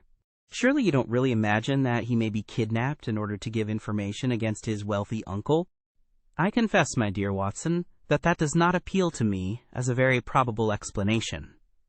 It struck me, however, as being the one which was most likely to interest that exceedingly unpleasant old person. It certainly did that, but what are your alternatives? I could mention several. You must admit that it is curious and suggestive that this incident should occur on the eve of this important match, and should involve the only man whose presence seems essential to the success of the side. It may, of course, be a coincidence, but it is interesting. Amateur sport is free from betting, but a good deal of outside betting goes on among the public, and it is possible that it might be worth someone's while to get at a player as the ruffians of the turf get at a racehorse. There is one explanation. A second very obvious one is that this young man really is the heir of a great property, however modest his means may at present be, and it is not impossible that a plot to hold him for ransom might be concocted. These theories take no account of the telegram. Quite true, Watson. The telegram still remains the only solid thing with which we have to deal, and we must not permit our attention to wander away from it. It is to gain light upon the purpose of this telegram that we are now upon our way to Cambridge. The path of our investigation is at present obscure, but I shall be very much surprised if before evening we have not cleared it up, or made a considerable advance along it. It was already dark when we reached the old university city. Holmes took a cab at the station and ordered the man to drive to the house of Dr. Leslie Armstrong. A few minutes later we had stopped at a large mansion in the busiest thoroughfare. We were shown in, and after a long wait were at last admitted into the consulting room, where we found the doctor seated behind his table. It argues the degree in which I had lost touch with my profession that the name of Leslie Armstrong was unknown to me. Now I am aware that he is not only one of the heads of the medical school of the university, but a thinker of European reputation in more than one branch of science. Yet even without knowing his brilliant record, one could not fail to be impressed by a mere glance at the man, the square, massive face, the brooding eyes under the thatched brows, and the granite molding of the inflexible jaw. A man of deep character, a man with an alert mind, grim, ascetic, self-contained, formidable. So I read Dr. Leslie Armstrong. He held my friend's card in his hand, and he looked up with no very pleased expression upon his dour features. I have heard your name, Mr. Sherlock Holmes, and I am aware of your profession, one of which I by no means approve. In that, doctor, you will find yourself in agreement with every criminal in the country, said my friend quietly. So far as your efforts are directed towards the suppression of crime, sir, they must have the support of every reasonable member of the community, though I cannot doubt that the official machinery is amply sufficient for the purpose. Where your calling is more open to criticism is when you pry into the secrets of private individuals, when you rake up family matters which are better hidden, and when you incidentally waste the time of men who are more busy than yourself. At the present moment, for example, I should be writing a treatise instead of conversing with you. No doubt, doctor, and yet the conversation may prove more important than the treatise. Incidentally, I may tell you that we are doing the reverse of what you very justly blame, and that we are endeavoring to prevent anything like public exposure of private matters which must necessarily follow when once the case is fairly in the hands of the official police. You may look upon me simply as an irregular pioneer, who goes in front of the regular forces of the country. I have come to ask you about Mr. Godfrey Staunton. What about him? You know him, do you not? He is an intimate friend of mine. You are aware that he has disappeared? Ah, indeed. There was no change of expression in the rugged features of the doctor. He left his hotel last night. He has not been heard of. No doubt he will return. Tomorrow is the varsity football match. I have no sympathy with these childish games. The young man's fate interests me deeply. Since I know him and like him, the football match does not come within my horizon at all. I claim your sympathy, then, in my investigation of Mr. Staunton's fate. Do you know where he is? Certainly not. You have not seen him since yesterday? No, I have not. Was Mr. Staunton a healthy man? Absolutely. Did you ever know him ill? Never. Holmes popped a sheet of paper before the doctor's eyes. Then perhaps you will explain this receipted bill for 13 guineas paid by Mr. Godfrey Staunton last month to Dr. Leslie Armstrong of Cambridge." I picked it out from among the papers upon his desk.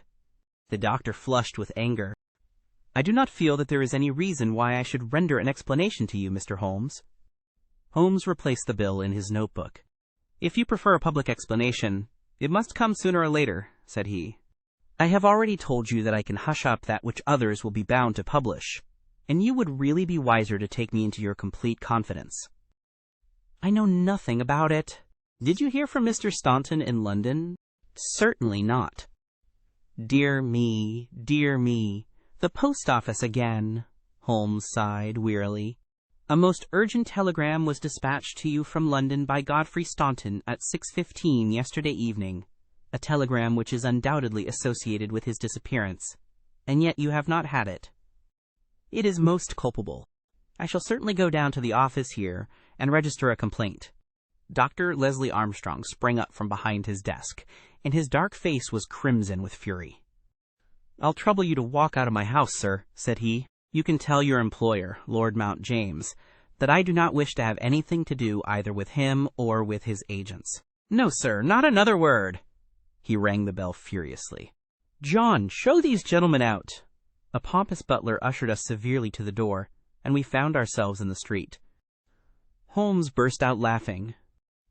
"Dr. Leslie Armstrong is certainly a man of energy and character," said he. "I have not seen a man who, if he turns his talents that way, was more calculated to fill the gap left by the illustrious Moriarty. And now, my poor Watson, here we are, stranded and friendless in this inhospitable town, which we cannot leave without abandoning our case. This little inn, just opposite Armstrong's house, is singularly adapted to our needs. If you would engage a front room and purchase the necessaries for the night, I may have time to make a few inquiries." These few inquiries proved, however, to be a more lengthy proceeding than Holmes had imagined, for he did not return to the inn until nearly 9 o'clock. He was pale and dejected, stained with dust, and exhausted with hunger and fatigue.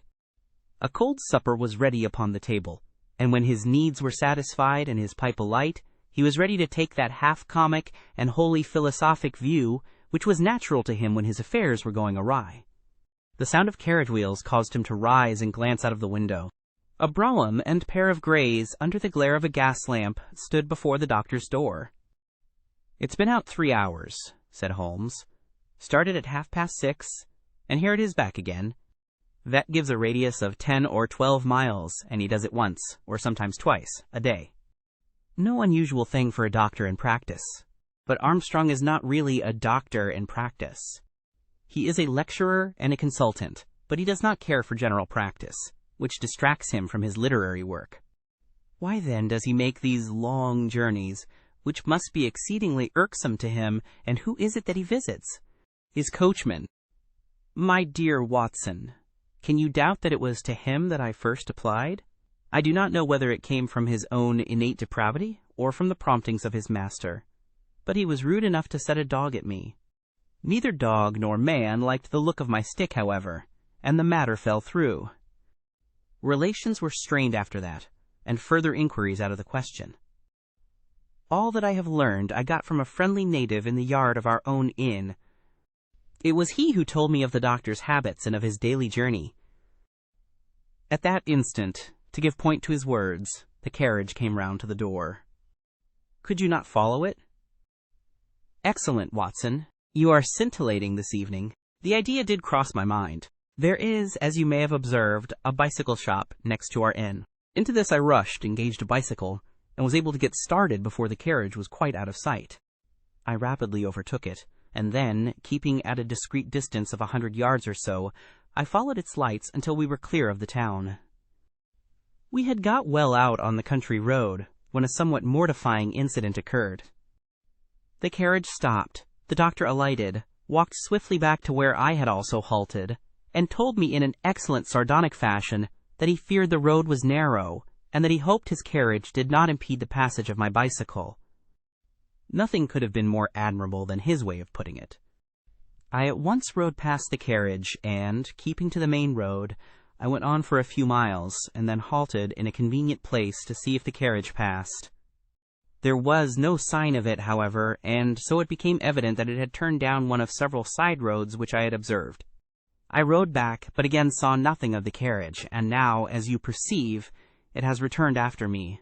Of course, I had at the outset no particular reason to connect these journeys with the disappearance of Godfrey Staunton, and was only inclined to investigate them on the general grounds that everything which concerns Dr. Armstrong is at present of interest to us.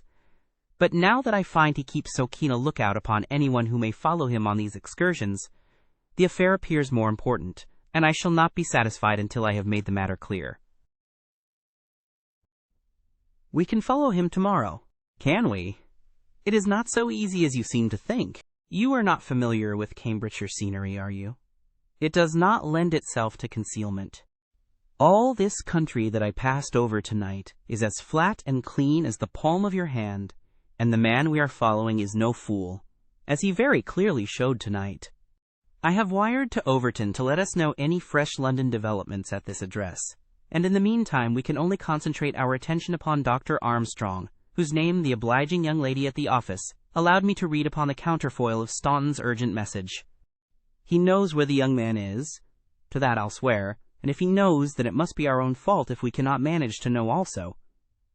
At present, it must be admitted that the odd trick is in his possession, and, as you are aware, Watson, it is not my habit to leave the game in that condition. And yet the next day brought us no nearer to the solution of the mystery. A note was handed in after breakfast, which Holmes passed across to me with a smile. Dogging my movements. I have, as you discovered last night, a window at the back of my brougham, and if you desire a 20-mile ride which will lead you to the spot from which you started, you have only to follow me. Meanwhile, I can inform you that no spying upon me can in any way help Mr. Godfrey Staunton, and I am convinced that the best service you can do to that gentleman is to return at once to London, and to report to your employer that you are unable to trace him. Your time in Cambridge will certainly be wasted. Yours faithfully, Leslie Armstrong. An outspoken, honest antagonist is the doctor, said Holmes. Well, well, he excites my curiosity, and I must really know before I leave him. His carriage is at his door now, said I. There he is, stepping into it.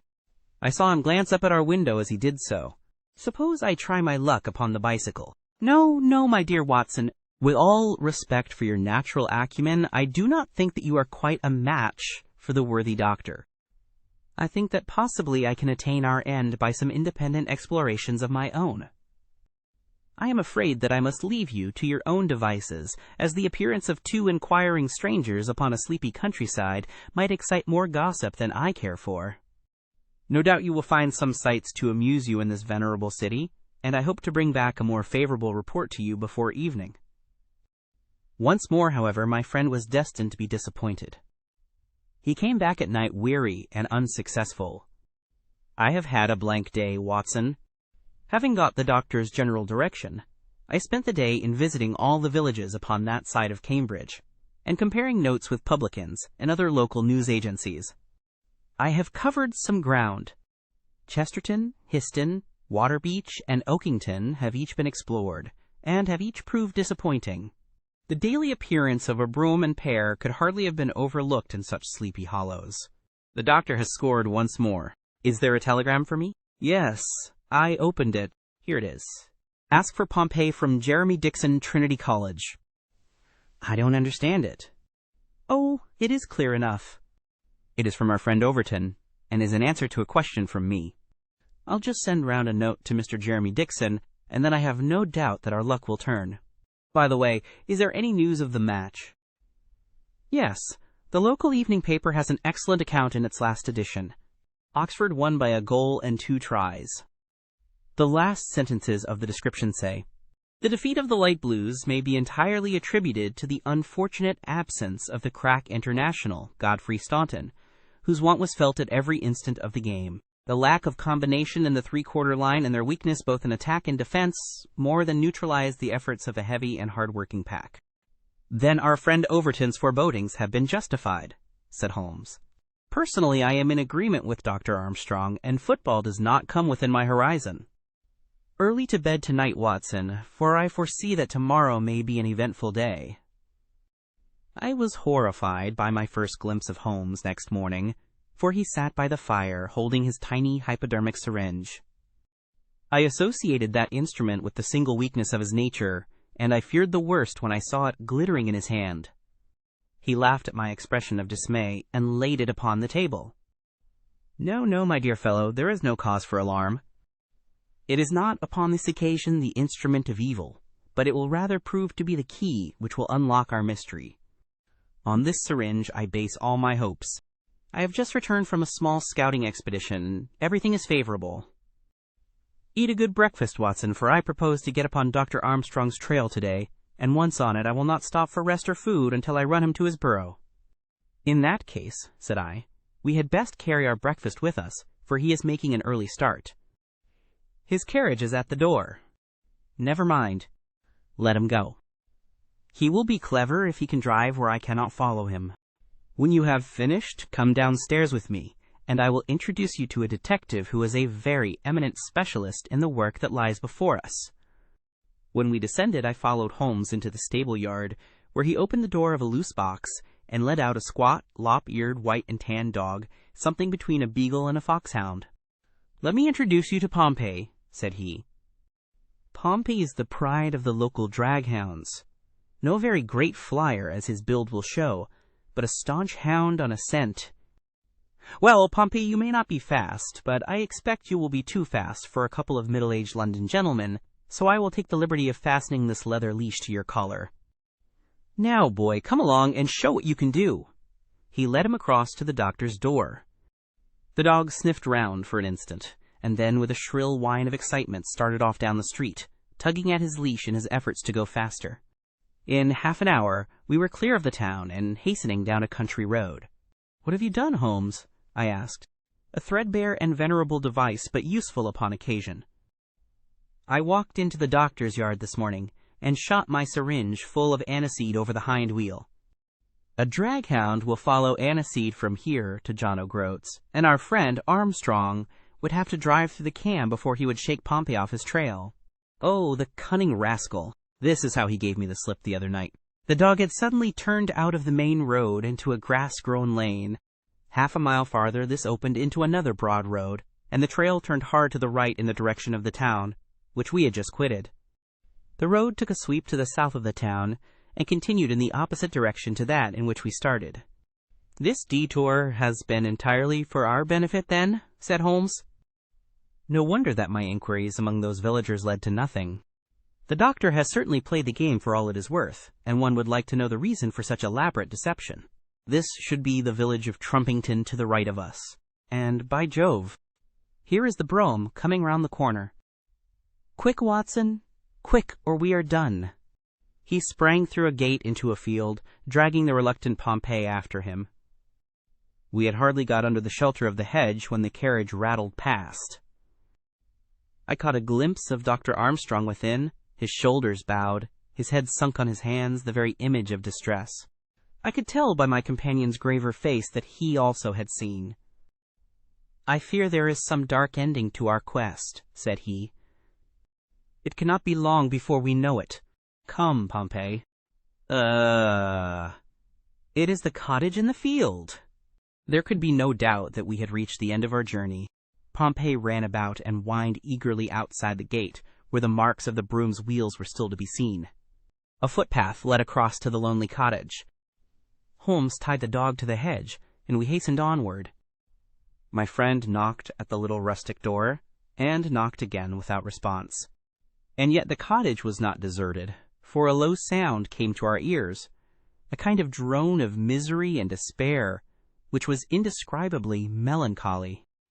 Holmes paused irresolute, and then he glanced back at the road which he had just traversed. A brougham was coming down it, and there could be no mistaking those grey horses. "By Jove, the doctor is coming back," cried Holmes. "That settles it. We are bound to see what it means before he comes." He opened the door, and we stepped into the hall. The droning sound swelled louder upon our ears until it became one long, deep wail of distress. It came from upstairs. Holmes darted up, and I followed him. He pushed open a half-closed door, and we both stood appalled at the sight before us. A woman, young and beautiful, was lying dead upon the bed. Her calm, pale face, with dim, wide-open blue eyes, looked upward from amid a great tangle of golden hair. At the foot of the bed, half sitting, half kneeling, his face buried in the clothes, was a young man, whose frame was racked by his sobs. So absorbed was he by his bitter grief that he never looked up until Holmes's hand was on his shoulder. "Are you Mr. Godfrey Staunton?" "Yes, I am, but you are too late. She is dead." The man was so dazed that he could not be made to understand that we were anything but doctors who had been sent to his assistance. Holmes was endeavoring to utter a few words of consolation, and to explain the alarm which had been caused to his friends by his sudden disappearance, when there was a step upon the stairs, and there was the heavy, stern, questioning face of Dr. Armstrong at the door. "So, gentlemen," said he, "you have attained your end, and have certainly chosen a particularly delicate moment for your intrusion. I would not brawl in the presence of death, but I can assure you that if I were a younger man, your monstrous conduct would not pass with impunity." "Excuse me, Dr. Armstrong. I think we are a little at cross purposes," said my friend with dignity. "If you could step downstairs with us, we may each be able to give some light to the other upon this miserable affair." A minute later, the grim doctor and ourselves were in the sitting-room below. "Well, sir," said he, "I wish you to understand, in the first place, that I am not employed by Lord Mount James, and that my sympathies in this matter are entirely against that nobleman. When a man is lost, it is my duty to ascertain his fate. But having done so, the matter ends so far as I am concerned, and so long as there is nothing criminal, I am much more anxious to hush up private scandals than to give them publicity.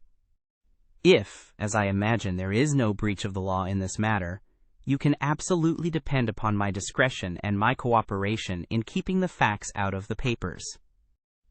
Dr. Armstrong took a quick step forward and wrung Holmes by the hand. "You are a good fellow," said he. "I had misjudged you.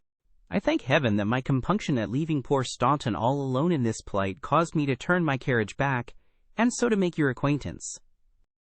Knowing as much as you do, the situation is very easily explained. A year ago, Godfrey Staunton lodged in London for a time, and became passionately attached to his landlady's daughter, whom he married. She was as good as she was beautiful, and as intelligent as she was good. No man need be ashamed of such a wife. But Godfrey was the heir to this crabbed old nobleman, and it was quite certain that the news of his marriage would have been the end of his inheritance. I knew the lad well, and I loved him for his many excellent qualities. I did all I could to help him to keep things straight. We did our very best to keep the thing from everyone, for, when once such a whisper gets about, it is not long before everyone has heard it. Thanks to this lonely cottage, and his own discretion, Godfrey has up to now succeeded. Their secret was known to no one save to me, and to one excellent servant, who has at present gone for assistance to Trumpington. But at last there came a terrible blow in the shape of dangerous illness to his wife. It was consumption of the most virulent kind. The poor boy was half crazed with grief, and yet he had to go to London to play this match, for he could not get out of it without explanations which would expose his secret. I tried to cheer him up by wire, and he sent me one in reply, imploring me to do all I could. This was the telegram which you appear in some inexplicable way to have seen. I did not tell him how urgent the danger was, for I knew that he could do no good here. But I sent the truth to the girl's father, and he very injudiciously communicated it to Godfrey. The result was that he came straight away in a state bordering on frenzy, and has remained in the same state, kneeling at the end of her bed, until this morning death put an end to her sufferings. That is all, Mr. Holmes, and I am sure that I can rely upon your discretion and that of your friend." Holmes grasped the doctor's hand. "Come, Watson," said he, and we passed from that house of grief into the pale sunlight of the winter day. Chapter 12. The Adventure of the Abbey Grange.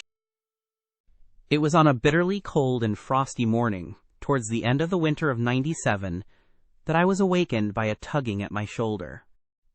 It was Holmes. The candle in his hand shone upon his eager, stooping face, and told me at a glance that something was amiss. "Come, Watson, come!" he cried.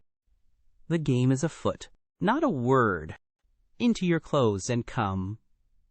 10 minutes later, we were both in a cab and rattling through the silent streets on our way to Charing Cross Station. The first faint winter's dawn was beginning to appear, and we could dimly see the occasional figure of an early workman as he passed us, blurred and indistinct in the opalescent London reek. Holmes nestled in silence into his heavy coat, and I was glad to do the same, for the air was most bitter, and neither of us had broken our fast. It was not until we had consumed some hot tea at the station and taken our places in the Kentish train that we were sufficiently thawed, he to speak and I to listen. Holmes drew a note from his pocket and read aloud. "Abbey Grange, Marsham, Kent, 3:30 a.m. My dear Mr. Holmes, I should be very glad of your immediate assistance in what promises to be a most remarkable case. It is something quite in your line. Except for releasing the lady, I will see that everything is kept exactly as I have found it, but I beg you not to lose an instant, as it is difficult to leave Sir Eustace there. Yours faithfully, Stanley Hopkins." Hopkins has called me in 7 times, and on each occasion his summons has been entirely justified, said Holmes. "I fancy that every one of his cases has found its way into your collection, and I must admit, Watson, that you have some power of selection, which atones for much which I deplore in your narratives. Your fatal habit of looking at everything from the point of view of a story, instead of as a scientific exercise, has ruined what might have been an instructive and even classical series of demonstrations.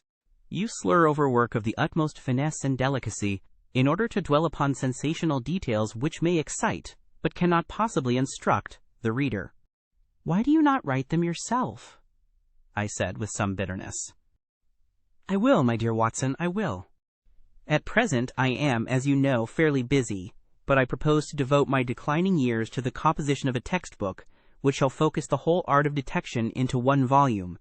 Our present research appears to be a case of murder. You think that Sir Eustace is dead, then?" "I should say so.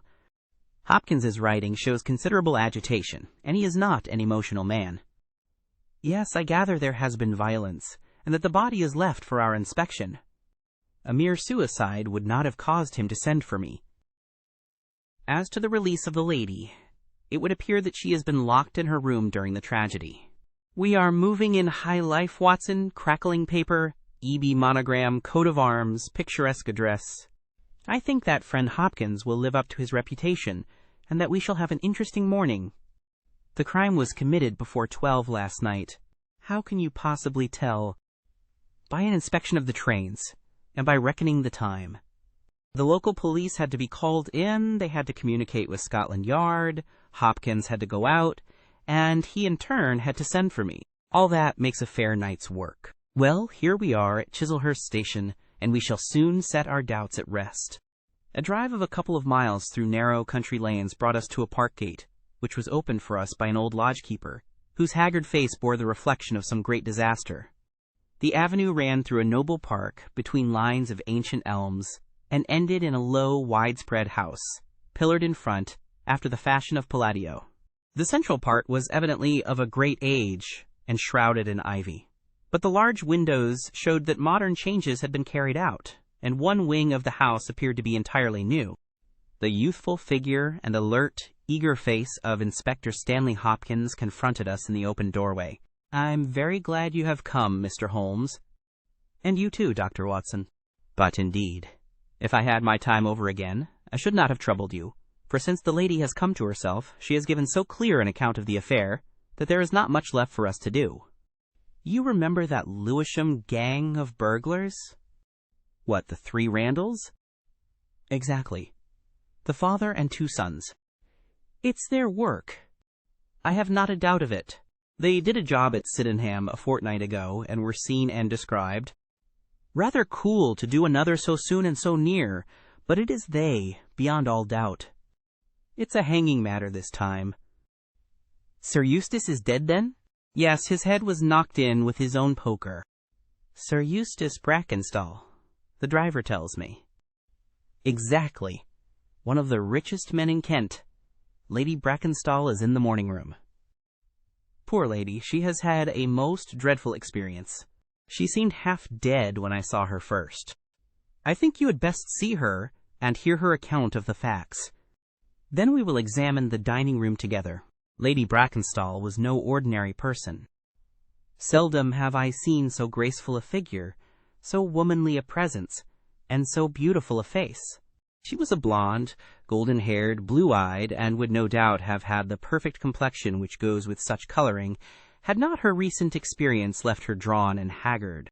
Her sufferings were physical as well as mental, for over one eye rose a hideous plum-colored swelling, which her maid, a tall, austere woman, was bathing assiduously with vinegar and water.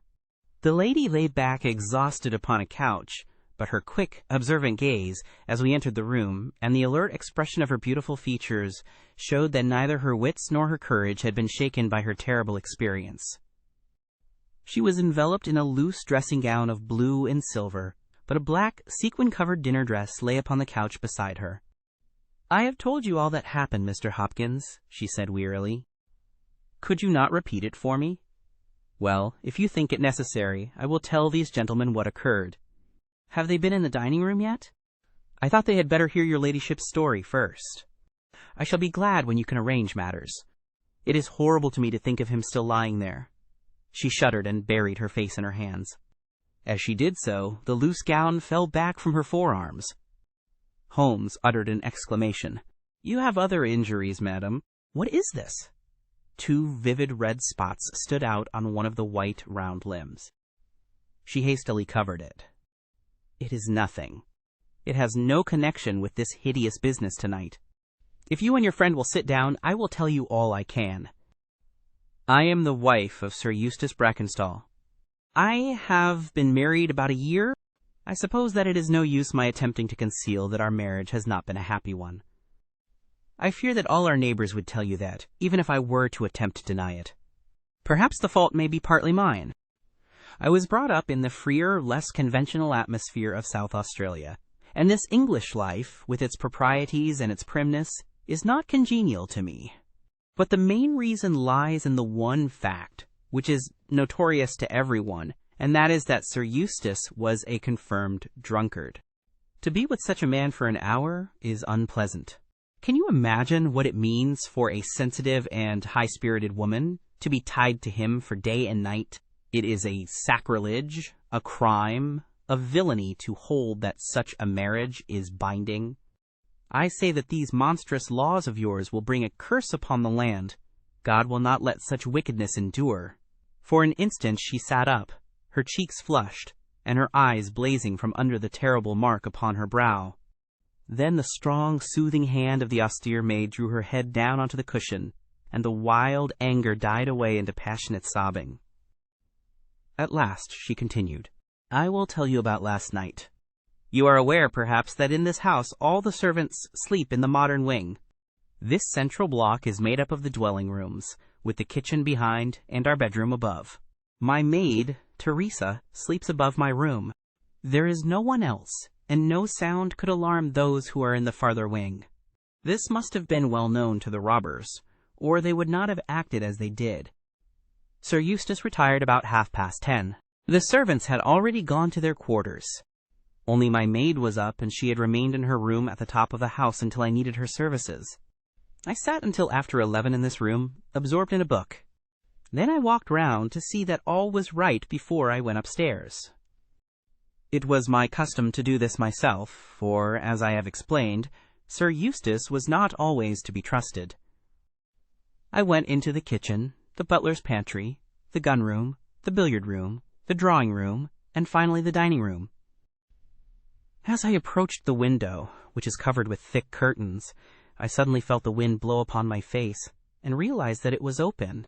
I flung the curtain aside and found myself face to face with a broad-shouldered elderly man, who had just stepped into the room. The window is a long French one, which really forms a door leading to the lawn. I held my bedroom candle lit in my hand, and by its light, behind the first man, I saw two others, who were in the act of entering. I stepped back, but the fellow was on me in an instant. He caught me first by the wrist and then by the throat.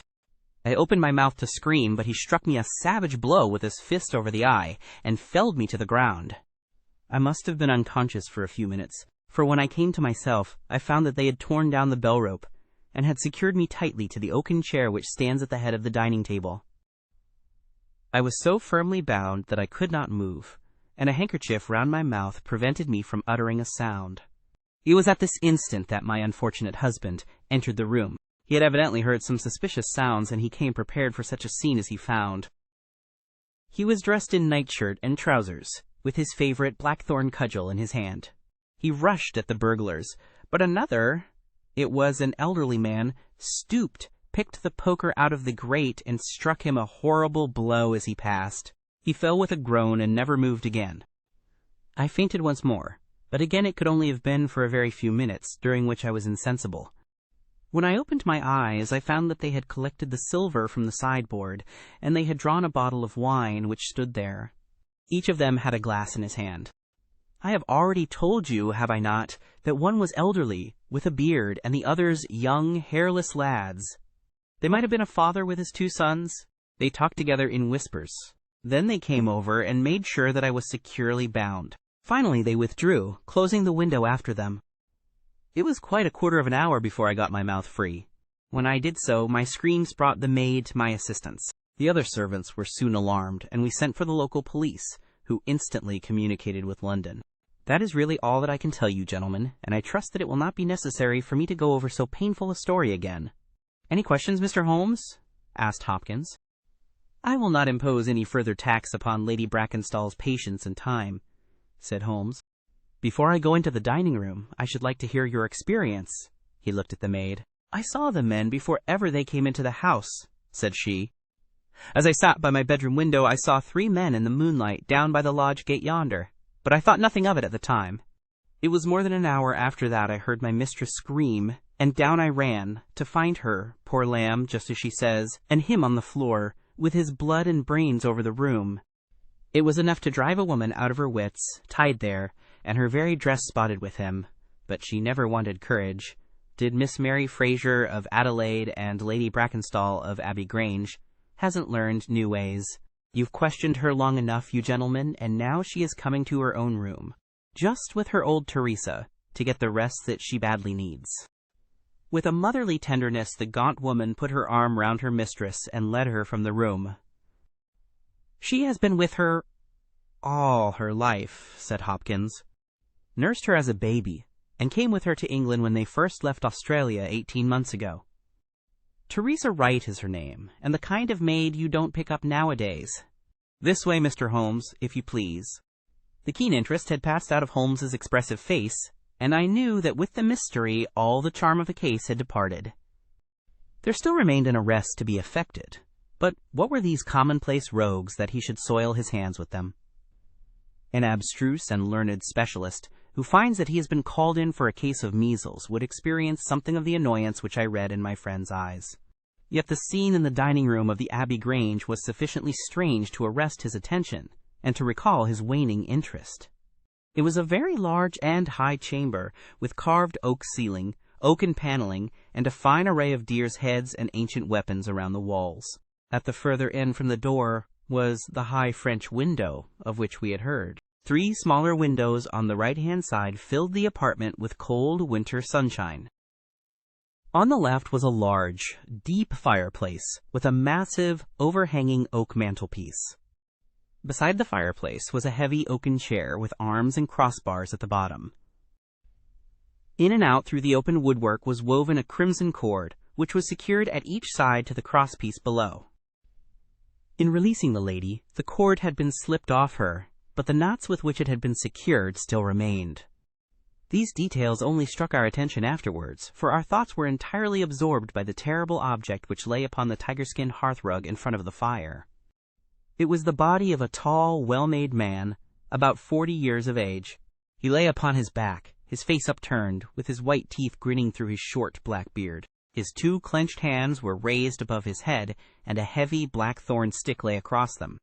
His dark, handsome, aquiline features were convulsed into a spasm of vindictive hatred, which had set his dead face in a terribly fiendish expression. He had evidently been in his bed when the alarm had broken out, for he wore a foppish, embroidered nightshirt, and his bare feet projected from his trousers. His head was horribly injured, and the whole room bore witness to the savage ferocity of the blow which had struck him down. Beside him lay the heavy poker, bent into a curve by the concussion. Holmes examined both it and the indescribable wreck which it had wrought. "He must be a powerful man, this elder Randall," he remarked. "Yes," said Hopkins. "I have some record of the fellow, and he is a rough customer. You should have no difficulty in getting him." "Not the slightest. We have been on the lookout for him, and there was some idea that he had got away to America. Now that we know that the gang are here, I don't see how they can escape. We have the news at every seaport already, and a reward will be offered before evening. What beats me is how they could have done so mad a thing, knowing that the lady could describe them and that we could not fail to recognize the description." "Exactly. One would have expected that they would silence Lady Brackenstall as well." "They may not have realized," I suggested, "that she had recovered from her faint." "That is likely enough. If she seemed to be senseless, they would not take her life. What about this poor fellow, Hopkins? I seem to have heard some queer stories about him. He was a good-hearted man when he was sober, but a perfect fiend when he was drunk, or rather when he was half-drunk, for he seldom really went the whole way. The devil seemed to be in him at such times, and he was capable of anything. From what I hear, in spite of all his wealth and his title, he very nearly came our way once or twice. There was a scandal about his drenching a dog with petroleum and setting it on fire, her ladyship's dog, to make the matter worse. And that was only hushed up with difficulty. Then he threw a decanter at that maid, Teresa Wright. There was trouble about that. On the whole, and between ourselves, it will be a brighter house without him. What are you looking at now?" Holmes was down on his knees, examining with great attention the knots upon the red cord with which the lady had been secured. Then he carefully scrutinized the broken and frayed end where it had snapped off when the burglar had dragged it down. "When this was pulled down, the bell in the kitchen must have rung loudly," he remarked. "No one could hear it. The kitchen stands right at the back of the house. How did the burglar know no one would hear it? How dared he pull at a bell rope in that reckless fashion?" "Exactly, Mr. Holmes, exactly. You put the very question which I have asked myself again and again. There can be no doubt that this fellow must have known the house and its habits. He must have perfectly understood that the servants would all be in bed at that comparatively early hour, and that no one could possibly hear a bell ring in the kitchen. Therefore, he must have been in close league with one of the servants. Surely that is evident. But there are 8 servants, and all of good character." "Other things being equal," said Holmes, "one would suspect the one at whose head the master threw a decanter. And yet, that would involve treachery towards the mistress to whom this woman seems devoted. Well, the point is a minor one, and when you have Randall you will probably find no difficulty in securing his accomplice. The lady's story certainly seems to be corroborated, if it needed corroboration, by every detail which we see before us." He walked to the French window and threw it open. "There are no signs here, but the ground is iron hard, and one would not expect them. I see that these candles in the mantelpiece have been lighted. Yes, it was by their light and that of the lady's bedroom candle that the burglars saw their way about." "And what did they take?" "Well, they did not take much. Only half a dozen articles of plate off the sideboard. Lady Brackenstall thinks that they were themselves so disturbed by the death of Sir Eustace that they did not ransack the house, as they would otherwise have done. No doubt that is true, and yet they drank some wine, I understand. To steady their nerves." "Exactly. These 3 glasses upon the sideboard have been untouched, I suppose?" "Yes, and the bottle stands as they left it." "Let us look at it. Halloa. What is this?" The 3 glasses were grouped together, all of them tinged with wine, and one of them containing some dregs of beeswing. The bottle stood near them, 2/3 full, and beside it lay a long, deeply stained cork. Its appearance and the dust upon the bottle showed that it was no common vintage which the murderers had enjoyed. A change had come over Holmes's manner. He had lost his listless expression, and again I saw an alert light of interest in his keen, deep-set eyes. He raised the cork and examined it minutely. "How did they draw it?" he asked. Hopkins pointed to a half-open drawer. In it lay some table linen and a large corkscrew. Did Lady Brackenstall say that screw was used? No, you remember that she was senseless at the moment when the bottle was opened. Quite so. As a matter of fact, that screw was not used. This bottle was opened by a pocket screw, probably contained in a knife, and not more than 1.5 inches long. If you will examine the top of the cork, you will observe that the screw was driven in 3 times before the cork was extracted. It has never been transfixed. This long screw would have transfixed it and drawn it up with a single pull. When you catch this fellow, you will find that he has one of these multiplex knives in his possession. Excellent, said Hopkins. But these glasses do puzzle me, I confess. Lady Brackenstall actually saw the 3 men drinking, did she not? Yes, she was clear about that. Then there is an end of it. What more is to be said? And yet, you must admit that the 3 glasses are very remarkable, Hopkins. What? You see nothing remarkable? Well, let it pass. Perhaps when a man has special knowledge and special powers like my own, it rather encourages him to seek a complex explanation when a simpler one is at hand. Of course, it must be a mere chance about the glasses. Well, good morning, Hopkins. I don't see that I can be of any use to you, and you appear to have your case very clear. You will let me know when Randall is arrested, and any further developments which may occur. I trust that I shall soon have to congratulate you upon a successful conclusion. Come, Watson, I fancy that we may employ ourselves more profitably at home. During our return journey, I could see by Holmes's face that he was much puzzled by something which he had observed. Every now and then, by an effort, he would throw off the impression, and talk as if the matter were clear. But then his doubts would settle down upon him again, and his knitted brows and abstracted eyes would show that his thoughts had gone back once more to the great dining-room of the Abbey Grange, in which this midnight tragedy had been enacted. At last, by a sudden impulse, just as our train was crawling out of a suburban station, he sprang onto the platform and pulled me out after him. "Excuse me, my dear fellow," said he, as we watched the rear carriages of our train disappearing round a curve. "I am sorry to make you the victim of what may seem a mere whim, but on my life, Watson, I simply can't leave that case in this condition. Every instinct that I possess cries out against it. It's wrong. It's all wrong. I'll swear that it's wrong." And yet the lady's story was complete. The maid's corroboration was sufficient. The detail was fairly exact. What have I to put up against that? 3 wine-glasses, that is all. But if I had not taken things for granted, if I had examined everything with the care which I should have shown had we approached the case de novo, and had no cut-and-dried story to warp my mind, should I not then have found something more definite to go upon? Of course I should.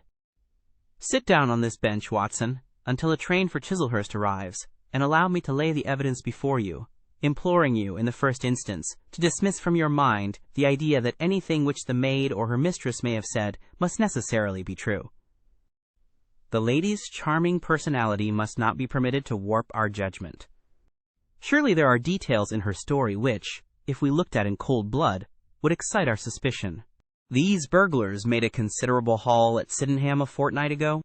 Some account of them and of their appearance was in the papers, and would naturally occur to anyone who wished to invent a story in which imaginary robbers should play a part.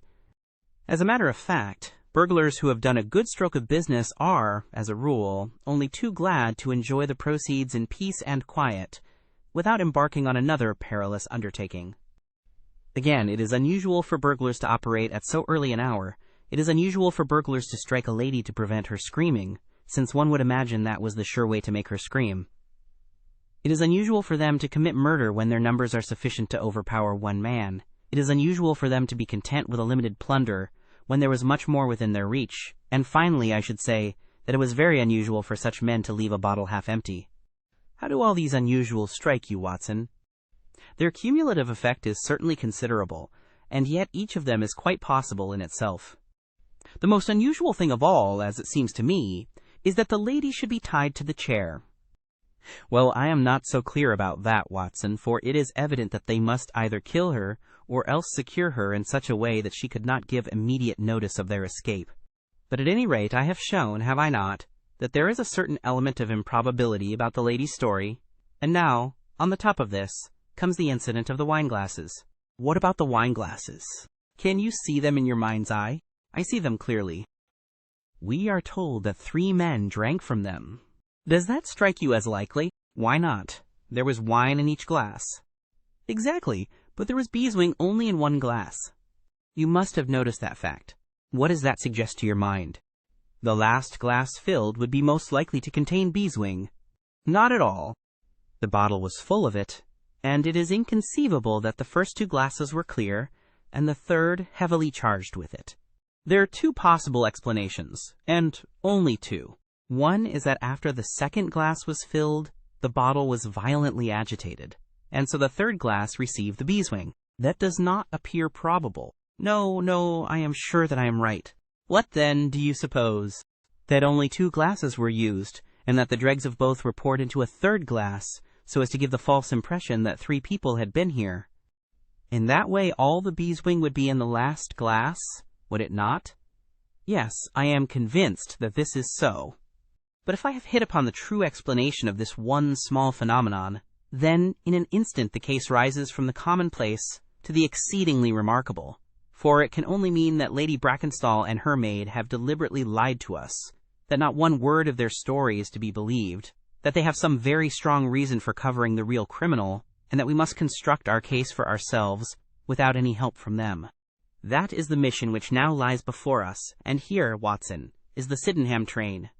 The household at the Abbey Grange were much surprised at our return, but Sherlock Holmes, finding that Stanley Hopkins had gone off to report to headquarters, took possession of the dining room, locked the door upon the inside, and devoted himself for 2 hours to one of those minute and laborious investigations which form the solid basis on which his brilliant edifices of deduction were reared.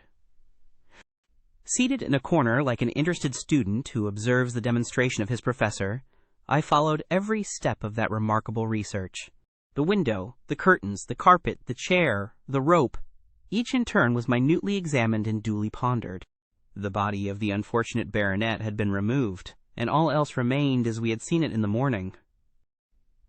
Finally, to my astonishment, Holmes climbed up onto the massive mantelpiece. Far above his head hung the few inches of red cord which were still attached to the wire. For a long time he gazed upward at it, and then in an attempt to get nearer to it he rested his knee upon a wooden bracket on the wall. This brought his hand within a few inches of the broken end of the rope, but it was not this so much as the bracket itself which seemed to engage his attention. Finally he sprang down with an ejaculation of satisfaction. "It's all right, Watson," said he. "We have got our case, one of the most remarkable in our collection. But, dear me, how slow-witted I have been, and how nearly I have committed the blunder of my lifetime. Now, I think that, with a few missing links, my chain is almost complete." "You have got your man?" "Man, Watson, man. Only one, but a very formidable person. Strong as a lion. Witness the blow that bent that poker. 6'3" in height, active as a squirrel, dexterous with his fingers, finally, remarkably quick-witted. For this whole ingenious story is of his concoction. Yes, Watson, we have come upon the handiwork of a very remarkable individual. And yet, in that bell rope, he has given us a clue which should not have left us a doubt." "Where was the clue?" "Well, if you were to pull down a bell rope, Watson, where would you expect it to break? Surely at the spot where it is attached to the wire. Why should it break 3 inches from the top, as this one has done?" "Because it is frayed there?" "Exactly. This end, which we can examine, is frayed. He was cunning enough to do that with his knife. But the other end is not frayed. You could not observe that from here, but if you were on the mantelpiece you would see that it is cut clean off without any mark of fraying whatever. You can reconstruct what occurred. The man needed the rope. He would not tear it down for fear of giving the alarm by ringing the bell. What did he do? He sprang up on the mantelpiece, could not quite reach it, put his knee on the bracket, you will see the impression in the dust, and so got his knife to bear upon the cord. I could not reach the place by at least 3 inches, from which I infer that he is at least 3 inches a bigger man than I. Look at that mark upon the seat of the oaken chair. What is it? Blood. Undoubtedly it is blood. This alone puts the lady's story out of court. If she were seated on the chair when the crime was done, how comes that mark? No, she was placed in the chair after the death of her husband. I'll wager that the black dress shows a corresponding mark to this. We have not yet met our Waterloo, Watson, but this is our Marengo, for it begins in defeat and ends in victory. I should like now to have a few words with the nurse, Teresa. We must be wary for a while, if we are to get the information which we want. She was an interesting person, this stern Australian nurse. Taciturn, suspicious, ungracious. It took some time before Holmes's pleasant manner and frank acceptance of all that she said thawed her into a corresponding amiability. She did not attempt to conceal her hatred for her late employer. Yes, sir, it is true that he threw the decanter at me. I heard him call my mistress a name, and I told him that he would not dare to speak so if her brother had been there. Then it was that he threw it at me. He might have thrown a dozen if he had, but left my bonny bird alone. He was forever ill-treating her, and she too proud to complain. She will not even tell me all that he has done to her. She never told me of those marks on her arm that you saw this morning, but I know very well that they come from a stab with a hat-pin. The sly devil. God forgive me that I should speak of him so, now that he is dead. But a devil he was, if ever one walked the earth. He was all honey when first we met him, only 18 months ago, and we both feel as if it were 18 years. She had only just arrived in London. Yes, it was her first voyage. She had never been from home before. He won her with his title and his money and his false London ways. If she made a mistake, she has paid for it, if ever a woman did. What month did we meet him? Well, I tell you, it was just after we arrived. We arrived in June, and it was July. They were married in January of last year. Yes, she is down in the morning room again, and I have no doubt she will see you, but you must not ask too much of her, for she has gone through all that flesh and blood will stand. Lady Brackenstall was reclining on the same couch, but looked brighter than before. The maid had entered with us, and began once more to foment the bruise upon her mistress's brow. "I hope," said the lady, "that you have not come to cross-examine me again?" "No," Holmes answered in his gentlest voice. "I will not cause you any unnecessary trouble, Lady Brackenstall, and my whole desire is to make things easy for you, for I am convinced that you are a much-tried woman. If you will treat me as a friend and trust me, you may find that I will justify your trust." "What do you want me to do?" "To tell me the truth." "Mr. Holmes." No, Lady Brackenstall, it is no use. You may have heard of any little reputation which I possess. I will stake it all on the fact that your story is an absolute fabrication." Mistress and maid were both staring at Holmes with pale faces and frightened eyes. "You are an impudent fellow," cried Teresa. "Do you mean to say that my mistress has told a lie?" Holmes rose from his chair. "Have you nothing to tell me?" "I have told you everything." "Think once more, Lady Brackenstall. Would it not be better to be frank?" For an instant there was hesitation in her beautiful face. Then some new strong thought caused it to set like a mask. "I have told you all I know." Holmes took his hat and shrugged his shoulders. "I am sorry," he said, and without another word we left the room and the house. There was a pond in the park, and to this my friend led the way. It was frozen over, but a single hole was left for the convenience of a solitary swan. Holmes gazed at it and then passed on to the lodge gate. There he scribbled a short note for Stanley Hopkins and left it with the lodgekeeper. "It may be a hit or it may be a miss, but we are bound to do something for friend Hopkins just to justify this second visit," said he. "I will not quite take him into my confidence yet. I think our next scene of operations must be the shipping office of the Adelaide-Southampton line, which stands at the end of Pall Mall, if I remember right. There is a second line of steamers which connect South Australia with England, but we will draw the larger cover first." Holmes's card sent in to the manager ensured instant attention, and he was not long in acquiring all the information he needed. In June of '95, only one of their line had reached a home port. It was the Rock of Gibraltar, their largest and best boat. A reference to the passenger list showed that Miss Fraser, of Adelaide, with her maid, had made the voyage in her. The boat was now somewhere south of the Suez Canal on her way to Australia. Her officers were the same as in '95, with one exception. The first officer, Mr. Jack Crocker, had been made a captain, and was to take charge of their new ship, the Base Rock, sailing in 2 days' time from Southampton. He lived at Sydenham, but he was likely to be in that morning for instructions, if we cared to wait for him. No, Mr. Holmes had no desire to see him, but would be glad to know more about his record and character. His record was magnificent. There was not an officer in the fleet to touch him. As to his character, he was reliable on duty, but a wild, desperate fellow off the deck of his ship, hot-headed, excitable, but loyal, honest, and kind-hearted. That was the pith of the information with which Holmes left the office of the Adelaide Southampton Company. Thence he drove to Scotland Yard, but instead of entering, he sat in his cab, with his brows drawn down, lost in profound thought. Finally he drove round to the Charing Cross telegraph office, sent off a message, and then, at last, we made for Baker Street once more. "No, I couldn't do it, Watson," said he, as we re-entered our room. "Once that warrant was made out, nothing on earth would save him. Once or twice in my career, I feel that I have done more real harm by my discovery of the criminal than ever he had done by his crime. I have learned caution now, and I had rather play tricks with the law of England than with my own conscience. Let us know a little more before we act." Before evening we had a visit from Inspector Stanley Hopkins. Things were not going very well with him. "I believe that you are a wizard, Mr. Holmes. I really do sometimes think that you have powers that are not human. Now, how on earth could you know that the stolen silver was at the bottom of that pond?" "I didn't know it." "But you told me to examine it. You got it then?"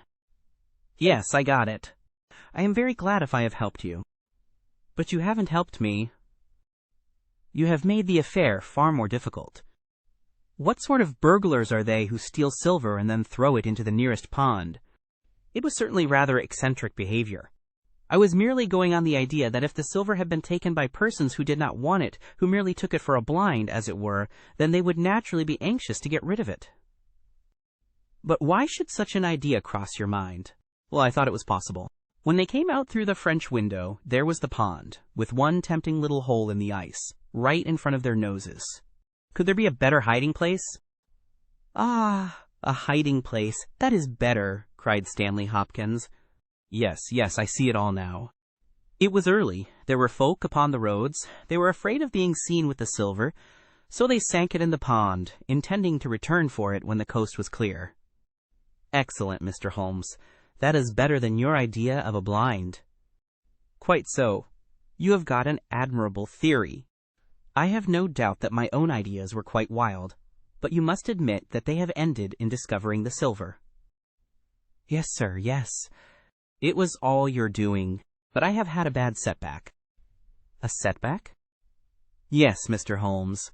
The Randall gang were arrested in New York this morning. Dear me, Hopkins, that is certainly rather against your theory that they committed a murder in Kent last night. It is fatal, Mr. Holmes. Absolutely fatal. Still, there are other gangs of 3 besides the Randalls, or it may be some new gang of which the police have never heard. Quite so, it is perfectly possible. What, are you off? Yes, Mr. Holmes. There is no rest for me until I have got to the bottom of the business. I suppose you have no hint to give me? I have given you one. Which? Well, I suggested a blind. But why, Mr. Holmes? Why? That's the question, of course. But I commend the idea to your mind. You might possibly find that there was something in it. You won't stop for dinner? Well, goodbye, and let us know how you get on. Dinner was over, and the table cleared before Holmes alluded to the matter again. He had lit his pipe, and held his slippered feet to the cheerful blaze of the fire. Suddenly he looked at his watch. I expect developments, Watson. When? Now. Within a few minutes. I dare say you thought I acted rather badly to Stanley Hopkins just now? I trust your judgment. A very sensible reply, Watson. You must look at it this way. What I know is unofficial. What he knows is official. I have the right to private judgment, but he has none. He must disclose all, or he is a traitor to his service. In a doubtful case, I would not put him in so painful a position, and so I reserve my information until my own mind is clear upon the matter. But when will that be? the time has come. You will now be present at the last scene of a remarkable little drama." There was a sound upon the stairs, and our door was opened to admit as fine a specimen of manhood as ever passed through it. He was a very tall young man, golden-moustached, blue-eyed, with a skin which had been burned by tropical suns and a springy step, which showed that the huge frame was as active as it was strong. He closed the door behind him, and then he stood with clenched hands and heaving breast, choking down some overmastering emotion. "Sit down, Captain Crocker. You got my telegram." Our visitor sank into an armchair and looked from one to the other of us with questioning eyes. "I got your telegram, and I came at the hour you said. I heard that you had been down to the office. There was no getting away from you. Let's hear the worst. What are you going to do with me? Arrest me? Speak out, man! You can't sit there and play with me like a cat with a mouse." "Give him a cigar," said Holmes. "Bite on that, Captain Crocker, and don't let your nerves run away with you. I should not sit here smoking with you if I thought that you were a common criminal. You may be sure of that. Be frank with me, and we may do some good. Play tricks with me, and I'll crush you. What do you wish me to do? To give me a true account of all that happened at the Abbey Grange last night. A true account, mind you, with nothing added and nothing taken off. I know so much already that if you go 1 inch off the straight, I'll blow this police whistle from my window and the affair goes out of my hands forever." The sailor thought for a little. Then he struck his leg with his great sunburned hand. "I'll chance it," he cried. "I believe you are a man of your word, and a white man, and I'll tell you the whole story. But one thing I will say first. So far as I am concerned, I regret nothing, and I fear nothing, and I would do it all again, and be proud of the job. Damn the beast! If he had as many lives as a cat, he would owe them all to me. But it's the lady, Mary Fraser, for never will I call her by that accursed name. When I think of getting her into trouble, I, who would give my life just to bring one smile to her dear face, it's that turns my soul into water. And yet, what less could I do?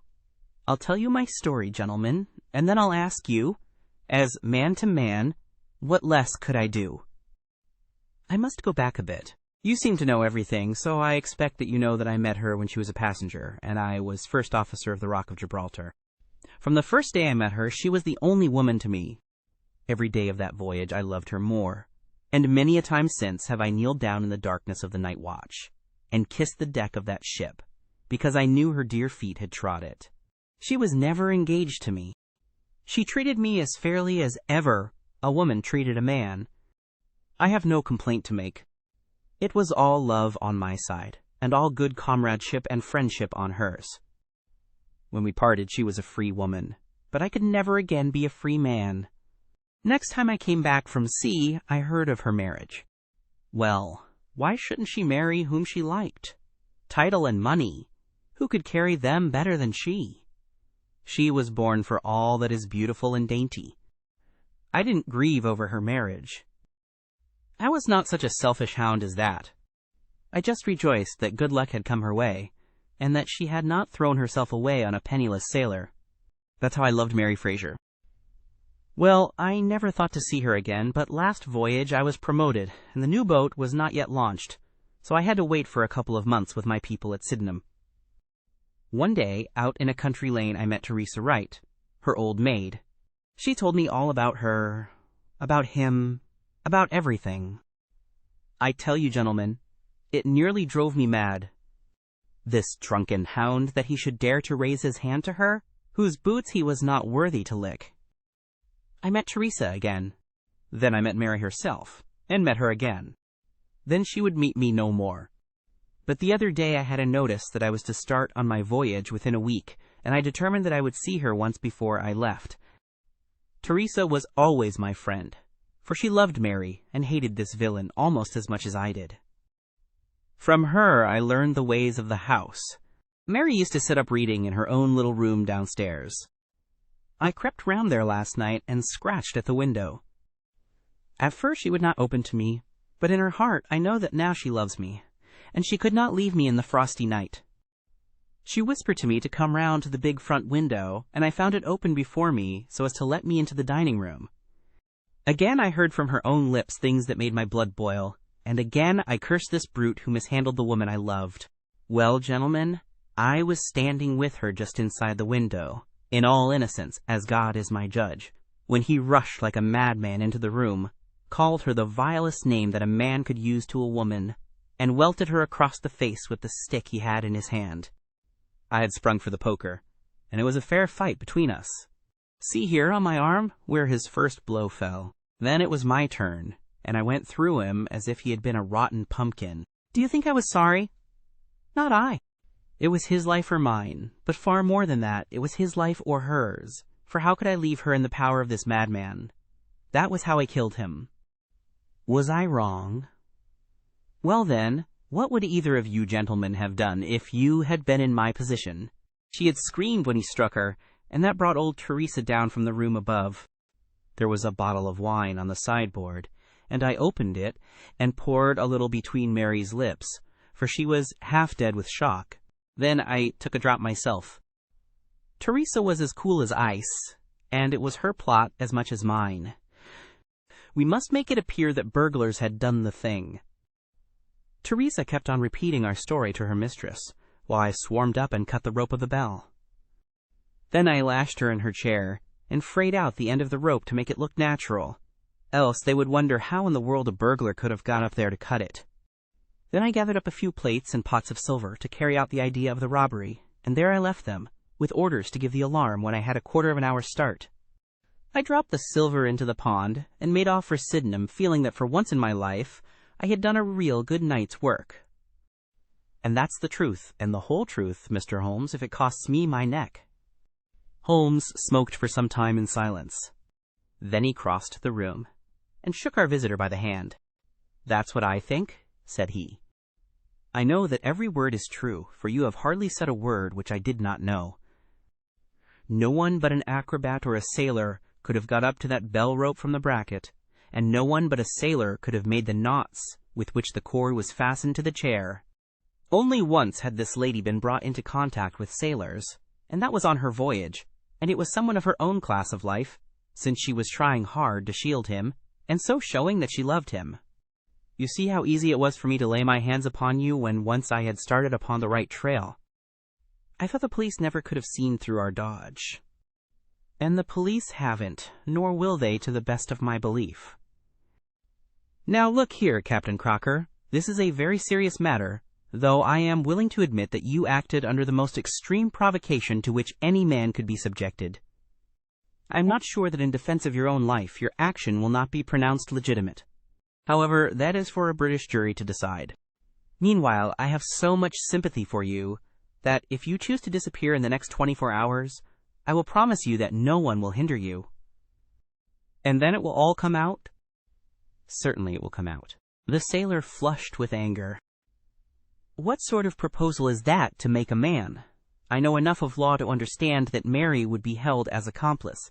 Do you think I would leave her alone to face the music while I slunk away? No, sir. Let them do their worst upon me. But for heaven's sake, Mr. Holmes, find some way of keeping my poor Mary out of the courts. Holmes for a second time held out his hand to the sailor. I was only testing you, and you ring true every time. Well, it is a great responsibility that I take upon myself. But I have given Hopkins an excellent hint, and if he can't avail himself of it, I can do no more. See here, Captain Crocker, we'll do this in due form of law. You are the prisoner. Watson, you are a British jury, and I never met a man who was more eminently fitted to represent one. I am the judge. Now, gentlemen of the jury, you have heard the evidence. Do you find the prisoner guilty or not guilty? Not guilty, my lord, said I. Vox populi, vox Dei. You are acquitted, Captain Crocker. So long as the law does not find some other victim, you are safe from me.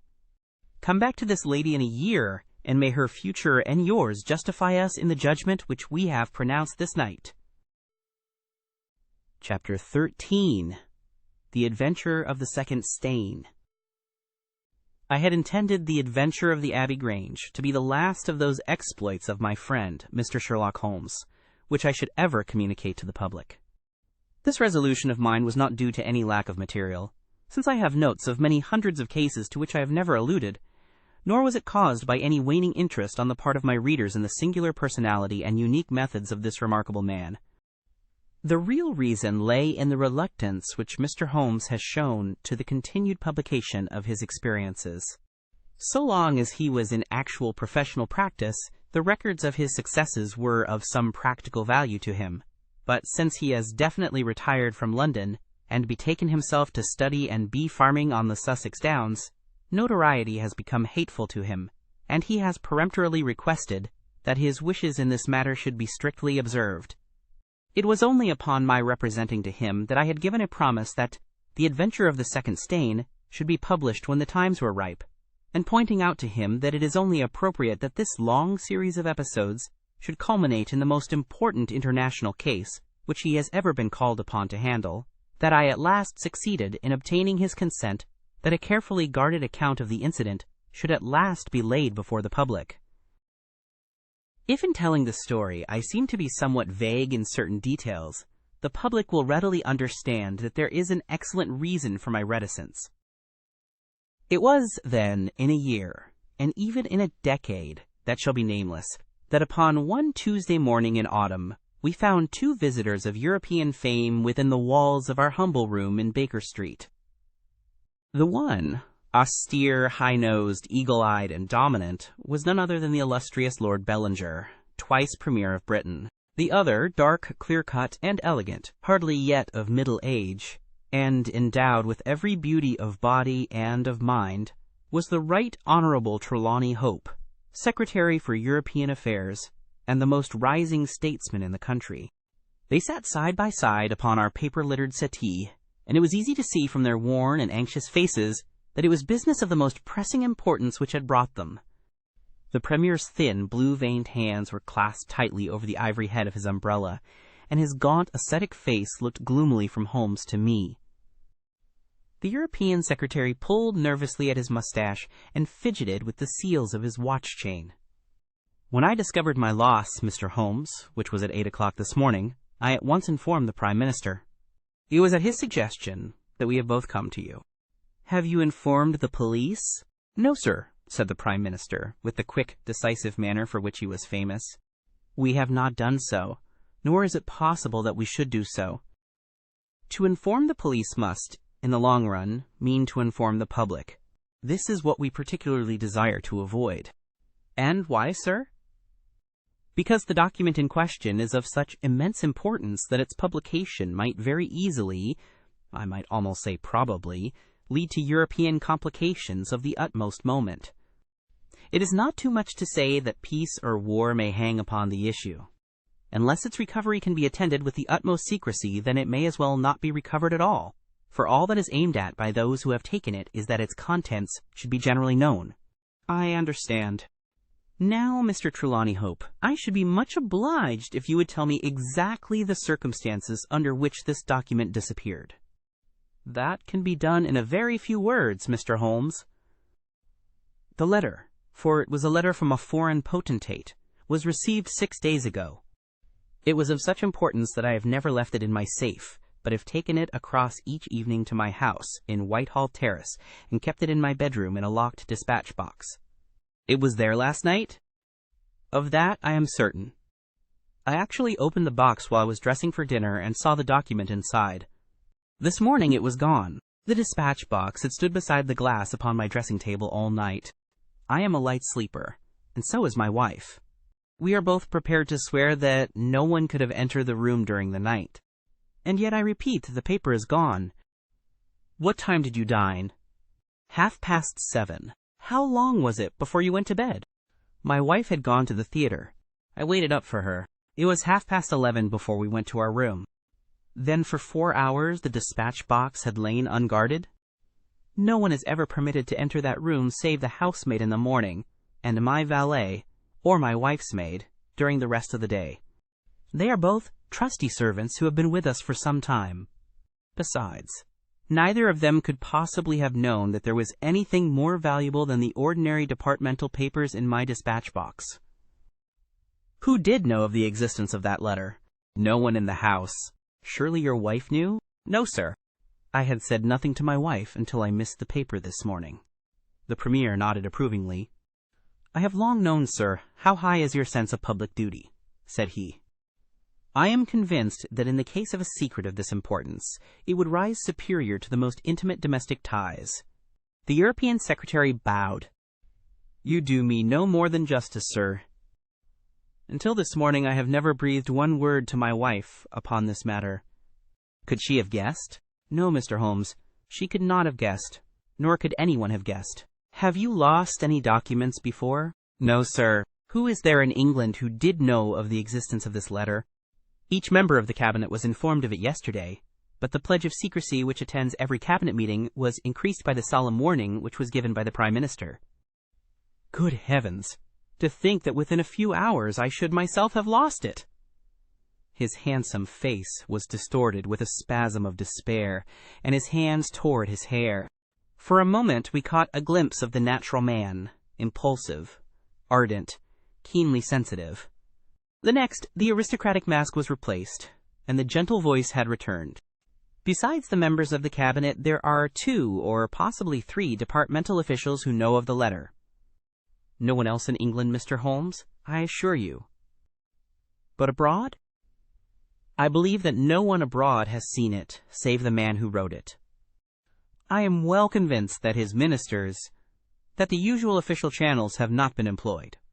Holmes considered for some little time. "Now, sir, I must ask you more particularly what this document is, and why its disappearance should have such momentous consequences."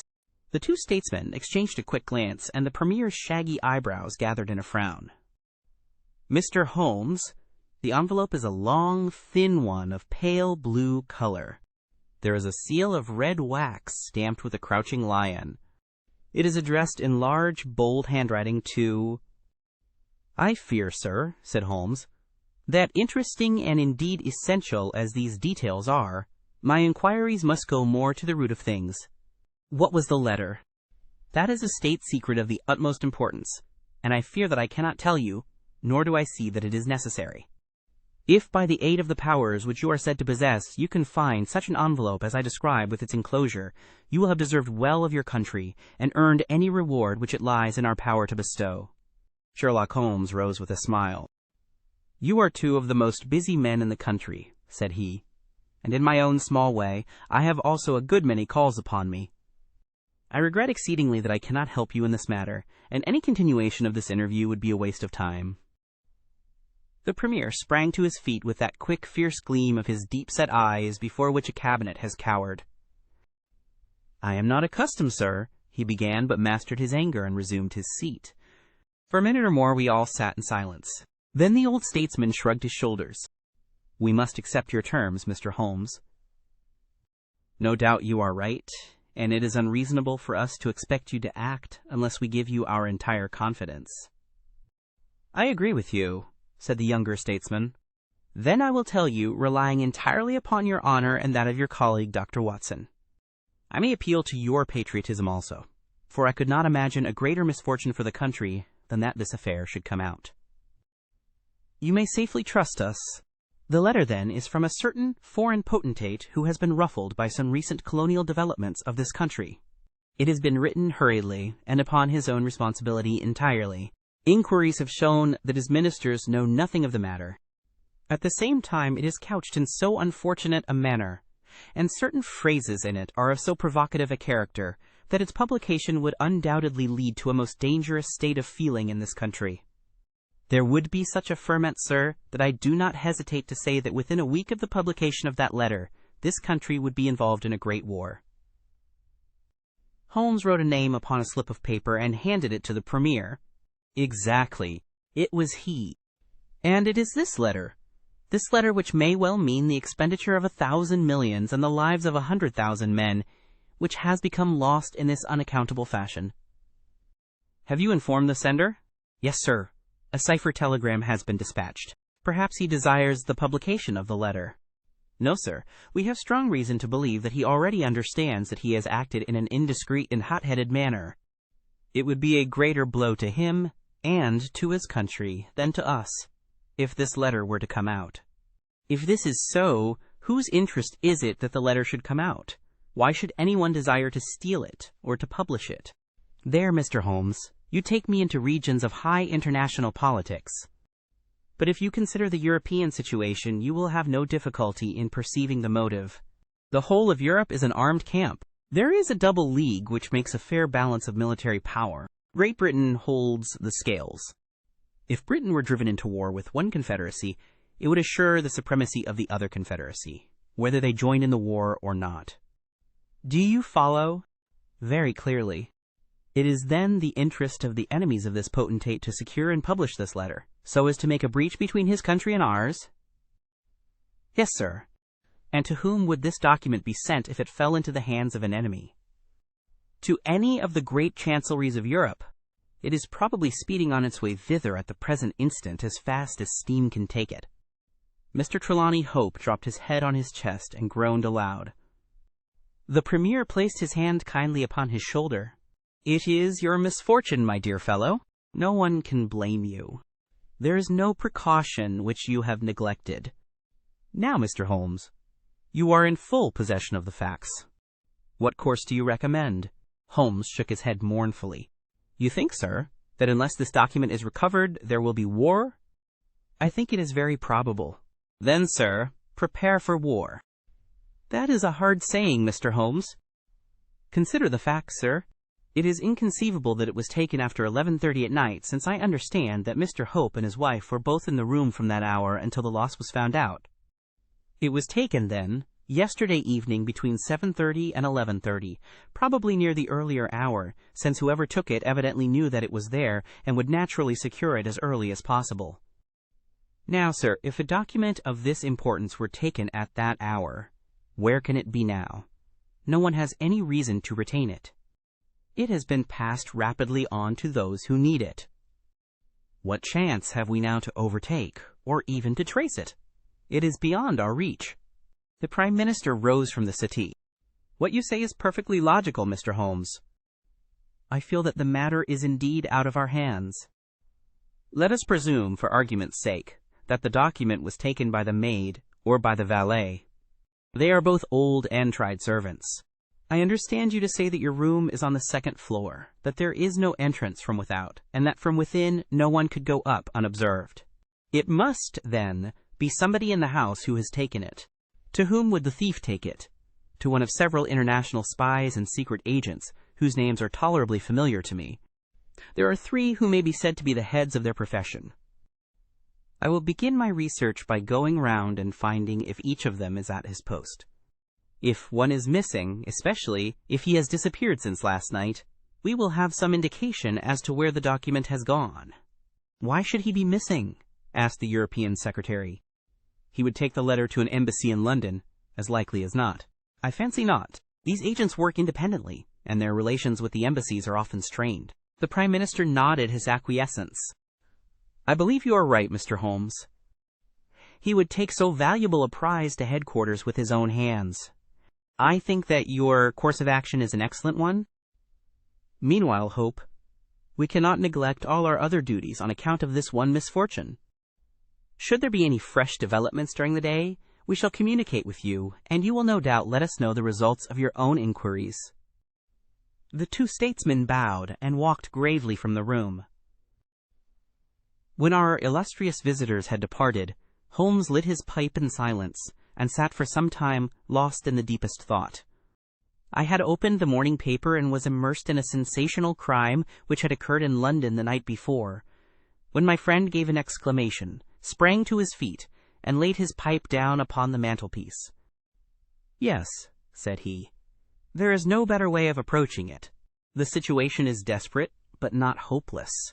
Even now, if we could be sure which of them has taken it, it is just possible that it has not yet passed out of his hands.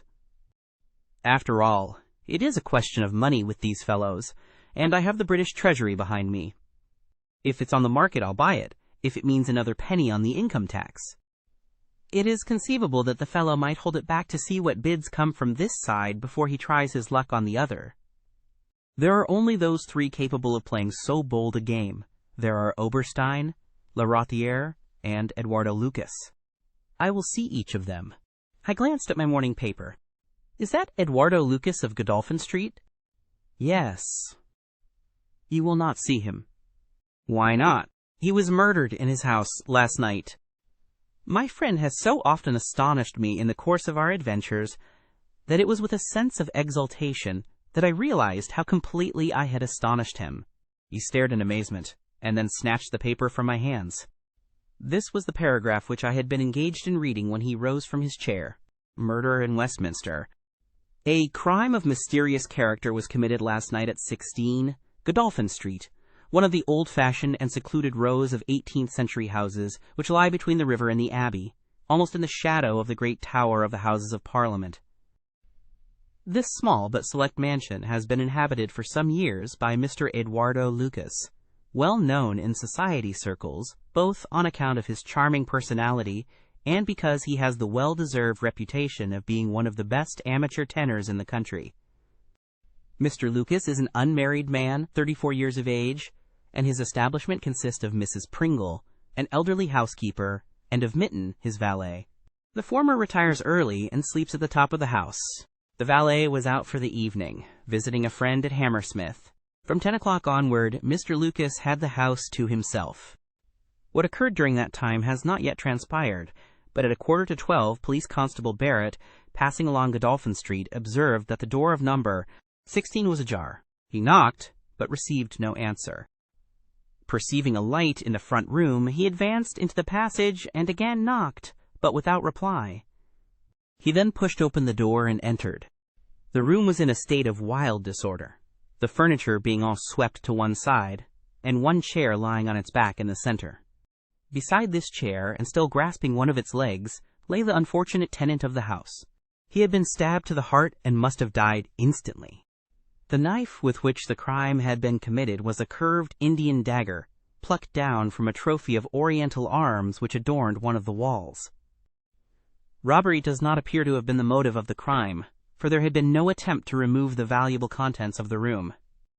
Mr. Eduardo Lucas was so well known and popular that his violent and mysterious fate will arouse painful interest and intense sympathy in a widespread circle of friends.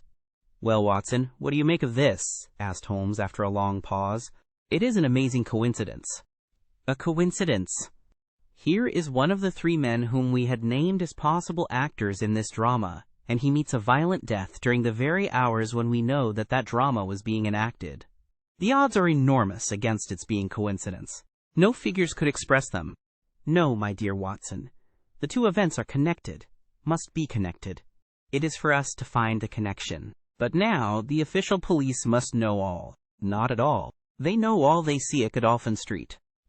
"They know, and shall know, nothing of Whitehall Terrace. Only we know of both events and can trace the relation between them. There is one obvious point, which would, in any case, have turned my suspicions against Lucas. Godolphin Street, Westminster, is only a few minutes' walk from Whitehall Terrace. The other secret agents whom I have named live in the extreme West End. It was easier, therefore, for Lucas than for the others to establish a connection or receive a message from the European secretary's household, a small thing, and yet where events are compressed into a few hours, it may prove essential. Hello! What have we here?" Mrs. Hudson had appeared with a lady's card upon her salver. Holmes glanced at it, raised his eyebrows, and handed it over to me. "Ask Lady Hilda Trelawney Hope if she will be kind enough to step up," said he. A moment later, our modest apartment, already so distinguished that morning, was further honored by the entrance of the most lovely woman in London. I had often heard of the beauty of the youngest daughter of the Duke of Belminster, but no description of it, and no contemplation of colorless photographs, had prepared me for the subtle, delicate charm and the beautiful coloring of that exquisite head. And yet, as we saw it that autumn morning, it was not its beauty which would be the first thing to impress the observer. The cheek was lovely, but it was paled with emotion. The eyes were bright, but it was the brightness of fever. The sensitive mouth was tight and drawn in an effort after self-command. Terror, not beauty, was what sprang first to the eye as our fair visitor stood framed for an instant in the open door. "Has my husband been here, Mr. Holmes?" "Yes, madam, he has been here." "Mr. Holmes, I implore you not to tell him that I came here." Holmes bowed coldly, and motioned the lady to a chair. Your ladyship places me in a very delicate position. I beg that you will sit down and tell me what you desire, but I fear that I cannot make any unconditional promise." She swept across the room and seated herself with her back to the window. It was a queenly presence, tall, graceful, and intensely womanly. "Mr. Holmes," she said, and her white-gloved hands clasped and unclasped as she spoke, "I will speak frankly to you in the hopes that it may induce you to speak frankly in return. There is complete confidence between my husband and me on all matters save one. That one is politics. On this, his lips are sealed. He tells me nothing. Now, I am aware that there was a most deplorable occurrence in our house last night. I know that a paper has disappeared, but because the matter is political, my husband refuses to take me into his complete confidence. Now it is essential, I say, that I should thoroughly understand it. You are the only other person, save only these politicians, who knows the true facts. I beg you then, Mr. Holmes, to tell me exactly what has happened and what it will lead to." "Tell me all, Mr. Holmes. Let no regard for your client's interests keep you silent, for I assure you that his interests, if he would only see it, would be best served by taking me into his complete confidence." "What was this paper which was stolen?" "Madam, what you ask me is really impossible." She groaned and sank her face in her hands. "You must see that this is so, madam. If your husband thinks fit to keep you in the dark over this matter, is it for me, who has only learned the true facts under the pledge of professional secrecy, to tell what he has withheld? It is not fair to ask it. It is him whom you must ask. I have asked him. I come to you as a last resource. But without your telling me anything definite, Mr. Holmes, you may do a great service if you would enlighten me on one point." "What is it, madam? Is my husband's political career likely to suffer through this incident?" "Well, madam, unless it is set right, it may certainly have a very unfortunate effect." "Ah!" She drew in her breath sharply as one whose doubts are resolved. "One more question, Mr. Holmes. From an expression which my husband dropped in the first shock of this disaster, I understood that terrible public consequences might arise from the loss of this document." "If he said so, I certainly cannot deny it." "Of what nature are they?" "Nay, madam, there again you ask me more than I can possibly answer." "Then I will take up no more of your time. I cannot blame you, Mr. Holmes, for having refused to speak more freely, and you on your side will not, I am sure, think the worse of me, because I desire, even against his will, to share my husband's anxieties. Once more I beg that you will say nothing of my visit." She looked back at us from the door, and I had a last impression of that beautiful, haunted face, the startled eyes, and the drawn mouth. Then she was gone. "Now, Watson, the fair sex is your department," said Holmes with a smile, when the dwindling frou-frou of skirts had ended in the slam of the front door. What was the fair lady's game? What did she really want? Surely her own statement is clear, and her anxiety very natural. Think of her appearance, Watson, her manner, her suppressed excitement, her restlessness, her tenacity in asking questions. Remember that she comes of a caste who do not lightly show emotion. She was certainly much moved. Remember also the curious earnestness with which she assured us that it was best for her husband that she should know all. What did she mean by that? And you must have observed, Watson, how she maneuvered to have the light at her back. She did not wish us to read her expression. Yes, she chose the one chair in the room. And yet the motives of women are so inscrutable. You remember the woman at Margate, whom I suspected for the same reason? No powder on her nose. That proved to be the correct solution. How can you build on such a quicksand? Their most trivial action may mean volumes, or their most extraordinary conduct may depend upon a hairpin or a curling tongs. Good morning, Watson. You are off? Yes, I will while away the morning at Godolphin Street with our friends of the regular establishment. With Eduardo Lucas lies the solution of our problem, though I must admit that I have not an inkling as to what form it may take. It is a capital mistake to theorize in advance of the facts. Do you stay on guard, my good Watson, and receive any fresh visitors? I'll join you at lunch if I am able. All that day, and the next, Holmes was in a mood which his friends would call taciturn, and others morose.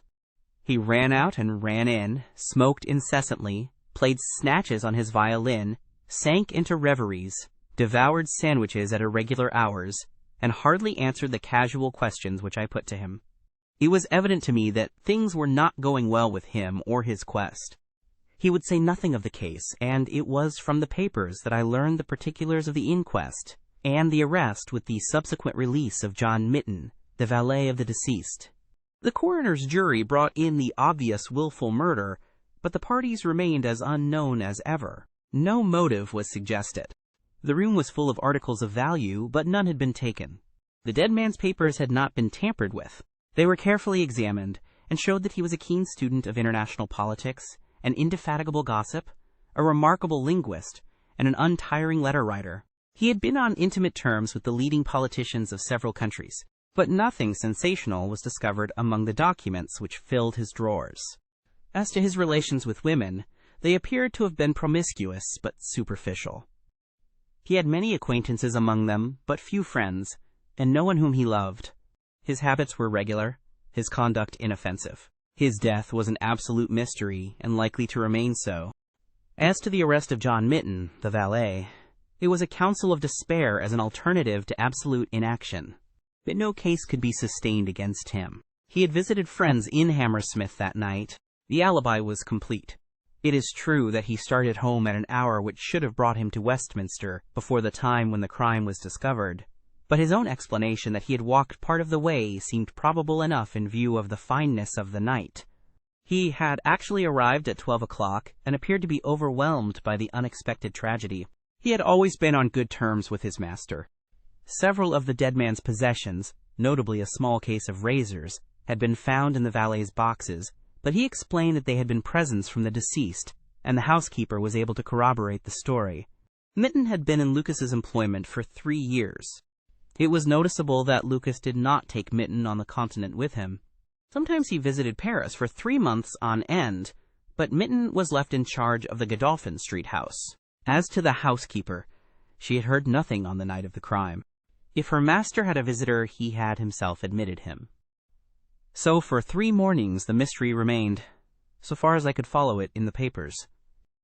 If Holmes knew more, he kept his own counsel, but as he told me that Inspector Lestrade had taken him into his confidence in the case, I knew that he was in close touch with every development.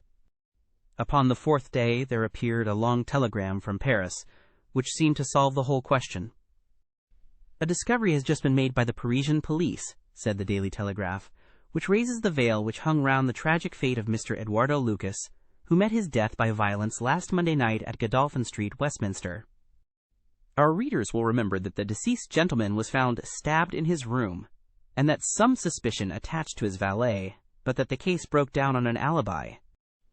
Yesterday a lady, who has been known as Madame Henri Fourney, occupying a small villa in the Rue Austerlitz, was reported to the authorities by her servants as being insane. An examination showed she had indeed developed mania of a dangerous and permanent form. On inquiry, the police have discovered that Madame Henri Fourney only returned from a journey to London on Tuesday last, and there is evidence to connect her with the crime at Westminster. A comparison of photographs has proved conclusively that Henri Fourney and Eduardo Lucas were really one and the same person, and that the deceased had for some reason lived a double life in London and Paris. Madame Fourney, who is of Creole origin, is of an extremely excitable nature and has suffered in the past from attacks of jealousy which have amounted to frenzy. It is conjectured that it was in one of these that she committed the terrible crime which has caused such a sensation in London. Her movements upon the Monday night have not yet been traced, but it is undoubted that a woman answering to her description attracted much attention at Charing Cross Station on Tuesday morning by the wildness of her appearance and the violence of her gestures. It is probable, therefore, that the crime was either committed when insane, or that its immediate effect was to drive the unhappy woman out of her mind. At present she is unable to give any coherent account of the past, and the doctors hold out no hopes of the re-establishment of her reason. There is evidence that a woman, who might have been Madame Fourney, was seen for some hours upon Monday night watching the house in Godolphin Street. What do you think of that, Holmes? I had read the account aloud to him while he finished his breakfast. "My dear Watson," said he, as he rose from the table and paced up and down the room, "you are most long-suffering, but if I have told you nothing in the last 3 days, it is because there is nothing to tell. Even now, this report from Paris does not help us much. Surely it is final as regards the man's death." "The man's death is a mere incident, a trivial episode, in comparison with our real task, which is to trace this document and save a European catastrophe. Only one important thing has happened in the last 3 days, and that is that nothing has happened. I get reports almost hourly from the government, and it is certain that nowhere in Europe is there any sign of trouble. Now, if this letter were loose— no, it can't be loose, but if it isn't loose, where can it be? Who has it? Why is it held back? That's the question that beats in my brain like a hammer. Was it indeed a coincidence that Lucas should meet his death on the night when the letter disappeared? Did the letter ever reach him? If so, why is it not among his papers? Did this mad wife of his carry it off with her? If so, is it in her house in Paris? How could I search for it without the French police having their suspicions aroused? It is a case, my dear Watson, where the law is as dangerous to us as the criminals are. Every man's hand is against us, and yet the interests at stake are colossal. Should I bring it to a successful conclusion, it will certainly represent the crowning glory of my career. Here is my latest from the front." He glanced hurriedly at the note which had been handed in. "Halloa!" Lestrade seems to have observed something of interest. "Put on your hat, Watson, and we will stroll down together to Westminster." It was my first visit to the scene of the crime, a high, dingy, narrow-chested house, prim, formal, and solid, like the century which gave it birth. Lestrade's bulldog features gazed out at us from the front window, and he greeted us warmly when a big constable had opened the door and let us in. The room into which we were shown was that in which the crime had been committed, but no trace of it now remained save an ugly, irregular stain upon the carpet.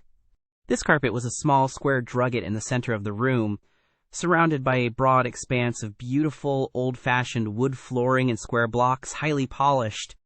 Over the fireplace was a magnificent trophy of weapons, one of which had been used on that tragic night.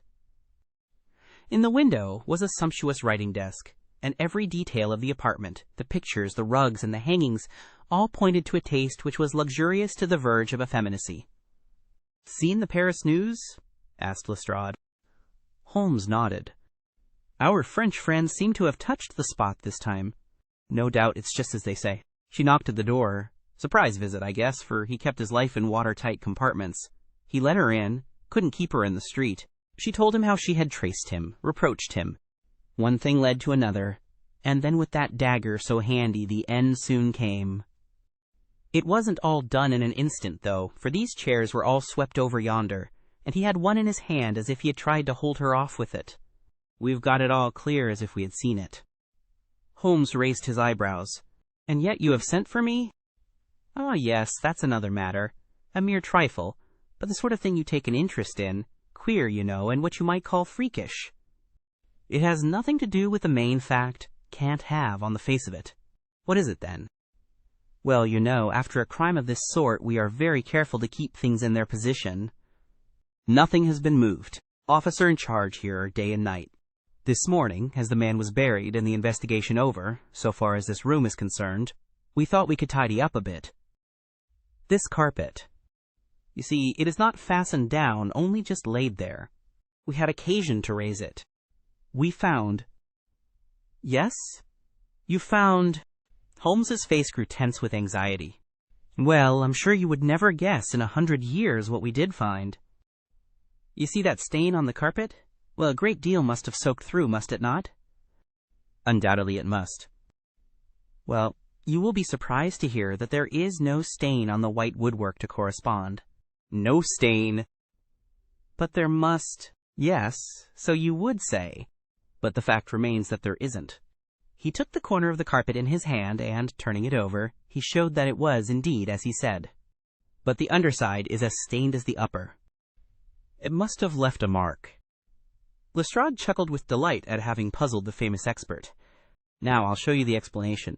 There is a second stain, but it does not correspond with the other. See for yourself." As he spoke, he turned over another portion of the carpet, and there, sure enough, was a great crimson spill upon the square white facing of the old-fashioned floor. "What do you make of that, Mr. Holmes?" "Why, it is simple enough. The two stains did correspond, but the carpet has been turned round.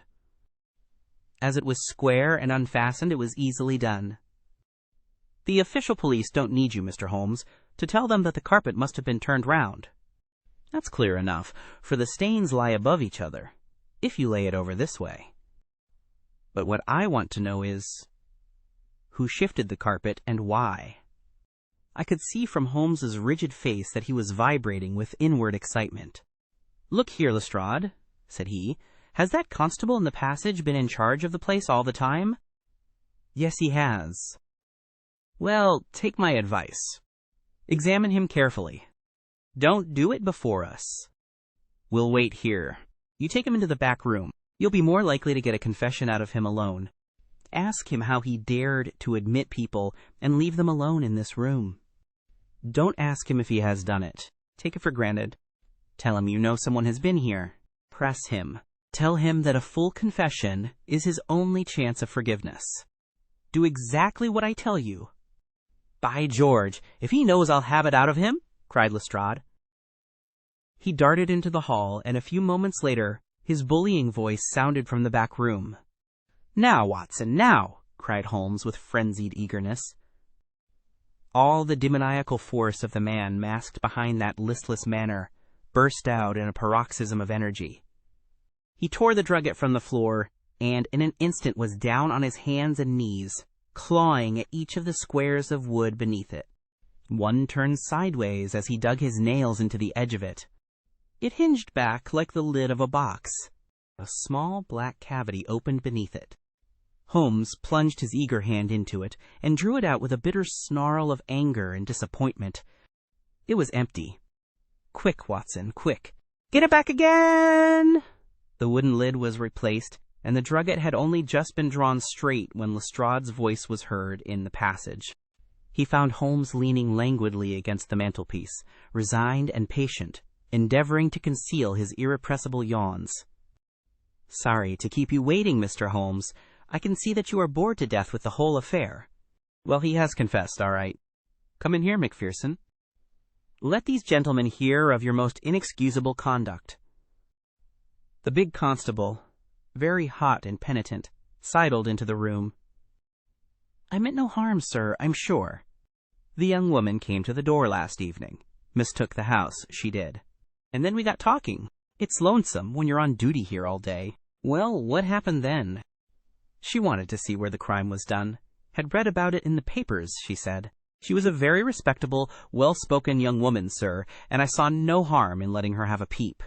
When she saw that mark on the carpet, down she dropped on the floor, and lay as if she were dead. I ran to the back and got some water, but I could not bring her to. Then I went round the corner to the ivy plant for some brandy, and by the time I had brought it back, the young woman had recovered and was off, ashamed of herself, I dare say, and dared not face me. How about moving that drugget? Well, sir, it was a bit rumpled, certainly, when I came back. You see, she fell on it, and it lies on a polished floor, with nothing to keep it in place. I straightened it out afterwards. It's a lesson to you that you can't deceive me, Constable Macpherson, said Lestrade, with dignity. No doubt you thought that your breach of duty could never be discovered, and yet a mere glance at that drugget was enough to convince me that someone had been admitted to the room. It's lucky for you, my man, that nothing is missing, or you would find yourself in Queer Street. I'm sorry to have called you down over such a petty business, Mr. Holmes, but I thought the point of the second stain not corresponding with the first would interest you. Certainly, it was most interesting. Has this woman only been here once, Constable? Yes, sir, only once. Who was she? Don't know the name, sir. Was answering an advertisement about typewriting and came to the wrong number. Very pleasant, genteel young woman, sir. Tall? Handsome? Yes, sir, she was a well-grown young woman. I suppose you might say she was handsome. Perhaps some would say she was very handsome. Oh, officer, do let me have a peep, says she. She had pretty coaxing ways, as you might say, and I thought there was no harm in letting her just put her head through the door. How was she dressed? Quiet, sir. A long mantle down to her feet. What time was it? It was just growing dusk at the time. They were lighting the lamps as I came back with the brandy. Very good, said Holmes. Come, Watson, I think that we have more important work elsewhere. As we left the house, Lestrade remained in the front room, while the repentant constable opened the door to let us out. Holmes turned on the step and held up something in his hand. The constable stared intently. "Good Lord, sir!" he cried, with amazement on his face. Holmes put his finger on his lips, replaced his hand in his breast pocket, and burst out laughing as we turned down the street. "Excellent," said he. "Come, friend Watson, the curtain rings up for the last act. You will be relieved to hear that there will be no war, that the Right Honourable Trelawney Hope will suffer no setback in his brilliant career, that the indiscreet sovereign will receive no punishment for his indiscretion, that the Prime Minister will have no European complication to deal with, and that with a little tact and management upon our part, nobody will be a penny the worse for what might have been a very ugly incident." My mind filled with admiration for this extraordinary man. "You have solved it," I cried. "Hardly that, Watson. There are some points which are as dark as ever. We have so much that it will be our own fault if we cannot get the rest. We will go straight to Whitehall Terrace and bring the matter to a head." When we arrived at the residence of the European Secretary, it was for Lady Hilda Trelawney Hope that Sherlock Holmes inquired. We were shown into the morning room. "Mr. Holmes," said the lady, and her face was pink with her indignation, "this is surely most unfair and ungenerous upon your part. I desired, as I have explained, to keep my visit to you a secret, lest my husband should think that I was intruding into his affairs. And yet you compromise me by coming here and so showing that there are business relations between us." "Unfortunately, madam, I had no possible alternative. I have been commissioned to recover this immensely important paper. I must therefore ask you, madam, to be kind enough to place it in my hands." The lady sprang to her feet, with the color all dashed in an instant from her beautiful face. Her eyes glazed. She tottered. I thought that she would faint. Then, with a grand effort, she rallied from the shock, and a supreme astonishment and indignation chased every other expression from her features. You insult me, Mr. Holmes. Come, come, madam, it is useless. Give up the letter." She darted to the bell. "The butler shall show you out." "Do not ring, Lady Hilda. If you do, then all my earnest efforts to avoid a scandal will be frustrated. Give up the letter, and all will be set right. If you will work with me, I can arrange everything. If you work against me, I must expose you." She stood grandly defiant, a queenly figure, her eyes fixed upon his as if she would read his very soul. Her hand was on the bell, but she had forborne to ring it. "You are trying to frighten me. It is not a very manly thing, Mr. Holmes, to come here and browbeat a woman. You say that you know something. What is it that you know? Pray sit down, madam. You will hurt yourself there if you fall. I will not speak until you sit down." "Thank you." "I give you 5 minutes, Mr. Holmes." "One is enough, Lady Hilda. I know of your visit to Eduardo Lucas, of your giving him this document, of your ingenious return to the room last night, and of the manner in which you took the letter from the hiding-place under the carpet." She stared at him with an ashen face and gulped twice before she could speak. "You are mad, Mr. Holmes. You are mad," she cried at last.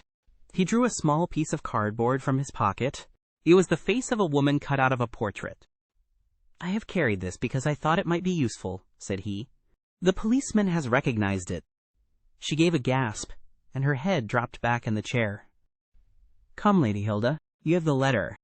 The matter may still be adjusted. I have no desire to bring trouble to you.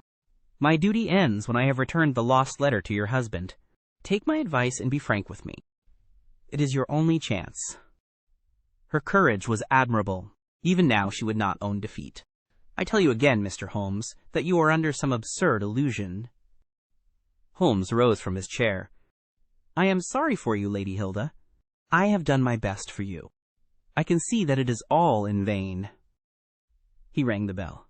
The butler entered. "Is Mr. Trelawney Hope at home?" "He will be home, sir, at 1:45. Holmes glanced at his watch. "Still 1/4 of an hour," said he. "Very good. I shall wait."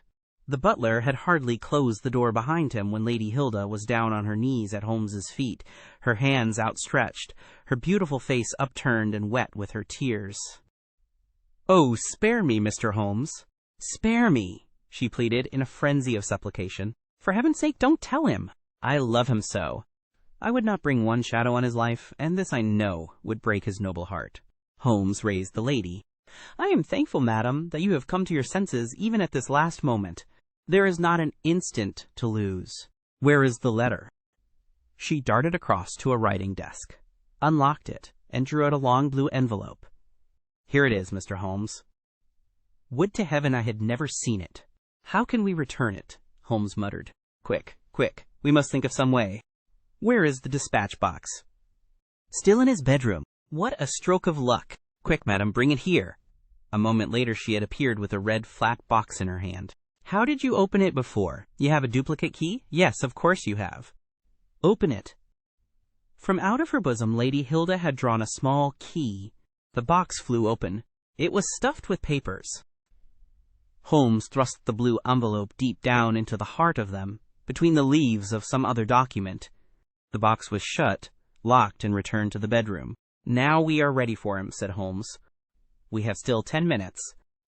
I am going far to screen you, Lady Hilda. In return, you will spend the time in telling me frankly the real meaning of this extraordinary affair." "Mr. Holmes, I will tell you everything," cried the lady. "Oh, Mr. Holmes, I would cut off my right hand before I gave him a moment of sorrow. There is no woman in all London who loves her husband as I do, and yet if he knew how I have acted, how I have been compelled to act, he would never forgive me." For his own honor stands so high that he could not forget or pardon a lapse in another. "Help me, Mr. Holmes. My happiness, his happiness, our very lives are at stake." "Quick, madam, the time grows short."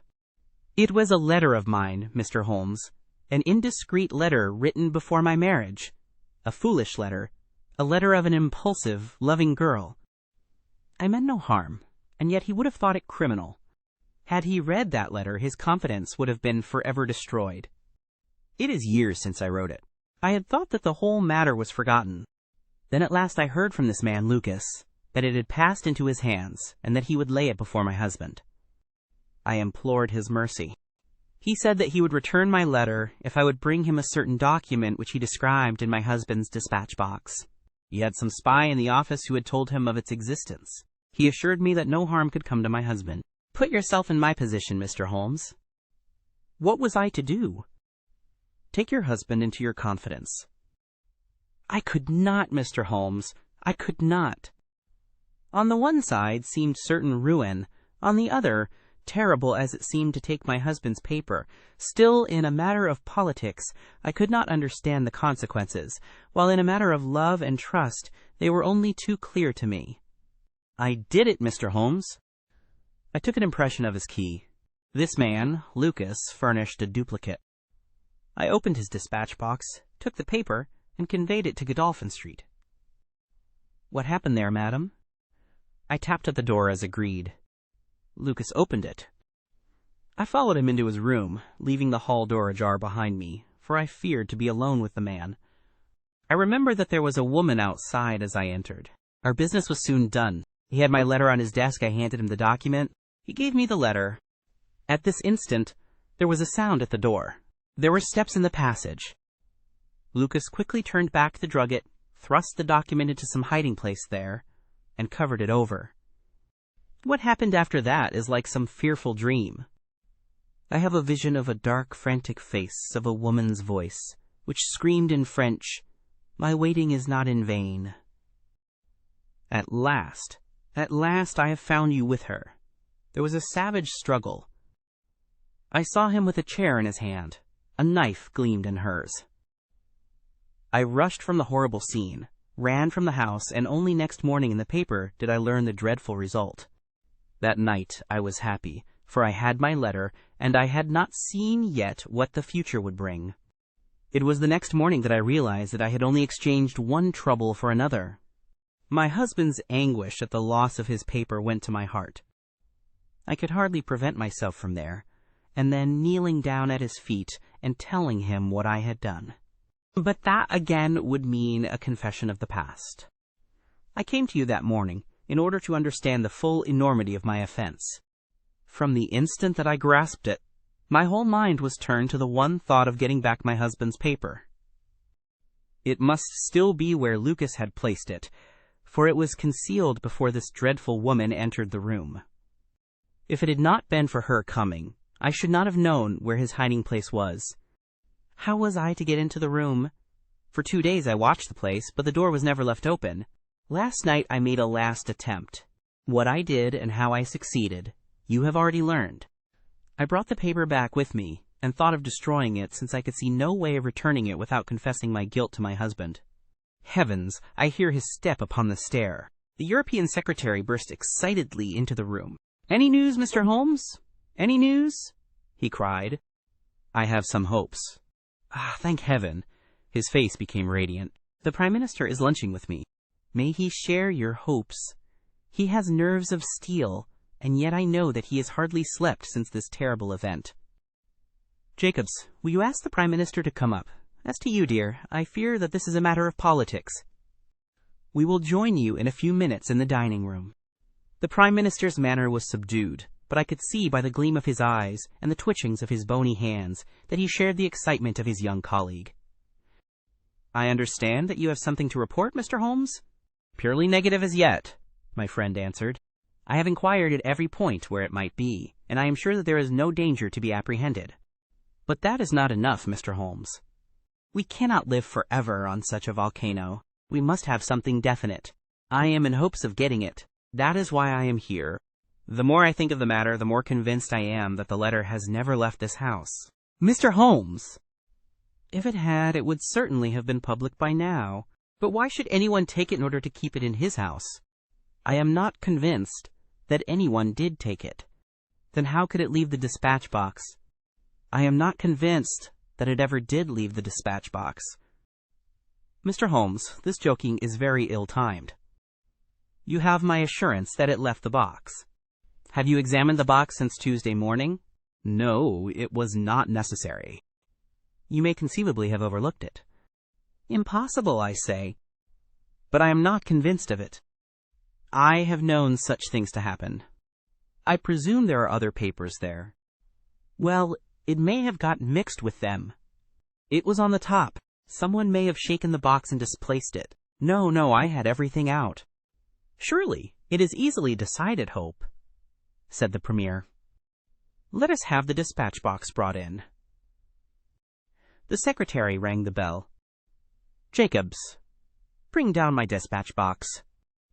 This is a farcical waste of time, but still, if nothing else will satisfy you, it shall be done. "Thank you, Jacobs. Put it here.